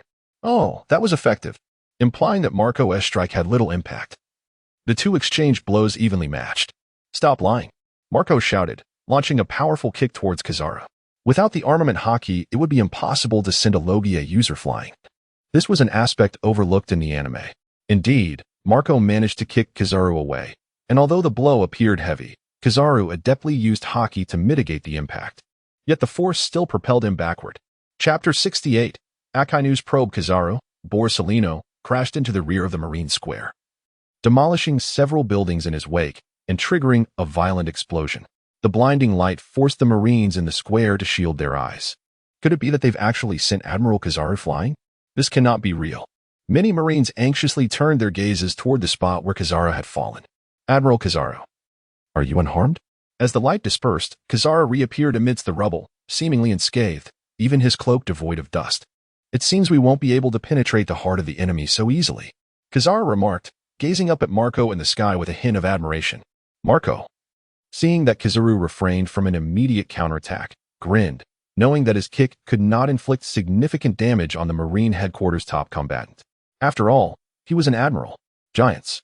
Be wary of the aerial foe, Kizaru cautioned, turning to alert the row of giant Marine commanders standing behind him. Understood, the giant commanders replied, their towering heights exceeding 40 meters, forming an effective barrier between Marco and the execution platform. To the ordinary Marines, the giant commanders seemed like mere children. Bai Yan observed the arrival of the giant Marines, realizing they had been deceived into servitude by the Navy. Casting his gaze upon the male giants and then the female ones, a wicked thought crossed Bai Yan's mind. Such occurrences would be unfathomable for ordinary individuals. In the inner bay, Captain Jozu sprinted forward, his fists crashing down onto the ice. Cracks spread like veins, forming a colossal circle, revealing surprising finesse from someone of his imposing stature. With both hands wedged into the fissures, he gritted his teeth and exerted force, lifting a massive block of ice. All eyes were drawn to Jozu's incredible strength. Come at me if you dare, he bellowed, hurling the enormous ice block towards the execution platform. The colossal ice chunk descended like a meteor, casting an ominous shadow over the Marines. Many soldiers shouted warnings as they fled the impending impact zone. In the presence of such a massive ice block, the towering giants appeared diminutive. The block's shadow loomed over the seats of the three admirals, prompting Akainu, Sakazuki, to lift his head. Jozu's exhilaration peaked as he saw the ice poised to strike the execution platform, though his joy might have been premature. Whitebeard and Sengoku exchanged glances, their expressions betraying no reaction to the probing attack. They remained utterly unfazed. Truly, those fellows, they are derelict in their duties, Akainu remarked as he rose, his gaze sweeping over Akiji and Sakazuki below. If we all advance, who will guard this place? His gloved right hand began to glow crimson, transforming into searing magma. While he continued to grumble about those two unreliable individuals, the magma coalesced into a colossal fist that struck fiercely at the incoming ice shard. A blazing discharge. Upon contact with the molten magma, the ice was shattered by the tremendous force of the magma fist, the intense heat converting the ice into vapor. Jozu's smile instantly froze. He had underestimated the Admiral's might. The massive magma arm did not retract into Akainu's body, but instead morphed into a barrage of enormous fireballs, hurtling towards the pirates. The magma fireballs collided with the icy surface, exploding and sending groups of pirates flying through the air. Bai Yan glanced at Akainu, pondering whether he too should showcase his capabilities, given that the three admirals had already displayed their prowess. If he intended to demonstrate his strength, why not proceed directly? Rising slowly from his reclined position, Bai Yan's actions instantly captured the attention of many around him. This was particularly true for Hancock, who stood beside him, and Ein, positioned far behind Zefa at the execution platform. Despite the fierce battles raging in other areas, Zefa, Ein, and Binz remained quietly observant at the back of the platform, showing no inclination to intervene. It was Bai Yan's movements that drew their gaze. At that moment, Sengoku also turned his attention towards Bai Yan. Did this lad intend to stretch his limbs? Nonetheless, it was a positive sign, at least indicating that his heart still resided with the Navy. A colossal magma fireball, under Akainu's command, hurtled towards Whitebeard. However, Whitebeard merely raised his blade, and the fireball became impaled upon it. Such a flamboyant display of fire. Whitebeard scoffed, his disdain evident. This level of assault merely felt like a visual effect to him, akin to fireworks, devoid of any real harm. Observing that his attack had failed to injure Whitebeard, Akainu retracted his powers, gazing at the magma still burning upon the blade, feeling a sense of exasperation that his magma had been so effortlessly intercepted. Whitebeard merely blew a breath at the fireball, and to everyone's astonishment, even the lava was extinguished. The might of Whitebeard is truly terrifying, even in his advanced age. Gururara. Go light the candles on the birthday cake, Magma Brat. Whitebeard chuckled as he glanced at Akainu, his expression radiating mischief. Instead of being angered by Whitebeard's taunt, Akainu engaged in a war of words. Do you not enjoy extravagant funerals, Whitebeard? He retorted, implying that he was preparing a burial for Whitebeard. The cannon fire continued relentlessly, with Whitebeard and the captains of the Whitebeard pirates intermittently blocking the onslaught. The intensity of the bombardment inflicted significant damage on the pirates under Whitebeard's command. Despite the sheer number of pirates in the crew, this relentless artillery could lead to their demise.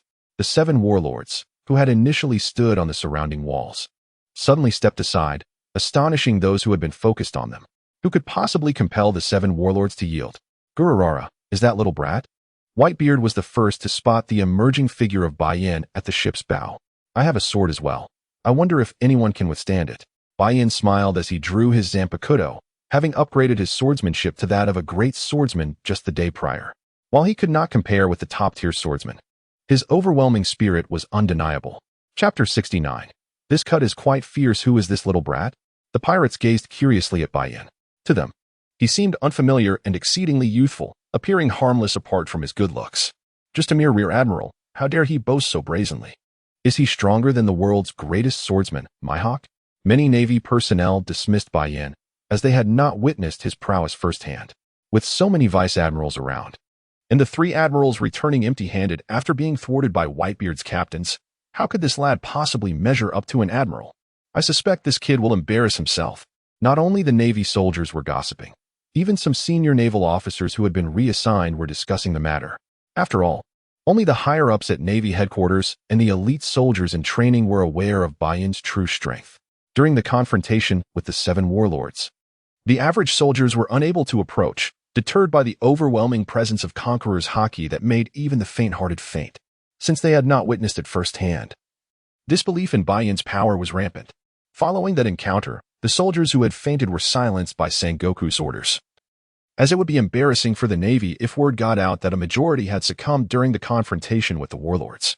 I'll handle this, Jozu observed Bai Yan, a cruel smile creeping onto his lips as he charged towards him. In his mind, no matter how strong Bai Yan was, he could not possibly surpass Mihawk. Having blocked Mihawk's strike, how sharp could this rear admiral's attack be? With a decisive strike, Jozu raised his arm, the haki of armament enveloping his Zanpakuto as he swung towards Whitebeard.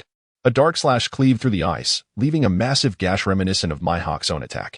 Stop. Jozu's body transformed into diamond as he collided with the slash.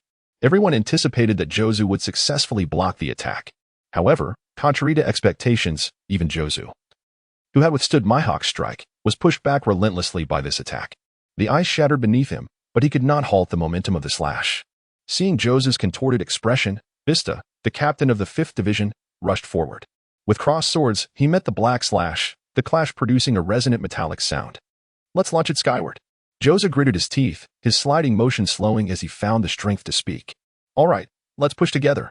Vista, as a world-class swordsman, was confident in his abilities.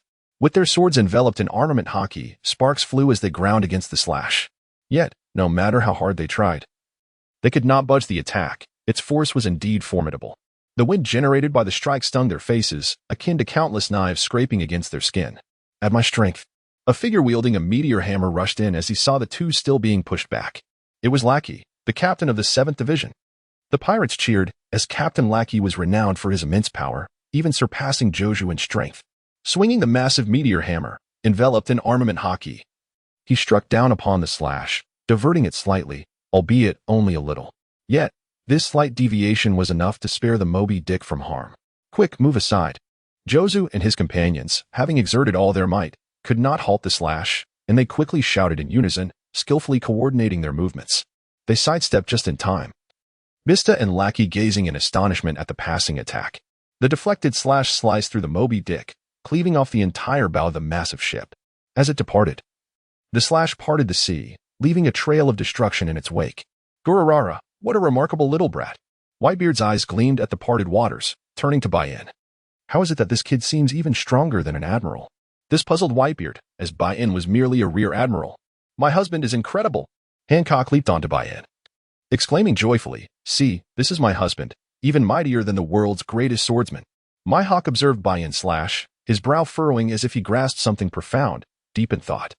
Truly, the world's greatest swordsman. With just a glance at Bai Yan's attack, he had gleaned insights.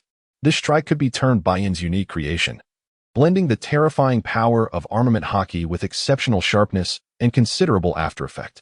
Haha, impressive, right? Bai Yan playfully pinched Hancock's nose, completely unfazed by the gazes of over 100,000 onlookers, reveling in their affection. Gururara, little brat, you are quite formidable. Whitebeard chuckled. Observing the two in their affectionate display, youth is indeed a blessing. Hancock beamed with pride, her head held high, like a triumphant little rooster. Delighted by Whitebeard's praise for Bai Yan, the elite of the Navy gazed at Bai Yan, their faces etched with astonishment.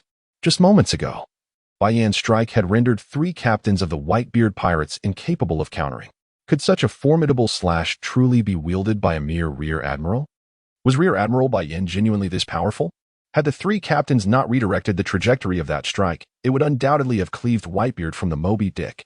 Even if it did not injure Whitebeard, it would certainly have humiliated him, as it would have severed his vessel. The 3 admirals also watched Bai Yan, who returned to his lounge chair with a beaming smile, and an idea began to blossom in their minds. This young man seemed to have grown significantly stronger.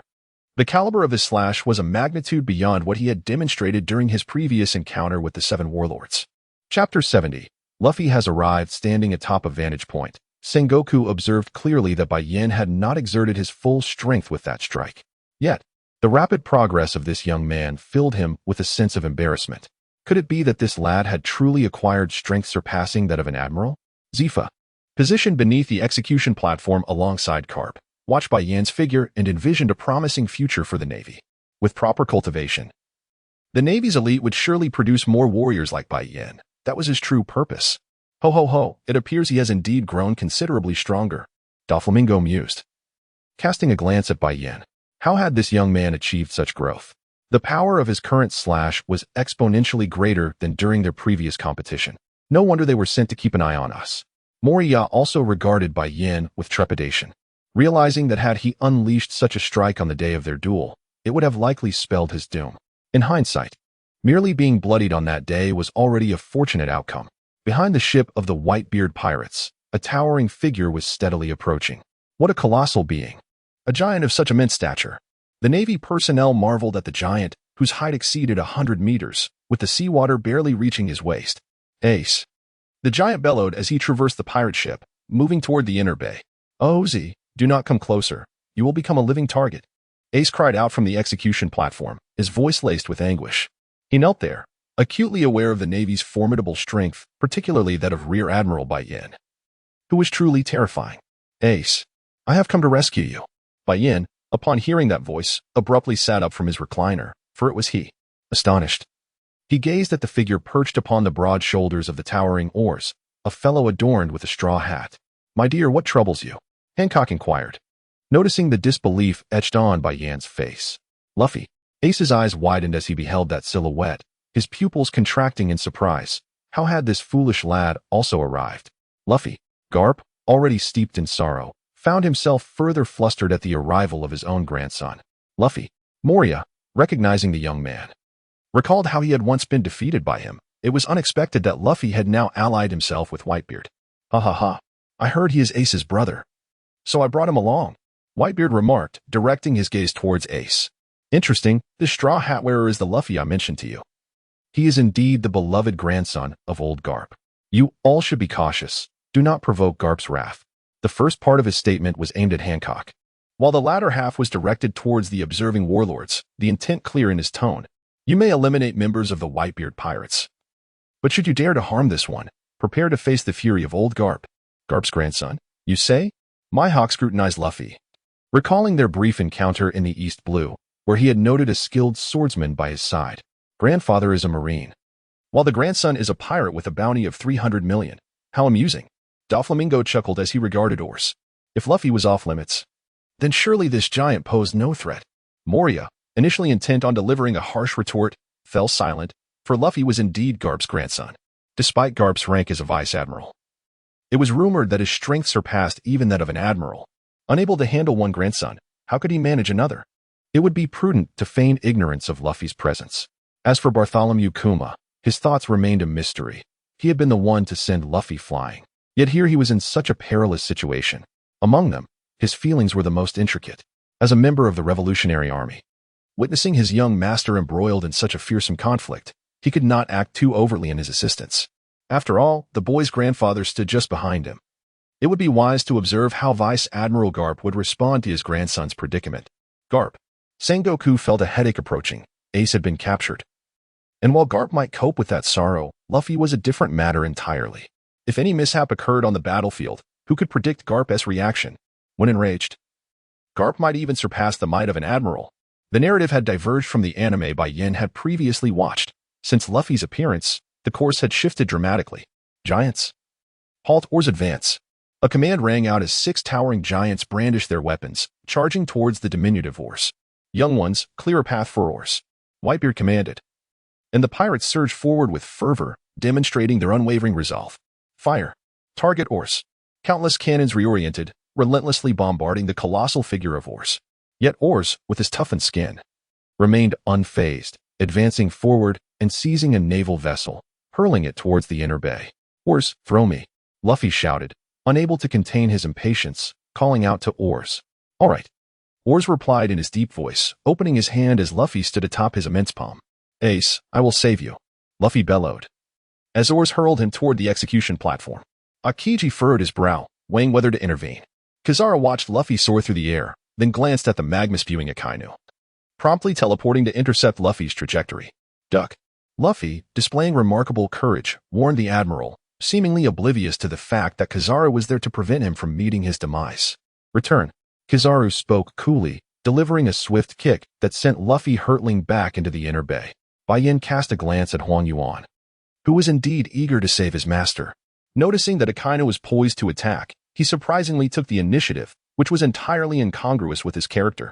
The kick aimed at Luffy appeared swift, yet it was executed with remarkable precision, propelling Luffy directly towards Whitebeard. Was this an attempt to have Whitebeard safeguard Luffy? Bai Yan couldn't help but chuckle. Despite being an admiral, his maneuvers were rather petty. Luffy, struck by the kick, felt as though his tongue might fly out. Yet he suffered no real harm. Garara la la la, little brat, are you trying to ambush me? As Whitebeard extended his hand, he caught Luffy effortlessly. Chapter 71. Little Oars. Whitebeard wished to convey something to Oars. Dad, there's no need to persuade me, I must rescue Ace. Oars' earnest voice rang out. Very well. Whitebeard placed Luffy at the bow of the ship, gazing at Oars, uncertain of what to say. Among all the captains, Ace and Oars shared the closest bond. Some of the pirate reinforcements had already approached the edge of the inner bay, poised to storm the Navy Plaza. The intensity of the battle escalated once more. Determined to thwart these pirates within the confines of the inner bay, the vanguard that had previously rushed into the Navy Plaza had suffered devastating losses. Several giants, though Navy vice admirals, were utterly no match for Oars, whether in height or strength. They were swiftly brought down, and compared to Oars, they appeared diminutive, much like livestock awaiting slaughter. Charge. Ace, wait for me. I am coming to save you. Oars shouted as he sprinted towards the Navy Plaza. Luffy wiped the blood from the corner of his mouth, rose, and leapt from Whitebeard's side, following Oars towards the Navy Plaza. Suddenly, the long silent Kuma made his move. The claw marks on his hands shimmered and vibrated incessantly, growing larger, reaching sizes of several meters. Once the claw marks reached their maximum size, they began to flicker and shrink again, as if compressing the terrifying energy within to its utmost limit. With the passage of time, a small claw mark, merely the size of a palm, emerged in Kuma's hands. This diminutive claw mark resembled an explosively compressed bomb, and Bai Yan sensed an overwhelmingly terrifying power emanating from it. However, the time required to execute this technique was rather lengthy. No wonder Kuma did not employ it during their battle. Such a maneuver could resolve several rounds of combat among skilled fighters. Ace knelt upon the execution platform, clearly witnessing Kuma's actions. Observing the claw mark in Kuma's palm, even he felt a surge of dread and urgently shouted to Oars, Oars, don't come over. It's all right. Ace, I'm coming to save you.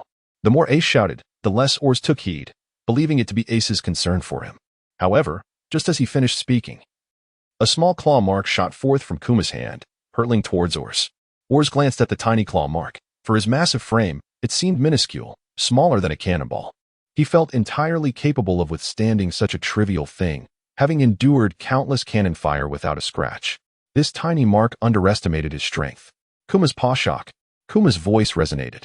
The moment the small claw mark made contact with Oars, a tremendous explosion erupted, creating an imprint of a paw on the icy surface. Everything around was violently scattered by the force of the blast. Luffy, trailing behind Oars, was also swept back by the shockwave of the explosion. After running desperately for so long, he found himself back at the starting point. Even Oars, with his colossal physique, found his vision blurring and blood streaming from his orifices after being struck by that terrifying force. He had underestimated the potency of that seemingly insignificant claw mark. Oars, Ace cried out, witnessing his friend's plight, filled with urgency. After all, Oars was risking everything to save him and had been injured in the process. Ace, wait for me. Oars, on the verge of losing consciousness, managed to regain a sliver of clarity and weakly called out to Ace. Just a moment longer. I am coming to save you. Oars strained to remain upright on the icy surface, his gaze hazy as he looked at Ace, feeling as though he were so close. He continuously reached out towards Ace on the execution platform, but alas, he could not bridge the distance. Shadow Sorcerer. Moria launched his attack. The black shadows coalesced into a massive spear, which pierced through Oars' chest, impaling him. In the anime, Oars intended to eliminate a warlord first, overestimating his strength and paying the price as Doflamingo struck, severing one of his legs. Now, the situation had escalated to Oars being impaled through the heart by Moria. Given his current stamina, he lacked the strength to retaliate against a warlord. He could only stretch out his hand, feeling his fingers were almost within reach of Ace, yet unable to make contact. Coughing violently, Oars spat out a mouthful of blood, his consciousness fading. The hand that had seemed so close to touching Ace fell helplessly to the ground. Oars. Tears streamed down Ace's face, filled with self-blame. If he hadn't ignored the warnings and insisted on setting sail, he wouldn't have been captured, and none of his brothers would have perished for him. Everything was his fault, yet now, witnessing his crewmates and brothers rushing to save him, he felt utterly despondent. Whitebeard, perish. A giant vice-admiral, nearly knocked out by Oars, seized the opportunity, swinging his axe toward Whitebeard. To Bai Yan, the ignorance of this individual mirrored that of Oars. Did he truly believe that the world's strongest man could be so easily defeated? Although he bore the title of vice-admiral, one must possess the strength befitting that rank. If even an admiral's attack yielded no advantage, what could this individual, lacking even the prowess of an elite vice-admiral, possibly achieve? In the throes of losing Oars, Whitebeard was consumed by fury, raising his fist and striking the air, creating a rift that shattered the giant vice-admiral's weapon into dust. In a flash, Whitebeard's furious hand grasped the giant vice-admiral's head and slammed it onto the deck of the Moby Dick. A wave of shockwaves erupted, and the giant vice-admiral suffered from severe hemorrhaging, collapsing unconscious at Whitebeard's might. Whether he was merely stunned or fatally injured, Bai Yan was uncertain, as the anime provided no clarification. However, given Bai Yan's keen eyesight, he believed that the giant admiral could withstand such an impact. Ultimately, it merely left him gravely wounded and unconscious. Grasping the giant admiral's head, Whitebeard flung the immense figure aside as if discarding a lifeless dog. With a grim expression, Whitebeard fixed his gaze upon Sengoku, his eyes brimming with deadly intent. Chapter 72. Identity revealed with a single strike, he had effortlessly dispatched a giant admiral from the Navy. The 7 warlords and naval commanders turned their attention to Whitebeard, their thoughts shrouded in uncertainty. Oars. Whitebeard called out, casting a glance at Oars' fallen form. Advance upon Oars. The captain's demise ignited a fierce resolve within the hearts of the pirates, who roared as they charged forward, treading upon Oars' body. It was utterly irresistible. Amidst the chaos of battle, Doflamingo wore a broad smile, his fingers twisting and writhing with delight. The pirates, who had been joyously fleeing moments ago, suddenly found themselves paralyzed by terror, realizing they could no longer move. More horrifyingly, their bodies seemed to be manipulated, turning them against their own comrades. As they spun around to strike at their allies, they struggled valiantly to resist, but to no avail. What is happening to my body? Stay away from me. For the love of all that is holy, do not approach. The controlled individuals screamed, their faces etched with fear and tears, overwhelmed by the terrifying situation. Even in death, their allies could not comprehend why this traitor had suddenly turned against them. Doflamingo, a captain from the Whitebeard pirate crew, bellowed, charging at Doflamingo with eyes ablaze with murderous intent. Bai Yan glanced over and recognized the individual before him. This character had been under the control of Doflamingo in the anime. Now, it appeared, he had indeed come to meet his demise. Another intriguing plaything had arrived. Doflamingo's fingers twisted, causing the captain to shudder violently, as if frozen in time, his body abruptly stiffening 3 meters in front of Doflamingo. A wide grin spread across Doflamingo's face, brimming with delight. Despite the captain being from the Whitebeard pirates, he had effortlessly ensnared him. Such brash individuals are the easiest to manipulate. The captain, now a mere puppet, was slain. and his bewildered crew was oblivious to the madness that had overtaken their leader. By the time they comprehended the situation, it was too late. As they lay fallen beneath their captain's blade, "My body won't obey me. Stay away from me," the captain of the water buffalo shouted to his crew. His mouth uttering words of his own, yet his body betrayed him. Though he yearned to resist, his form surged toward his comrades, his hand wielding the blade with swift precision, mercilessly cutting down his own crew. "Justice shall prevail, for only the victor embodies justice," Doflamingo bellowed with laughter, reveling in his own musings while he committed acts of murder. At the harbor of the inner bay, the Whitebeard pirates' icebreaker had burst through, and an influx of pirates surged toward Marineford's inner bay. Suddenly, the sound of a transponder snail echoed across the naval plaza. Brew, brew, brew, brew. Whitebeard furrowed his brow, pondering what scheme Sengoku was concocting. After all, this man was renowned not only for his formidable power, but also as a strategic genius.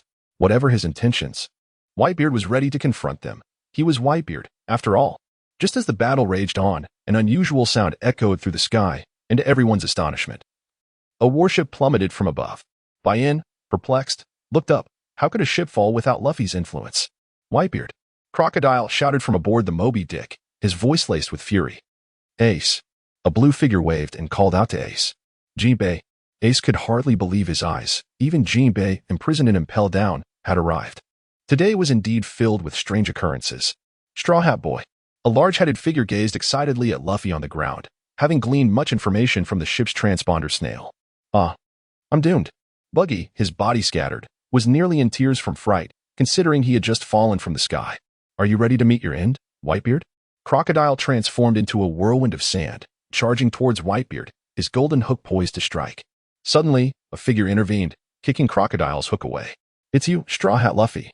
Crocodile seethed with anger. This was the very person who had defeated him, costing him his position as a warlord and leading to his imprisonment and impelled down. "What an amusing little brat." Whitebeard chuckled, surprised that Ace's brother would come to his aid. Did he truly need assistance? "I won't allow you to harm him. He is someone Ace cares for." Luffy roared at Crocodile, appearing rather foolish in his fervor. "TCH, don't let me cross paths with you again." Despite his hatred for Luffy, Crocodile couldn't help but admire him. To defeat him, Luffy was willing to risk everything. Moreover, through his conversations with the Okama King, Crocodile had learned of Luffy's lineage, giving him a reason to show some deference to the revolutionary dragon. "Kid, don't hold me back," Whitebeard said with a smile directed at Luffy. "Uncle, you want to be the Pirate King, right? Let me tell you, I am the future Pirate King," Luffy boldly declared to Whitebeard, unafraid, embodying the saying that a young calf fears not the tiger. "How dare you challenge one of the 4 emperors?" Gwahaha. What a truly interesting child. Whitebeard found the situation quite amusing. "Luffy, don't come over. You know we are all pirates with our comrades. I have my own path." "And so do you." Ace attempted to dissuade Luffy, fearing for his safety. Knowing that this young man had only just set sail and would surely perish against the elite naval officers, Ace felt a deep sense of shame. Not only had he implicated the Whitebeard pirates, but now Luffy was involved as well. This was truly his oversight. "I am your brother. What does the pirate code matter to me? Even if I die, I will rescue you," Luffy shouted, his voice echoing over Marineford, and after uttering these words, he charged towards the execution platform. What? Ace's brother? Could it be that Luffy is the son of Roger? Some Navy personnel gazed at Luffy in disbelief. Impossible. Ace's parents were both dead at his birth. How could he possibly be Roger's child? Others among the Navy, albeit more astute, questioned Ace's claims. Then why does he call himself Ace's brother? Who knows? Either way, we cannot let him approach the execution platform. The Navy continued their discussions. Chapter 73. The battle escalates. Straw Hat Luffy, Garp, yet again your reckless family. Sengoku seethed, his teeth grinding in frustration. He had shown remarkable leniency towards Luffy, for otherwise he would have allowed Bai Yan to capture the boy and return him to Marineford. Yet, here he was, furious at Garp's carelessness. Sengoku could only glare at Garp, who scratched his head in confusion, having never anticipated such chaos. His grandson was being executed, while his own grandson rushed in to save him. As a grandfather and a member of the Navy, he was torn between duty and family. Everyone, stay close. We cannot allow Straw Hat to steal the spotlight. All right. The pirates shouted in unison, fearless and resolute as they charged forward. Bai Yan gazed at Sakazuki, noting that this fellow's magma-like arm had yet to retract. It appeared as if the tales from anime rang true. This individual truly harbored the intent to eliminate Luffy. He was indeed a dangerous variable.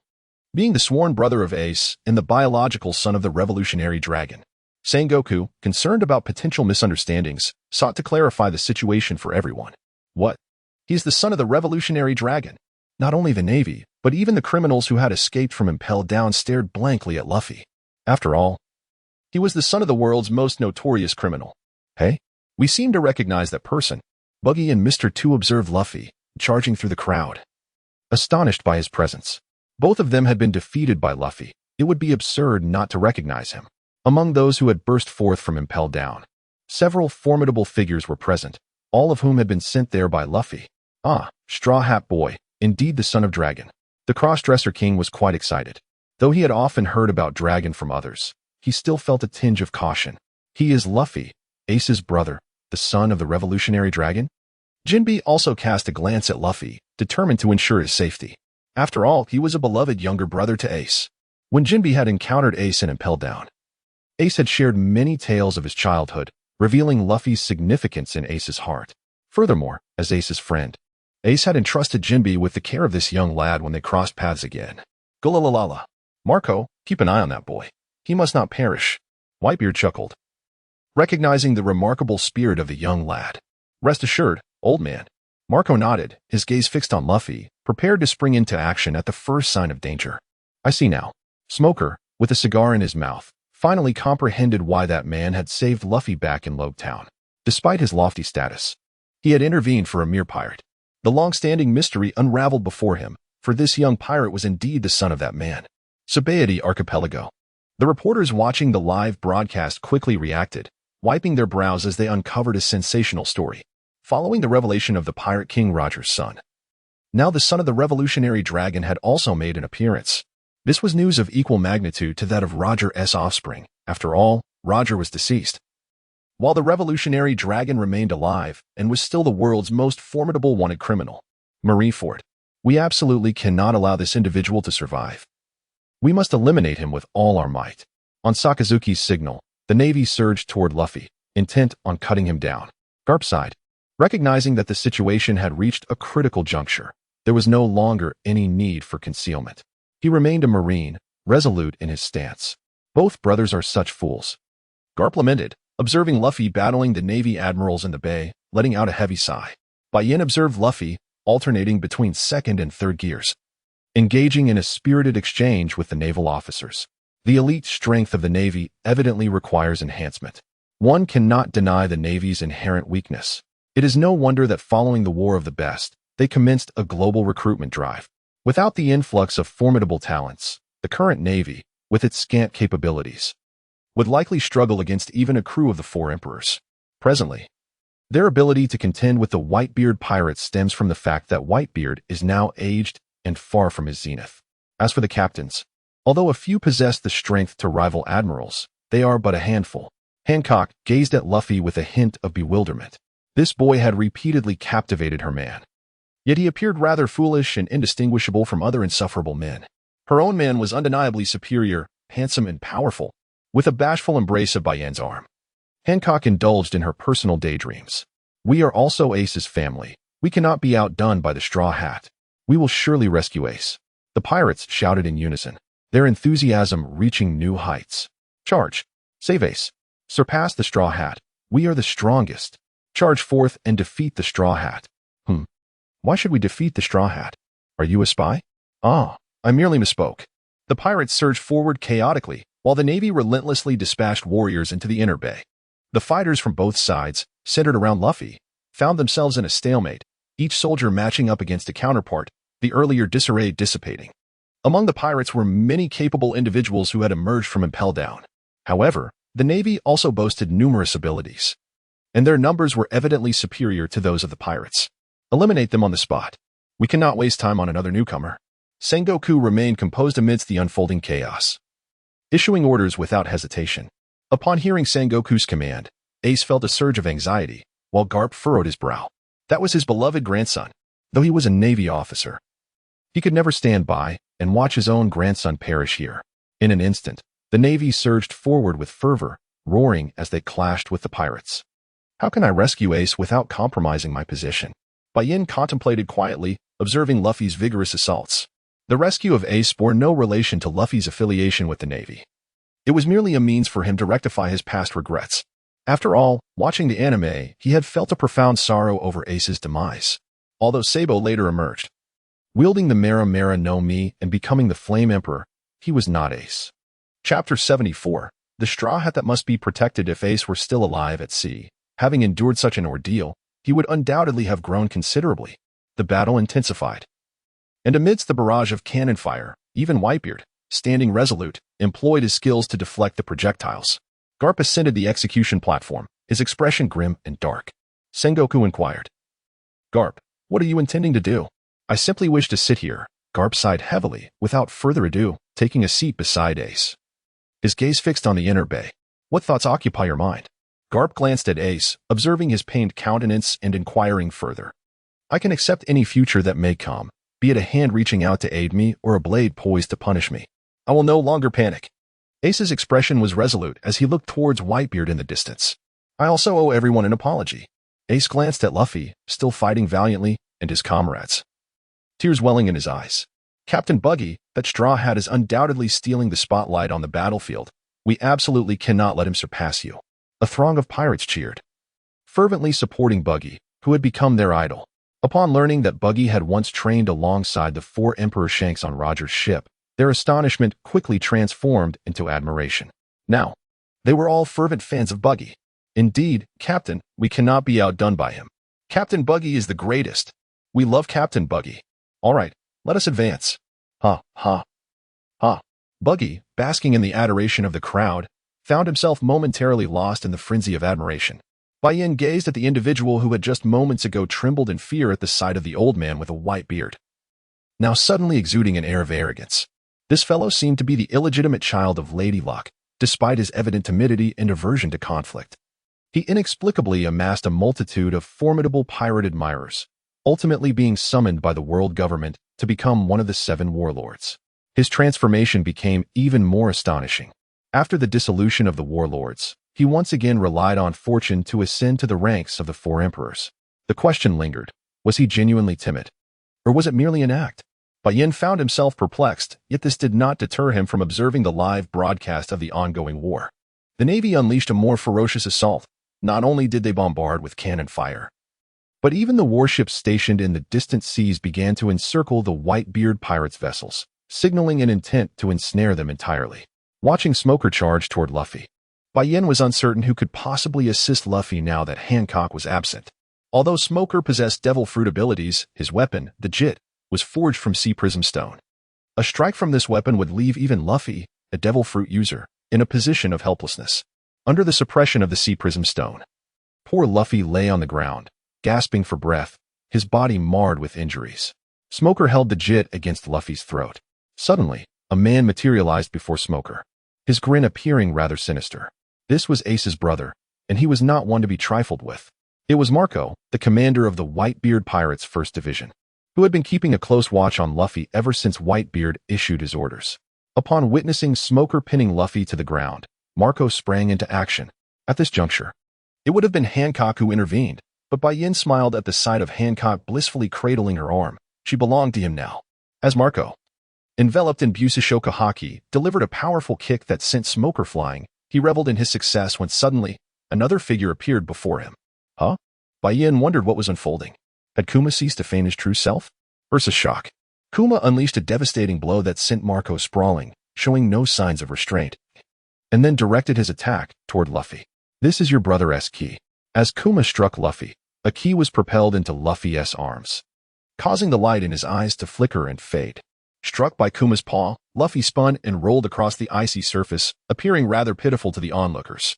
However, to Bai Yan's keen eyes, Kuma had significantly mitigated the force of his strike, leaving Luffy with only minor injuries despite the dramatic appearance of his tumbling. The Okama King had rushed over upon seeing Luffy being restrained by Smoker, yet he arrived just in time to witness an unsettling scene. Once a good friend of Kuma, the Okama King now seemed unrecognized by him. Not only did Kuma fail to acknowledge the Okama King, but he also prepared to attack, gathering a powerful laser in his mouth. He's already dead. Doflamingo appeared beside the Okama King, chuckling. As a former celestial dragon, he had direct access to the Gorosei and was privy to many secrets. This morning, Doflamingo had sensed something was amiss with Kuma. His movements were robotic. Impossible. Who stands before me? He seemed to be alive and well. Don't spout nonsense. The Okama king was overwhelmed with disbelief, unable to accept that the current Kuma was not the Kuma he once knew. Luffy, seizing the opportunity, dashed toward the Okama king Ivan, eyeing the standoff between the two sides. Ha ha ha, just days ago, the world-renowned scientist Vegapunk personally transformed him into a human weapon. Doflamingo casually informed them. What? Transformed? Into a weapon? What is happening? Little Ivan was incredulous, struggling to comprehend why Kuma would willingly become a human weapon. Unclear. Regardless, this guy volunteered for it. He willingly became a test subject for the world government. Kuma, what on earth is happening? Little Ivan murmured, dodging Kuma's attacks. Bai Yan had also heard whispers of Vegapunk's modifications to Kuma, but in the anime, Kuma had valiantly protected Luffy's ship for 2 years.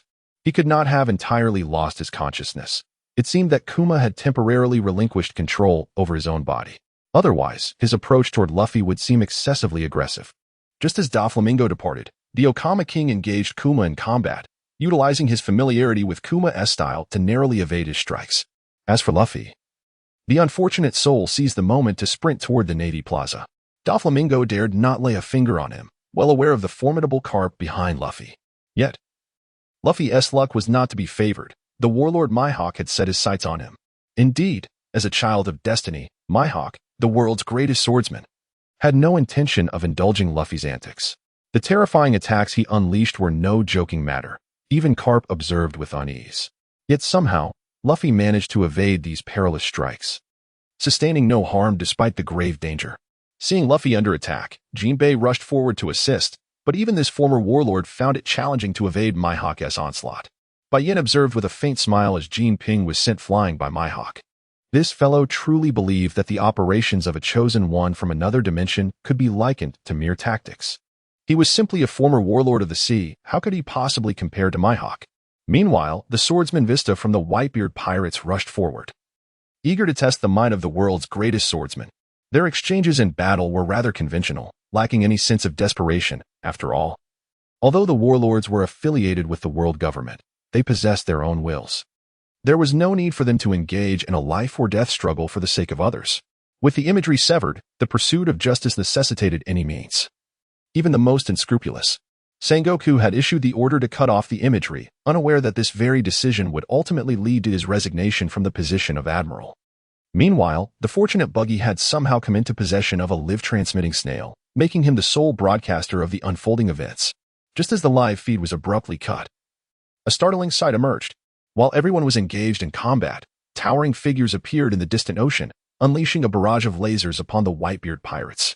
The PX weapons marched in formation, their presence strikingly reminiscent of Kuma, truly identical.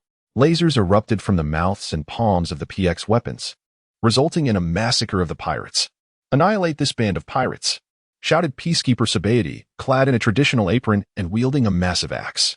Despite his peculiar attire, he was older than Bai Yan. One could only speculate about his strange penchant for such garments. The pirates were driven into the inner bay by the peacekeepers. Although there were gaps at the two corners of the bay, it mattered little. As long as the peacekeepers converged, victory was assured. Though the peacekeepers moved slowly, their attacks were highly strategic, gradually encircling the pirates under relentless pressure. Following the original plan, they aimed to eliminate the enemies outside the encirclement first. Sengoku, holding the transponder snail, stood atop the execution platform, overseeing the entire scene. At this point, 80% of the pirates had already fallen within the encirclement, making it time to issue the order to attack. A crisscrossing network of lasers rained down upon the pirates, resulting in significant casualties among those outside the encirclement. Witnessing the heavy losses among his subordinates, several captains led their teams in a bold charge towards the human weapons. If these foes were not stopped, the remaining pirate crews would be utterly annihilated. In the face of ordinary pirates, the destructive power of the peacekeepers was overwhelmingly potent, a veritable nightmare for the pirates. Seeing the fruits of their efforts, Sengoku swiftly commanded all Navy personnel to retreat from the ice. Once the Navy vacated the area, the next wave of attacks would commence. Regrettably, one of the transponder snails had gone missing. On the external broadcast, a clown-like figure boldly appeared on screen. Indeed, I am a member of the legendary Roger Pirates and a sworn brother of the Emperor Shanks. The great pirate, Captain Buggy, he proclaimed. Quickly, stop them. Even Sengoku was rendered speechless, finally realizing where the transponder snail had gone. Should the ensuing footage spread worldwide, the Navy's reputation would be irreparably tarnished. The artillery adjusted its angle, aiming directly at the showboating Buggy. Bai Yan gazed at the clown and felt a sense of delight. This fellow was truly an ostentatious spectacle. Wherever a significant event transpired, this character was sure to leave his mark. Moreover, his ability to embellish his own reputation was undoubtedly unparalleled in the world of pirates. Yet, he did not utter many falsehoods. After all, speaking is an art form. As long as Buggy emphasized the crucial points, no one would doubt his words. While the embellishments remained subjects for verification, at the moment when Buggy was live-streaming, Bai Yan noticed a figure emerging beside Whitebeard, a man who nearly turned the tide of the entire war, Squirt. As a cannonball soared through the air, Whitebeard's attention was drawn to it. The man he regarded as a son unsheathed his long sword and plunged it directly into Whitebeard's chest. Both the Marines and pirates were left in shock at this scene. What was happening? An internal conflict? Why would Whitebeard's adopted son attack him? Fascinating. Bai Yan had long anticipated this turn of events, for it was a ruse devised by the Marines. There would always be foolish captains susceptible to such schemes. If not Squard, then someone else would fall prey. It was akin to the various scams in reality, a seemingly simple ploy that everyone could see through. Yet some individuals remained easily deceived, falling victim to the cunning of others. However, Squard, whether in the anime or in the current world, was undeniably of limited intellect. After the initial shock, Marco roared as he transformed into the Phoenix, soaring towards Whitebeard and forcefully pinning Squard to the ground. Why?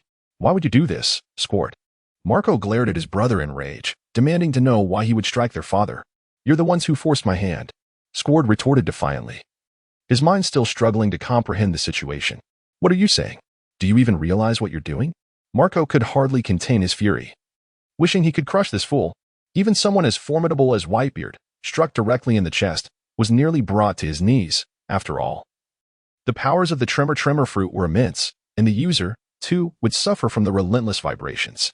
This explained why Garp, despite being elderly, still retained considerable combat prowess. While Whitebeard, the strongest man in the world, was riddled with injuries. The formidable side effect of the Tremor fruit was that the user would also endure physical trauma from the shocks. Father, if you continue to be stubborn, your body will. Marco's words were abruptly interrupted by Whitebeard's hand. Father. The captains looked on with concern for Whitebeard. They were aware that he had been receiving intravenous fluids to stabilize his condition. Now, with Squard's blade having struck him, it could easily exacerbate his long-standing injuries. In the senseless farce, Whitebeard, Squard shouted furiously at him, leaving everyone bewildered. Did you not conspire with the Marines? You and the Whitebeard pirates were assured that Ace's life would be spared. They had promised, had they not? Squard's voice astonished all the pirates under Whitebeard's command. What is he saying? Many captains of the Whitebeard pirates stared incredulously at Whitebeard. In this battlefield, it was evident that the center of attention had shifted to this very moment. Bai Yan smiled as he gazed over there. Had it not been for this knife, Whitebeard might very well have survived. Whitebeard does not perish. How can Marco acquire his soul to gain a fragment of his power? Listen closely. For we have all been ensnared. I was utterly oblivious to the fact that Ace was, in truth, the offspring of Roger. Witnessing a longtime comrade fall by Roger's hand fills me with an indescribable hatred towards him. Yet, you never uttered a word that Ace was Roger's son. Did you desire for Ace to ascend as the next pirate king? While Squard articulated his grievances, the Navy continued their methodical retreat to the naval square. From that moment, you betrayed us. Now you have bartered the heads of 43 pirate captains in exchange for Ace's life. Your entire crew has been obliterated. And yet the Whitebeard pirates and Ace shall be spared. You have colluded with Sengoku, have you not? Squard recalled the words of Akainu, which must surely hold truth. For he is a Marine admiral. Father, is this accurate? Some captains were swayed by Squard's rhetoric, eager to hear Whitebeard's perspective, revealing that the pirate crews were not as united as one might assume. With a single strike, I have found contentment. Now, take my life. Squard endeavored to straighten his posture, arms outstretched, embracing his fate with resolve. The pirate crews, pursued relentlessly by the pacifists, found themselves in a state of desperation. Some individuals had even begun to believe Squard's claims. Why do they only target us? Certain pirates were swayed by Squard's words. Father, Did you betray us for Ace's life? Speak to us. The captains of some pirate crews renewed their inquiries, now doubting whether Whitebeard had indeed sold them out. Ace is undeniably Roger's son. This is a fact. They manipulated the most easily shaken man due to this revelation. Their tactics outmatch ours. Whitebeard gazed at Squard, slowly articulating his thoughts, his eyes averted from Squard and directed towards Sengoku. Sengoku, perhaps fearing that Whitebeard's words would leak to the outside world, remained apprehensive. For the Navy had committed such despicable acts,